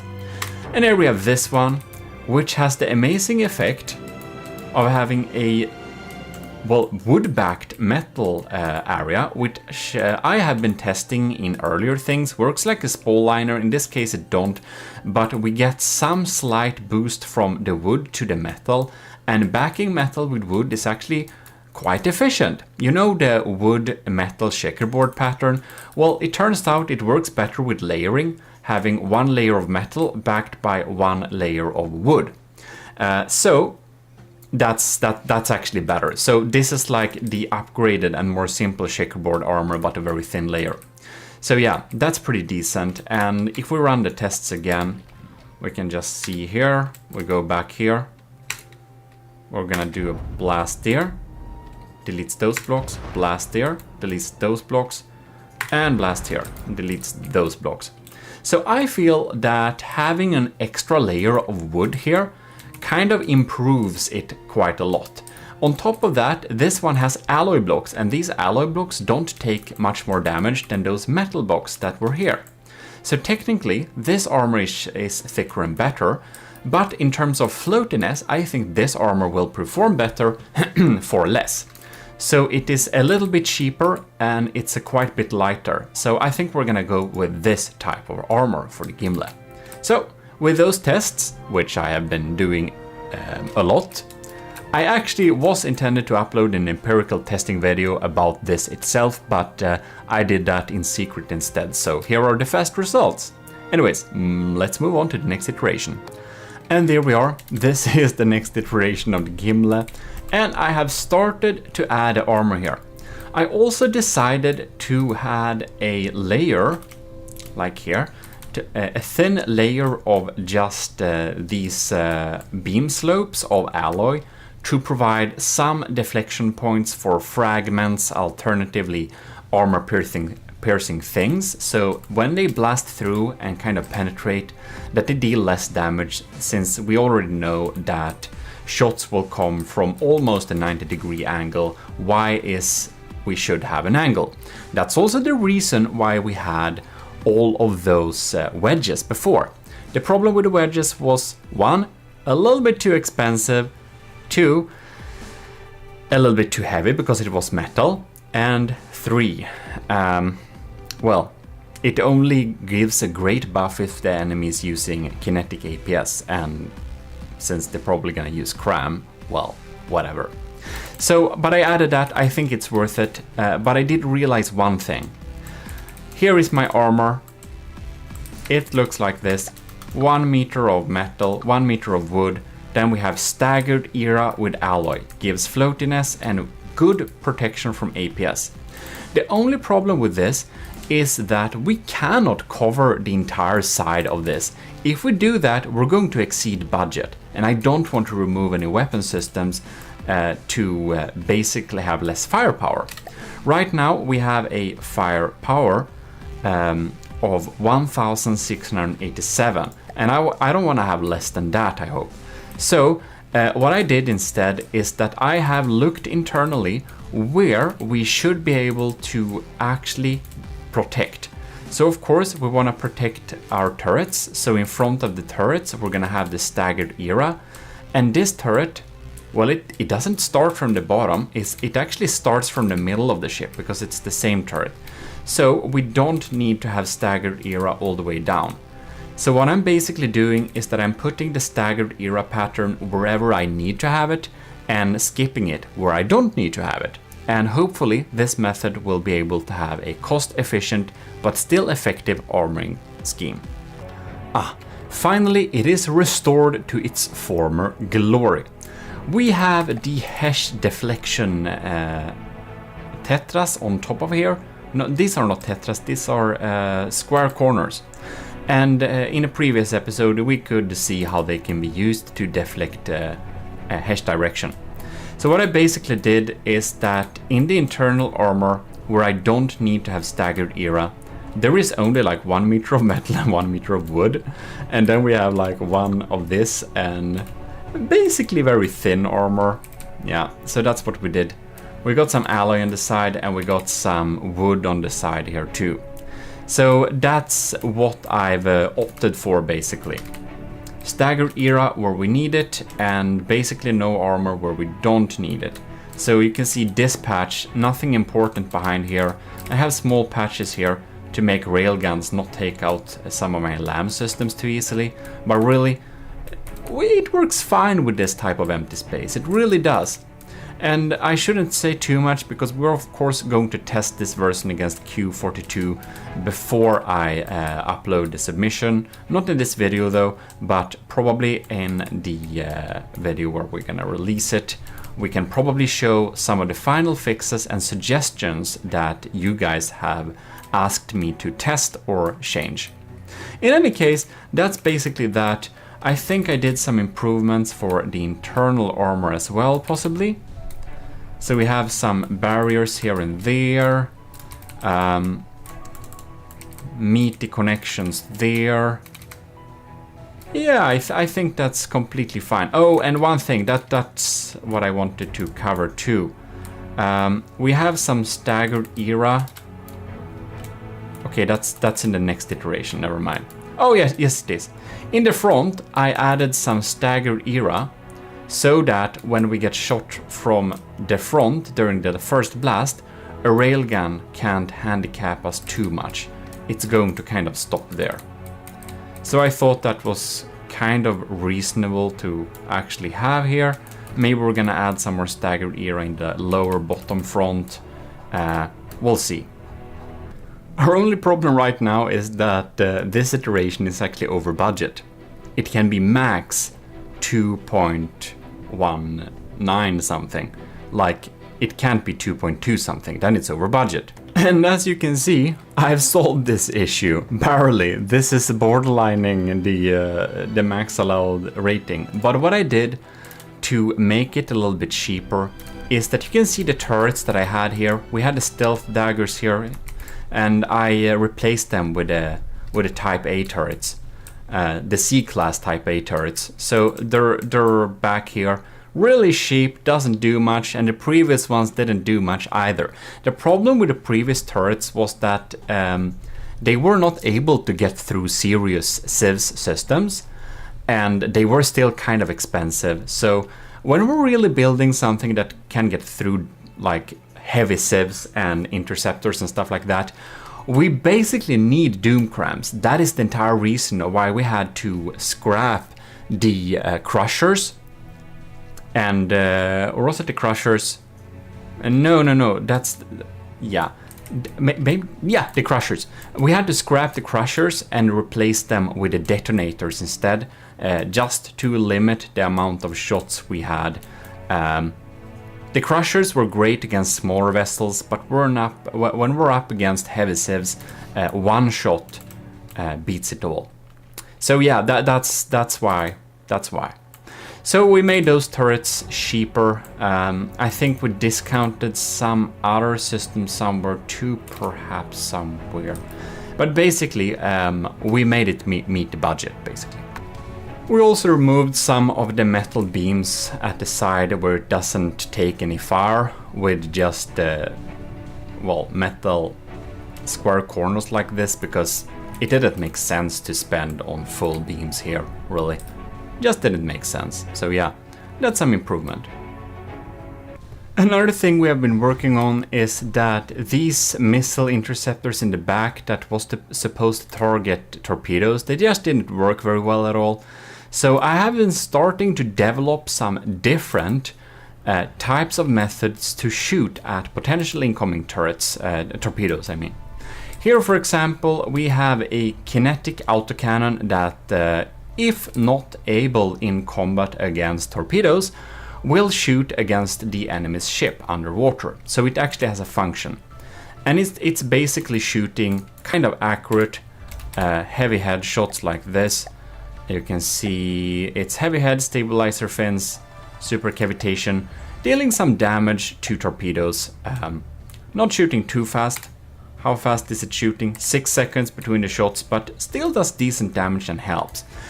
During some tests against the strongholds torpedoes, they still got through, however. So I started to also develop a diff gun, a diff flak cannon with a super cavitation module, so that we can actually use a diff flak system to target incoming torpedoes. And this system is of course super cheap because it's a diff gun with very minimal armor. So yeah, I actually had better luck with this flak diff guns against torpedoes, so I ended up adding more of them and less of the kinetic system, because the kinetic system still costs ish 6,000 per turret. The commissioned officers can see them if you want to download it. I think I'm not sure if they are in the files actually. They might. I will update them. In any case, that's basically that. And I added a cool little shield here. But in any case, what I did now is that I did a little combat testing against a random Megalodon and realized that, one, it doesn't look cool because it sits too low in the water. And this doesn't affect performance, I know that. But for me, looking cool is pretty important, as you can see from this hull. Looks better in high settings.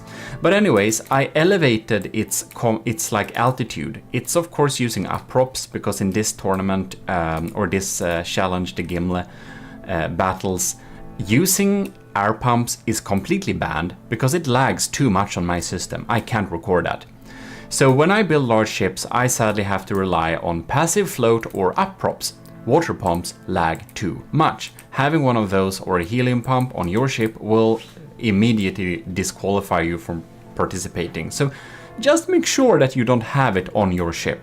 Like, make sure, go into the list, click the Shift E, go to block counter, and make sure that you do not have a water pump or helium pump present here. And if they're present, it's bad. Even if they're deactivated, they still cause lag. I tried it myself. It's super weird, but they cause lag. This is also where you check how many repair bots you have. More about that in the rules soon. But when making those tests with a higher altitude, you can see now they are precisely residing just above the red line where it should be. And this deck is actually always above water, as it should be. In any case, doing that meant that we actually require more power. When in battle, the power levels went too low. So I had to remove 3 of the propellers here in the back, and I decreased its turning rate a little bit, so it's slightly slower and slightly less agile. Otherwise, we'll need to invest in a lot more engines, and then I need to remove some firepower, and I don't want to do that again, or at all. I don't want to do that, yeah.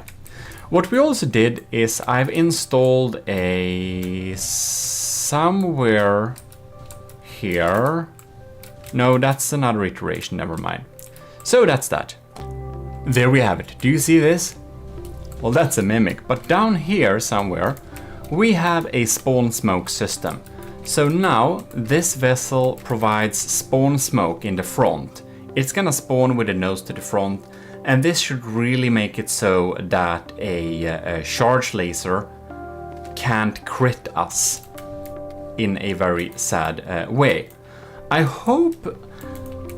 maybe I need more spawn smoke, because I'm actually not sure if the smoke protects everything in front of it. Like if we go forwards here and we got the smoke here, will it protect everything in front of it, or does it only protect things in this area? Because I just realized it may possibly only protect things in this green area, which would be bad.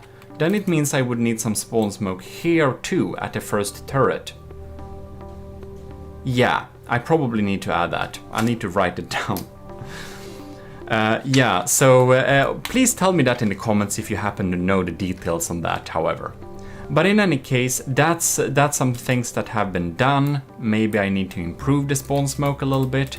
I'm hoping that this will protect the ship from the front, the entire ship. But again, please tell me, because I'm not completely sure about this now when I realize it, because let's actually check the values. Yeah, I'm not sure, but I'm thinking that the smoke only reduces AP to the blocks within its green vicinity, and that we basically need more spawn smoke in that case. And this basically means that when we're moving, the smoke gets reduced, the effectiveness, but it doesn't move. So having smoke in the front of the ship, like in the nose here, won't like flow behind it and cover and envelop the ship in smoke. I don't think that's how it works. Yeah, well, anyways, that's how that is. It's a little bit weird, but again, please enlighten me if you know. And here we got a test mini iteration of the previous design, and you may wonder what's the difference between this. Well, what I did for this craft is that I disconnected each of the lamps. So the lamp systems on this build is actually disconnected. It has the same cost as the previous iteration over there, and the only difference is that it can't use its lamps. This also means that the laser's full potential will be outputted in damage laser. So the damage laser on this iteration is actually much stronger than this, by the simple fact that not a single piece of energy is used to power the lamps. This is a test I have been running a good couple of times too, which I of course won't necessarily show you again, because this is a slow battle, which may not be very interesting for you and absolutely not interesting for me, because I already know the outcome. And I will, spoiler alert for a battle you won't see, but basically a lot of people have been suggesting that for really large ships you should not waste anything on lambs, because at this scale lamb should not matter. But from my tests with the Gimle versus the Gimle, the ship that doesn't have lambs, this one over here, always loses. So its increased damage potential from only using the lasers as damage lasers doesn't really provide a benefit. The lambs actually decrease the damage we are taking by quite a lot. So I've done some tests and I've come to the conclusion that lambs are worth it, even at this scale, even though a lot of people have been saying it shouldn't be worth it.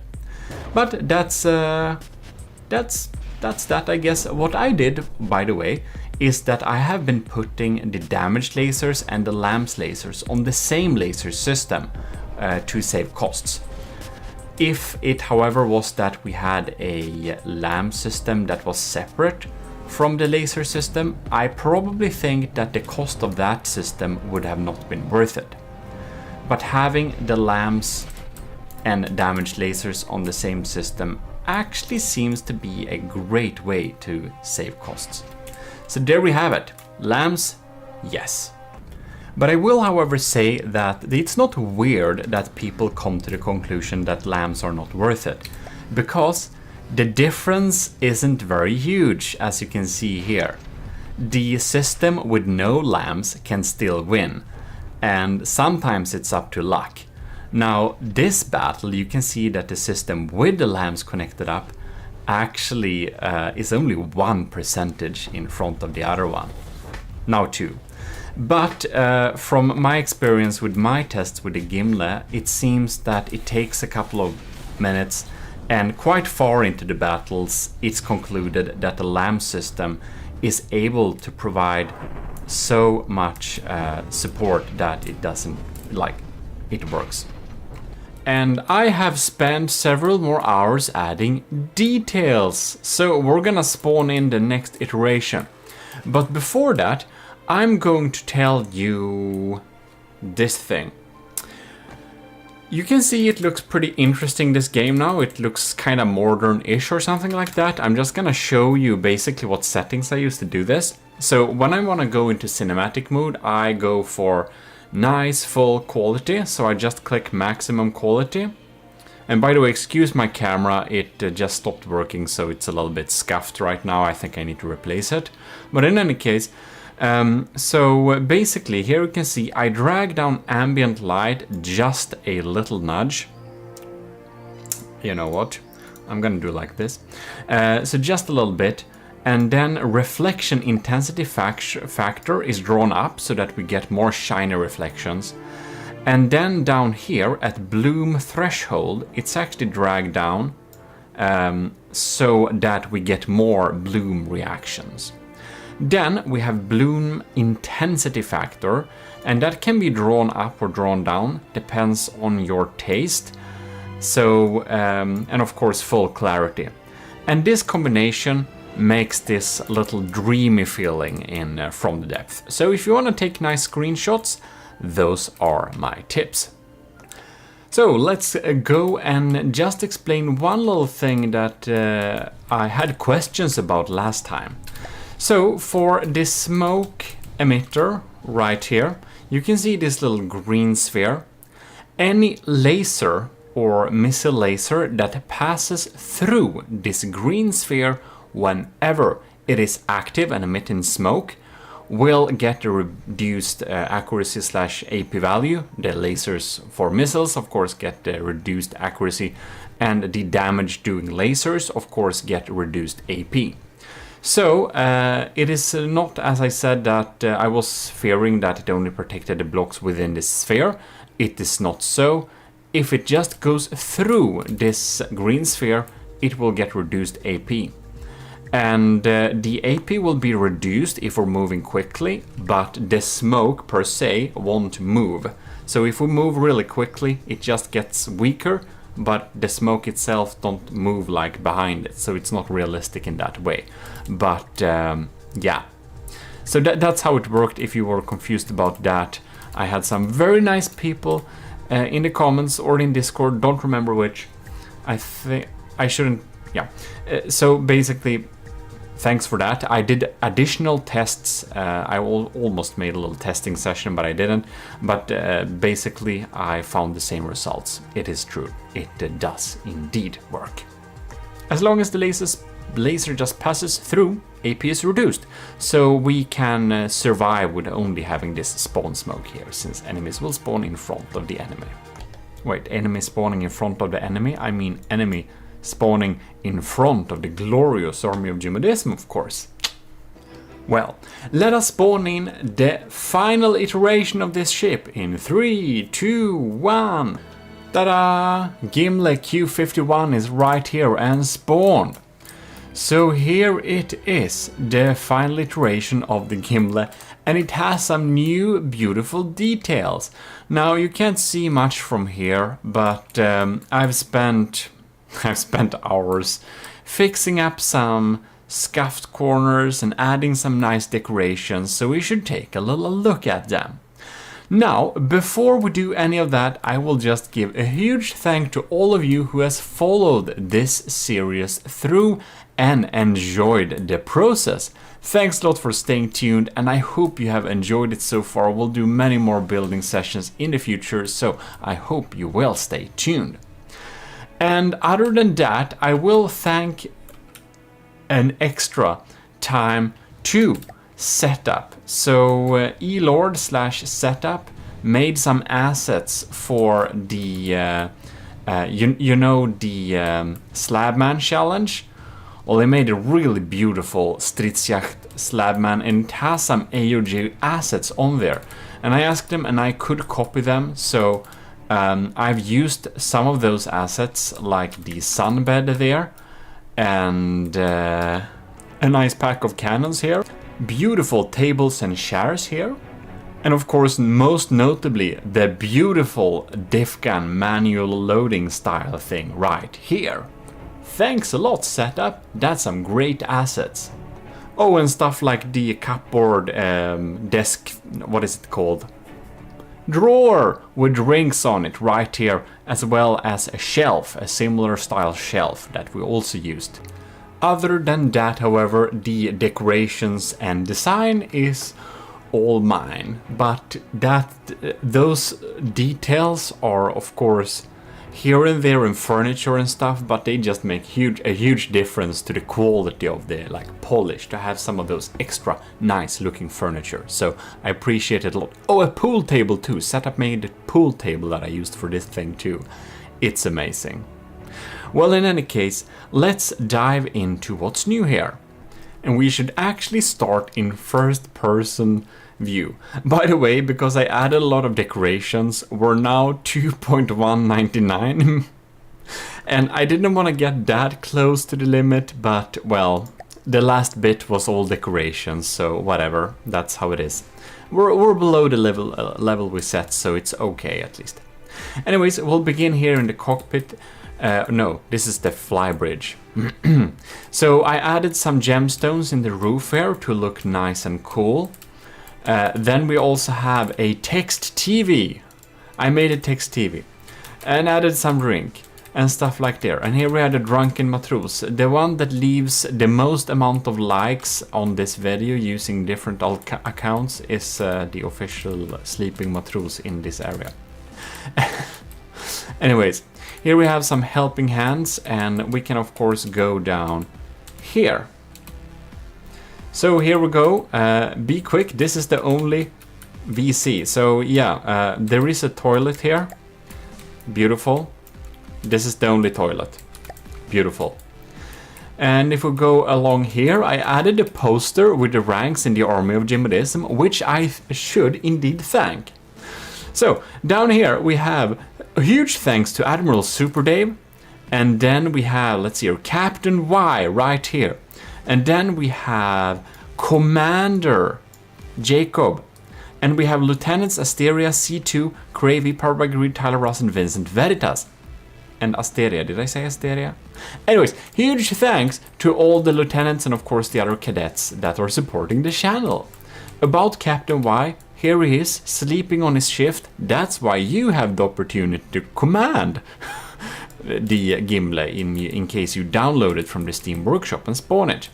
And a beautiful table from Setup, I just love it. So in any case, let's be moving on here. We can go down here. It's not an all interior build like that. I just added some interiors because I thought it was a little bit cool. Anyways, let's check here. Here we have, who ordered this? Can we even use them? Everyone is at the party, question mark, expression mark. So yeah, we have some 64 pounders and nobody knows why we have them there. Here we have an extra engine. Use the other exit because of this. Yeah. So that's what we're gonna do. And of course, we can walk here at the promenade deck, I guess this is. We have some diff guns here and we got some beautiful... You can sit in all these sun chairs, by the way, so I think it's pretty cool. And then you get back here, we have a Civs cannon and of course a way down to the party area. 2 bridge and water closet. You may not do your needs by taffrails for obvious reasons. Yeah, that's because the flybridge and the rail down here isn't like, in case, you know, it's obvious. I don't need to explain why. So, air dinghy docking area. Tie properly when dis or embarking. So here we can see we can dock some air dinghies. I need to make an air dinghy, by the way, but the thought is that an air dinghy is a very, very, very tiny airship you can use to get to places. And that's kind of a thing I want in my imaginary universe with stuff I'm gonna build. So basically, the army of GMODISM needs an official little transport dinghy. However, the Gimli won't have any default drones, so this is only for delivering guests here. Here we can see, welcome to the greatest party ever. Here you are invited to feast in Golden Hall. Very nice. Well, you watched Gimli defeat all the cataclysmic foes of the army of GMODISM. Cheer on. Yes, drinks are free. So in any case, this is called the Gimle because in Norse mythology, that is the hall, the golden hall covered with gemstones in the roof right here. That is the only place that survives the Ragnarok cataclysm while all the humans and gods die. And in the golden hall of Gimle, all the worthy souls await to populate the new fresh air with the new fresh earth with new gods and no of the old humans left, except the ones that stay in Gimle. And because one of the reasons why I made this ship was to conquer the Brensos Ragnarok 2.0, then I thought I need a fitting name, because Ragnarok usually destroys everything, so you know, I needed to find something that actually works. And that's Gimle. That's the only thing I could find. So here we have a beautiful little cash register in case you need to get some tickets here. Now the chef has already cooked all the food, so he's just sleeping there. And we got some personnel standing around there. Do you see this beautiful food? Doesn't it look very nice?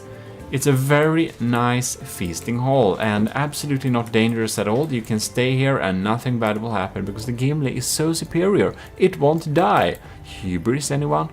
I'm hoping I don't need to eat that up. I probably will. I most certainly will. Look, the setup bookshelf thing with rings. And here we have... So the second person that leaves enough likes is the other sleeping matrus here. No, that's already people in the army of GMODISM. But anyways, we can watch out here. It looks pretty cool.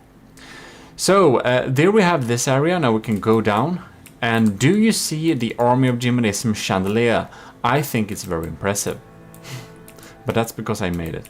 But anyways, let's move down here and we can go down to this area where we have some additional auxiliary detection, EMP insulated of course, and the pool table that Setup also made. I think Setup is the matrus here that actually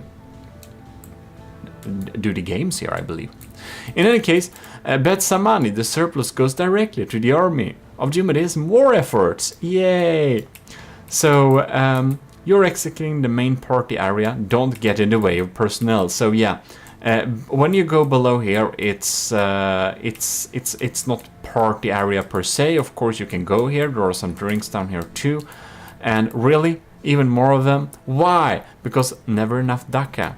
I imagine Desert Dragon said that. I don't know if he's okay with me using his name and stuff like that in here, but I think so. He's our community manager at our Discord server, one of them. So that's really nice. In any case, I wanted to include him here a little bit. He watches from the depth sometimes, but I'm not sure he watches this, so he might be not knowing. In any case, let's go down here. Here we can go to this little deck where we have the guns sitting around here. And remember, don't get in the way. And then you can move out here and you go to another promenade deck. So here is the look you are used to be seeing. We got the decals in the army of GMODISM, of course, and we also got some smokestacks going on here if some matruses want to control the engines. It's right there. We also have some beautiful Army of GMODISM flags going on there. And here we can access the interiors of the ship going down here and be moving out to this part of the deck where we see the guns and stuff like that. We can of course go down here and we can go down to the bottom here. There is nothing there really, but I wanted to make it walkable fully. It's not super conveniently walkable, but I wanted to make it walkable at least. So here we can go to the bow deck going on here. I think it looks pretty cool. We got a diff gun, we got LAM systems, we got more flak civs diffs and stuff like that. This is really low. The waves don't go over the deck when we are experiencing the game with not the fancy waves. But the fancy waves sometimes go over, so that's I guess that's not great. But in any case, moving on, we should. Oh, by the way, you can walk down there if you want to, but that's just boring. But I wanted all areas to be accessible, basically. Gimli battleship commissioned by Lord Admiral GMODISM, that's my official title, for the Army of GMODISM, constructed in GMODISM Industries Shipyards 1. Gimli is the golden and gemstone roofed hall where all the worthy people reside during the Ragnarok cataclysm in Norse mythology. Yes, it's a real thing. So left bow decks, right bridge, promenade deck, and the golden hall. So yeah, we backtrack ourselves back into the bowels of the ship. We have the interiors here. As you know from last episode, we added some more interior armor and stuff like that to make it a little bit more survivable. Okay, no comment, just why? So we have more 64 pounders here in case we lose the other armaments. So we're just gonna drag out those and hopefully we'll win the battles with the 64 pounders. Do not underestimate the power of 64 pounders. In any case, this is the, what is this? Starboard dock. Yeah, here we have the starboard dock. It's tiny and probably never gonna be used, but it exists, can be good in case we have damage on the port dock, I mean. So here you get in. So this is of course the port dock. It's a little bit more fancy like this, looking pretty nice and everything. And you can just walk in here. Welcome to the game of the battleship. This is the port dock. If you enter here, it probably means you were not eligible for an air dinghy to the main hall, or came via a large vessel, but that's okay too. Or perhaps your shift starts now, Matros. Welcome to your service. Enjoy the machinery and the guts of the Gimli, and don't touch sensitive equipment. Thank you. Here we have one that really want to touch sensitive equipment, but no, he's overseeing you. 2 bow deck, promenade deck, flybridge, and starboard dock. So here we have the stern deck and aft sun deck. Enjoy your stay and don't forget the sunscreen. Really important. You need to use sunscreen, otherwise you'll be sad in 30 years.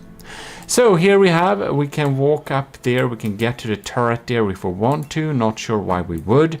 But here we have the sun deck, and now I can't walk here because there is actually a barrel here, so we need to jump over it. Come on. No, we're stuck inside. Ah, the power of instant teleportation to shares.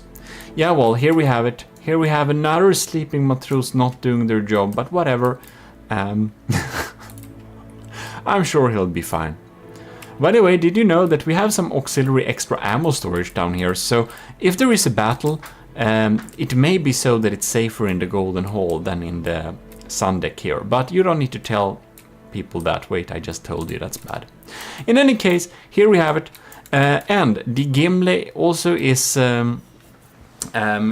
covered in beautiful Latin quotes, like acta non verba, which is the motto for this ship, as well as vendi, vidi, victi. Do you know what that means? Then it means you're educated. Congratulations, leave an extra like if you're educated.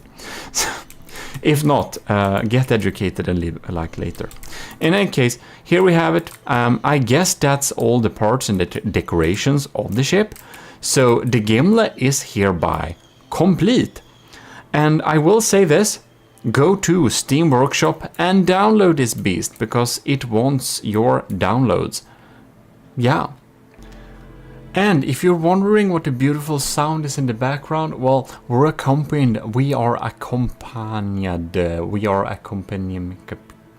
I can't pronounce that right now, but basically real seagulls are singing for us. Isn't that very beautiful? So in any case, if you enjoy this build, well, I really hope you do.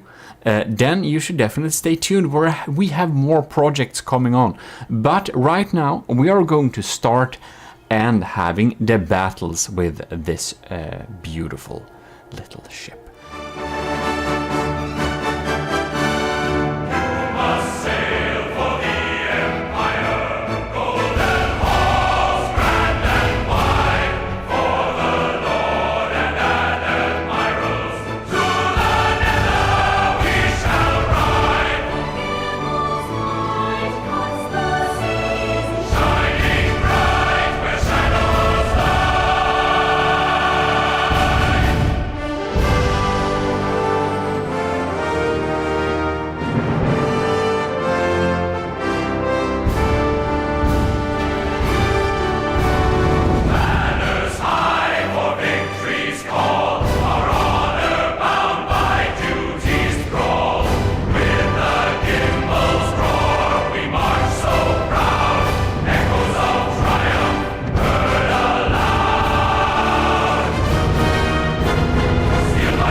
You are watching GMODIST, and this is your host Eric. Today we're gonna build a tiny little pack ship. If you're new here, we are playing a lot of From the Depth. I played this game for several thousands of hours. Anyways, what we're gonna do is build a very minimal little pack ship, because you can see that we can use heavy armor ducts like this, so we can really provide like a super strong internal core. So my idea was, what if we can fit all the engines, all the AIs, everything of importance inside of this little box, make it fly by itself? Because the really cool thing here is that we can actually have thrusters be usable through this heavy armor duct. Even if it's in the corner like this, it is counts as free passage, insanely enough. So that was my little idea. And the reason why we're doing this, we are participating in this little mini game called the Promethean Directive. It's an absolutely super hardcore tabletop roleplay game, kinda, or tabletop strategy game. It's like, you know, Risk, but over Discord and in From the Depth. It's extremely nerdy. So we are playing there as the Sword of the Ecclesiarch. Here you can see the Sword of the Ecclesiarch. We have our little fleet here. It is me and our army of GMODIST enlisted Witch Doctor and Robostellar and Graver as well. Even though Graver has actually moved over more to hosting the game, as they needed some extra hands there. Anyways, big thanks for Miser Luke to doing that little minigame. It's really cool. And Sword of the Ecclesiarch is a sub-faction of Army of GMODIST. It has like a little story of being this little empire going to this little planet and trying to get some new cool tech, basically. It's part of the Army of GMODIST, but as said, let us check what we can add in this box and see if we can make it work. We can, because it's already done actually. And look at that. Here we have my little cube of stuff. So I added in everything you could think of being added here. I used my new AI template to add a little AI inside of here.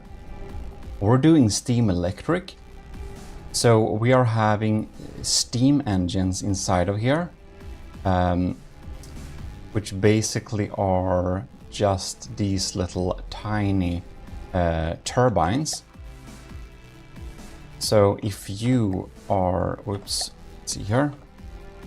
If you check here, small boiler, compact steam turbine, and a little turbine generator. So we have small steam turbines generating in total with the battery. We have 3000 engine power. Batteries, it's really crammed, but it's definitely like viable. Costs 20k though, but we need to pay a premium to stick it inside of these heavy armor ducts, because each duct is 2000. That's 1, 2, 3, 4, 5, 6, 7, 8, 9, 10. Yeah, 12, 14. So subtract like 14,000 is like 5,000 cost this thing. Yeah. Anyways. However, we are gonna run a pack system on it. So I try to continue to develop the turbines and cram in even more power. Of course, we can have 2 turbines per little generator here on both of the sides, also decreasing the amount of block we need to use. If we can use minimal piping, that's also wise. Anyways, we did add, of course, thrusters on the top here as well to keep it stable. So now we have a decently stable system, but we're having some issues upholding this weight. So I started to construct a new little turret. So I already have some pack turrets, or actually I only have 1 pack turret in my folder. So that's a problem, but I needed a really low profile pack turret. So that is exactly what I've been designing here, and after some time I realized I need to actually save an iteration for me to be able to show like anything. But we have 3 pack tubes in one like this. I like to keep it that way because if one packs get destroyed, maybe not all get killed. So we have an impact, we have a pierce, so we have an explosive. I like to mix the damage types a little bit there, because then we can shoot at a wide array of enemies and still do good damage. Like for example, it's even better if the impact shoots a little bit before the pierce, because then if you know we have an external armor, that will be open up for the pierce to punch through. And of course explosive after the pierce, because if there is a small chance, or basically at the same time it hits basically the same hole, it can deal big damage.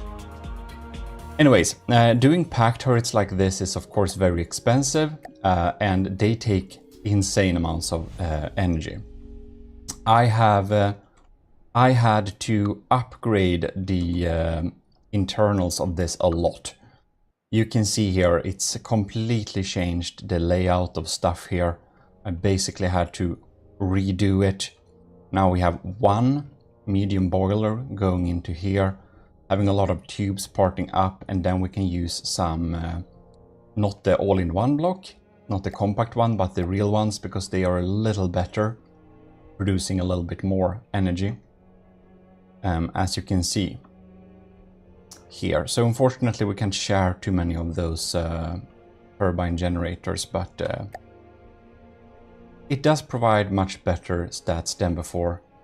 And yeah, it's extremely crammed. We're like a solid block here. But we are generating a good bit more power than we did before, so we're more likely to stay in air. And of course, it's gonna have a larger fingerprint ending up, because this thing is obviously going to like not be this small. We need like an external cover to take the blunt of the fire, so to say. And moving on with the building, you can see here I've added naturally a pack turret on the bottom as well and one on top. Since it's pretty expensive systems, I ended up having heavy armor on them instead. Because, well, that makes it a little bit more likely to survive. We don't want them dying on us. And I don't think I changed the internal much to this iteration.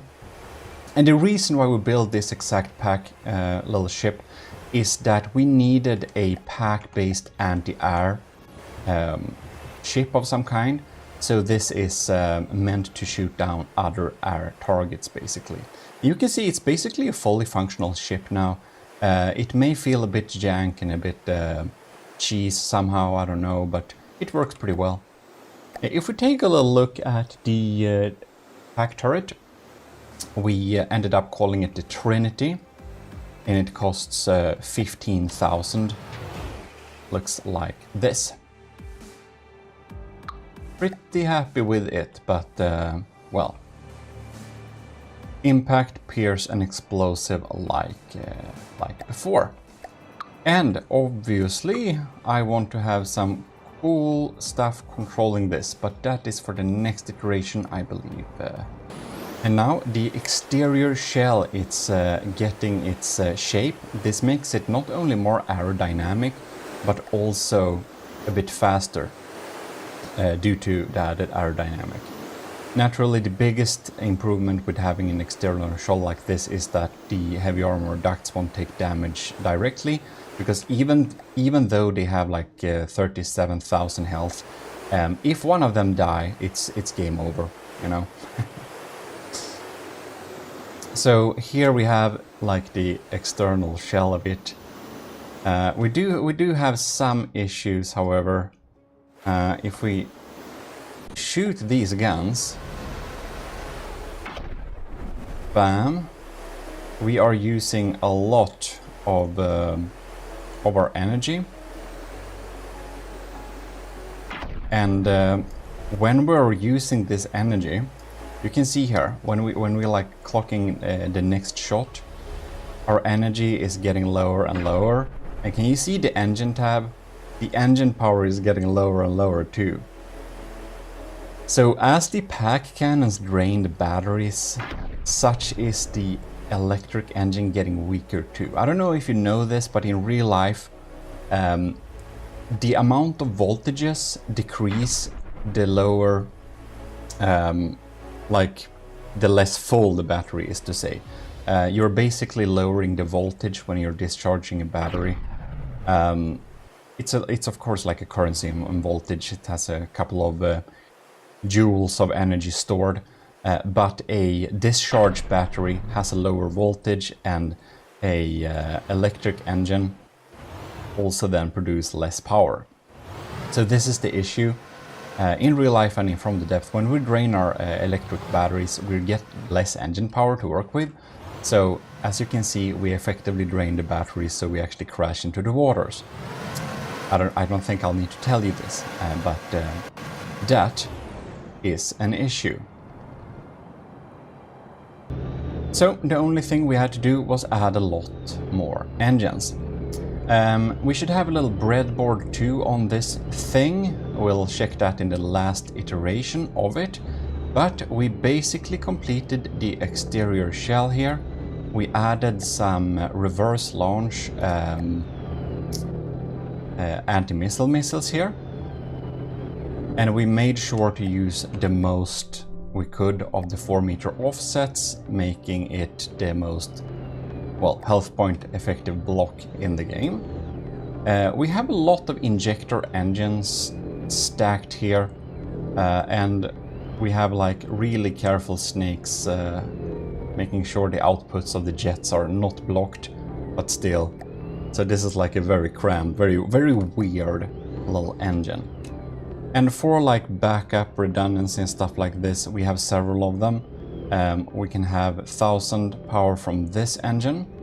We do have some backup balloons if we get hit and get into the water. we got another little backup engine here, producing, well, max 1000 as well. We have another 1000 going on here. So now we also have a lot of not only electric, steam electric, but also some real engine power engines, which are mostly set up to provide engine power rather than providing charge for the batteries. Now, the last little note I had here was I wanted to add the bread for Lieutenant Cravy's carver. So we basically have an automation of turning off shields and, well, optimizing the pack, so to say. And that is on the last iteration. So let's load that up. I think it's actually the completed version. So here we have it, the Army of GMODIST Sword of the Ecclesiarch ZMZ. That's hull code for metal-clad airship. Clypeum class AA pack metal-clad airship. So, ladies and gentlemen, here we have the finished product for the Sword of the Ecclesiarch.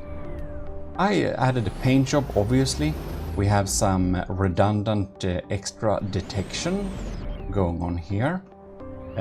We obviously have some more detection down here. We have a 360 camera and stuff like that, so we won't be blind if one of them gets shot off. We may need some extra detection more, I don't know, but we do share the detection signals with other things nearby, so that's neat. Now, we added more armor, basically where we could, and it's ended up being a heavy armor duct box from all sides. To remove some of the weight, we did have to replace the armor on one of the turrets in the top here a little bit to alloy. We added some trails too, that's neat. And yeah, this little bread thing, we need to find that. Here we have the little bread thing. And this little bread does so much as the charge of the vertical particle cannon as a fraction times 30. So if it's fully charged, the reload time will be 30. And if it's like lower than that, it will be 3 at least, but it will be higher than whatever. So yeah, it will basically be as high as it can be. And we floor the value, put it here into the particle cannon. And all of those particle cannons thus get a neat little reload speed. So, if we just shoot them here, you can see like that. And now 1, 2, 3, 1, 2, 3. And if we let it load up, you can look at them here. They are constantly providing the maximum charge, 8, 11, 10. So if we can shoot them here, we will, and they're shot like that. Whoops, here are the interceptors. Yeah. Also, now you can like change the color and stuff on the jet engines, so I did that to make it look a little bit cooler, I thought. And I suppose that's basically it. We should probably spawn some enemies just to test it out and see how it works. We do have a little propeller if we fall into the waters. This thing is surprisingly resilient, but it's 74,000 in cost. So yeah, there is that.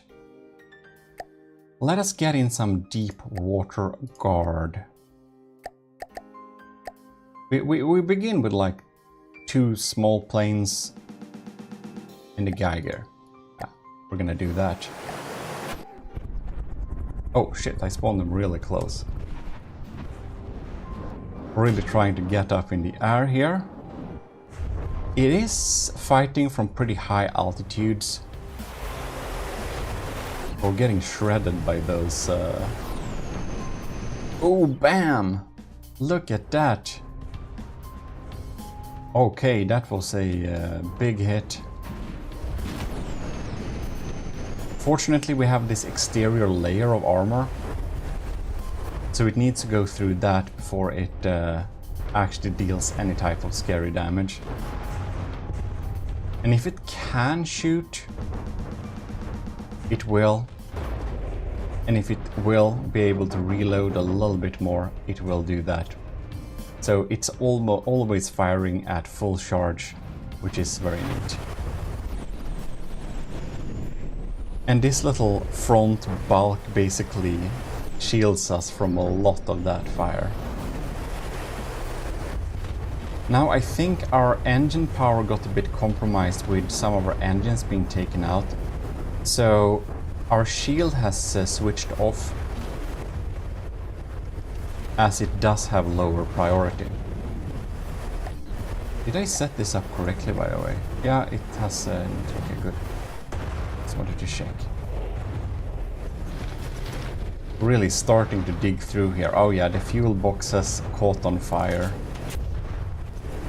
It's not having a good day, so to say. It's having slight issues to maneuver because some of the maneuverability thrusters are seemingly taken out. But you can see it's still pretty resilient. It will still fight.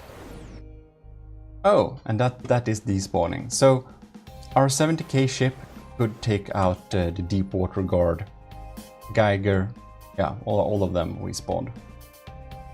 Very neat. I think we should spawn it again, actually. And just add in some steel striders, something, because they're a little bit more scary. I don't know, Hake Squadron and a Predator. I don't remember what they do now. Whoops. Well, that was a bit unfair. I guess we'll just repair it for them. Oh, it won't get up. Well. And if it gets into the water, it still has some chance. That's why we have the water propellers, because it helps it guide it out of the water, basically. Oh, it is extremely susceptible to EMP, by the way. Because the Prometheum directive bans EMP, so none of the things we built for the Prometheum directive has any EMP bolt put into it at all. Now you can see, even though this pack is dealing very little damage at just this low charge, it is enough against airplanes. It's better to shoot if we can than to not shoot. No, I don't know why we're aiming at stuff into the water, but well.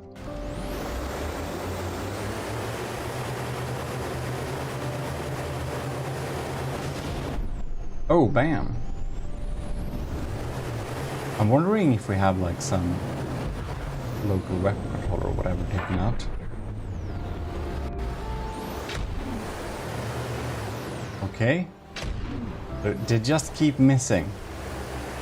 This is annoying. Maybe I'll need to tweak the detection calculation time a little bit, that's possible. Or it is because we are pretty damaged, that might also be it. Okay. Speed averaging. Maybe. Maybe we should like tune this down a little bit. Could be that.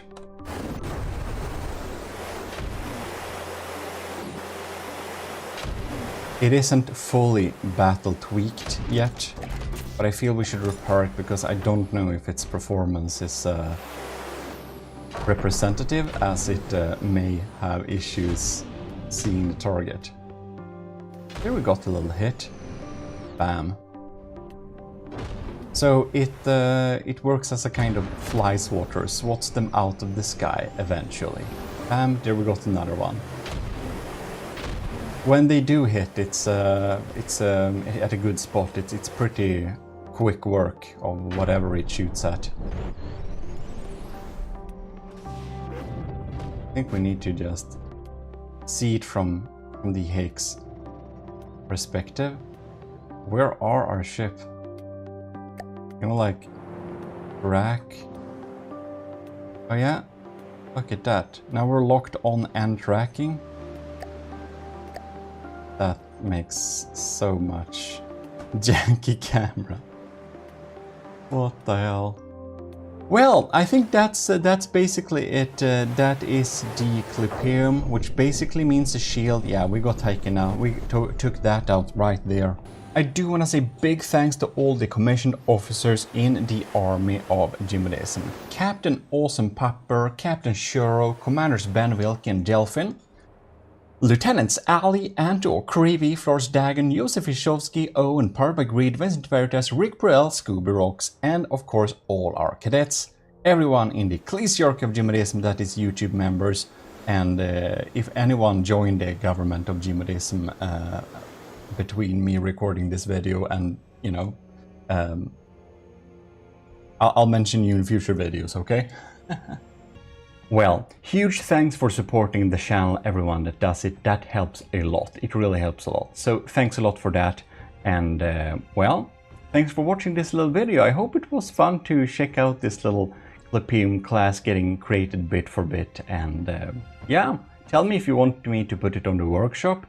Well, if you're a commissioned officer, you can access it through the updated files, of course, as everything else. In any case, big thanks for watching. This is your host, Eric, reminding you to check out the GMODIST channel as well for more from the depth videos, and check out gmodism.com for links to everything and all assets and whatever you need. This is your host, Eric, signing out.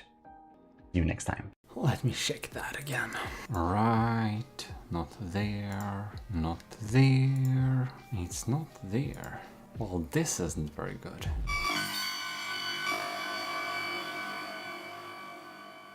We accidentally deleted our fleet oiler. That ain't very good. The best thing we seem to have in here right now, it's the bolster. I mean, it's good, but it's small. Wonder if we can contract something with making this. So, here we are, the planning room. What basically happened was that we was very lucky. Our captain in the army of GMODIST, Captain Y, just contacted us from his little Y Corp, and they are indeed pretty interested in getting contracted to make something for us. So I think we're gonna check that out. We even have a little quick outline, so we're gonna take a look at that. So basically, Captain Y has a little outline in this planned out here. So we're gonna take a little look at it, just one page, get over to the desk over there and we can check it out. Look at this little flyer, isn't it cute? Right, Project 020, codename Hermod, is a design and feasibility study for a large fleet tanker support ship. Indeed, and fleet oiler. Large amount of resources, interesting indeed. The study must take into account a number of conditions and framework parameters and aims to develop one or more functional prototypes in order to start a mass production and begin period of service. After acceptance of the AOG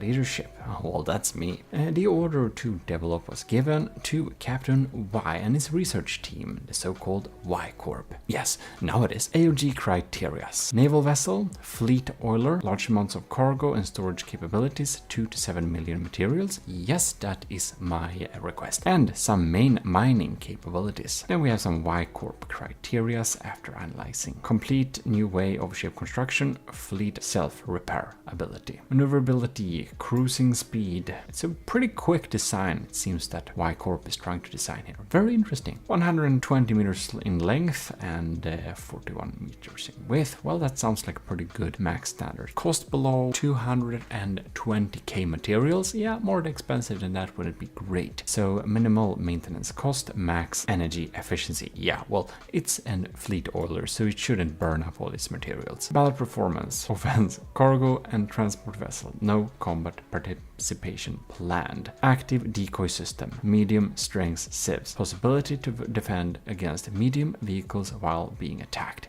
Well, that sounds all really good. Well, after reviewing this first little outline, it looks pretty good, so I think we should say go. Well, I hope you appreciate getting in here with the army of GMODIST, man. You know, get a little hunch of how we do things, you know? A fleet oiler, you know, it's secret projects. All the projects we do here are very secret, but of course it will carry ICBMs and stuff like that, but it's not that big of a deal, you know? It's a fleet oiler. It's not like it's our new battleship. So I'm thinking, yes, it's secret, but it's a kind of small secret, so I thought, like, why not share? Fun for you and listed in the army of GMODIST and some of you other commissioned officers to kind of know how we're doing things here. So let's get on with this ride and see how this develops. Right, so here we have a look at the prototype 1. Yeah, it looks a little bit strange. I think it looks a little bit more like the bed of some type of artillery system. I think it would indeed perhaps not prove to be as quick as one would want it to be. Definitely a hydrofoil system, looks pretty classical, but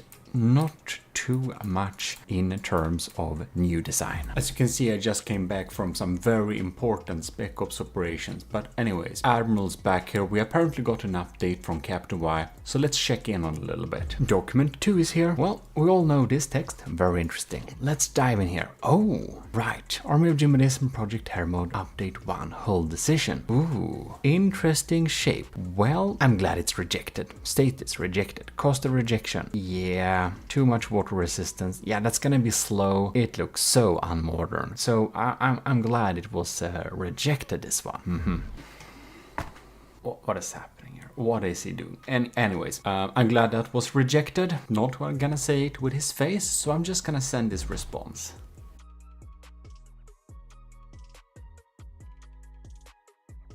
We actually got 2 things being worked on here. Let's see here. So it's a thinner design. Interesting. I wonder if that will work. Then we have an auxiliary design here, which looks pretty cool. Well, I guess we can check out some prototypes of that later on. So let's check out the prototype 2 here. Here we can see this fantastic little tube going on there, which I'm sure will generate a lot of speed. It looks a little bit funny, it had to give that. It's like octagonal, but it feels like it should be round, but that's gonna be very difficult. The shape, however, looks pretty darn sharp. So I do expect this thing to turn quick and move pretty quick. Guys, we have a new update from Captain Y. It's a 26-page document, so let's dive into it. I have absolutely not been playing Pokemon Go all day. I've been doing important things.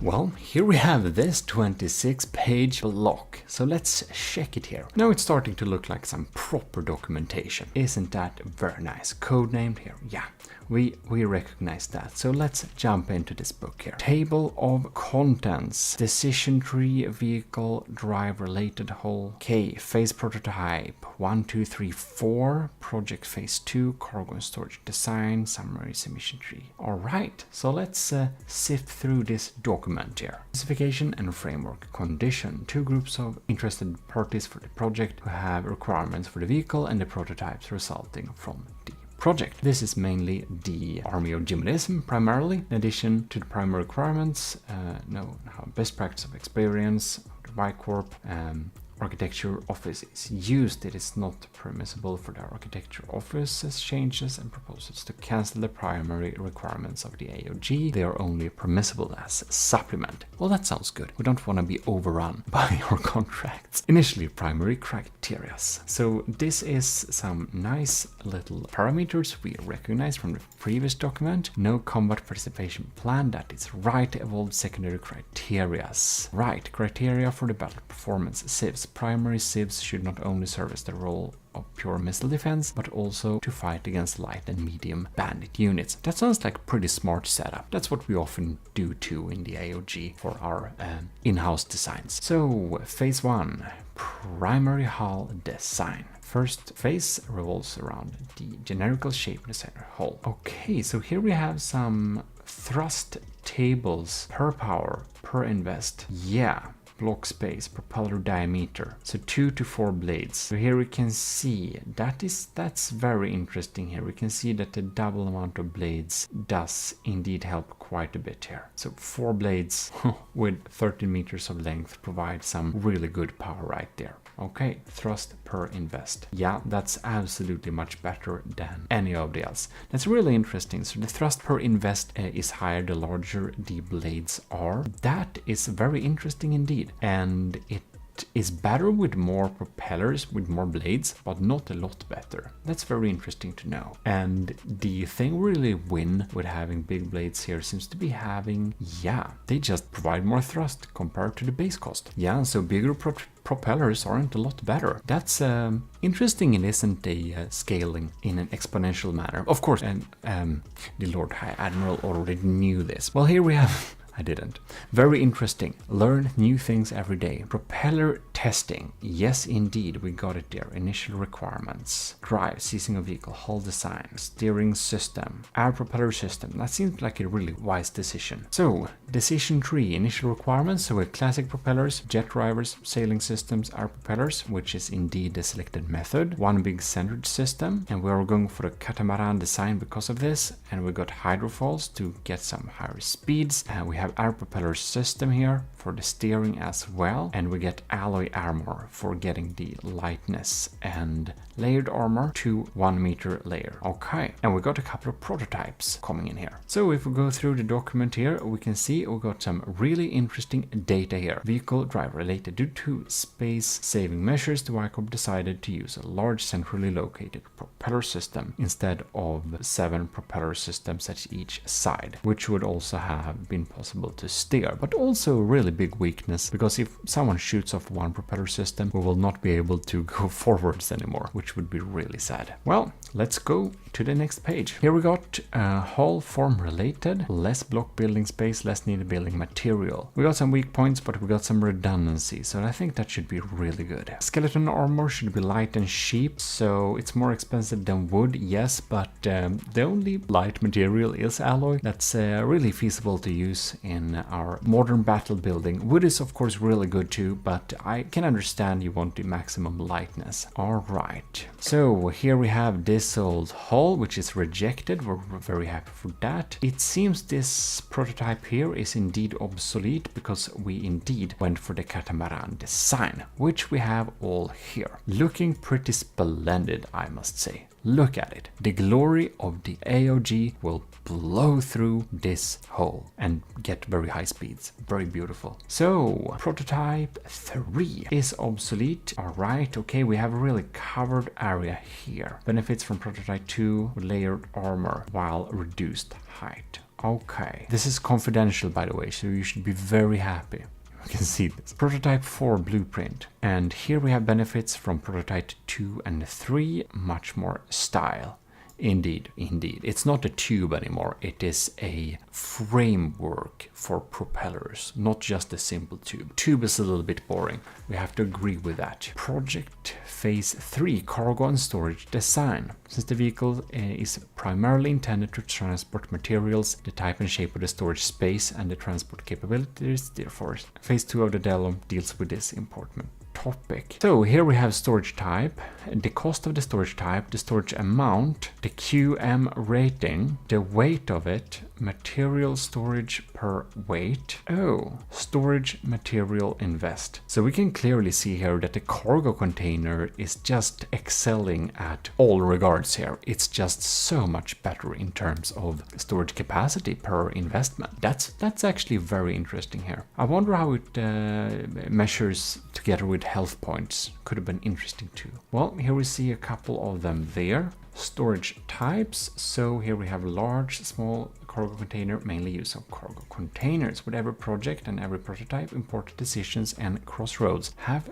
to make at some point on the way at a functioning series of products. This chapter serves to document and trace such designs and architecture decisions. All right, storage related. So here we have some different type of extra details going on here. Now we're getting into some really interesting things here. Closing weapon system sieves. Decision about type of sieves, amount and placement of sieves. So here we have a really interesting X-shaped sieves like this, and it's even shielded, which could be very interesting against missiles, rockets, cram guns, and occasionally torpedoes. Sounds good. So what are we going with here? RPM 281. All right. Caliber 60mm. I think 67mm is better, but 60mm is absolutely very convenient and efficient. Type of armor, yeah. Turn head, turret bay. Indeed. Looks like it's gonna be pretty decent designs here. Gunpowder propelled. It's good we don't spend too much extra materials on the railgun parts for a fleet oiler like this. All right. I think it sounds good. Flak head, flak body. Nose. Yeah, it's probably gonna be a mix of anti-munition and anti-vehicle. All right. So here we have two sieve systems, which is the placement of them, and that is rejected here because the alignment blocked the air propeller system. Yeah, that's not gonna work, so that seems like a better placement. Alright, so the sieves system, I love that cram was considered. I mean, it works, it's not the best. Missile, laser, and APS. Two sieves, side alignment, diagonal, and bow stern. Single barrel gun, caliber. Alright, looks pretty cool. Prototype 5 we're having there. Architecture and designs decisions, a library. So here we can go into some more details on each of the decisions. Well, this is obviously how you make any decision in when you're designing anything. Of course, you need to have some proper documentation. Don't you? Beautiful anyways. So we're really looking forward to look at the last document.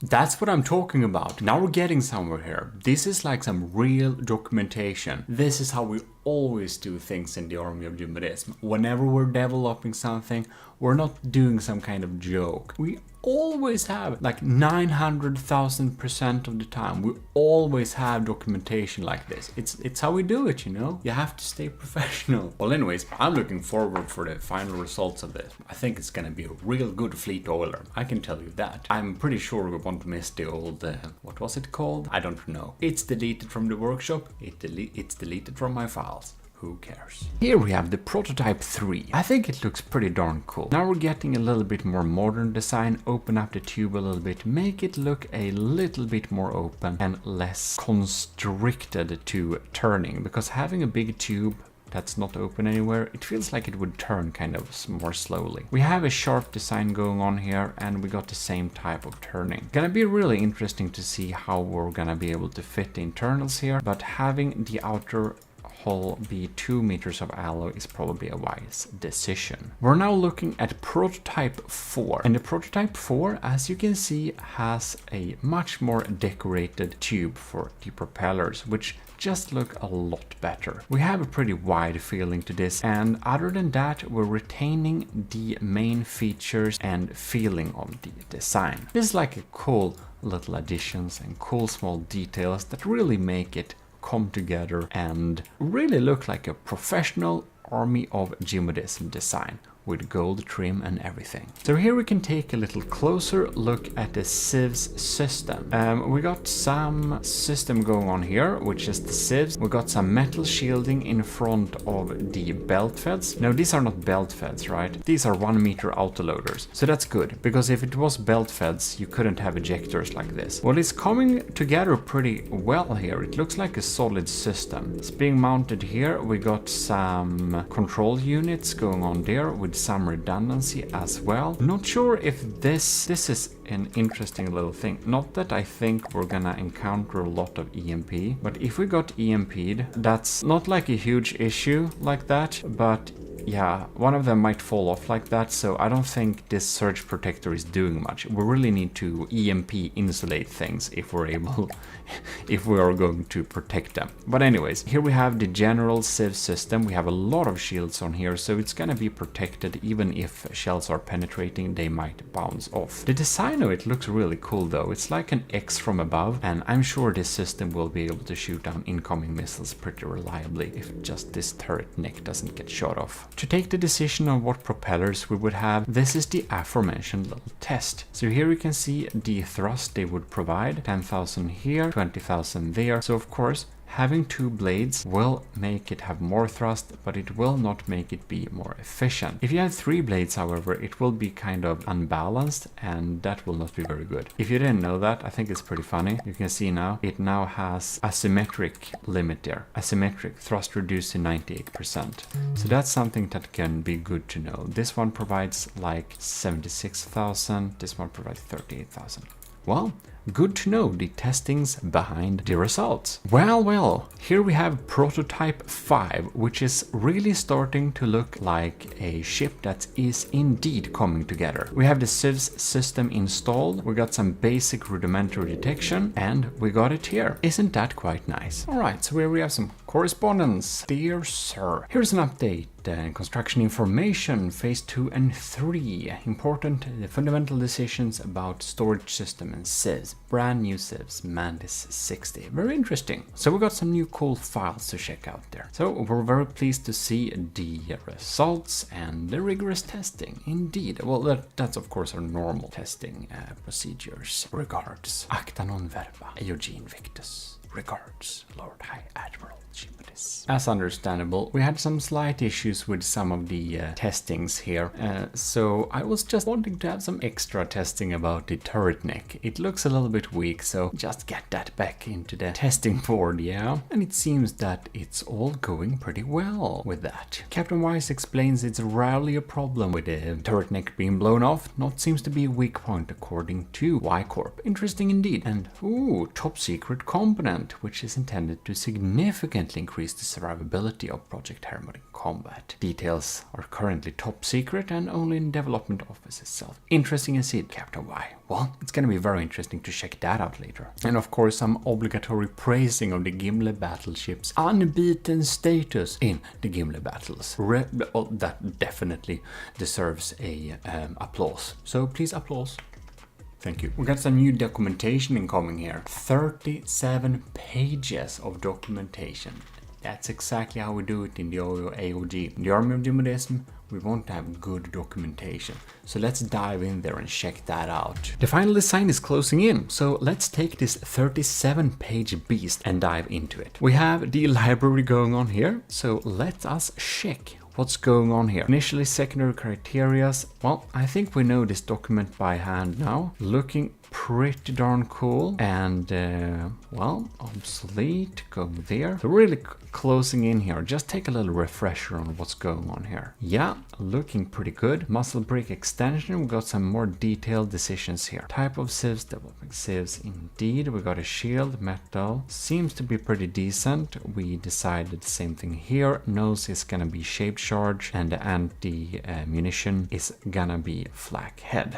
Alright, GMODIST Confidential. So I really hope you enjoy looking at this thing. This is, you know, the inside of the AOG development command. Isn't that pretty cool? In any case, sieve systems going on there, sieves alignment, 360 degrees coverage. That's really good. Barrel amount per sieves. So we got some comparative studies going on here. And we can see now the sieves getting installed here. So we're gonna check that out more in detail in game here. Very amazing indeed. Project 5. Now we are in the fourth phase. The type of engines and engine generation, if necessary storage, are worked out. Dual engine system, engine type, type of engine, battery recharging system, amount and placement of engines, amount and placement of battery packs. In order to make the vehicle as efficient as possible, fuel consumption in patrol and chill mode should be as low as possible. That makes a lot of sense. Here we have fuel engine, double blueprint. Well, that's really beautiful. I think this looks absolutely amazing. And we have a little battery pack there with some surges to try and protect them. 6-cylinder, 4 carburetor, turbocharger units. All right, inline turbocharger, adapter, crankshaft. Okay, we have a little list of materials going on there. I think it looks pretty convincing to me. Fuel engine, installation price. So here we have RTGs. That's gonna be really expensive. Fuel cost per second. Electric engine there. So we have a little comparison. The classic approach, a large engine room for everything, is not easy to implement due to the hull shape chosen. In addition, the division of the machines into several separate areas should ensure the longevity of the entire system as a redundancy in the event of damage. That's what I'm speaking about. That's exactly how you should think to make successful designs, which we of course aim to do in the Army of GMODIST. So here we're going through and checking the decision tree. So we're going with a mix of engine systems, fuel and energy. We're getting some RTGs too, 4 fuel and 4 battery packs splitted as far as possible in both hulls, which will be ending up into prototype 6. So we got some detailed instructions going on there, and prototype 6 status ongoing. Well, that's looking pretty amazing indeed. Decision for redundancy. So the CPU system is chosen and precision programming, etc. etc. will follow in the last phase of the construction process. That sounds absolutely great. In order to keep the core units as small as possible, it's also planned to distribute the necessary processor capabilities to the individual sensor areas and make more available than actually necessary. That sounds like a wise decision. Dual core? Well, Core 2 Duo, it's a really good CPU architecture. Decentralized alignment. Very smart to not get one-shotted. We got some more details going on there. Will not commit to one type of sensor and a variety if possible. Infrared, good for fast moving things. Cameras 360, wireless snoopers, sonar buoys, IR camera gimbal trackers, coincidence range finders. The normal visual camera is really good too, but well, we'll see how everything ends up. Well, I believe that is indeed the full documentation right now. Dear Lord High Admiral, I'm pleased and proud to report that Y Corp is now able to provide an almost production-ready prototype. That is absolutely fantastic. So, ICBM missile fairing is being worked on. Saluting, greeting. Very interesting indeed. So, Captain, good idea. Sent the prototype designs and relay it to design integrity team for further assessment. Yes, indeed. Our team will check it through a little bit. Glorious regards, in Lord High Admiral GMODIST. That's how we speak normally here. The ICBMs have a very beautiful little self-destructing measure. Very advanced breadboard stuff indeed. Y Corp has some very advanced knowledge about the bread. Y Corp likes to emphasize Y Corp, a trademark of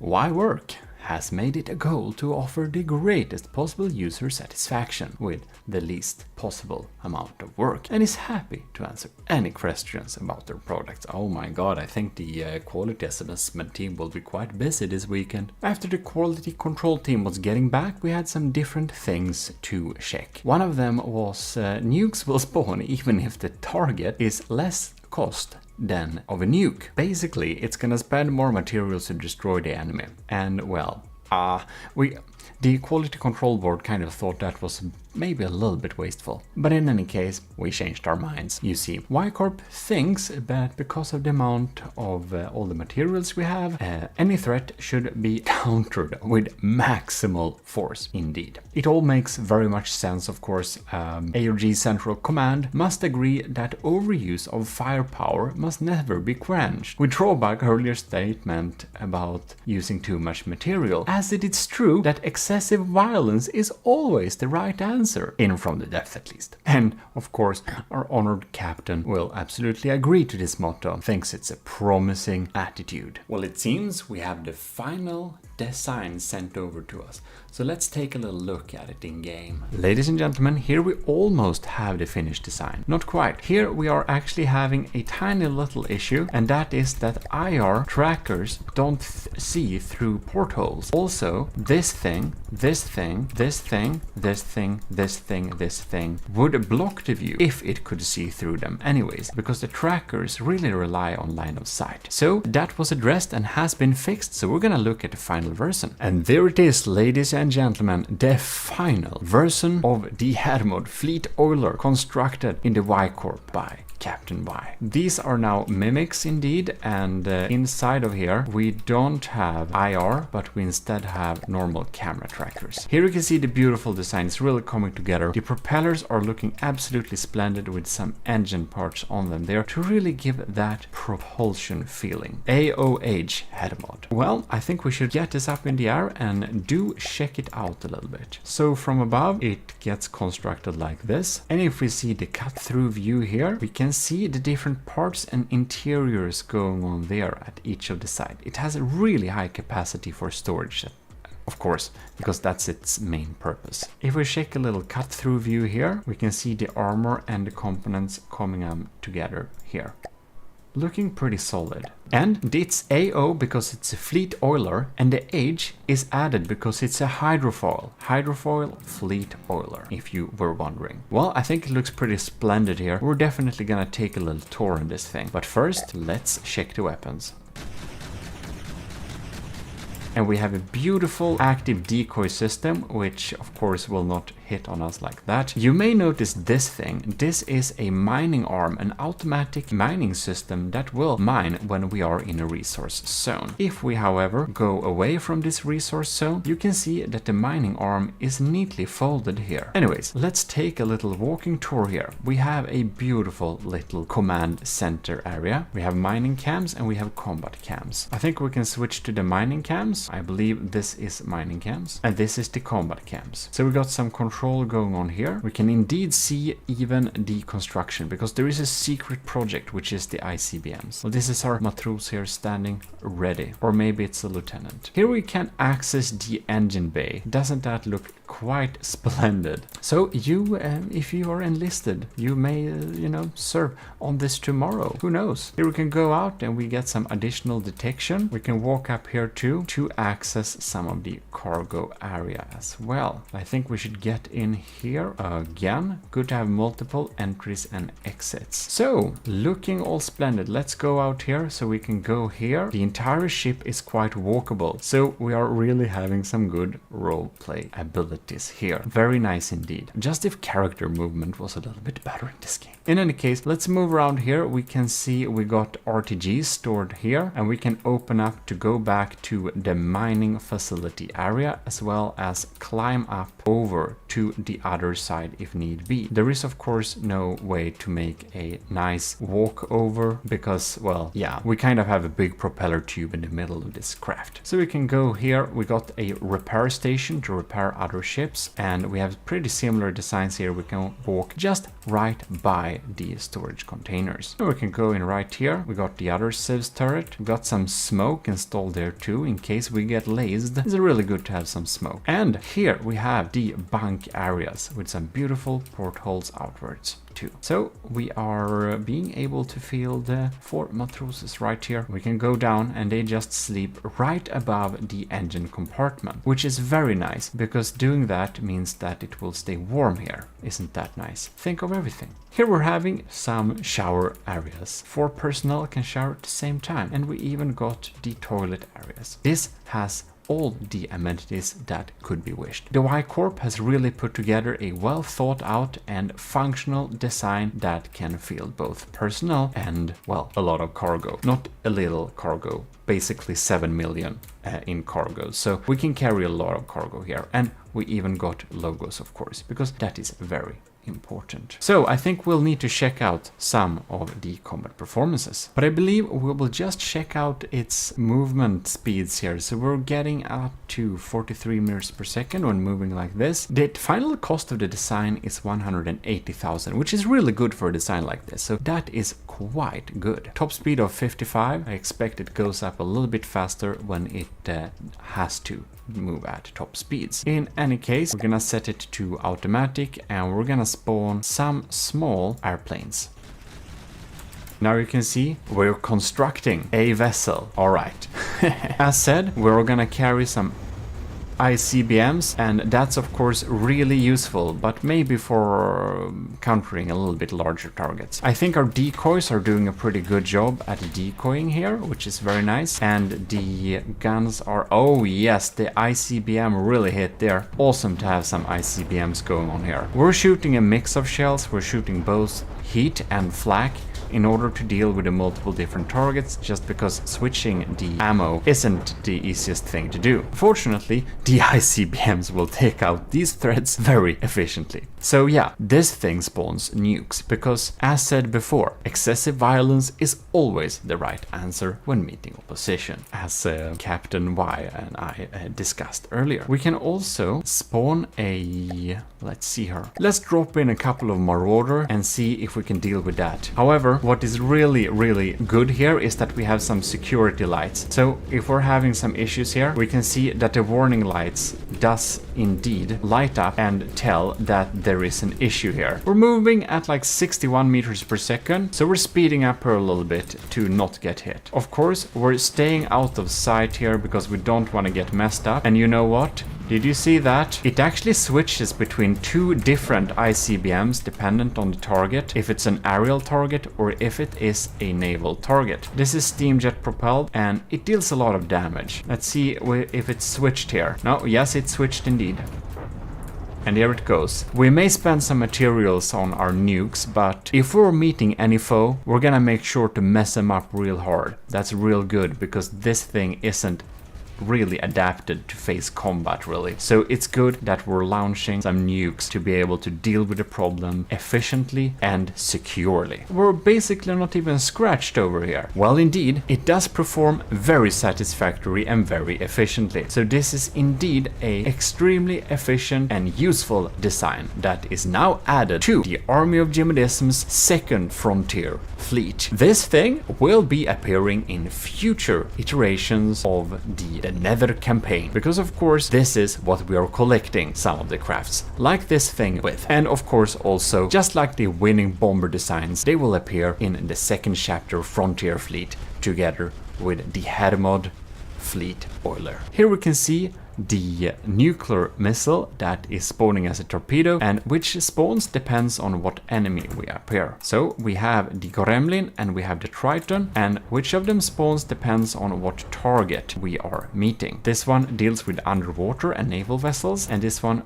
deals mostly with aerial vessels, as you can see there. Well, the Hermod looks absolutely stunning here. The interiors are perfect for AOG personnel. You, the enlisted of course. Maybe you will serve on this next week.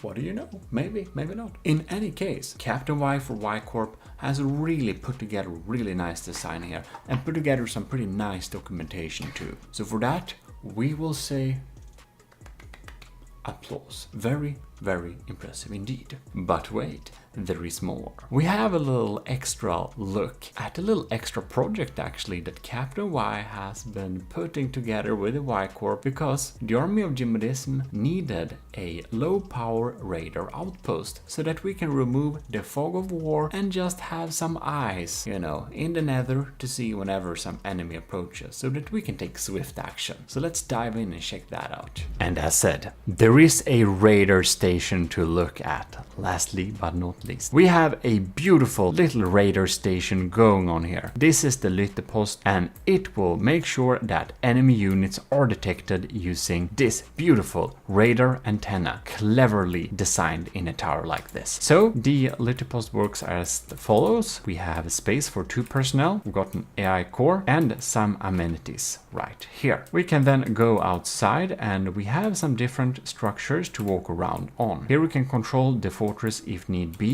to move it in any direction. We got some basic engines going on there. Here we can board this area from these, well, very secure little rubber pads so that we won't accidentally crash into anything. So we can go up in here to provide service if we don't come from an air vessel. Everything is beautifully gold trimmed, as is very well designed and good to do in the Army of GMODISM. Here we have a little drop pad for balloons if that is your desired mode of transport. So this is of course only 6,000 materials. It is designed to be as cheap as possible basically. And this is the beautiful radar tower, really cleverly designed like this. So we're basically having them go down like this and provide a tower structure like that. Captain Y really has some super smart tricks in his sleeve, and you can see this little radar tower has an amazing inherent design on how the radar dishes get positioned due to its algorithm of positioning. We also got some basic detection on top of here to make sure we have some type of tracking towards the enemy to share with other vehicles that can pick up inter-vehicle transmitters. So there we have the Lyttepost as well. Very beautiful, and is already in the second chapter frontier fleet. Well, there we have it. I hope you liked getting some insight on how we work behind the scenes here in the Army of GMODISM when we develop new units and combat vessels and stations and stuff like that for our military empire. In any case, if you haven't joined the Army of GMODISM, you should probably join it right now. You just self-assign the Matros 3rd class in the Discord and you are enlisted. Or if you want to be a commissioned officer, well, there's the Discord for you. In any case, now you get in the Discord automatically if you, the commissioned officer is Patreon, of course. In any case, hope you enjoyed this. If you did, do leave a like, and I just need to give a huge thanks to Captain Y for putting together this absolutely stunning documentation. That's just so RP. Sorry for getting out of character. In any case, this is your Lord High Admiral GMODISM. We're signing out.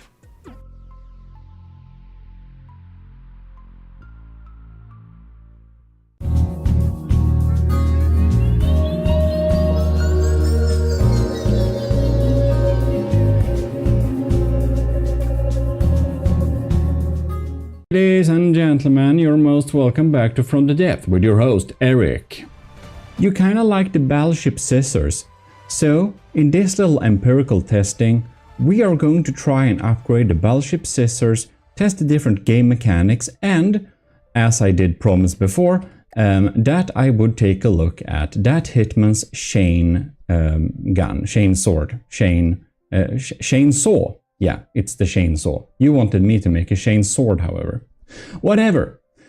This chain saw wasn't as effective as it should have been, according to that Hitman who built it. It's on the workshop, by the way.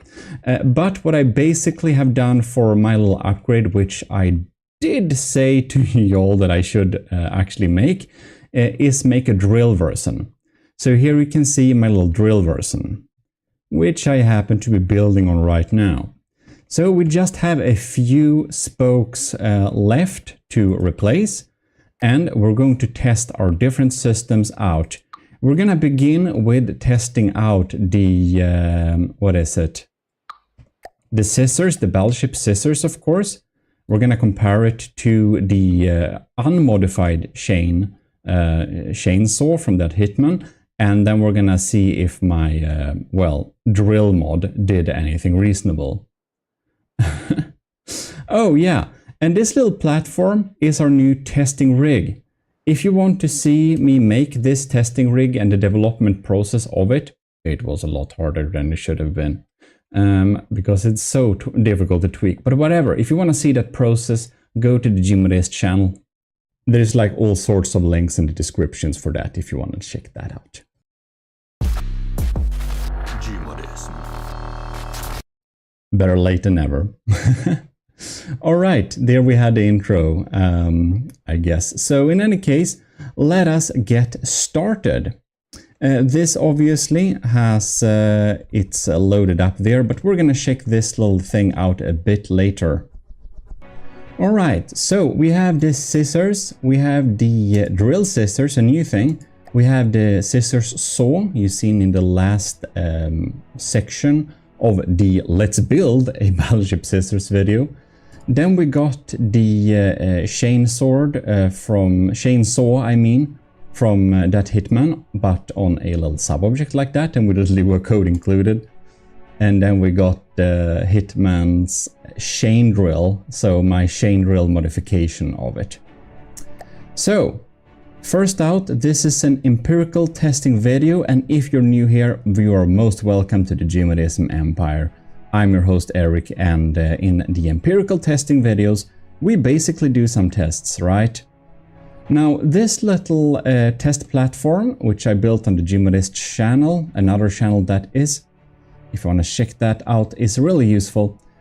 We basically control it with a complex controller, so I set up a custom controller here. And that is because last time you could see we had some issues with controlling and also using the scissors, so I thought it's better to have a sub-object like this, right? Anyways, as you can see here, we do have some different opportunities to have different altitudes. So I set it to work at different altitudes with 4 presets. Yeah. I don't know if it's that useful. It was more difficult than you can believe to make this platform stable. It's also like pure heavy armor, so it's super heavy for what it is. Costs 200,000 with a weight of 300. Okay, so we have a weight of 373,000. Just to compare that, how heavy is the Gimli class, I wonder? So let's load that in. It gotta be a lot heavier, right? It has to be a lot heavier. Alright. The Gimli class is 7 million in weight. Yeah, of course, it's a lot heavier. Now we come to the first little thing we can test here in empirical testing. Empirical testing, not imperial testing. But this is the Empire of GMODISM, so, you know, there is that. Well, anyhow. If we put a little, where are my simple weapons? The RAM here. So basically, as some of you pointed out in the video's comments, and well, I kind of forgot it somewhat, but I also know it. But yeah, so the thing is with melee weapons, right? They do more damage if they are on a heavy thing, on heavy object. So this thing is not as heavy as the Gimel class, of course, but at this slow speed, it will do 41,000 damage, basically. If we put the same thing on the Gimel class, you can see it does, what is it? I can't see this number when they are moving around. Okay, pause the game. 2 million, right? That's like 2 million damage. They go up from like 1 million to go up and down like that. And when it's like super low, it's only 300,000 when it's standing still. And obviously, when we take control over this platform and move it forwards, you can see the stored impact damage basically ticks up and ticks up and ticks up till we reach this point where we are basically doing... That's 1 million, right? 1 million damage, thanks to the construct weight. If we are on the Gimel class, instead, if we had rams on this thing, they would naturally also do a lot of damage. Can you like build? Thank you. Like that. So if we move forwards here, you can see we're running up to an interesting amount of stored impact damage. We're ticking up and we're ticking up and we're ticking up. We are ticking up. So right now we are at, what is this? 7.8 million, right? Yeah. So it is proportional to our weight and our speed. Now this thing can of course go pretty quick, and Gimel class has a limited speed she has. But I thought that it would be reasonable to see how much of a difference it can do if we are basically using our scissors on a heavy ship or a light ship. In the previous little Let's Build video, we tested it on the Reed class, which is a somewhat light ship, to be honest. Right, so we're gonna mod this platform out with our scissors. This is the regular scissors, like this. It is naturally pretty front heavy now. But the thing is here, if we take this platform and freeze it and we check out the... well, now we're not moving, so we can't say if we have an impact damage, but whatever. Let's just estimate somewhat the weight of these scissors with a little block area here in the back. We basically are going to fill it up. So we got some added weight here in the back. And see if we still... oh, perhaps that was a bit too heavy. Let's see if we can manage. Oh yeah, it seems that we can manage a-okay. Oh, that's beautiful. Well, any case, now we got our little platform, and naturally I think that our construct weight is now, yeah, 500,000, much more than before. We should do considerably more damage than we did in our earlier tests.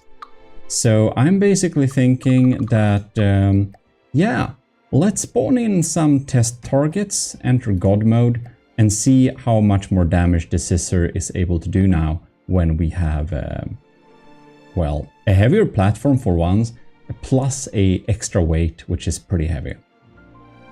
Like, lead is the heaviest block in the game, so lead does add damage to this. It's basically newtons. It's like weight times speed. Yeah, that's the damage. Or I think it's that at least. Let's begin with a Poor Marauder. I'm just turning it off inside the menu here.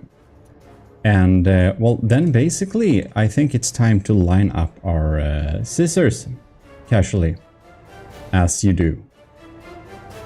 Damn, this platform is so fast and maneuverable.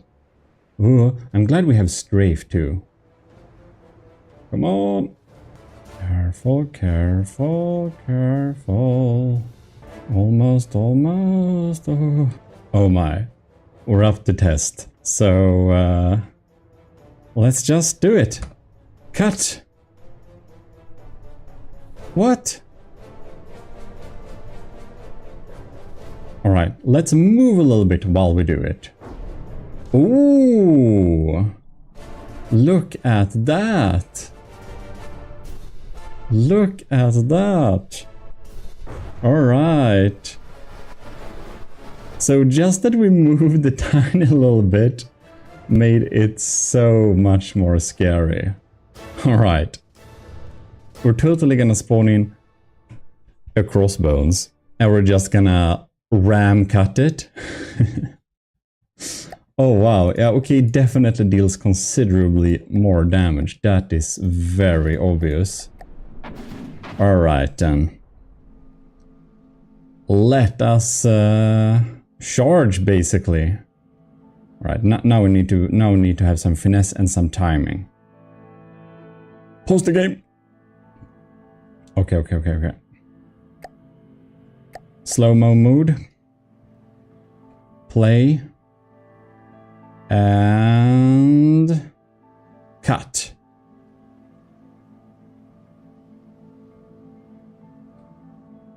Oh, bam. Oh, wow. Holy crap. Look at that. Look at that.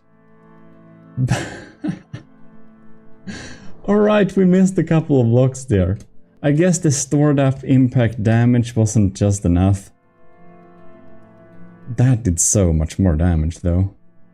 Okay, let's speed up the game to normal speeds and just just attack it.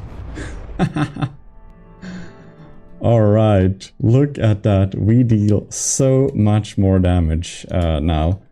Like, heavier things naturally deal more damage, but I definitely miscalculated how much more damage they are dealing. Bam. And if we get some speed, like this thing goes in like, I think it's 90 meters per second or something like that. So if we can just time a nice cut like this. Bam. And we can repeat this cut. So it is a sharper scissors than before, but it's gonna be pretty obvious that this ain't gonna cut it. Ooh! GMODIST, get a hold of yourself. Alright, we're coming in for another hungry bite. Something around... oh god damn it. Right, again, and there. Look at it. Well, obviously, we can conclude that while this version is considerably stronger, thanks to the added weight of the platform, it isn't quite enough, but it does give me high hopes for whatever we can do if we get the saw scissor version on here. So let's test the saw scissor version and see if we can cut through the poor crossbones a little bit more effectively. Indeed. As you will recognize from earlier, this is naturally the saw scissors. I'm actually going to modify the speed a little bit on this thing. Now, if I like make it half speed. Now, I just want them to be slightly off sync, without sacrificing too much damage, of course. If we check the stats here, we can see that the stored impact damage when we are still is pretty decent.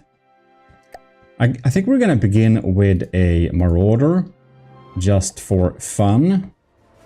Killing Marauders just for fun. What type of psychopath are we here, actually? Come on. Oh, right, I made it uber slow.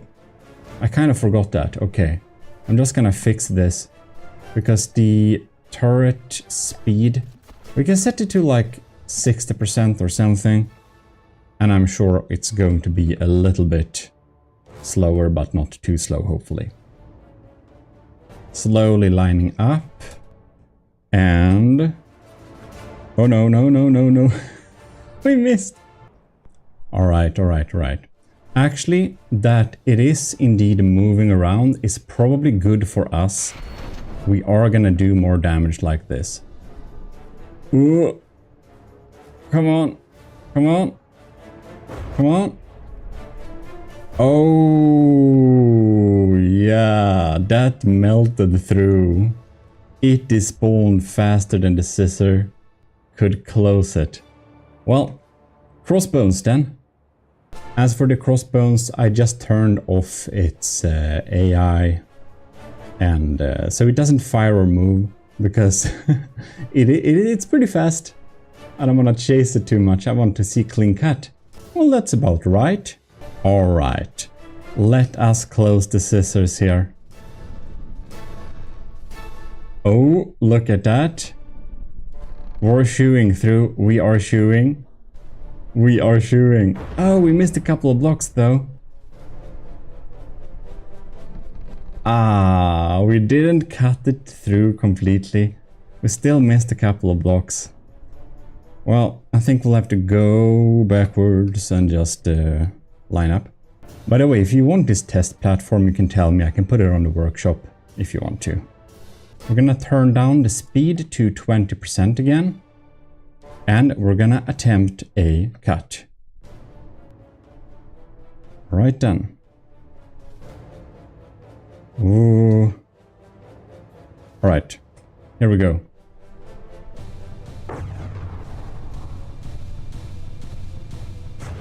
Does it have time to damage? Ah, no, it didn't have time to damage all the blocks. Well, damn it. This is not gonna cut it. I hope for better results. I hope for some better results. If we just move a little bit when we're doing this, we can probably get some crazy cuts. Like, them moving and being modulated, it does help a bit, but not as much as I would have hoped. Oh, bam, look at that. Oh my god. Do you see this? We actually cut it. Oh wow. We actually cut it fully. It started to despawn that part. That was a successful... That was a successful bisection, I'm thinking. Bam. Look at that. Look at that. Like the sword reel is... No, I mean the saw scissors. What am I saying? I'm basically speaking about the next thing we're gonna try out. I have some high hopes for the drill version I made of my scissors, so hopefully that's gonna work out. But the saw scissors isn't actually that bad when we have it on a much heavier platform. Look at that. Just for good measure, let's see if we can cut the baguette in half. I'm so sorry that Hitman. No disrespect, it's just the perfect ship to test it against. I think you would agree. Alright. Now we have some speed. Let's see here. And I want to trigger the scissors. Oh, bam! Look at that. It's so slow when we're closing it, so I kind of miss exactly the timing. Okay. Oh no, we're getting... What a botched cut. What am I trying to do here? What am I trying to do? Okay, there we go. There we go. Come on, come on, come on. There we have it. There we have it. Oh yes. Ladies and gentlemen, the lag is insane. The lag is insane. I think we got stuck there for a moment. Oh my. I think we'll need to help with some acceleration. Bam! Look at that! I just had to pause there to take the screenshot of this video. Bam! Look at it. It's despawning. It's despawning. The baguette has been bisected. Ladies and gentlemen, you can now turn off this video. We have successfully bisected the baguette. Okay, now only true GMODists are here. Now we should check more weapons. Oh yes, indeed. Look at this thing. Its health got so halved, but it's not like halved enough. Oh yeah, of course, because I spawned it on my team. What am I saying? Well, we'll just have to look at this thing. We're so stuck. Can we like help this scissors a little bit? Look at that. This is too funny. We're supposed to do some imperial testing here. I can't even speak. Empirical testing. And I'm just gleefully bisecting ships with my big scissors. As you do, you know. Well, it is more effective than I would anticipated after the last test. I did have in my backhead that heavier did a little bit more damage, but I thought it was so little that it didn't really matter much. And I can see that if you're not adding like a super big counterweight, then it doesn't make much of a difference. But obviously, I should have just added a super big counterweight instead, and we would probably have had some more interesting results, right? Well, there we have it. We can basically continue and cut this in half however many times we want, but that's not fun. We'll need to test the drill chainsaw instead. What am I saying chainsaw? I'm so fixated on finally trying out Hitman's weapon. I wonder if he tried out the original chainsaw against the baguette. Well, I think we're gonna repair this and do some experiments. Hello game, have you crashed yet? Are you responding? I clicked repair all, I think. Oh, we didn't crash the game this time. Well, that's amazing. Anyways, I'm gonna find my off switch. We have it, my big off switch. And we're just gonna put it a bit here to turn off lights and stuff, and hopefully we'll get some better performance. Oh, that's a real smoke, that's why, okay. Never mind. So I'm thinking we don't have to test things against the like Marauder and stuff like that. Since our previous weapons were able to deal with the Marauder, I feel it is a bit I don't know. I can't speak. I should stop pretend to speak English. Obviously I can't. But anyways, we're just going to test it against the baguette, because every weapon we use now needs to, of course, also be able to bisect the baguette. It is the hardest thing we have bisected so far. This, my ladies and gentlemen, is my drill scissors. It is supposed to be hidden like this, so we can't even see that it is a drill. But actually, it is. We have a cutting edge made of a drill. When I basically thought about what should we do for the future test, I was like, wait, didn't I say to Hitman that I would drillify his chainsaw? And then I thought, well, what if I drillify my scissors? So that's basically what I've done here. I have drillified the scissors. Now, we are basically thus providing a cutting edge powered by engine power. I hope it has enough stored energy. I don't know, I think this crank motor may be a bit weak. We're gonna see how much the DPS is. But first of all, we're gonna line up our scissors to the baguette and take a little cut. GMODIST, get rid of those psychopath vibes, man. We're having a proper Tokyo drift here. Let's see if we can stop this. Damn, this was difficult. Is like the baguette even still? I think I'm just... Or am I just hallucinating? I have no idea. I feel I should probably set up some type of breadboard thing that like automatically keeps us in one spot so we don't drift from side to side. Like we have with the PIDs for automatic altitude control and stuff. Anyways, we are lined up. Let us cut. Damn, this is a bit quick, isn't it?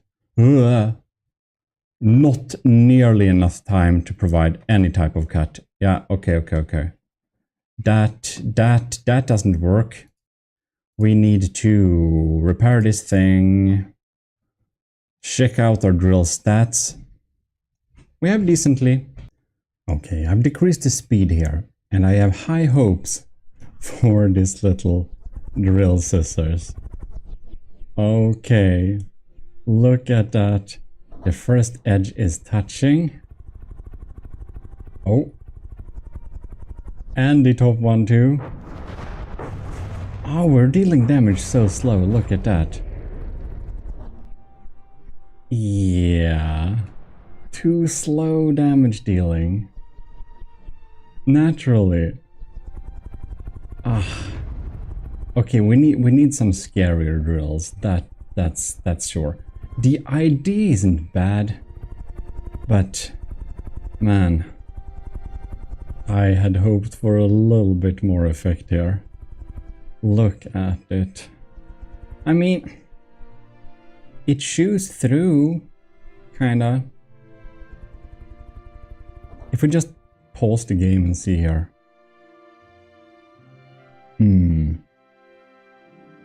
Not much kinetic damage saved. Well, I think perhaps I used medium drills. It's possible we have to use large drills instead. So I guess we should try that out and see if this could be a viable weapon. Oh my, look. Look.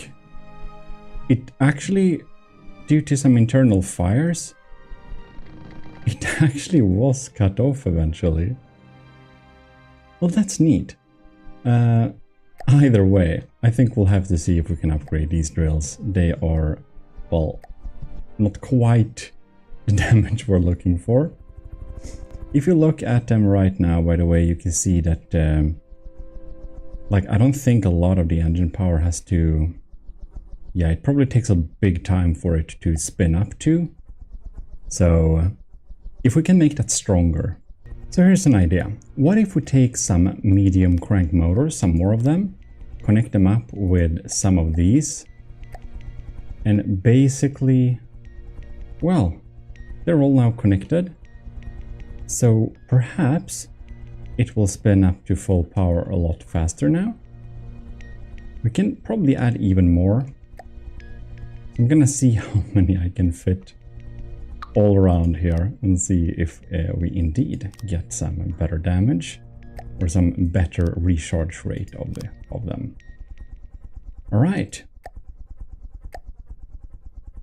We can probably, okay, connect to that group. And this is... I guess they're all connected now, maybe. I don't know. I feel we should probably connect the middle one to them all. Perhaps that works. Okay, I don't know how this works, but whatever. It is connected. Well, we're up to test then. Just carefully gonna go forwards. And close the drills. Now it's moving forwards. That's not good. Alright. Let's see if we can check like the values here. This is the boosted one.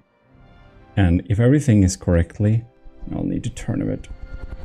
They should not decrease much in its kinetic damage. They should continually deal damage too. They should be more providing a better DPS. Kinetic energy used, okay. And see here. They seem to be using this engine power, so they're doing something. I don't know if I noticed much of a difference. Now it feels like we're super stuck though. We're like getting repaired stuck. So when the baguette is regenerated with its repair bots, we are kind of getting, well, basically locked into the design. This would have worked so much better if we didn't have this edge, like if we only had a drill stick like this. Kinetic energy.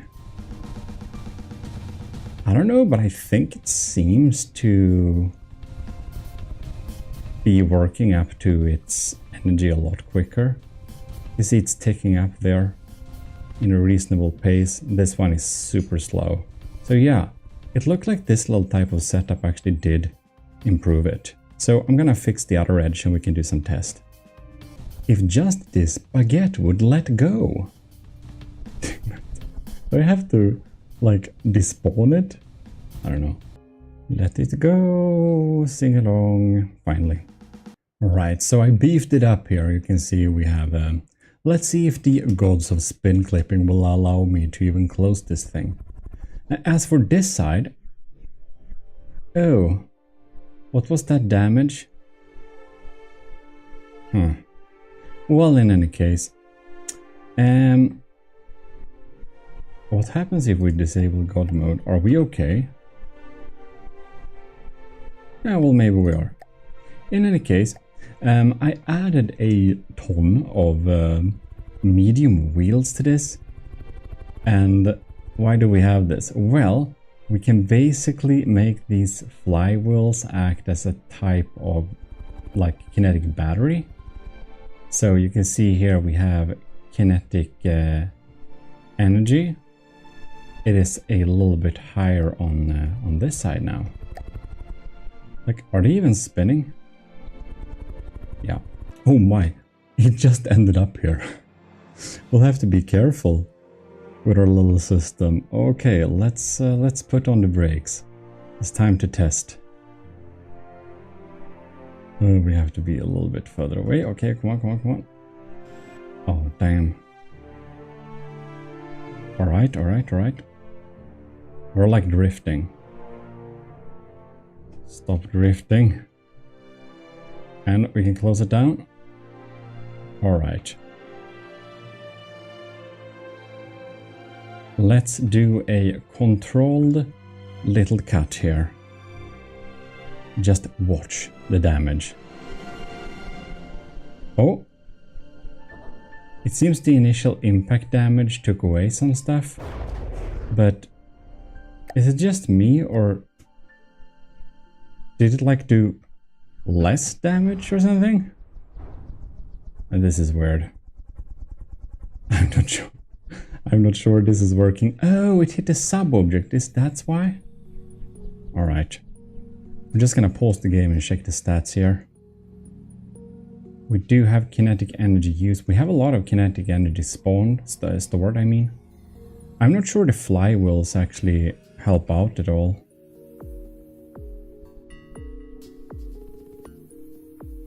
And if we just are on this here, we can see the stats go down there when it is being used.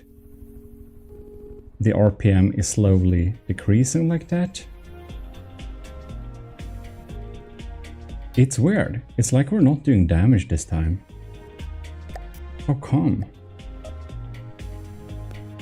This is strange. I'll need to check some stuff. The game seems to be hallucinating. Look at that. It's like applying damage at the wrong spot.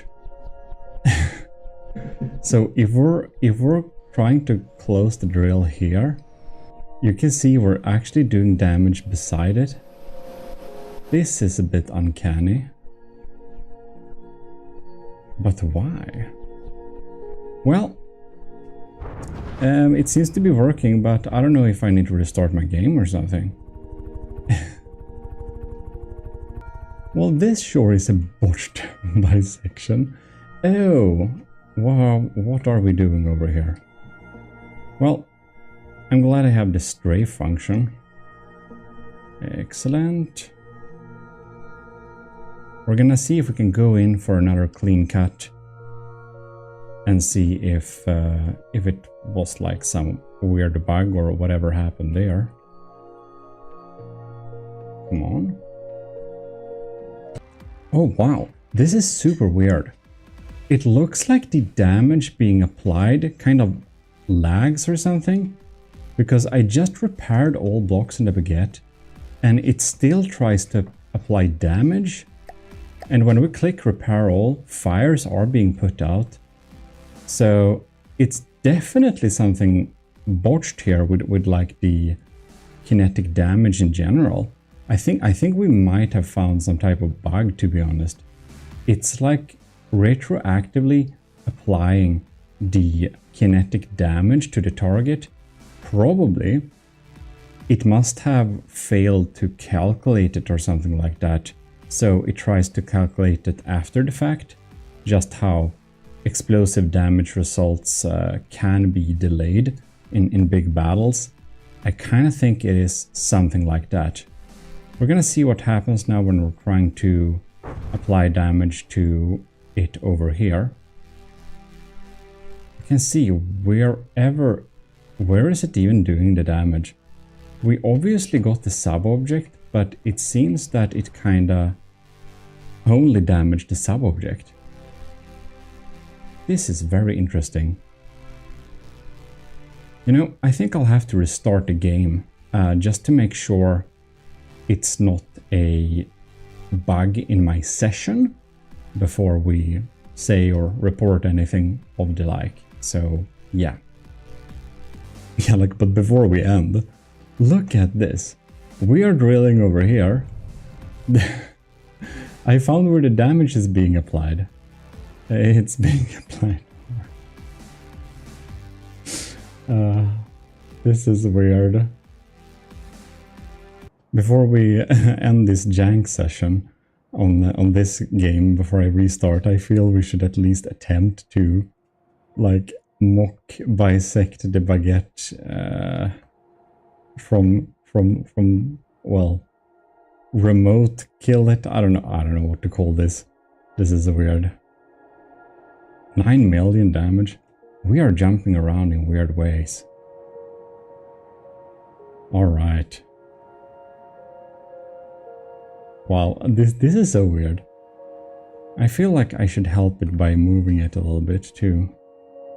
Look at that. When I turn, the damage is like spread out like this. This is weird. This is weird. Oh my god! Look at that! Look at that! It has started to apply the damage over here instead. It seems it has updated its damage dealing metrics. And we were so close, and now we already switched where we're dealing the damage. This is so weird. I think this is the weirdest game bug so far this year for me, which I've seen. This is crazy. And like, look at it. We just melted through with the scissors here, but it almost, we almost attempted, managed to cut it off there. Not quite. Well, see you after the restart. Alright. Very nice. I'm gonna fill up with some new backgrounds, by the way, for save screens you can download. So keep tuned for that on, I don't know, in my videos / the post page on YouTube. Before we do any tests, I restarted the game, by the way, but I'm going to replace this medium drill for the top one with a large drill instead, and just to see if that gives us a significant damage boost. We will be able to see that quite easily, I think, when we are checking it out. Probably like which edge is like cutting the hardest and stuff like that. I'm thinking too, the little trick I did with the large wheels like this seemed to have worked somewhat. So I'm thinking I'm gonna have like a support engine on top of there. And we're gonna set, okay, they're set to max RPM and max RPM. And we're just gonna turn on this drill. So you can see we have a lot more kinetic energy in the shaft now. Like a lot. I'm not sure, however, how long time it's gonna take to charge up this thing. Probably it's gonna take ages, right? Well, let's see if I can add some extra engine power as helpers. All right, we could do that. Now we're using 16,000 engine power.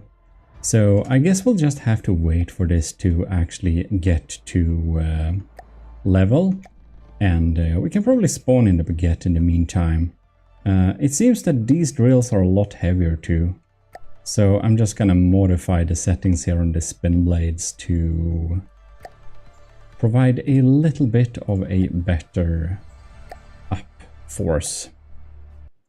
Alright, we're gonna have the big off switch here. Slap it on right there so we can get a little bit better performance. I could lower the settings, of course, but that's no fun. Well then, let's see if our drills had time to... Oh, look at that. Look at the difference. 100,000 kinetic damage, and this is like 1.5 million almost. That's a big difference. Alright, let us see this. This is gonna be very interesting. Alright, ladies and gentlemen, I spared the maneuvers. I think you've seen enough of that. So here we are, looking at this drill. Oh my. We're gonna slow down the game. We are gonna slow down the game. Okay. It's touching in... Oh, we're almost there. Oh, which edge is gonna touch the first? I wonder. Oh, is it down here? It's taking ages. We're running the game at the slowest speed, so there is that too. Okay. Oh, the first edge has touched the scissor top. And it hit a sub-object. Okay, alright. Look at that. The scissor blade underneath. We are cutting blocks. Of course we are. But damn, look at this. Alright. There is a very large difference. I forgot to god mode our own platform, actually. You know what? I think we're gonna quickly god mode our own platform because I think the scissors... I think the scissor broke. Bam. This is some damage, I'll tell you that. Okay, we're turning back to full game speed. Obviously. The large scissors blade, like the large drill blade, is so much more efficient. You can see we have a botched cut underneath here, but on top we have damage. It just melts through. Yeah, definitely. There is something to be said for the scissor. The drill scissor does really offer what we like here, but we have to use the large drill, it seems like. So, for further development. Oh, bam! That's awesome. Look at that. Okay, I'm happy. So I'll have to make the top scissor blade in a way that actually looks a little bit nice. And for both of them, this is nice. All right, I'm abandoning the scissors aesthetic, and I've actually thought that why make a super complex setup? What if we just have 3 big drills like this, stacked on top of each other, and we use just like we just pinch the enemy using this, because I realize the wheels are colliding and I'm not a fan of spin clipping. Well, it's pretty straightforward this. I'm going to do some copy pasting, I think. And I'll think I'll want to record all of this, so I'll see you when we are basically done for some tests. Finally a use for the 1.5 long applique. Well, I think this looks pretty decent, so we are going to save this scissors blade, if we may. Save D. We're gonna say it as scissors, well, drill blade. I think this is gonna be. I'll take this thing here. Ugh. All right.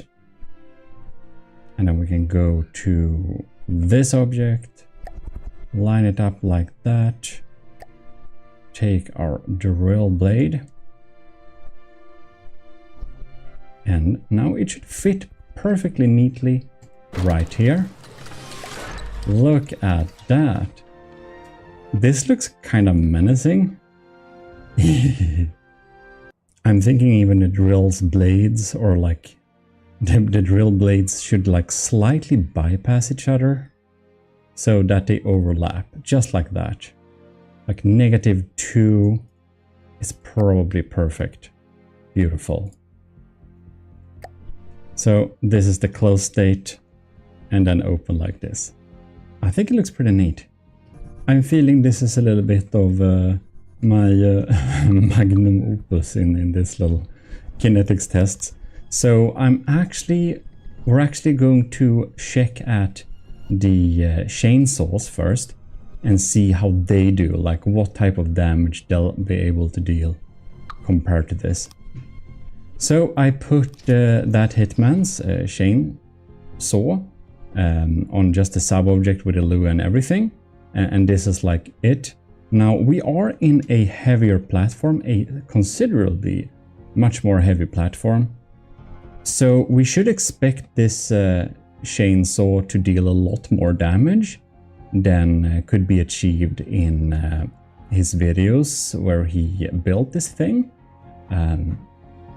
But we're gonna see, because I think he used a pretty light vehicle when he tested it. A very light vehicle, if I don't remember, not sure. Anyways, let us rig it up. Man, this is so weird. So I just noticed that the baguette had taken some damage. So I did repair it, but it continues to be damaged.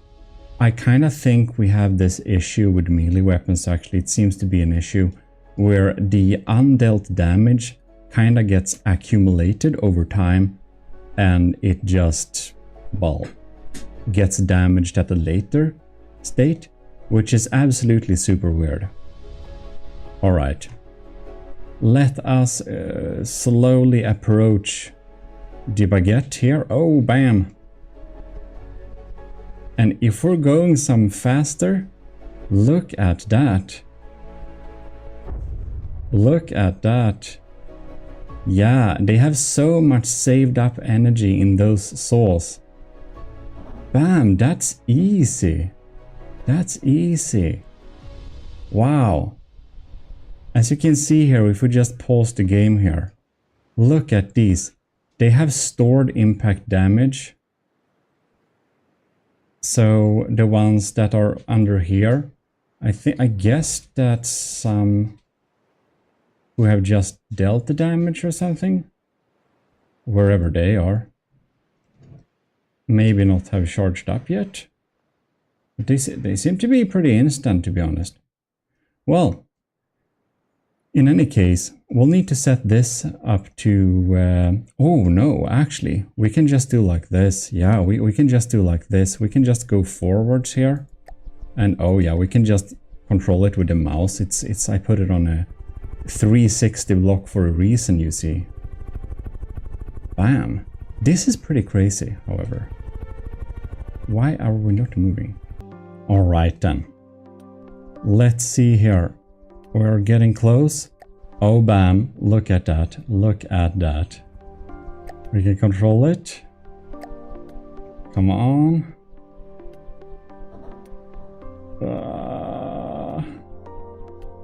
Wow. This deals some decent damage. That Hitman's baguette is getting absolutely shredded here by the chainsaw that Hitman put on the workshop. It is absolutely brutal. The chainsaw is actually... It's actually really good. It's actually very good when you have it on a heavy platform like this. That is very much true. Look at... By the way, let's check here, like, if something dealt damage just... Will it, like, get the... If you can see, it took a hit, right? It seemed to be, like, instantly getting back that. It's very interesting. Well... We're just gonna make this go forwards a little bit. It seems that it doesn't want me to let me control the complex controller whenever I'm in control of the turret. It kind of breaks down. I don't know why, but it does. Wow. The cool thing here is that it's really like drilling through anyways. It is doing a quite good job. Let's see if I can line it up a little bit better. Okay, so this is what we're gonna do. We have lined up perfectly like this. We're gonna set the turret rotation speed to 12%. And we're gonna set idle elevation to negative 65. Now, when we unpause the game, I think we should be getting some pretty neat action. And then I can try and control the platform. Make sure that we are... Oh, right. I forgot about that. It doesn't work in slow speeds. Right, now it seems to be a-okay. Oh man, it's cutting so slowly. It is cutting so slowly. Are we even moving the blade? It feels like the elevation we set for it. Yeah, we're moving. Let's up the speed to double at least. It is slow as it is. All right, up to test. Man, this testing video has a lot of carnage. Now it's like slightly... It feels like it's slightly less effective, to be honest. You can see the kinetic damage like taking down there, but it's like instantly regained.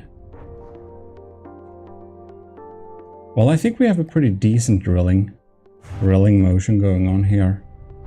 Just making sure we're not getting left behind. Feels like this drill, or like not this drill, this is a chainsaw. But I feel this chainsaw should probably be paired with a couple of maybe like missile harpoons. Just harpoon in the enemy. Okay. It's digging through all right. But it feels like it's lost some of its damage. It's probably because we're not really moving.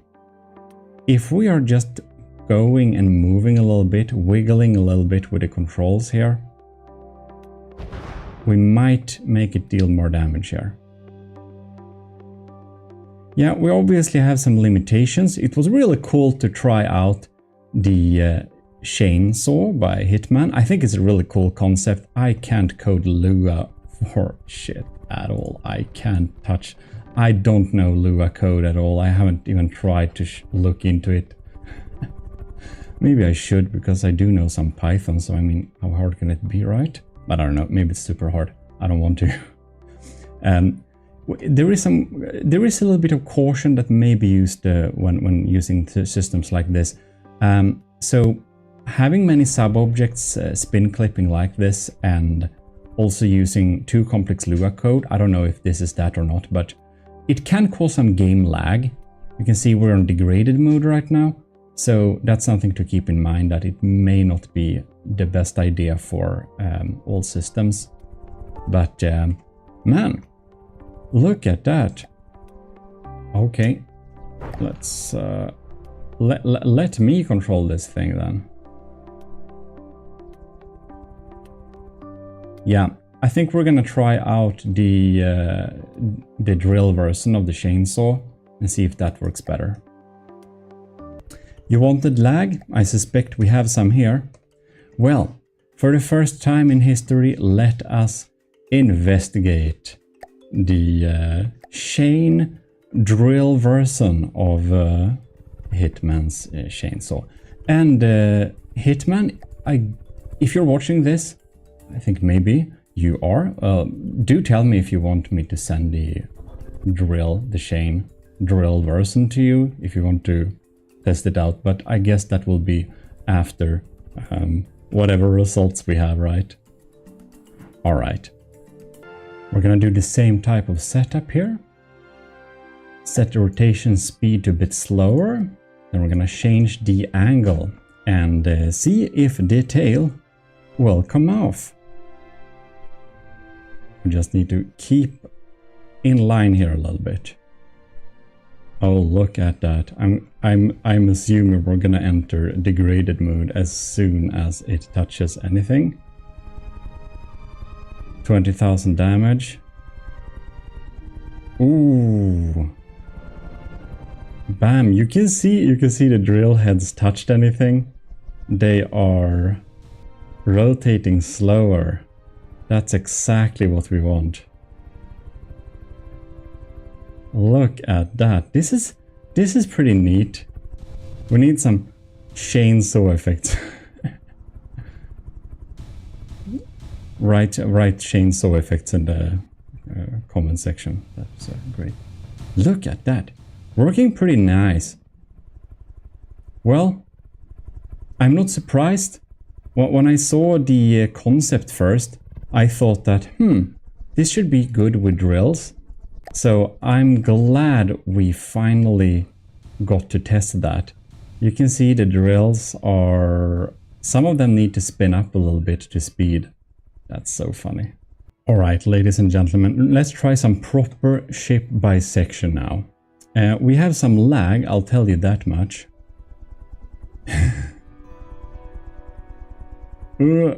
Okay. Oh, look at that. Oh my god. This is a bit tense. Oh man, that's nice. That is nice. Oh. It's like we could almost make it move a little bit faster. This is cutting through like butter. No problems at all. Beautiful. That's neat. It just melts through. Well, this is definitely some type of art. Man, they get janked when you pause and unpause the game. Look at that. Oh my. Are we gonna get through? I think we'll need to back off a bit here. Ooh, ladies and gentlemen, it is bisected. Ladies and gentlemen, this is glorious, if I can say so myself. It's pretty cool. I like this. I like this. I like this. This is nice. This is very nice. I'm just very, very, very excited to see if the drill scissors is going to be remotely as effective, because if it is, that's fantastic. This is awesome, but it uses many sub-objects, so it's lagging a little bit, but I love this chainsaw. Chain drill, I mean. Chainsaw drill, whatever. Okay, so we can clearly cut through stuff with this. Let us try what I hope is the magnum opus of this little video. Guess I'll just need to wait an hour for this to load up. Well, we will repair the baguette in the meantime. That also takes time. Right, we have assumed the position. And cut! Alright. This is going to be highly interesting. Oh, look at that. We're cutting through here, the first layer. Oh, that's a clean cut. That's a clean cut. No, we missed the block.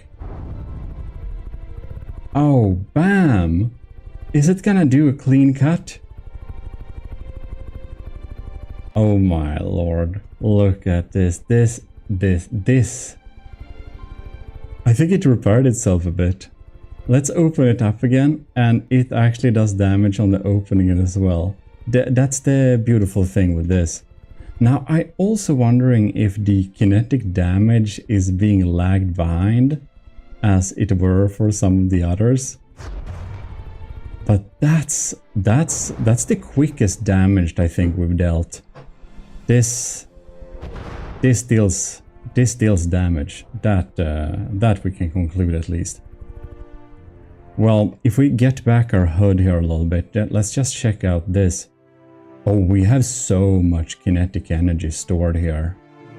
We have so much left. Like, look at this. It obviously is still taking damage, so we seem to have some kinetic damage being lagged behind, still being delivered. So I wonder how it is with these, if them, like, accumulated damage potential is being delayed too, or how that works. Well, it's probably a bug, so I guess we should say it, or I'll just say it to someone I know probably. That's easier. Anyways, that is beautiful. Look at that. Now it did perform the bisection. That is very, very neat. Looking splendid. Poor baguette being cut up like this. Now it just lacks some butter, maybe a bit of cheese.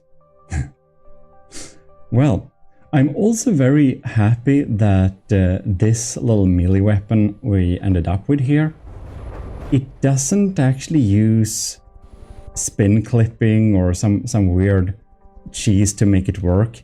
It works anyways. I feel stuff is lagging a little bit now, so let's test some other ships just for fun. Okay, this feels like some war crime territory, but it has to be made, it has to be tested.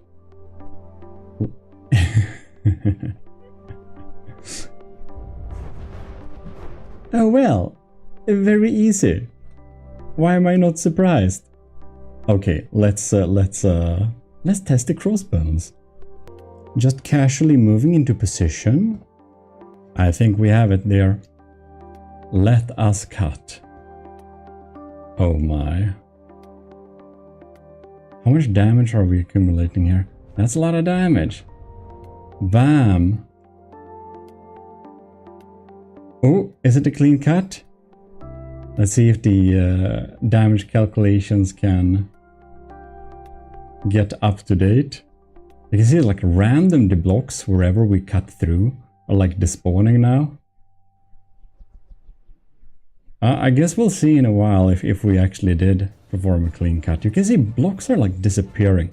Oh yeah, it's a clean cut, ladies and gentlemen. We cut the crossbones in half. Well, do you want a special testings episode where we just cut through all ships possible? Well, tell me in the comments. And if you have some other ideas for stuff we should try with these little melee tests, do indeed tell me that. This is a proper crossbones cross-section if I ever seen one. Oh wow. That was absolutely crazy. I just want to say huge thanks to all the commissioned officers in the army of GMODIST, most notably Captain Awesome Pupper, Commanders Ben, Wilkie and Delphine, Lieutenants Ali, Ant-O, Gravy, Florsdagen, Daniel Zaikin, a new one, very welcome, Owen, Harbagreed, Vincent Veritas, Rick Perel, Scooby Rocks, and of course all the cadets and everyone in the Ecclesiarchy of GMODIST, which is the YouTube members. Perhaps you saw this video early. In any case, also, do you want to join the government of GMODIST? Tell me if you want me to put the commissioned officers' files for them. Perhaps that would be better.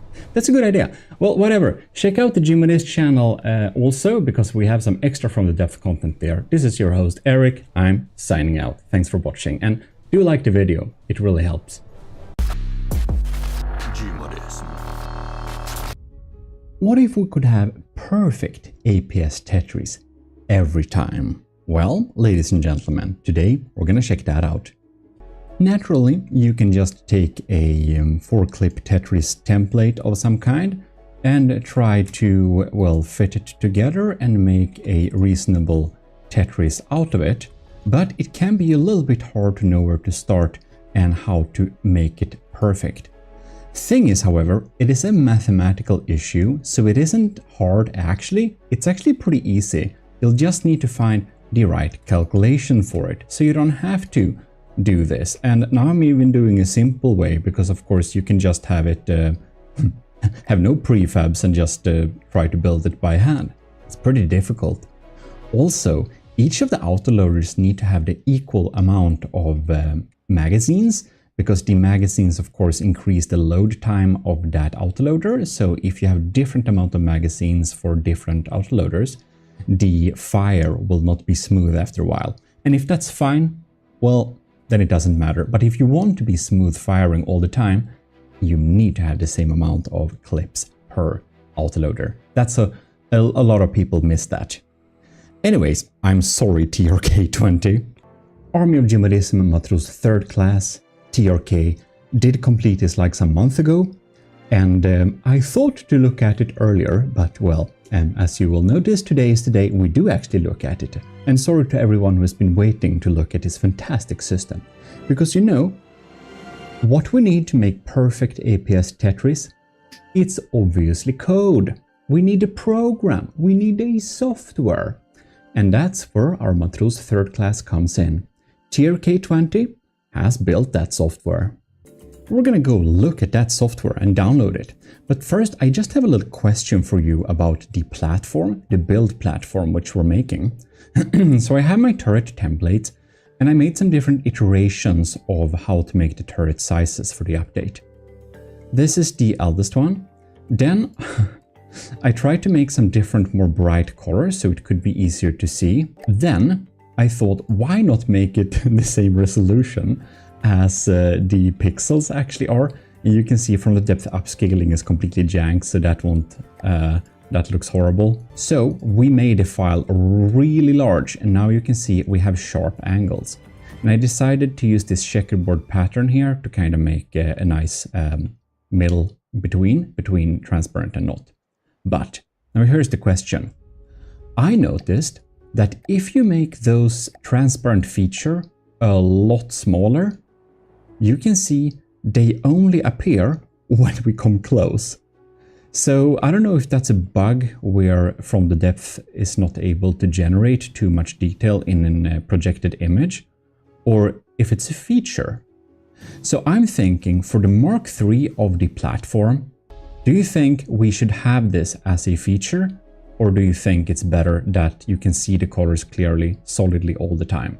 That's something I like you to, well, answer me in the comments. You don't need to write an essay, you can just write in solid if you like the solid ones, or write in transparent if you prefer the transparent ones like this. Okay, thank you. Let's look at that software. The link to the software is naturally in the description of this video. And here we have the code, APS optimizer tool for from the depth. Simple, user-friendly method. And you got some installation. We have a last release right here, where we basically have, well, the newest file, which comes at a zip file. you'll basically just download this file here, the APS optimizer. So you just click download and, well, go and extract it. And then we should apparently just run the APS optimizer. So we're gonna run this little thing here and let's see what happens. Oh my. So here we have the APS optimizer. This is so cool. We can select 4-clip, 5-clip, and 3-clip Tetris. So 5-clip is pretty advanced though. Okay, let's do a simple common one. Let's do a 4-clip variant. Whoa, okay, this is pretty advanced. We have different types of symmetry here, so we can have a horizontal, vertical, or a rotational. Okay, oh, look at that, grid editor. So you can basically check areas where the grid cannot be. This is weird. So you can select it to be a turret, which is actually not symmetrical. That's weird. Anyways, let's write in 19 or something. Let's do 17 Tetris here, which is pretty normal, I think, for large APS, since that is the default in-game one. I think I may have crashed the software. Oh, damn. Alright, so this is just a grid template. You can make it however you want. You don't need to do this. You can just set no hole as a template. We're gonna do 17 times 17. And yes, it crashed, but I just restarted it. Very simple. So basically, if I, for example, would like to have some turret armor, I can select this first area to be out of bounds a little bit here, so that I can add just a few blocks of armor or something like that. That's so cool. This is pretty advanced, folks, if you didn't realize that. Okay, very cool. And yeah, we're gonna do 4-clip Tetris. I don't know, you seem to be able to check several. That's cool. But the 5-clip Tetris, that's especially advanced. Wow. Anyways, we're gonna export the results. See what happens. Maybe I'll need to click the solve button here. Oh yes, of course. Look at that. And it's doing a lot of calculations. That's pretty cool. I can up the UI scale. Oh wow. Look at that. I'm gonna make it larger for y'all.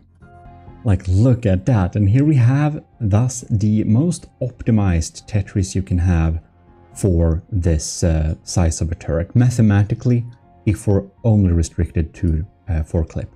What if we like check both 3-clip and 4-clip? I think we'll need to test that. Look at that. So if we check both 4-clip and 3-clip, it will not shoot as smoothly, of course, but we'll be able to fill out each of these boxes where that could be filled out. And this is really hard to do just by yourself. So this is very, very, very cool. Look at that. You can see it's filled up. That's so nice. So export to... Oh, wow. Are you kidding me? I didn't know that. It can export it to a prefab. Oh my god, that's amazing. So target, I guess if we're setting this to 7, it's gonna be 7 autoloader, right? Wow, what the hell? Guys, this is real. This is crazy. My best GMODists. Our APS Tetris is solved. This is cool. You can export it to? What the hell? I didn't know you could do stuff like that. Like, make prefabs. How the hell? TRK. I know for a fact TRK20 is an awesome coder. Now, only the ECCLESIARCHY has been able to see all the uploaded videos yet, but you'll probably seen in our Discord when TRK coded their Lua missile. That code is extensive, ladies and gentlemen. TRK20 is a very good coder, obviously. This software, oh my god.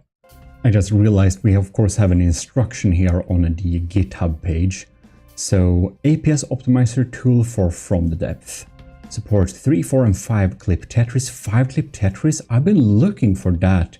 Like, I've been thinking how to make it for some time, like the optimal ways, and It's awesome we have a tool here. This is cool. Wow, TRK20, very, very impressive. Anyways, you can see here we got some usage scenarios here, so we can select a grid editor, and the symmetry can also be placed here. So, for example, you might need a symmetry if you want to make a turret with multiple barrels, for example. You may want it to be symmetrical somehow so that you can utilize the different sections of the turret to make multi-barrel ones, right?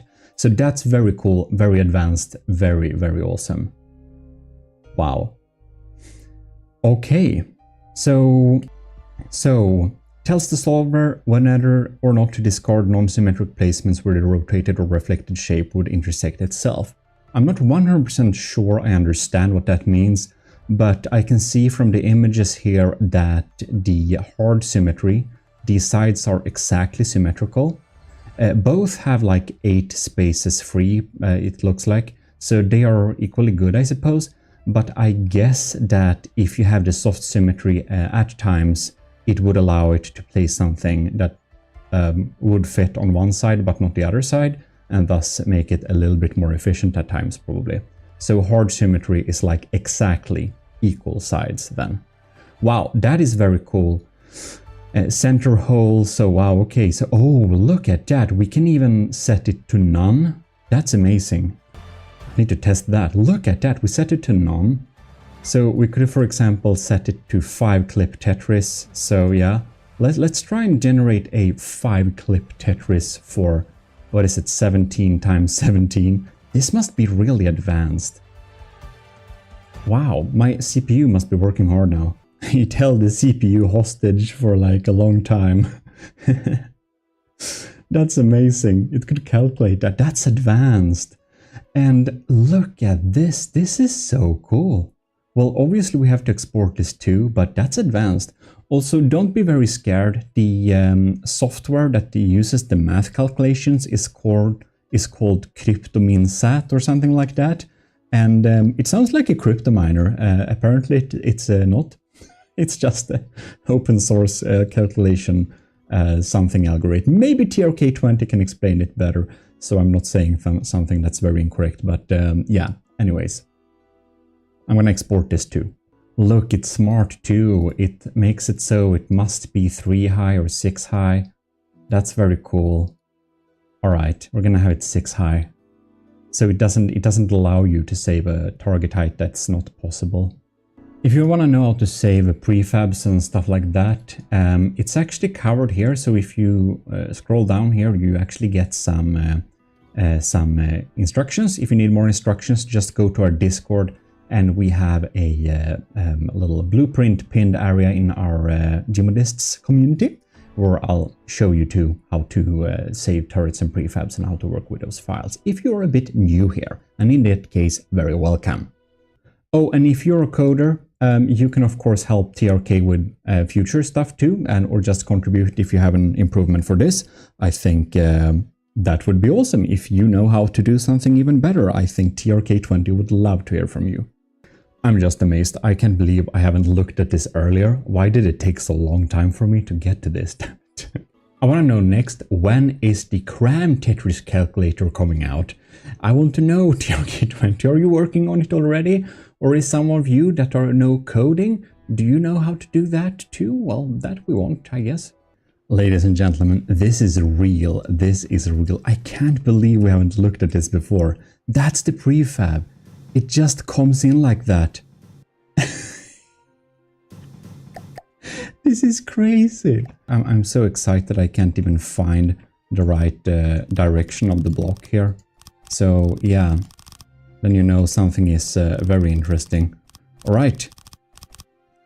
Fill that up, just add a little firing piece here.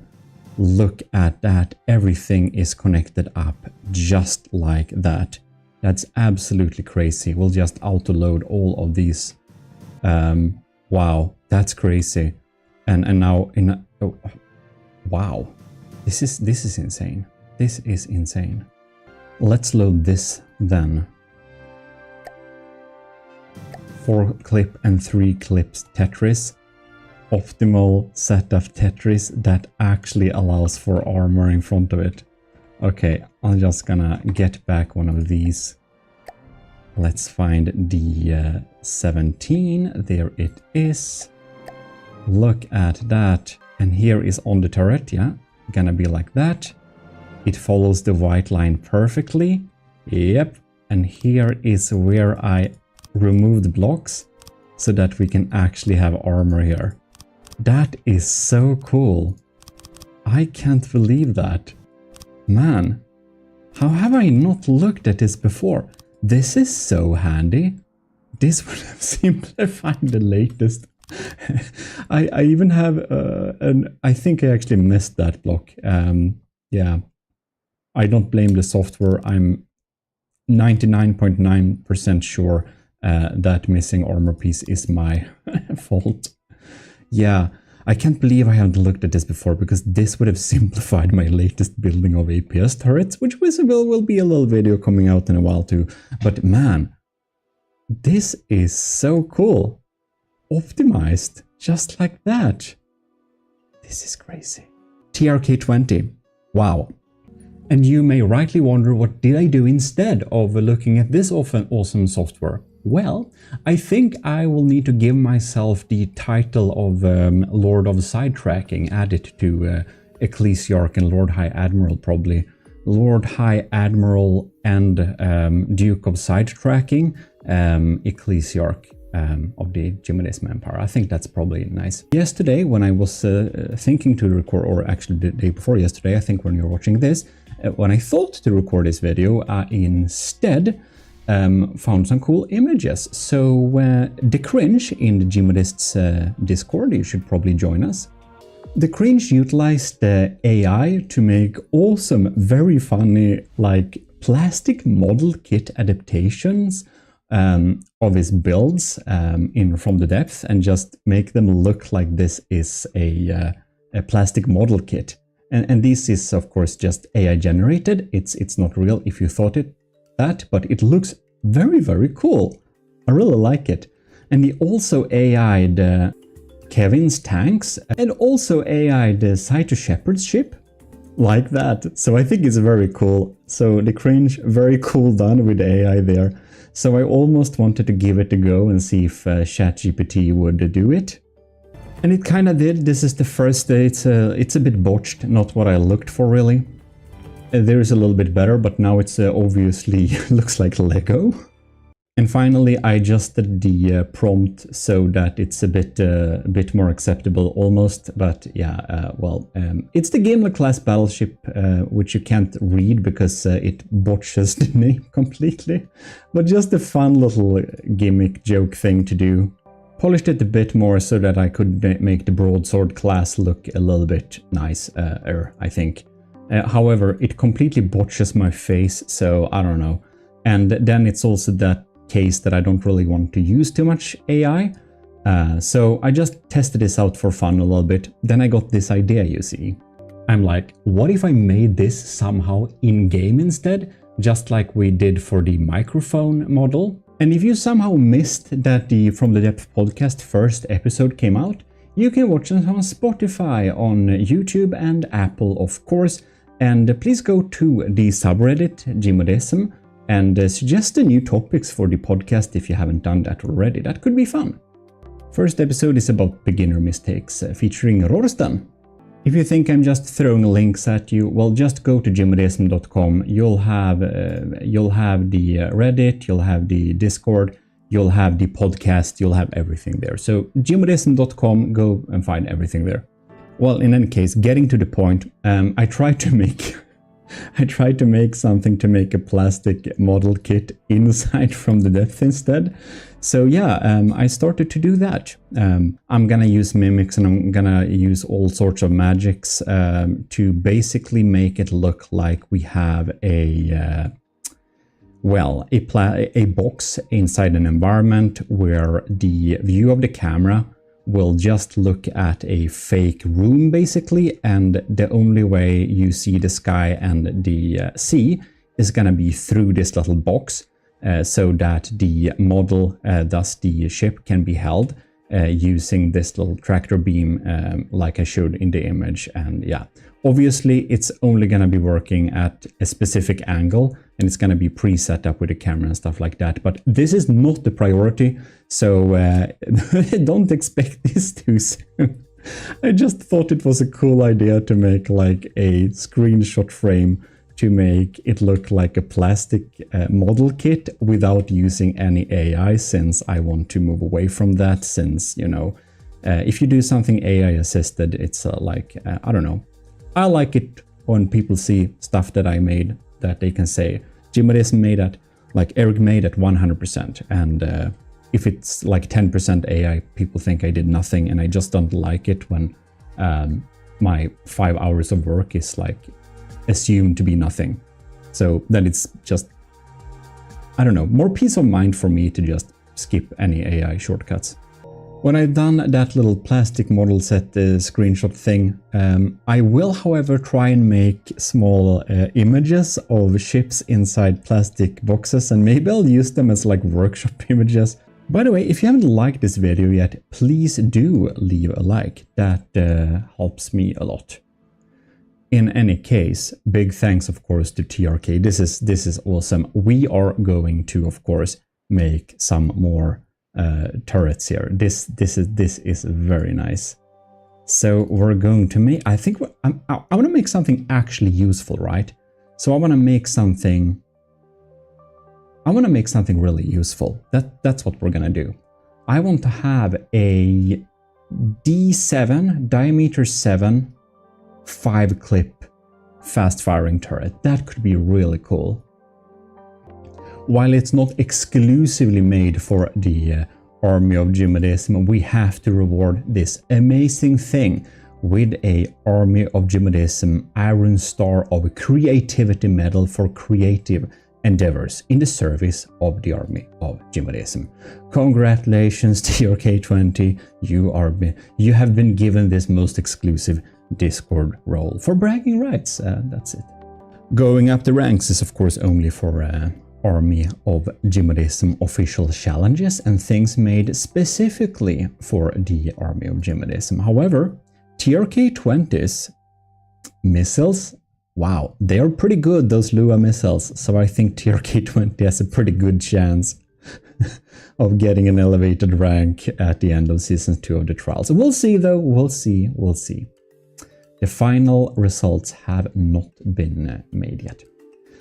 Okay, the APS 5-clip Tetris is a bit difficult here. I think this is not gonna matter, right? It can only...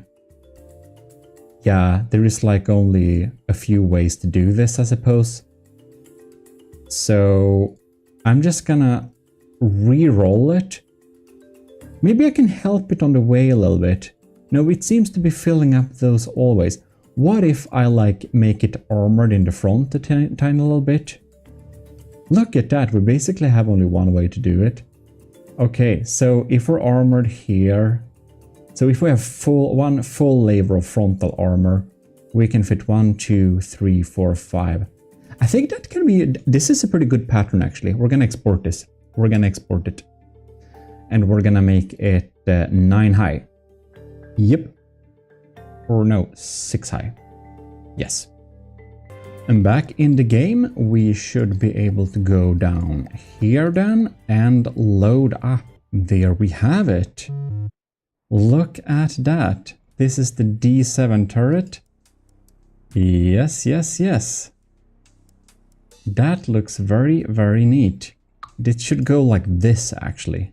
This is, yeah, I'm just comparing it right now on the screen. Look at that. And this is then a pretty optimal 5-clip APS Tetris. Yeah, this is gonna be a game changer for our guns, I think. This is, I think we're gonna do it a block higher too. Yeah, we're gonna make a turret, but this is a really useful tool. And again, you find it into the description, of course, if you want the software, which you probably want.